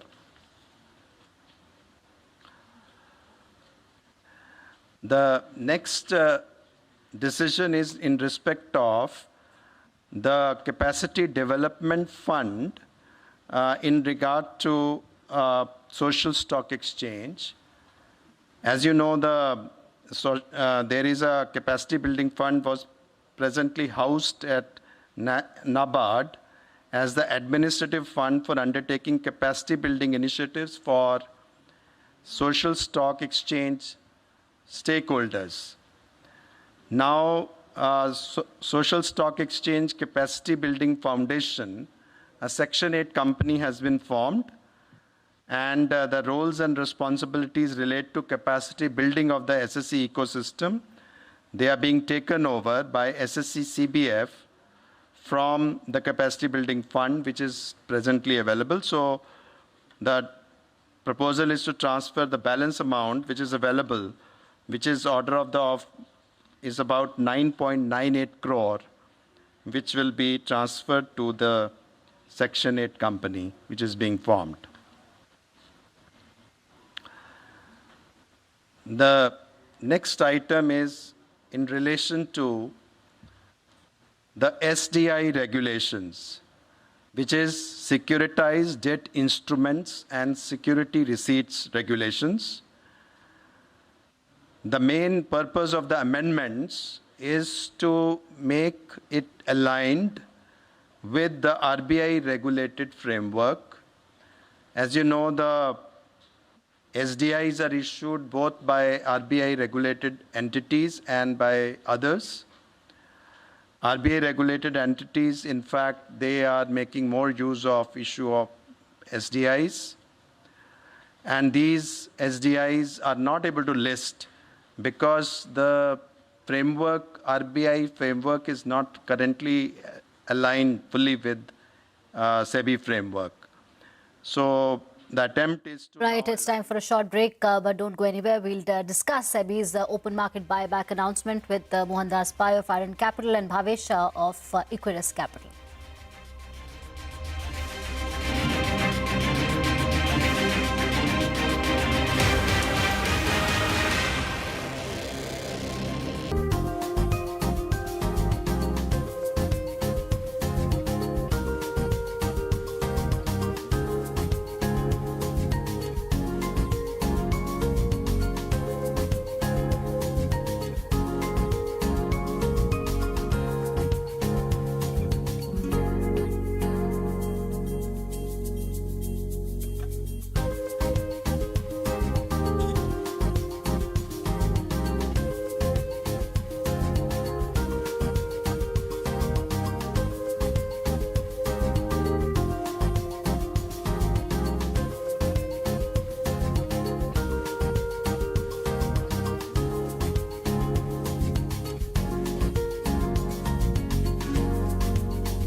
Welcome back. Market regulator SEBI has announced the return of buybacks. Companies have been allowed to launch buybacks from the 1st of August. A 66-day window has been provided for completion. Rachna Dhanrajani is here with more. Rachna, please take us through the SEBI decision and the implications.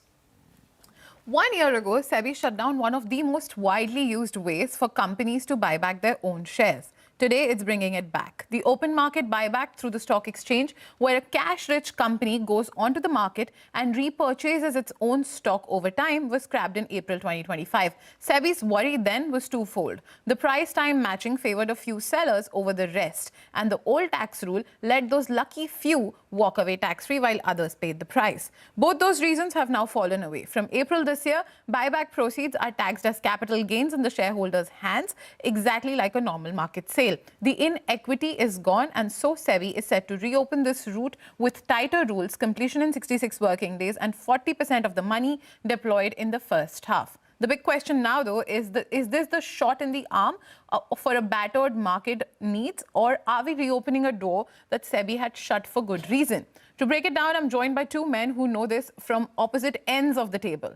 TV Mohandas Pai, former Infosys CFO, now chairman of Aaron Capital, who has championed open market buybacks for years and calls this a fantastic move. And Bhavish Shah, managing director and head of investment banking at Equirus, the man who would actually run these buyback mandates for corporate clients. So we have the case for it and the reality of executing it in the same conversation. So let me first start with Mr. Pai. Thank you so much for joining us. Let me start with you. In one line, why is bringing back open market buybacks the right call right now? Yeah, because the open market buyback gives flexibility to the board of directors to manage their capital. Very often, markets goes to up and down vicissitudes and market shocks, at which point of time shareholders' value may come down, prices may come down, not for any reason, but sentiment or anything that happens outside like a war, where the company's business may not be affected, and the company should have the right to manage its float, manage its capital. And that's point number one. And second, many companies have got surplus capital. If you look at Nifty 500, I think, or Nifty 100, they got 13 lakh crores from any report I saw. And the huge amounts of surplus capital is being created in India because pre-tax profit of listed, unlisted companies are at an all-time high of 16% of GDP. And this should give flexibility to companies' management to buy it back. It's a global norm. Everybody does it globally in mature markets, and we had it, except SEBI took it back for some tax reasons. Now those reasons are gone, so I think it's very good. It allows creation of shareholder value. It's a very fair thing. It gives flexibility to management, and they return surplus cash. Surplus cash coming to markets is very good. Why should the cash be kept in the balance sheet earning 6-7% interest when they can be released to shareholders and they can use it for risk capital to get higher returns? It creates more capital efficiency. Well, point taken there, Mr. Pai, but markets are under a sustained FPI-driven pressure right now. So is the real purpose here price support for a battered market, or is it a legitimate use of a buyback? Well, I think a battered market gives you opportunities to buy back stock which have been battered, right? A battered market gives you greater opportunity to reduce your floating stock, increase your EPS, and thereby give higher returns to shareholders. So, a battered stock market is a very good example, and I think the timing is working out very right. It is not a bailout FIR as anybody else. Forget about that, because that could happen at any point of time. But I think the important thing is companies listed should have flexibility to manage capital, and buyback using surplus cash is a legitimate use globally, and we should have the right, and now SEBI has given that. Is very, very good. Absolutely, it is the global norm, and that is also what they had argued in the consultation paper as well, that it puts us at par with the global jurisdiction. But Bhavish, you'd actually be running these mandates. Now, is the demand real, or is this a regulatory option a few companies can use now? Would it just be limited to that? No, absolutely. I think, I concur with, the views expressed earlier. This is a global norm.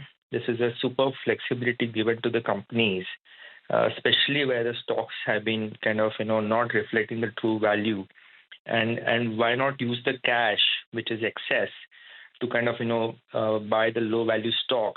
So I, personally speaking, SEBI has taken a very positive move. I think there was a anomaly in the past, which has been corrected by the finance ministry in the budget.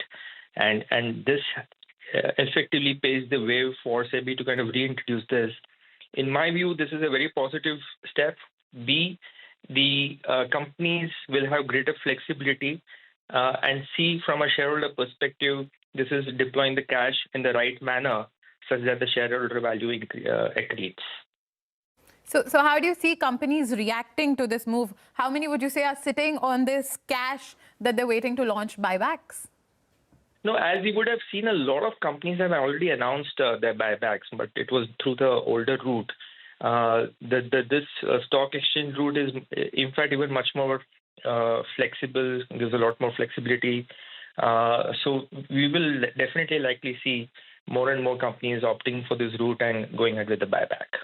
All right, Mr. Pai, I'd like to come back to you. SEBI had killed this in 2025, calling it favoritism prone. Now, this mechanism hasn't changed, only the tax around it has. So is that enough to call it the fairness problem being solved right now? Look, even earlier, SEBI's argument that is not fair was far-fetched because, the companies could buy in the market. Nobody knew who was selling because they will buy at the best price or the lowest price or whatever it is, the market mechanism. And some people may not have to pay tax because everybody selling will not get the same tax benefit because the shares will be limited. It is a very arguable statement at that point of time, but forget about it. SEBI has its own rationale. You agree or not, doesn't matter. The key thing is very simple to me. A company listed on the exchange should have the flexibility to manage its capital as per the law. And remember, we did not have a buyback law, and all of us worked hard to get the buyback law in. Now, there is one more thing that's required. Why should there be a one-year interval? Why can't you reduce it to 6 months? And that's the amendment I think the chairman was talking about, probably the government is thinking of. Because, see, the most important thing to me is that capital should be deployed efficiently. Efficiency in the use of capital generates GDP growth. Now, why are you keeping so much of cash in the bank when it's surplus? Can you pay dividend? Yes. You can pay it as dividend. Can you buy back stock? Yes. Buying back stock is much more favorable because the floating stock comes down and EPS goes up, and that means the shareholders get a better return overall. The wealth goes up, and that's the rationale globally. Even Apple buys back 100 billion, 50 billion, and they announce a program and they keep it and they go. And even Apple at $4 trillion is buying back, saying we got surplus cash. So I think that argument was there about the tax benefit, but hopefully that's gone. And I think that's very important. And one more thing, SEBI has also made sure that the founders or the promoters' shares are blocked, so there's no scope for any controlling shareholders to manipulate or get higher returns or whatever it is. This is only for non-controlling shareholders, which is very good, because for controlling shareholders, the tax rates are much higher as the normal income. So I think this is very good. Companies are surplus cash. They get flexibility. They should use it to make sure the capital structure becomes what they want to be, and we should reduce it to maximum of 6 months in between two cycles, so they get more flexibility. Capital will be recycled, and it goes back to investors, and investors decide where they want to deploy it, and that's very, very good for the economy. All right. Thank you so much, Mr. Pai, for joining us, and Bhavesh also for joining us. But time for a short break. But coming up, Reliance Jio files for a $4 billion IPO, the largest in India yet.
Welcome back from Geo Platforms, dialing the last street to the conglomerate, exploring a new frontier in satellite constellations. Reliance's 49th AGM unlocked a new trajectory for the group. Let me quickly take you through the key headlines. The ball has been set rolling on the Jio IPO. The company filed its draft papers minutes after Mukesh Ambani made the announcement at the AGM. The size of the IPO is likely to be around $4 billion. As per the DRHP, fresh issue of 27 crore shares likely to result in the stake dilution of nearly 3%. Jio is foraying into satellite broadband. Speaking at the AGM, Akash Ambani said that Jio is evaluating the development of a sovereign low Earth orbit satellite constellation for India to bridge connectivity gaps. The group is also accelerating its artificial intelligence build-out. They are set to commission 120 megawatts of AI compute capacity from its Jamnagar data center by the end of this year. That's not all. Jio is also embedding generative AI capabilities directly into the network. Let's get you a snapshot of the highlights.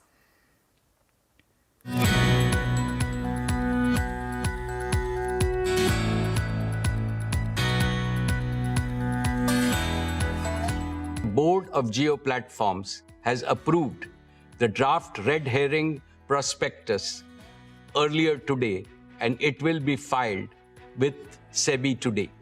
This is a deeply emotional moment for me.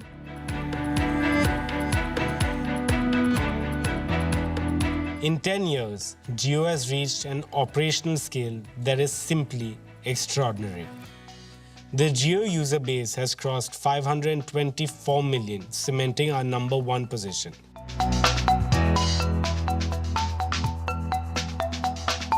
RCPL's near-term ambition is to reach 1 lakh crores in revenue by financial year 2030. Our long-term ambition is to become one of India's largest FMCG companies with a global platform to match. There are businesses that create value, and then there are missions that shape civilizations. Our new energy business is a unique combination of both. It is Reliance's most ambitious generational undertaking. I carry a dream very close to my heart, a dream shared by over 1.4 billion Indians, to bring the Olympic Games to India. Sonal Bhutra joins us now with the key highlights from Reliance Jio's IPO plans. Details are out now. DRHP has been filed. 27 crore shares will be issued, and it's a complete fresh equity which has been issued. The stake dilution is 2.93%, so close to that 3% mark. The company will be using some of its proceeds to repay debt to the tune of 27,500 crore rupees. Now, of course, there's been a lot of anticipation for this announcement, right? So there have been some of the valuation assessments as well. It could be anywhere between 9 to 10 lakh crore rupees. This could be one of the biggest IPO as well. But of course, we'll get more details on that one. But for now, if we look at the shareholders, the key stakeholders, that is Reliance Industries will be holding around 66.4% stake. We have Meta at around 9.98%, Google at 7.73%, Saudi Wealth Fund has 2.31%, there's KKR as well. The entire list will come up for you on the screen as well. There's TPG Capital, Adya was a big investor as well, so 1.16% in this one. There's Silver Lake, Mubadala, GS Singapore, all of them holding anywhere between 1 to 2.3%. So much awaited IPO. It's a long DRHP. We'll go through the details as well. But for now, these are the initial details and important to track as well.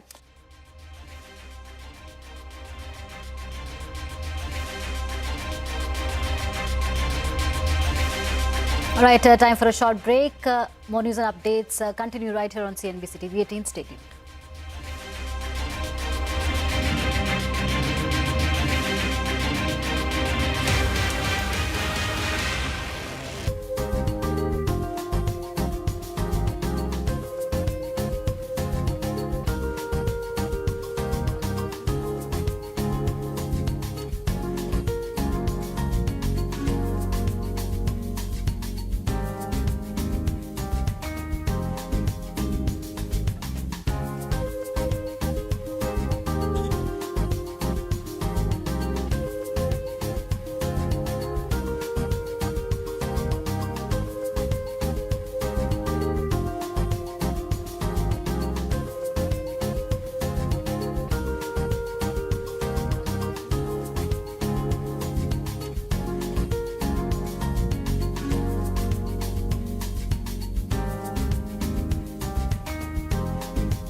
On to the day's market action. Market closed largely in the red with Nifty ending below the 24,000 mark. Nifty IT was the top losing index today, closing 4% in the red. For the week, market ended higher with Sensex and Nifty posting second straight weekly gain despite Friday's fall. All indices except Nifty IT index ended higher for the week. IT stocks got battered after software giant Accenture cut its annual revenue guidance. Vinny Motiwala is here with more on the bloodbath in the IT index. Hi, afternoon. So like you mentioned, right, Accenture, when they reported the numbers, revenue, 5.6% growth is what they saw coming in this time. But it was something that missed the estimate. EPS growth was in line with the street estimate. The main concern was them narrowing that FY26 revenue growth guidance to 3 to 4%, and upper end of the guidance previously was 3 to 5%. So that 5% has now come to 4%. This is including the Federal Reserve side of the impact that they are expecting. So including that, they were expecting this to see a reduction. Now, in the con call, they highlighted that the client budgets have not been increasing even with AI, and the company continues to, see an increase in terms of average size of AI engagements, but there is a slower pace in terms of large deals coming in. So that becomes a concern for Indian IT companies as well. And what is that impact for Indian IT companies? The guidance cut means lower and softer demand is what we're expecting. Large managed service opportunities that have moved to FY27 for Accenture, that indicates that maybe booking trends in Indian IT companies also could be a slight bit at risk. Middle East concerns is what Accenture highlighted as one of the reasons for them missing the estimates or reducing the guidance as well. So that is something that we'll watch out for in the next couple of quarters if that impacts our companies. So those are the key concerns that came in terms from the India point of view. Brokerages like CLSA, they said that yes, guidance cut came in. Soft managed service order book is also what they're highlighting, but that is mainly not an AI impact that they're seeing, but mainly a macro concern impact. So they continue to see that, and like Infosys and Wipro is something they see that could see some bit more of an impact, but they like HCL Tech. HSBC on IT, they are also saying that Indian IT service companies continue to lack short-term triggers, and valuations are something that they're still keeping a very close eye on. Nomura, on the flip side, they said that they prefer Infosys and Cognizant in the large cap space, while Coforge is something they like in the mid cap space, and eClerx in the small cap space. Jefferies, they said that despite that fall for IT on the YTD basis, they're still underweight on the sector. So a bit of a mixed view, but concerns come in terms of short-term triggers, and valuations, obviously, they're still much below those peak valuations that we've seen coming in 2024, 2025. But after that, it's just been a downside for IT companies. Right. Thank you, Vinny, for that. With that, it's a wrap on this edition of Business 360. More news and updates continue right here.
Hello and welcome to this very special broadcast right here on CNBC TV 18. I am Ashmit Kumar. Now, a temporary truce has been reached in West Asia between all the stakeholders, but how long will it last? What results will it yield? What will be the impact on regional stability, global stability, energy prices? Many questions that stakeholders across the world are asking. Add to that, from an India perspective, the recent meeting between Prime Minister Modi and President Donald Trump. Interesting words exchanged between the two leaders. What do they mean? And in the midst of all of this, even as it's lights out on one conflict, we're beginning to see strikes. As far as the Russia-Ukraine war is concerned, what results will that have? To help us answer these and many more questions is with us the foremost authority on geopolitics, Mr. Ian Bremmer, the president and founder of the Eurasia Group. Mr. Bremmer, thank you so much for joining us, being a part of this conversation. Let me begin by citing an incident from 2020. That's when we saw American strikes on the Iranian general Qasem Soleimani. Now, it is immediately post that we had Donald Trump post on Twitter, on X rather, where he said that Iran never won a war, but never lost a negotiation. That was Donald Trump back in 2020. Have those words come back to haunt him? Because many are asking the question, has Iran come out on top post this deal? Pretty much everything that Trump has said over the last 4 months has come back to haunt him. This war is now ending with Trump having accomplished literally zero of his stated war goals. He said he was going to rescue the Iranian people. Those words have come back to haunt him. He said he was going to be able to choose the next supreme leader. Same thing. Said that Iran should not have any ballistic missiles. He overturned that in the last 24 hours, said that they couldn't have any enriched uranium. Now that's not important. It's not such a big deal. It's not so valuable. And the nuclear file itself is, of course, not in any way agreed to over this. The support for proxies and export of terror, that's not being addressed. So, what you've seen happen is that the two things that happened as a consequence of Trump's decision to go after Iran, which is the fighting in the region, and the disruption of the Strait of Hormuz, he has now ended those two self-inflicted wounds.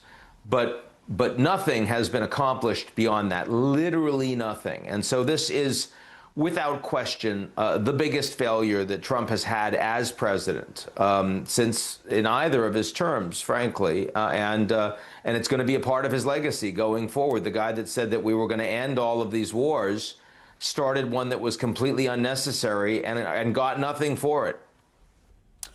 Let me then ask this question, the same question from an Iranian perspective.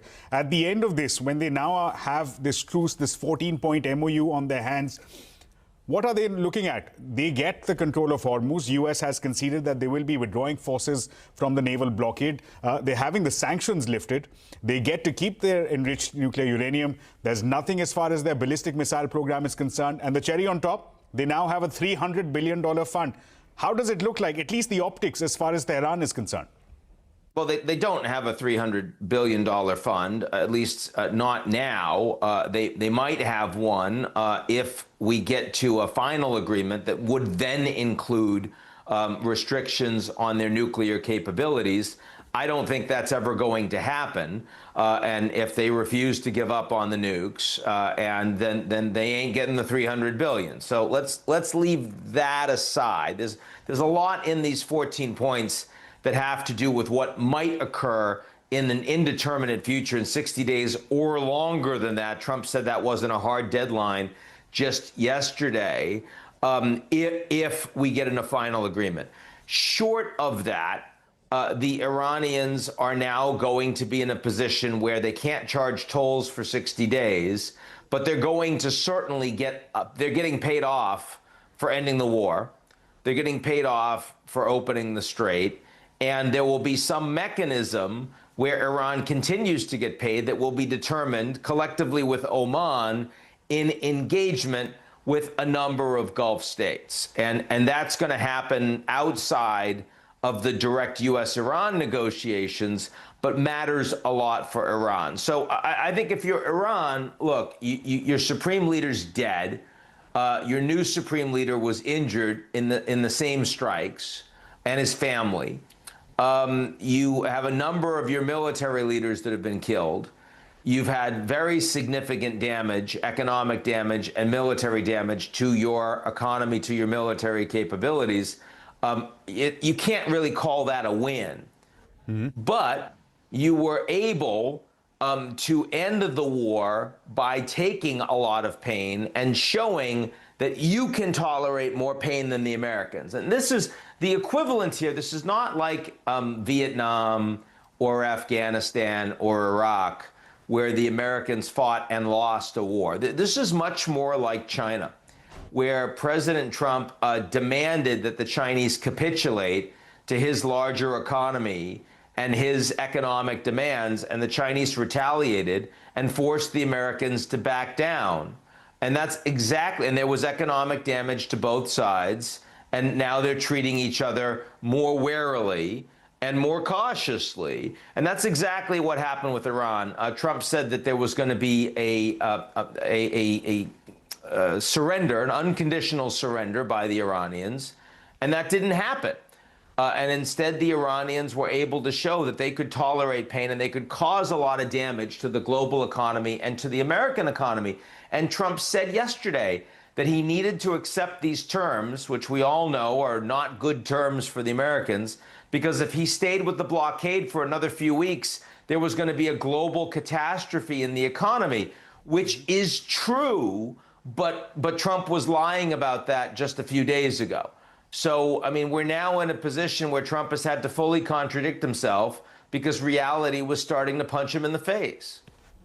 Let's talk about the Strait of Hormuz again. Features as a part of that 14-point MOU was the central node on which the global attention has been focused. For now, no tolls are to be charged. The Strait of Hormuz is to be opened. I have two questions for you on that. Number one, with the withdrawal of the U.S. naval blockade, does the control go back in the hands of the IRGC, of the hands of Tehran? And number two, when the MOU says that, look, there needs to be some kind of administrative structure that Tehran as well as Oman will put together, does that indicate to you that post the 60-day period? Very clear there's going to be some kind of fee. I don't know what that means. I don't know if it's you know, is it going to be per ship? Is it going to be per country? Is it going to be, you know, how is it going to be split with the Omanis? What's the nature of that? That will be to be determined, but it's not going to be free to use the Strait going forward. Now, the agreement, the memorandum does say it has to be in accordance with international law, and international law says you can't charge a toll on an international waterway. So it's going to have to be a different formulation. But the point is the Iranians are going to be making money. Now, I think we need to recognize that this is a diminishing asset. Now that the Iranians have threatened the world by disrupting the Strait, the rest of the world is reacting. And that means that the UAE is building a new pipeline that avoids the Strait, and other countries are developing other hard infrastructure, whether it's rail or expanding truck capabilities over land. You're seeing that much of the world is moving faster away from oil and gas towards nuclear and wind and solar, in particular electric vehicles and batteries, much more there. And so now that the Iranians have shown how much damage they can do, other countries are going to be much more resilient. And so that means that the amount that they can extort from their geographic leverage over the Strait is going to diminish over time. The same thing is true in terms of their drone strikes, their missile strikes. You're going to see now the desalination plants, which have been soft targets, very vulnerable in the Gulf, will become harder targets that the Iranians will not be able to easily blow up. And they will build their defensive capabilities, much the same as when China said, we're going to shut down your critical minerals and rare earths. The rest of the world suddenly starts investing a lot more in critical minerals and rare earths and supply chain and reprocessing. And in 5 years' time, China will no longer have that loaded gun to put on the table. So you can take that gun, you can put it on the table once. Once you've done that, everyone has seen it. That creates a reaction. that reaction will stabilize the markets. So we need to recognize that longer term, this is not a win forever for the Iranians. Let's look ahead. The nuclear question, the elephant in the room. Iran's position has been quite clear. They are not keen on pursuing nuclear weapons, but at the same time insisting, not conceding that they want to also pursue nuclear power. At the end of this deal, they get to keep the enriched nuclear uranium, at least for now. What does that look like from a Tehran perspective? What does that look like from Washington's perspective? Trump has been backing away from his initial idea that all of the enriched uranium had to be seized or destroyed over the last few months. He was looking at military strikes with a significant ground force operation to destroy or remove the enriched uranium stockpiles that are buried deep under rubble inside Iran.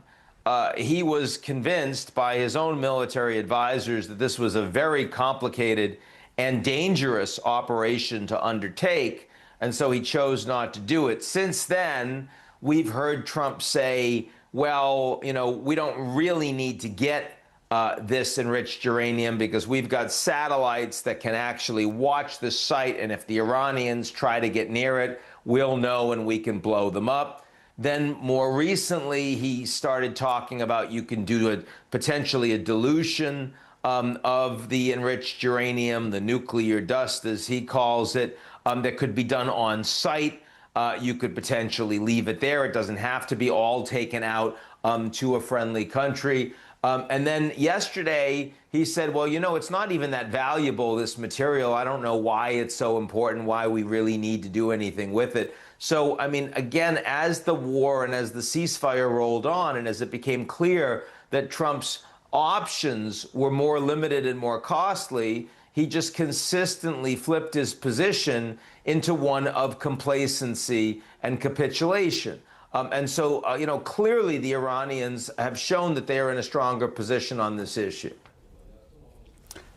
Here's another dynamic that's likely to play out in the days to come as far as Israel is concerned. Now, the very first point of the MOU, very clearly, it stipulates that as far as Lebanon is concerned, territorial integrity and sovereignty of Lebanon needs to be ensured. That's the very first point of the MOU. Now, it's difficult to maintain the territorial integrity if Israel continues to camp in southern Lebanon. Do you see Prime Minister Benjamin Netanyahu, the IDF, bowing out of southern Lebanon? And if they choose to not do that, will it capitulate this entire deal that we've seen, the temporary truce that we've seen between the two sides? I think the question of America respecting territorial integrity is going to occur because the United States won't engage in striking Lebanon. But the first paragraph does say that there will no longer be fighting in Lebanon, that's part of the agreement, and yet Israel, which is a belligerent in Lebanon, is not a signatory. Hezbollah is also not a signatory, and the United States doesn't actually have jurisdiction over Israel. They have influence over Israel, but Israel's a sovereign government, and if Netanyahu chooses to engage in strikes, especially because he's losing support with an upcoming election in October, as Israelis that are Likud supporters in the north of the country are getting hit by Hezbollah missiles and drones, then clearly the Iranians would have reason to breach the deal. The terms of the deal would not be upheld, and the Americans are, in a sense, taking responsibility for Israel. I mean, it's a weird thing to have occur, and I do think. I think as long as the Iranians see that maintaining the deal is in their interest, it's kind of like the ceasefire. We saw several breaches of the ceasefire over the last several weeks, but that did not lead to an abrogation of the Islamabad memorandum that actually got signed yesterday. So I think you could have some skirmishing between Lebanon and Israel in the south of Lebanon and the north of Israel that would not necessarily break the deal. But if Israel were to start striking Beirut and then the Iranians launch missiles against Israel, the Israelis launch missiles against Iran, that could break the deal. And I think that's reasonably likely. maybe not in the next 60 days, but in the run-up to the Israeli elections in October, I think there's a very good chance that we're going to see some fighting between the Israelis and Iran or their proxies. Right, Mr. Bremer. Just hold that thought for us. It's time now for slipping into a very short break. We'll come back and we'll continue this conversation with Ian Bremer, the president and founder of Eurasia Group, on the other side.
Hello and welcome back to this very special broadcast. We're in conversation with the president and founder of the Eurasia Group, Ian Bremer, the foremost authority on geopolitics across the world.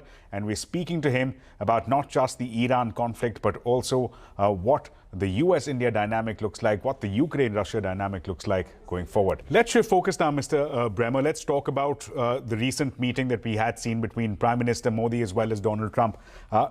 They seem to share a very close personal bond. Personal chemistry between them appears to be strong, but it's not quite yielding the kind of results that India would have hoped for. So whether it's pain on account of tariffs, whether it's tightening of immigration, whether it's Section 301 investigations that India is looking at, not quite yielding the kind of results.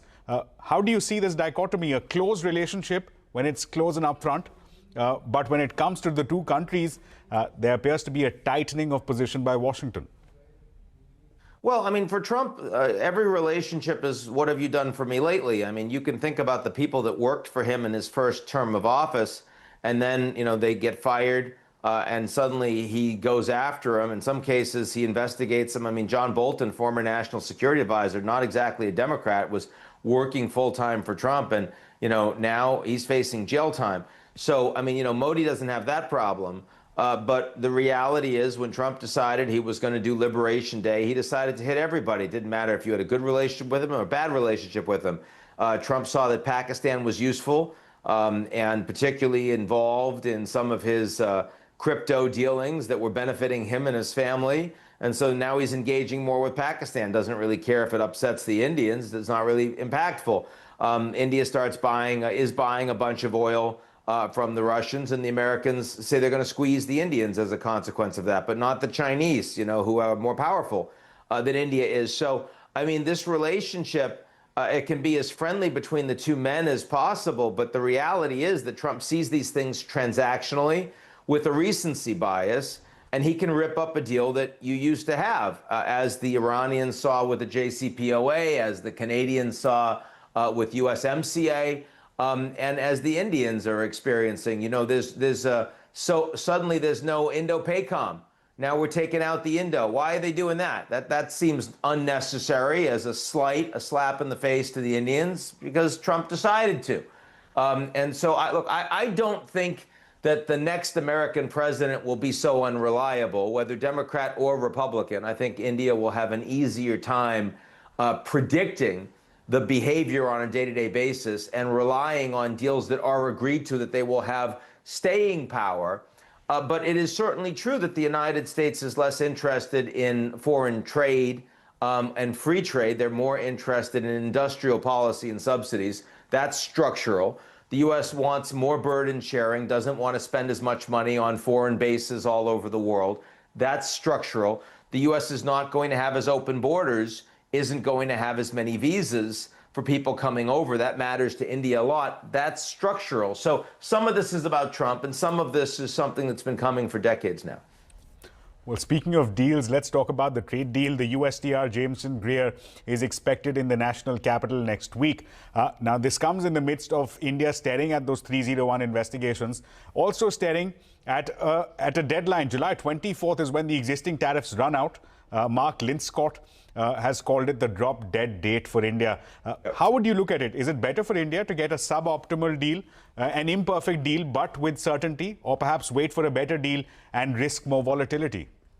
Don't know. I mean, better implies that there are a whole bunch of things to assess with the normative outcome.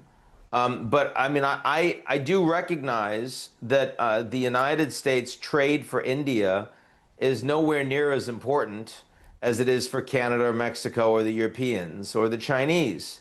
So if India chooses that they want to play harder ball for political purposes, the impact on India's economy is not going to be devastating. It's not going to drive India into a recession.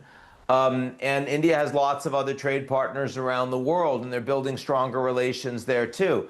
So I think that, it's an important decision, but it's not an essential decision. These AI models that have increasing capabilities of devastating cyber attacks to identify and exploit vulnerabilities in software of critical infrastructure, whether it's military or financial or power generation or water. The ability to program and launch drone swarms that could take out both a political leader or a large-scale terrorist attack, and where crowds, where thousands are gathering. The potential to develop a bioweapon using these AI controls with virtually no regulation or governance that is limiting the ability of these AI models to be created and deployed. So, I mean, of all of the risks out there in the next 1, 2, 3 years, I mean, certainly I worry about what happens with Putin if the war goes against him. I worry about what happens if war breaks out again between the United States and Iran. But the overwhelming numbers of tail risks that could really ruin your day from just about anywhere are coming from disruptive technologies at the frontier. Right, Mr. Bremer. Always an interesting, engaging conversation to have with you on what some of these recent developments, whether it's West Asia, whether it's the G7, whether it's the India-US ties, and whether it's the Ukraine-Russia conflict, what all of these mean, what all of these translate into both in the near term as well as the mid to longer term future. Mr. Bremer, thank you so much for your insights and for being a part of this conversation. But that was all the time that we have. It's a wrap on this special edition. We'll continue with the news and updates right here on CNBC TV 18.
Goldberg may not be a household name, but the software he built runs the back office for over 43,000 businesses across 219 countries. Goldberg studied applied mathematics at Harvard, spent 8 years at Oracle, and in 1998 co-founded NetSuite, widely regarded as the world's first cloud-based business software. NetSuite set out to build an online enterprise resource planning system, plumbing that runs finance, inventory, and operations. The bet paid off. Oracle acquired NetSuite in 2016 for $9.3 billion, and Goldberg has stayed on ever since, still running product as founder and EVP, now pushing AI deep into the platform. welcome to this edition of Young Turks as we turn 24 and Voices from the Valley turns 14. It is my privilege to welcome onto the program a man who really embodies the spirit of Young Turks and all things entrepreneurship. He started his career at Oracle as an engineer in the late 80s, decided to start up, quit, decided to start up yet again with Larry Ellison, and today the company that he started in 1998, NetSuite, is part of the Oracle empire. Evan Goldberg, it's great to have you join us here on Voices from the Valley. Thanks very much for your time. It's an unusual story. I mean, you really are a champion of continuity, aren't you? 30 years and still around doing what you love doing. You might say I've made no progress. I mean, I actually saw these buildings go up, decades ago, but so much has changed in that time, so it's been an incredible ride. Is it true that you were the first to use cloud in relation to business when you started what was then NetLeisure and then became NetSuite? Yeah, we were the first, and there were a couple fast followers. One of them was another friend of Larry's and my, Mark Benioff. So, that was an incredible, fruitful era of sort of transforming business software to do a lot more for you behind the scenes so that you didn't have to. You didn't have to really manage software anymore and manage databases and all those things. So that was sort of the first stage of getting a lot of the, the humdrum kind of things that you have to do to make a business succeed away from you so you could focus better on the important things that you do in building a business. And now we're at this incredible new next stage of these systems being able to do so much for you so you can focus on what's important. The questions that perhaps you were asked when you started NetSuite or NetLeisure, as it was then called, are perhaps the questions that startups and entrepreneurs who are doing AI today are being asked. As you look back at what happened then and where we find ourselves today, how do you draw parallels between the two? Yeah. Well, again, I think the promise is just really at the next level now. Before we help you by managing your software for you.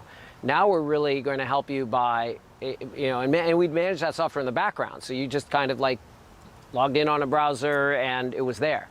But you still had to use it for a lot of different things. Now we're going to take a lot of those cases where you have to use software to do things and have agents do them instead. So that's really the ultimate promise of managing the processes for you, not just the software.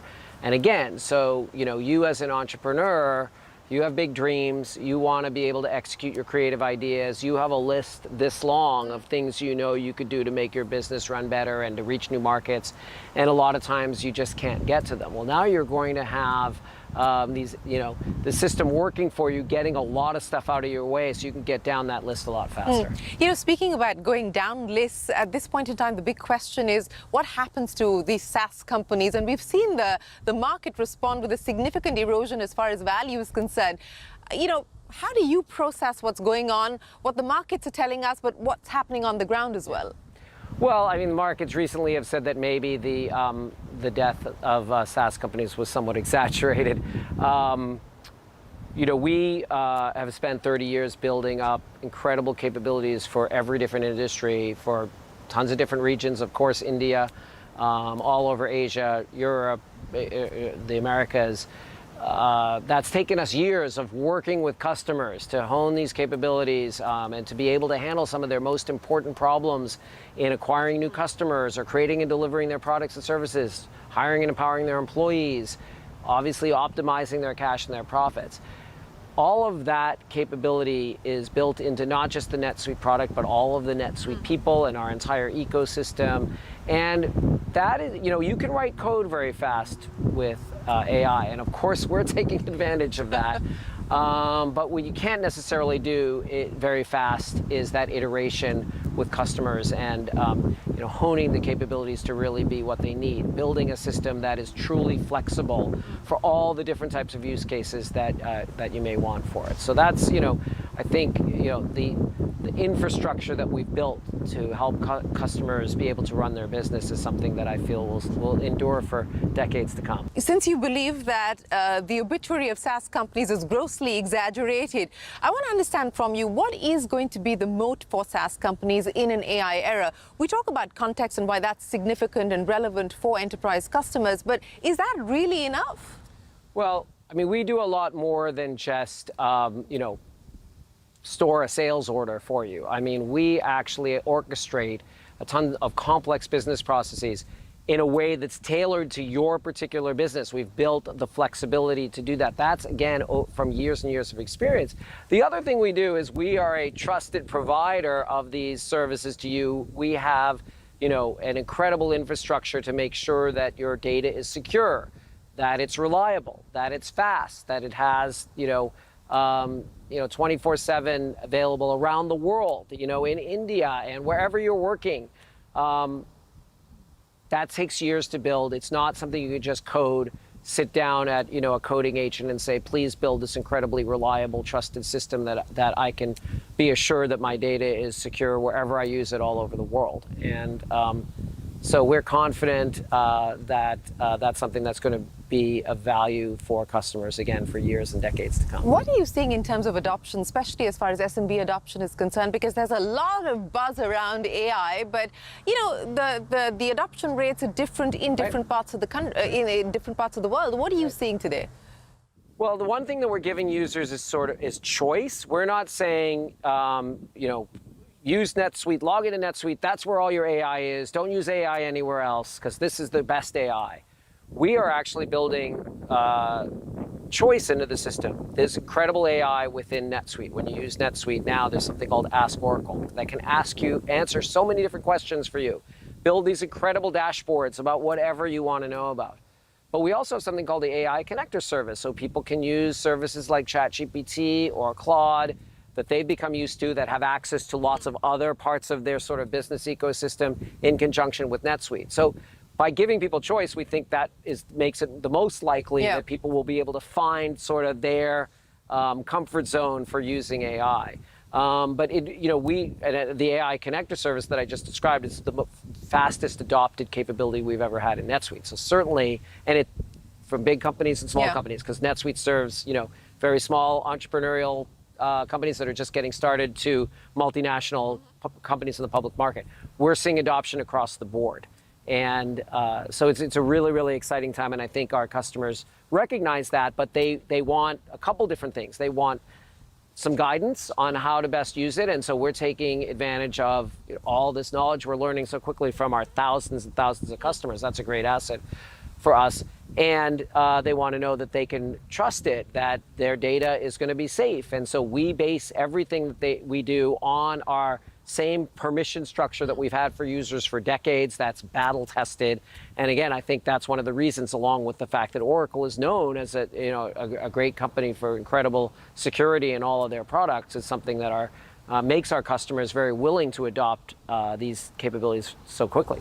Evan, I know you're a firm believer in why fix it if it ain't broke. But, in the AI era where, so much is changing and so quickly, the temptation to reset or re-architecture, how do you look at what's changing around you, and what is it that you're trying to reimagine at NetSuite? Well, this is a great question. I mean, companies that die in these tectonic shifts, when the meteor hits, the dinosaurs are the ones that kind of assume that things aren't going to change that much and just prove to me that things are really different than they were in the past. Companies that survive, Oracle obviously has been around for even longer than NetSuite through, massive changes of technology, including the internet.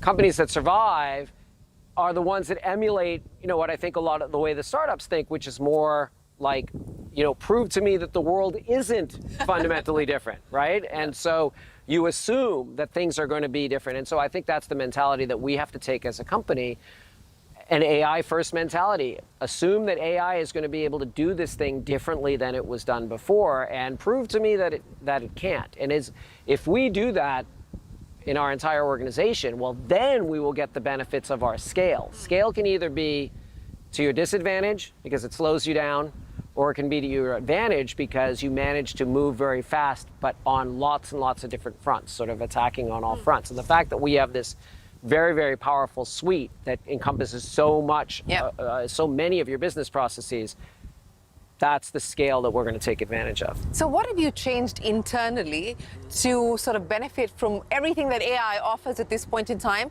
And more importantly, how are you retooling to benefit the customers and provide them the tailwinds that AI can? Yeah, well, it's more like, again, how have we not changed? Like what area are we not looking at in terms of being revolutionized by AI?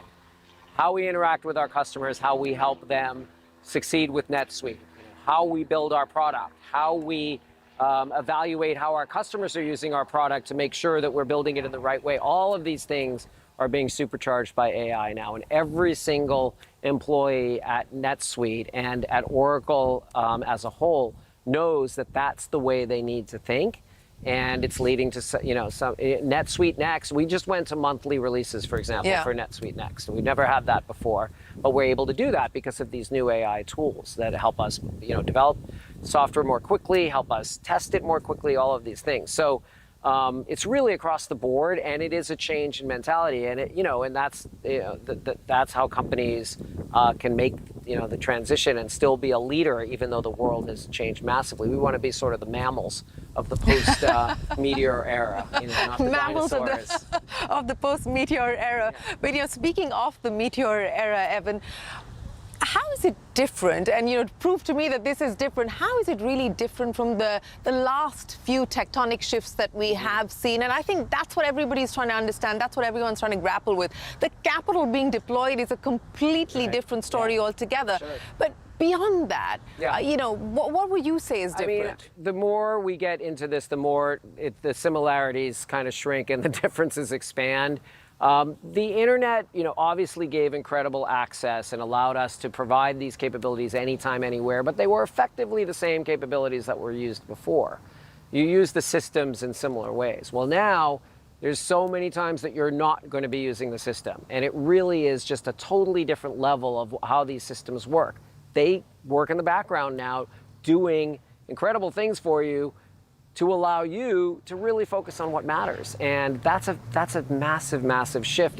We got to think about how we develop things in a very, very different way. We have to understand deeply how our customers use not just NetSuite, but all of their technology, and how we can help stitch that together, again, behind the scenes.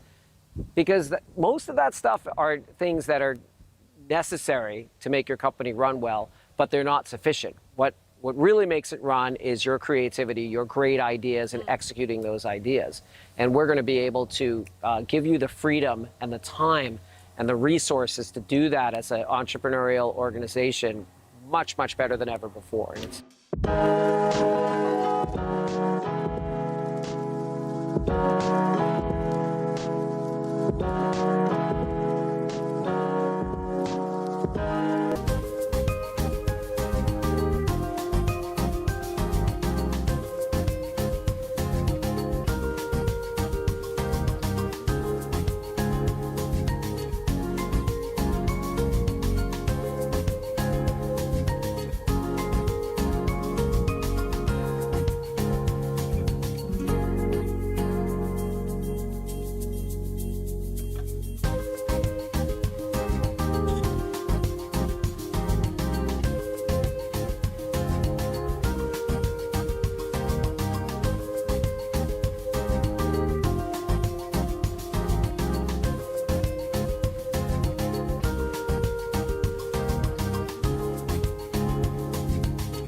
This is also an interesting time for founders and for entrepreneurs, and this is a show that focuses on founders and entrepreneurs.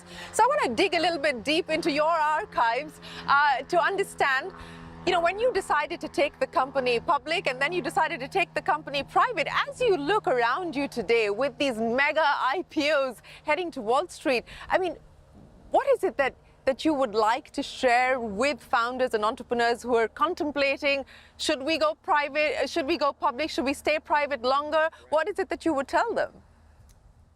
Well, I mean, yeah, things have changed in the IPO market. There are some things that haven't changed. I mean, we have obviously a ton of customers that are AI startups building incredible AI capabilities. And obviously, they can in some ways be way more efficient and they can do so much more with a smaller team than they used to be able to do. But some things don't change. You have to work with your customers over and over and iterate with your customers over and over to really deeply understand their problems.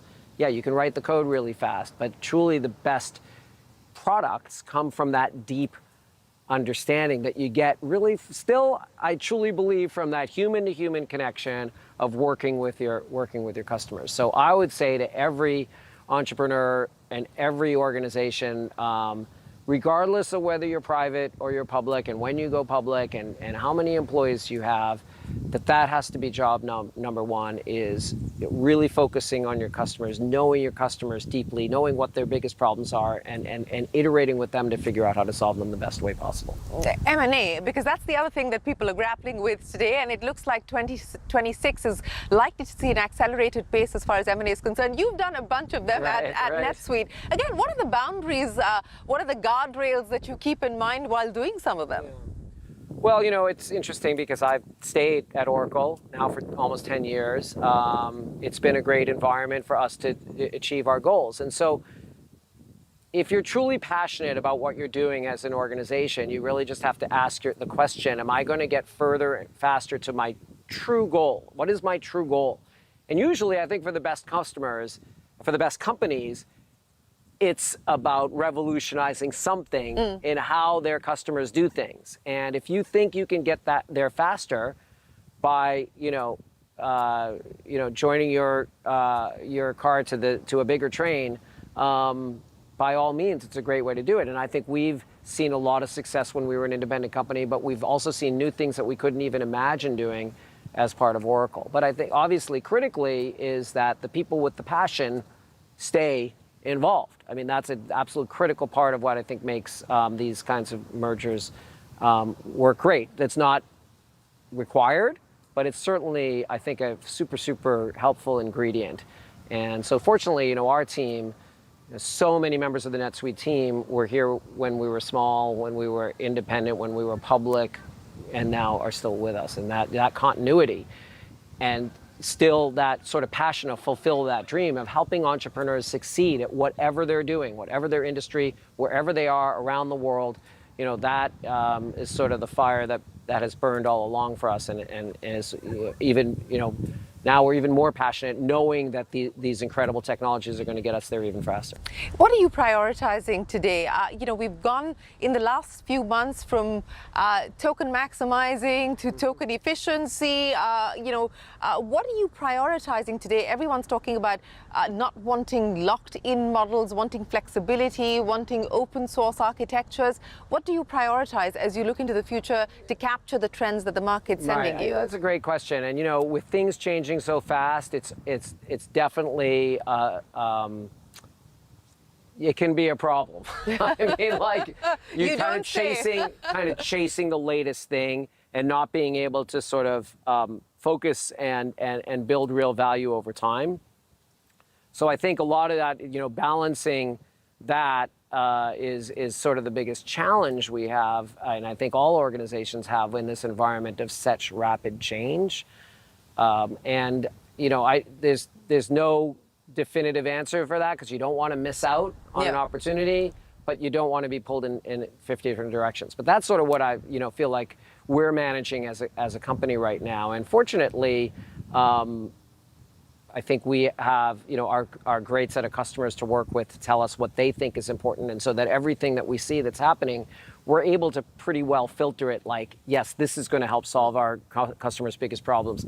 this one, this shiny new toy, actually won't. And as exciting as it is, you know, we're going to keep focused on what we already decided. How hard is that to stay away from the shiny new toys that everyone's guiding you towards? It's hard. Well, I guess, you know, I mean, there's been nothing like this, but we know that there have been lots of shiny new toys over the past, you know, 30 years, and crypto and AR, VR, all these different things. And we've had to look at each of them and decide really where it's going to help our customers. So we have some experience in deciding which shiny new toy is really shiny for us. Well, you know, speaking of reimagining the business model, and we're talking about hybrid workforces, we're talking about human capital and token capital existing at the same time, you know, the rise of agents. What does it mean as far as the business model is concerned? How do you really see the SaaS business model changing? Yeah, I mean, that's a question that everybody has right now, and I don't have a crystal ball, and you know, we're certainly working with our customers, and they're, you know, great partners to talk about these kinds of things. I mean, the fact is that I think, like SaaS, I think the user base, the rumors of that model just completely disappearing are somewhat exaggerated, because users do want access to these powerful capabilities. Users do want to be able to ask a question and get an amazing dashboard, and we can build things into NetSuite that are going to be things that are attractive for individual users. They're going to use the system in a different way, but it doesn't mean that they're not going to be using it. So I'm not so sure that that is all, you know, going the way of the dodo or the dinosaur yet.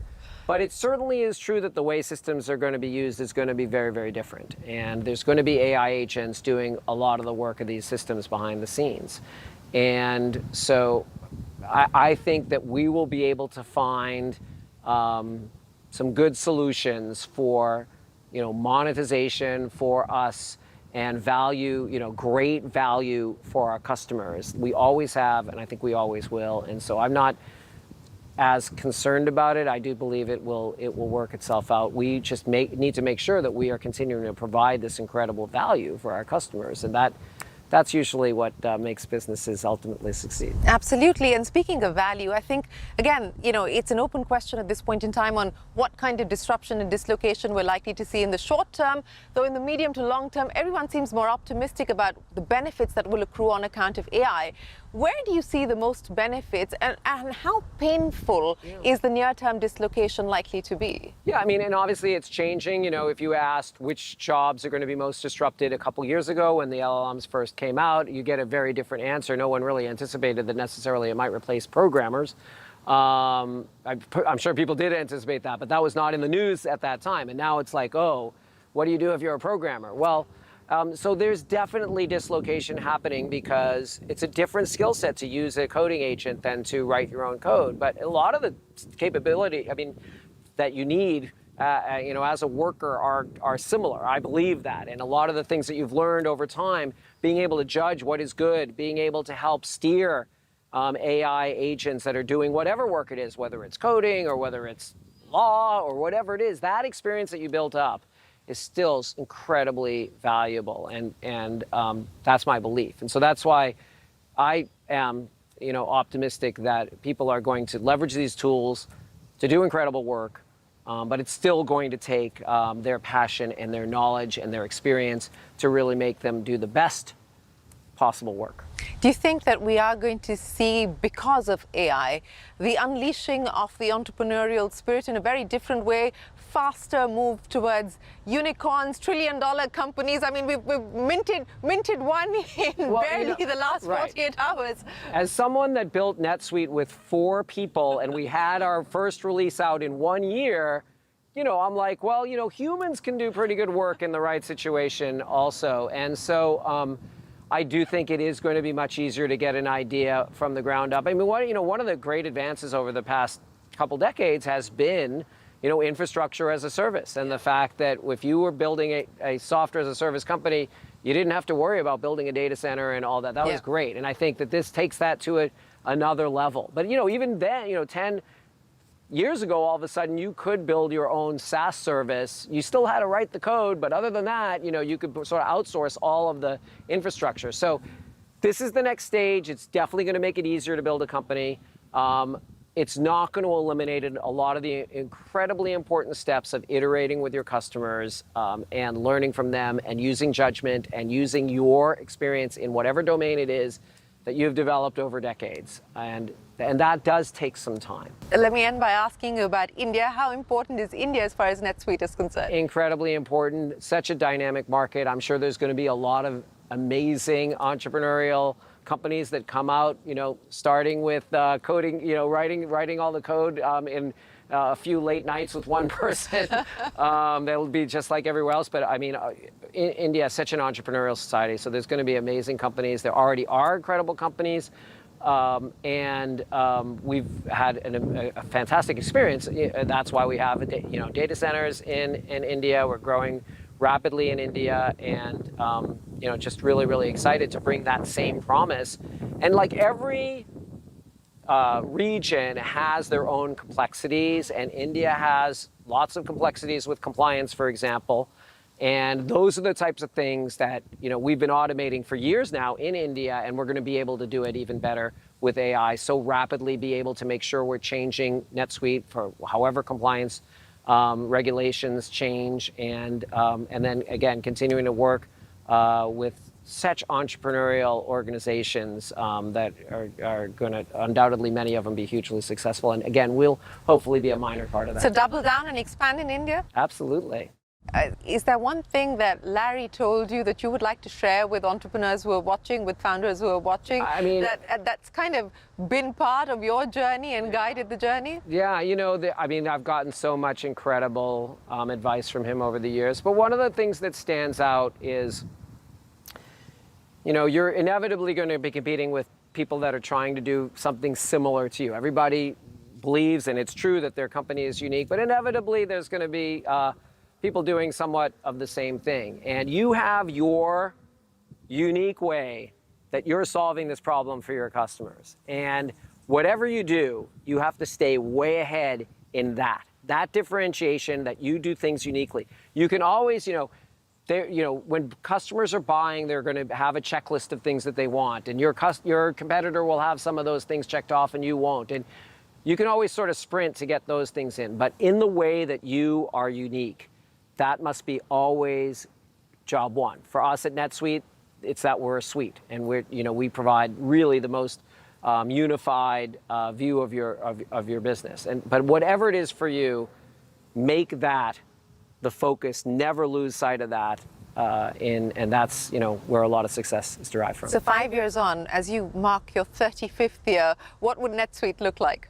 Again, every week is a month, and every month is a year. So I don't know if there'll be flying cars, and it's a little hard to predict. But I do know that we will be thinking AI first, solving the most difficult problems for our customers, working and iterating with our customers to make the system the best it can be. So you as an entrepreneur, NetSuite can help you achieve your dreams. Evan, thank you so much for joining us on Young Turks. Appreciate your time and wish you very best of luck. Look forward to seeing more of you in India.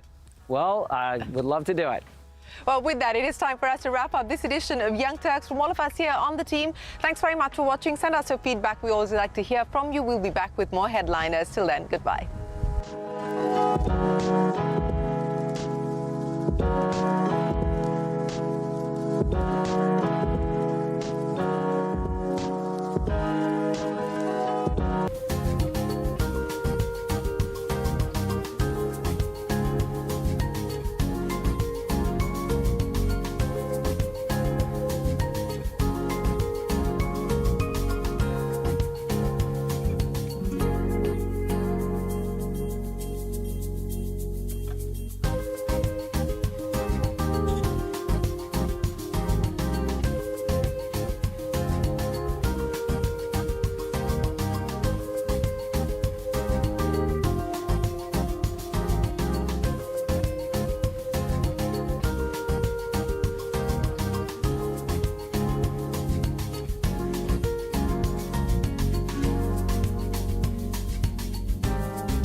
The board of Geo Platforms has approved the draft red herring prospectus earlier today, and it will be filed with SEBI today. Reliance Jio is going public. Mukesh Ambani announces the IPO at the annual general meeting. Fresh issue of 27 crore shares likely to result in stake dilution of nearly 3%. Plans to prepay loans worth 27,500 crore rupees from the proceeds. Jio evaluates a foray into satellite broadband, considers a sovereign satellite constellation to bridge connectivity gaps. That is from the AGM. Reliance Intelligence enters the execution phase, set to commission 120 megawatts of AI compute capacity by the end of this year. Jio also embeds AI directly into the network. RIL unveils a new energy plan. Solar cell manufacturing is now operational. Plans a 20 gigawatt fully integrated capacity per year. Also pledges to ramp up lithium ion and phosphate battery manufacturing by threefold to 120 gigawatt hours. Reliance Retail is building a manufacturing platform for fresh fruits and vegetables, pledges to invest 30,000 crore rupees into the food and beverages business over the next 3 years. Reliance Consumer Products doubles annual revenue targets to 1 lakh crore rupees in sales within the next 4 years.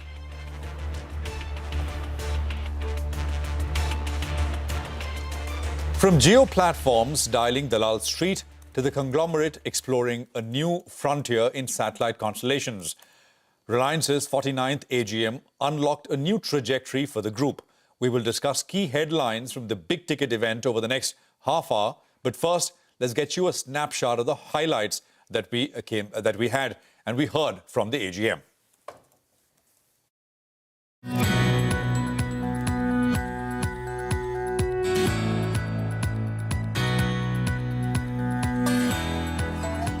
Board of Geo Platforms has approved the draft red herring prospectus earlier today, and it will be filed with SEBI today.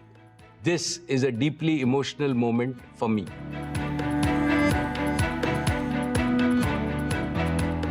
In 10 years, Jio has reached an operational scale that is simply extraordinary. The Jio user base has crossed 524 million, cementing our #1 position.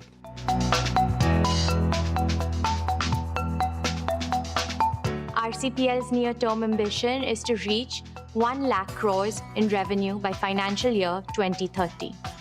Our long-term ambition is to become one of India's largest FMCG companies with a global platform to match. There are businesses that create value, and then there are missions that shape civilizations. Our new energy business is a unique combination of both. It is Reliance's most ambitious generational undertaking. I carry a dream very close to my heart, a dream shared by over 1.4 billion Indians, to bring the Olympic Games to India. Okay, those are highlights, snippets, of course, from the Reliance Industries AGM. Mangalam and Sonal are with me here in the studios. Guys, hi. What we do first, of course, is tackle the most hotly awaited announcement which came through, which is the Jio Platforms IPO, the DRHP filing happening today. This is going to be a big one, I dare say, perhaps the biggest of the lot. Take it away, Sonal. Yes, could be. And the details are out now. DRHP has been filed. 27 crore shares will be issued, and it's a complete fresh equity which has been issued. The stake dilution is 2.93%, so close to that 3% mark. The company will be using some of its proceeds to repay debt to the tune of 27,500 crore rupees. Now, of course, there's been a lot of anticipation for this announcement, right? So there have been some of the valuation assessments as well. It could be anywhere between 9 to 10 lakh crore rupees. This could be one of the biggest IPO as well. well. But of course, we'll get more details on that one. But for now, if we look at the shareholders, the key stakeholders, that is Reliance Industries will be holding around 66.4% stake. We have Meta at around 9.98%, Google at 7.73%, Saudi Wealth Fund has 2.31%, there's KKR as well. The entire list will come up for you on the screen as well. There's TPG Capital, Adya was a big investor as well, so 1.16% in this one. There's Silver Lake, Mubadala, GA Singapore, all of them holding anywhere between 1 to 2.3%. So much awaited IPO. It's a long DRHP. We'll go through the details as well. But for now, these are the initial details and important to track as well. Absolutely. Mangalam, retail is the other one, right? And I think we've got new targets, especially on the RCPL business, the consumer products business. Take it away. So for me, Reliance Retail is basically an example of ambition and then a path to execution for them as well. And three things really stand out from the Reliance AGM for the retail and consumer businesses. One, for the retail and consumer business, the next leg of growth comes in from manufacturing. And while they have already manufacturing in a lot of food and beverages space, they are looking at building a manufacturing platform for fresh fruits and vegetables because this category is in need for waste reduction, hygiene and higher safety standards. They've already committed about 10,000 crores of capex in this business over the last few years, and will further invest over 30,000 crores in the next 3 years as well to build Asia's largest network of integrated food parks. Also, apart from food and beverages, they are looking to build future-ready garment manufacturing ecosystems for which they have suppliers in 21 pan-India clusters. And they are also looking at manufacturing of affordable electronics, which include the likes of smart eyewear, televisions, smartphones, and wearables. The second path for growth is quick commerce, which is a fast-growing industry in which JioMart already has over 3,100 dark stores, serving 1,200 plus cities across 5,100 pin codes. So this is something that is likely to continue to grow as well. For Reliance Consumer Products, the FMCG company that crossed 10,000 crores within just 3 years of its operations has now doubled its revenue and crossed 20,000 crores, 22,000 crores to be precise, and among the largest players in the country right now. Campa itself went to near 5,000 crores of sales, and Independence, which is their consumer brand, did about 2,600 crores in sales. They are reaching over 3 million plus outlets in the country, a scale to match any other large FMCG company in the country. And here as well, they have a near-term ambition of 1 lakh crore in sales by FY30 and a long-term ambition to become the largest FMCG company in the country. I'll just take you through the just 2 or 3 other things because you guys have covered, I think, what is of most interest, but there is a lot of other stuff as well, right? The new energy business is something where we have sort of newer targets, but also assurance that the new energy, all the investments which have been made in the new energy business will start to yield fruit. Sonal, this year, starting FY27? Yes, that's what they said, that FY27 will see meaningful contribution coming in from new energy business. Now, remember, 5-6 years back is when they had announced 75,000 crore of capex in the new energy business. A lot of it is what they say has become operational. Solar PV cell and module manufacturing lines, they've been commissioned and are now operational. It's nearly 1 gigawatt of modules that have already been produced, and they are building 20 gigawatt per annum of fully integrated capacity. So it'll start from the most basic polysilicon, they'll go to ingots, wafers, cells, modules, and glass as well. The second is on their battery storage and cell system. So the first phase of that 40 gigawatt hour annual battery storage and cell gigafactory is on track to be commissioned this year itself. And they have committed it to increase to 120 gigawatt hour. Basically, they would improve or increase the capacity by 3 times. This will make Reliance one of the world's largest manufacturer of lithium iron phosphate batteries.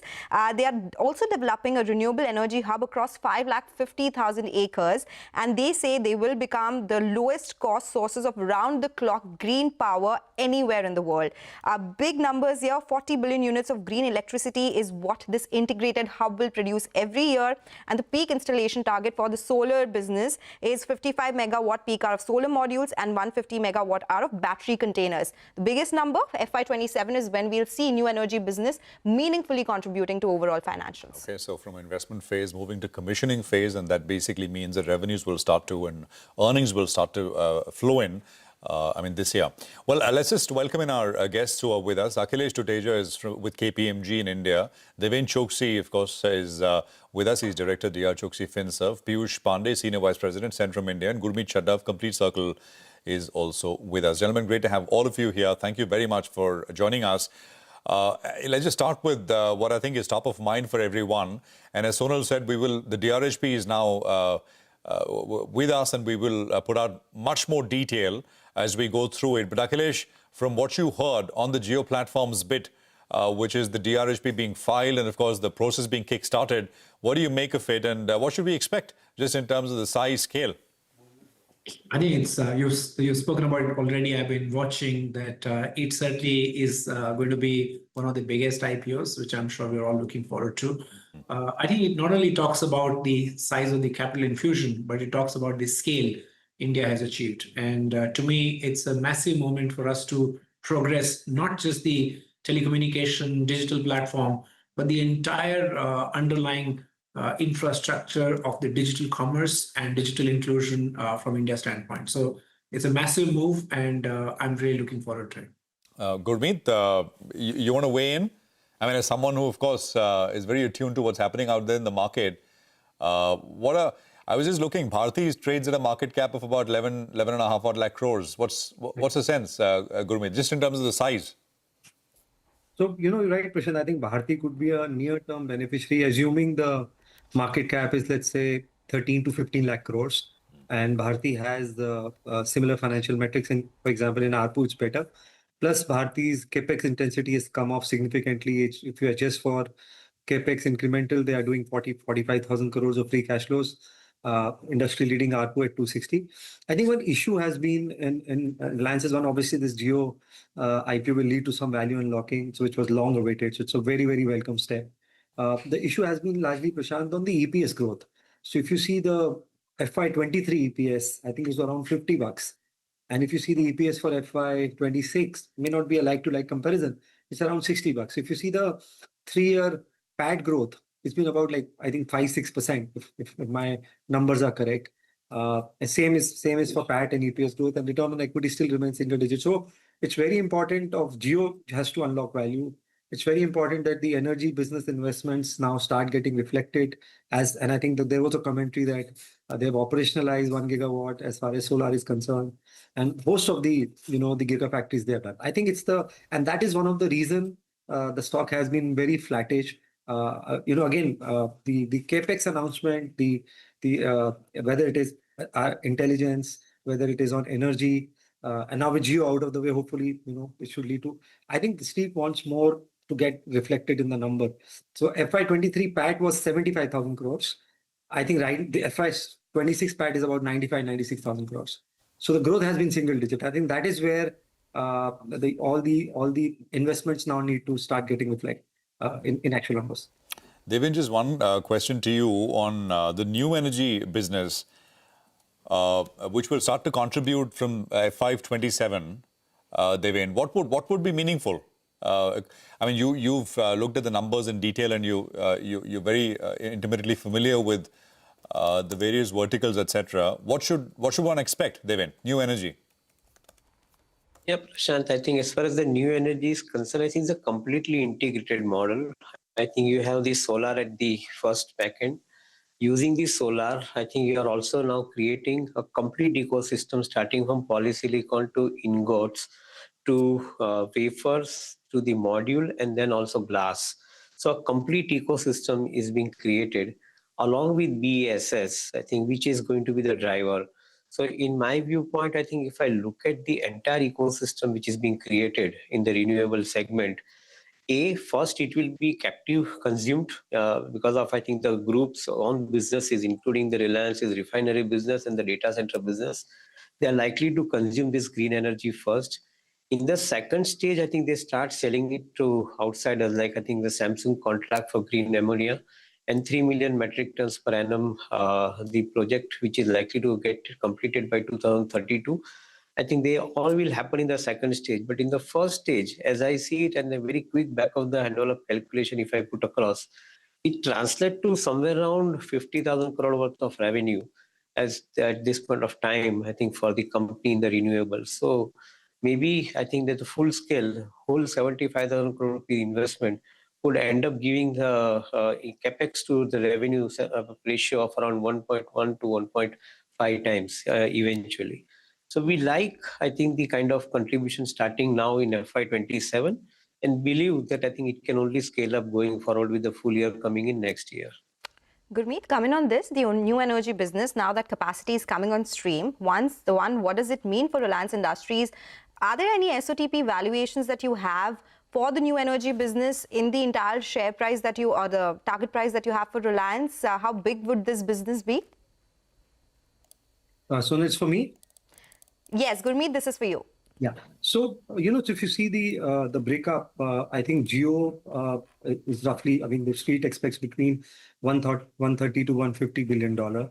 Retail, I think, is about 110 billion. I think the announcement of getting to 1 lakh crore by 2030 through inorganic and one is very encouraging. So you're at 22,000 crores and you're actually trying to do a 4x, quadrupling the business over the next 4 years, roughly. I think that's something I would like to watch out for. So retail valuation, I think, should see further, I think, incremental upsides there.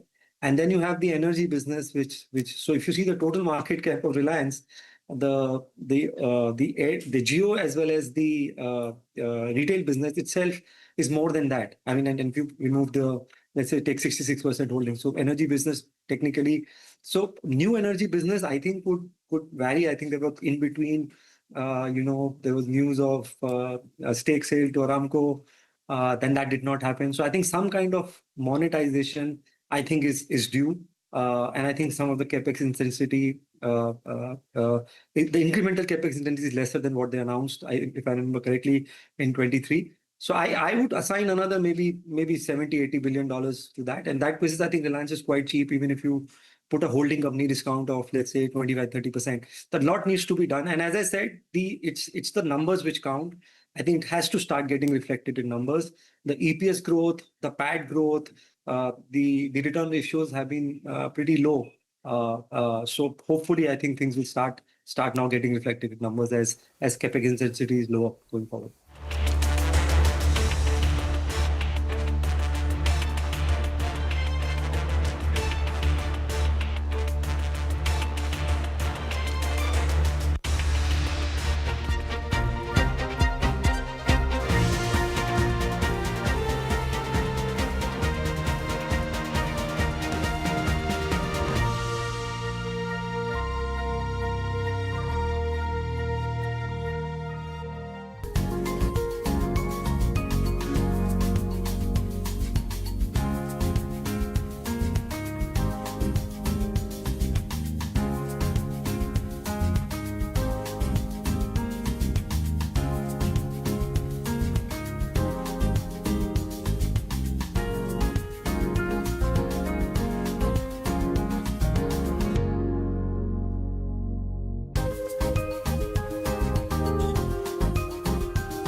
Piyush, Jio, I mean, just going to ask you, the street is expecting it to be about a 11 to 12 lakh crore sort of company, valued at an IPO, but Reliance is known to, leave some value on the table for the investors. What do you think is the fair value? And, for all the other investments that they're making in the new energy business as well, how much do you think the street would ascribe to this part of the business? See, for this Jio platform, we are giving a valuation of roughly close to $135 billion. That is close to 12 lakh crores. And if Reliance leaves certain value on the table, it can be IPO price of say around 11 lakhs crores. So broadly, I would say that's sort of like a fair valuation around 11 lakh crores. And plus some sort of, I would say, near-term triggers like their satellite-based LEO orbit communications and maybe tariff hikes which they plan to take in the say next few quarters. So those can be positives which can be say optionality for these IPO valuations. But fair valuation around say 11.5 to 12 lakh crores. Okay. Piyush, they also mentioned 27,500 crores will be used to repay debt, rest for general corporate purposes. What would the balance sheet look like after that? I would say debt is not a problem for them. So net debt by EBITDA is very easily less than 2 times. And more importantly, I would say the funds would be used for like say these satellite-based communications plus expanding their enterprise segment and maybe something on this fixed broadband. So probably the 5G capex is mostly sort of over and we expect capex intensity to come down and free cash flow would improve. That is something which would help to expand their next growth plans for the business. Could there be, a case of holding company discount for Reliance, and as a result of which we're seeing a little bit of an underperformance on the stock? Piyush, would you be able to comment on that? And if yes, how much could the impact be?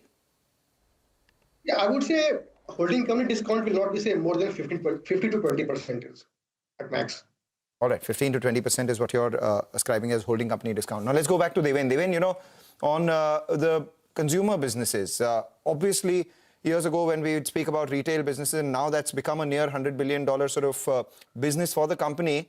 Now what's another multi-billion dollar opportunity as per Mr. Ambani himself is the consumer products business. So what was earlier now a retail business and under that was a consumer business, now that's become a consumer business by itself, 22,000 crore revenue company, which they are projecting to be about 1 lakh crore.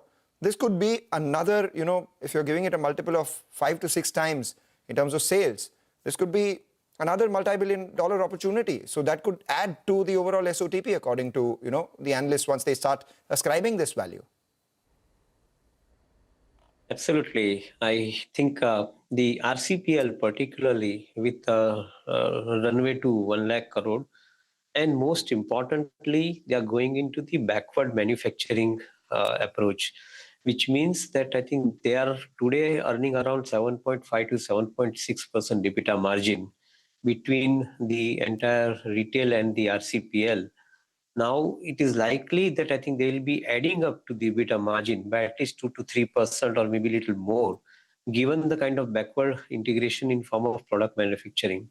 Meanwhile, the kind of brands, my last number, I think, which I looked at from annual report and other places, I think they hold more than 3,500 different brands across the geography, including some of the localized brand. And that's where I think they are placed favorably, very favorably, in fact, in my viewpoint. So maybe I think I would be a little more aggressive on this particular number. I feel that roadmap to 2030, if you consider for retail business with both these companies, including manufacturing, I think the enterprise value on the numbers that you're talking about could be well above 12 lakh crores. So that is where possibly you can possibly count a Jio platform today at 11, 12 lakh crores and retail platform of 2030 at another 12 lakh crores. So total, I think the value proposition in the books of Reliance Industries from both these companies is not going to be less than 24, 25 lakh crores eventually, I think in the year 2 or year 3 from now onwards. We always say when we do these half-hour programs after Reliance AGM that we could probably do many half-hours with each of these businesses because they are very, very large companies and it's a true conglomerate in that sense. But for now, we will. This is it. We'll say goodbye. Akhilesh, Deven, Piyush and Gurmeet, thank you very much all for joining us here on this special program. We'll wrap it up. Thank you, viewers, for staying with us. More comes up on the other side.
Online education platform Coursera says AI course enrollments on it have risen from about 15 per minute a year ago to nearly 20 per minute today, roughly 1 every 3 seconds. The company has also expanded its enterprise reach to thousands of organizations as demand for AI-related training accelerates across sectors.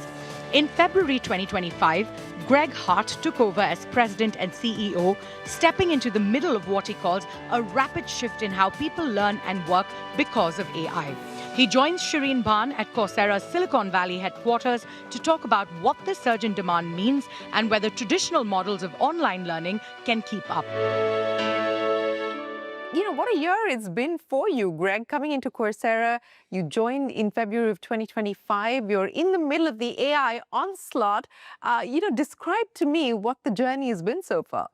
It's been fantastic. So, as you mentioned, I started in February of 2025 at a time when AI, had already been a burgeoning, topic of interest for learners around the world. That has just accelerated. We are seeing the pace of interest in AI skyrocket. A year ago, we saw about 15 enrollments every minute in AI content. So far this year, we're up to 20 enrollments per minute on Coursera, so one every 3 seconds. One every 3 seconds? Yes, somewhere around the world, somebody enrolls in an AI course on Coursera every 3 seconds. Okay. So it's been phenomenal. And then, of course, as you know, we announced and then closed the acquisition of Udemy, one of our competitors, about a month or so ago now. And so a lot of focus on bringing the two companies together. So it's been an eventful first year. It has been an eventful first year, and I'll talk to you about the integration of Udemy in just a second. But let's go back to the landscape that we find ourselves in. And I think the question that everyone seems to be asking each other here in the Valley and around the world is, are you going to be cloudified or not? And do you have an answer to that? Well, I have a really strong perspective on that. First of all, everyone around the world needs to upskill and reskill in this age of AI, because AI is changing what's possible so rapidly that if you're not upskilling and reskilling yourself to enable the right way to take advantage of those capabilities, you will be left behind. That's true of companies, that is true of individuals. That is Coursera's mission. We are aiming to help upskill and reskill the entire modern world for the moment that we're in. There has never been a more pressing need for upskilling and reskilling, post-secondary education than the moment that we're in right now, with the way that AI and technology generally is changing the landscape of what's required in the workforce. As far as AI is concerned, from a market standpoint, they see it almost as a double-edged sword for Coursera, and that's reflecting on your stock, right? So how do you address some of those concerns on what you can do with AI, but also how do you deal with the headwinds that you have to encounter on account of AI? Well, I think that one of the things that we're seeing is that there's skepticism that in an age of AI, the content that Coursera has to offer and Udemy has to offer is less valuable. I have a different perspective. My perspective is that in an age where it's easier than ever to create content, the value of expert human-created content from the leading universities in the world, which was how Coursera was founded, and the top technology companies in the world, because we have content from Google, from Meta, from Microsoft, from Anthropic, from OpenAI, from AWS, is even more valuable. And then what Coursera brings to the table is not just a catalog of that content, but a deeply rooted in academia and an education perspective on how to deliver that learning in a way that gives verified assessment and proof of learning. And we see that reflected in the huge demand for micro-credentials across all of our platform. And so I think we are uniquely positioned to actually help with that. Will that ensure that you can enjoy the pricing premium that you have so far? Well, I think that that gives us an opportunity to both do a few things. One, continue to expand the audience that we serve. So with the combination of Coursera and Udemy, we now have close to 300 million registered learners around the world. That is a massive, massive number. And we serve 18,000 enterprises. So we're not just a consumer-focused company, but we also help both businesses and universities and governments adapt to the pace of change by enabling them to leverage Coursera to help upskill and reskill their constituents, whether those are employees or students or faculty or government civil servants. The number that you gave me of individual users who are signing up, what's happening on the enterprise side? How many are you adding every second on the enterprise side? That number is actually a combined number across both enterprise in terms of enrollments across enterprise and consumer. But we're seeing huge interest in AI-related content, not surprisingly, on the enterprise side as well.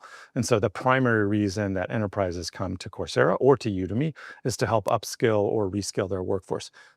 Historically, pre-ChatGPT, in November of 2022, that was probably on more technical content or a more general, learning and development type benefit. Now that is increasingly on how do I leverage AI within my workforce. And so what we do with enterprise is really sit down and try and understand the objective that they're trying to accomplish, and then work with them to craft exactly the right approach to enable them to get that upskilling and reskilling in a function by function way. So it's not just general AI education, but it's actually very practical, targeted AI upskilling for a given function within an enterprise. So how does that change the rules of engagement as well as the partnerships that you have with enterprises, the likes of Anthropic and so on and so forth?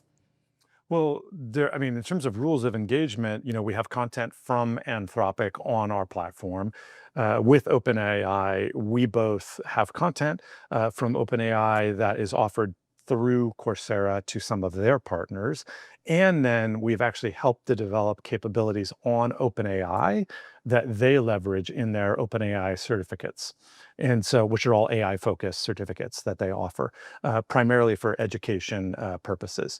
And so we are both a content creator, a content receptor, and a technology creator that works with them. So if I were to ask you to simplify for all of us, what will be the big differentiator and the moat for you going forward in an era where it is easier to create content? I know you gave us a glimpse into why you believe that the content you create is different and not commoditized, but what will be the key differentiator going forward as people refine these skills? I think one of the big things that we're focused a lot on right now is learning about AI through AI deployment in the flow of work. So using technologies like MCP, Model Context Protocol, we have integrations already with ChatGPT. We were one of the very first partners that they had there. We recently launched our integration with Microsoft Copilot. We have integrations as well with Anthropic, with Claude. And so deploying that within the flow of work, and then also leveraging all of the data that we have on the right way to help people learn. What is most effective at not just going through content, but actually delivering true learning. And we're very focused on skills and skill delivery, skill assessment, and proof in a verifiable way of mastery of that content. That, we believe, will be what sets us apart. It's the history of the company coming out of academia, but it's also what we believe will set us apart as well. So all the new signups that are happening, everyone coming for AI, or is there anything else? No, there are a lot of other. So obviously AI is the topic du jour around the world, but there are a lot of other things that we see, not just in sort of response to AI, but generally. So huge amount of interest in human skills right now. So creative thinking, communication skills, resiliency, flexibility. And I think one of the reasons for that, and we've seen interest in content and courses in those areas more than double over the last year. One of the reasons for that, I think, is that our people recognize that as technology is capable of doing more and more, and your technical skills might not, perhaps matter as much as they used to, that the human skills you have actually become a really important differentiator. That's one of the big areas of interest. We're also seeing a big increase in sort of more domain-oriented learning. So in particular, healthcare has been a big increase over the last year. It's one of the few sectors in the US economy where you're seeing a lot of job growth within that sector. And so we're seeing a lot of need for training and learning around healthcare as well. Let's talk a little bit about India, because that is a big focus market for you, not just in terms of the number of users that you have there, but also what you get done out of India. How has that played out for Coursera? And over the next few years, how do you see India playing for the Udemy, Coursera, combined entity? Well, it's an extremely important market for us, both strategically and also from a how we build what we build. So more than 20% of our workforce is in India. And that's not just engineering and product. That's across data, operations, marketing, finance, sales, content. We have a huge set of teams in India that are helping us continually improve the product and grow the business. It also is one of our most important strategic markets from a business perspective. So on the Coursera side, it's our number 2 market in terms of registered learners behind the US. And my bet is that India will pass the US at some point in the next few years in terms of just sheer size of number of learners. And then on the Udemy side, it's also an incredibly important market. We believe that there is a real need within India to benefit from exactly what Coursera and Udemy offer. Obviously, the Indian population is massive, and India has historically had a really powerful and important role in sort of initially, offshoring and service organizations, et cetera. A lot of, and of course, it has gone well beyond that, but that's still an important part of the economy in India. A lot of those roles are being directly impacted by AI. And, the Indian government forecasts that AI can add about 40% to the economy by 2035. That's only going to be recognized if India can actually upskill and reskill their population to take advantage of that opportunity. That's where we come in. It's one of the reasons that we're, partnering with the government on Karma Yoga Bharat, and we think that's a really important part of helping the government achieve their overall goal of Viksit Bharat. And so we're looking to partner not just with the government on things like that, but also with universities in India. And one of the things that we see a huge interest in India is micro-credentials.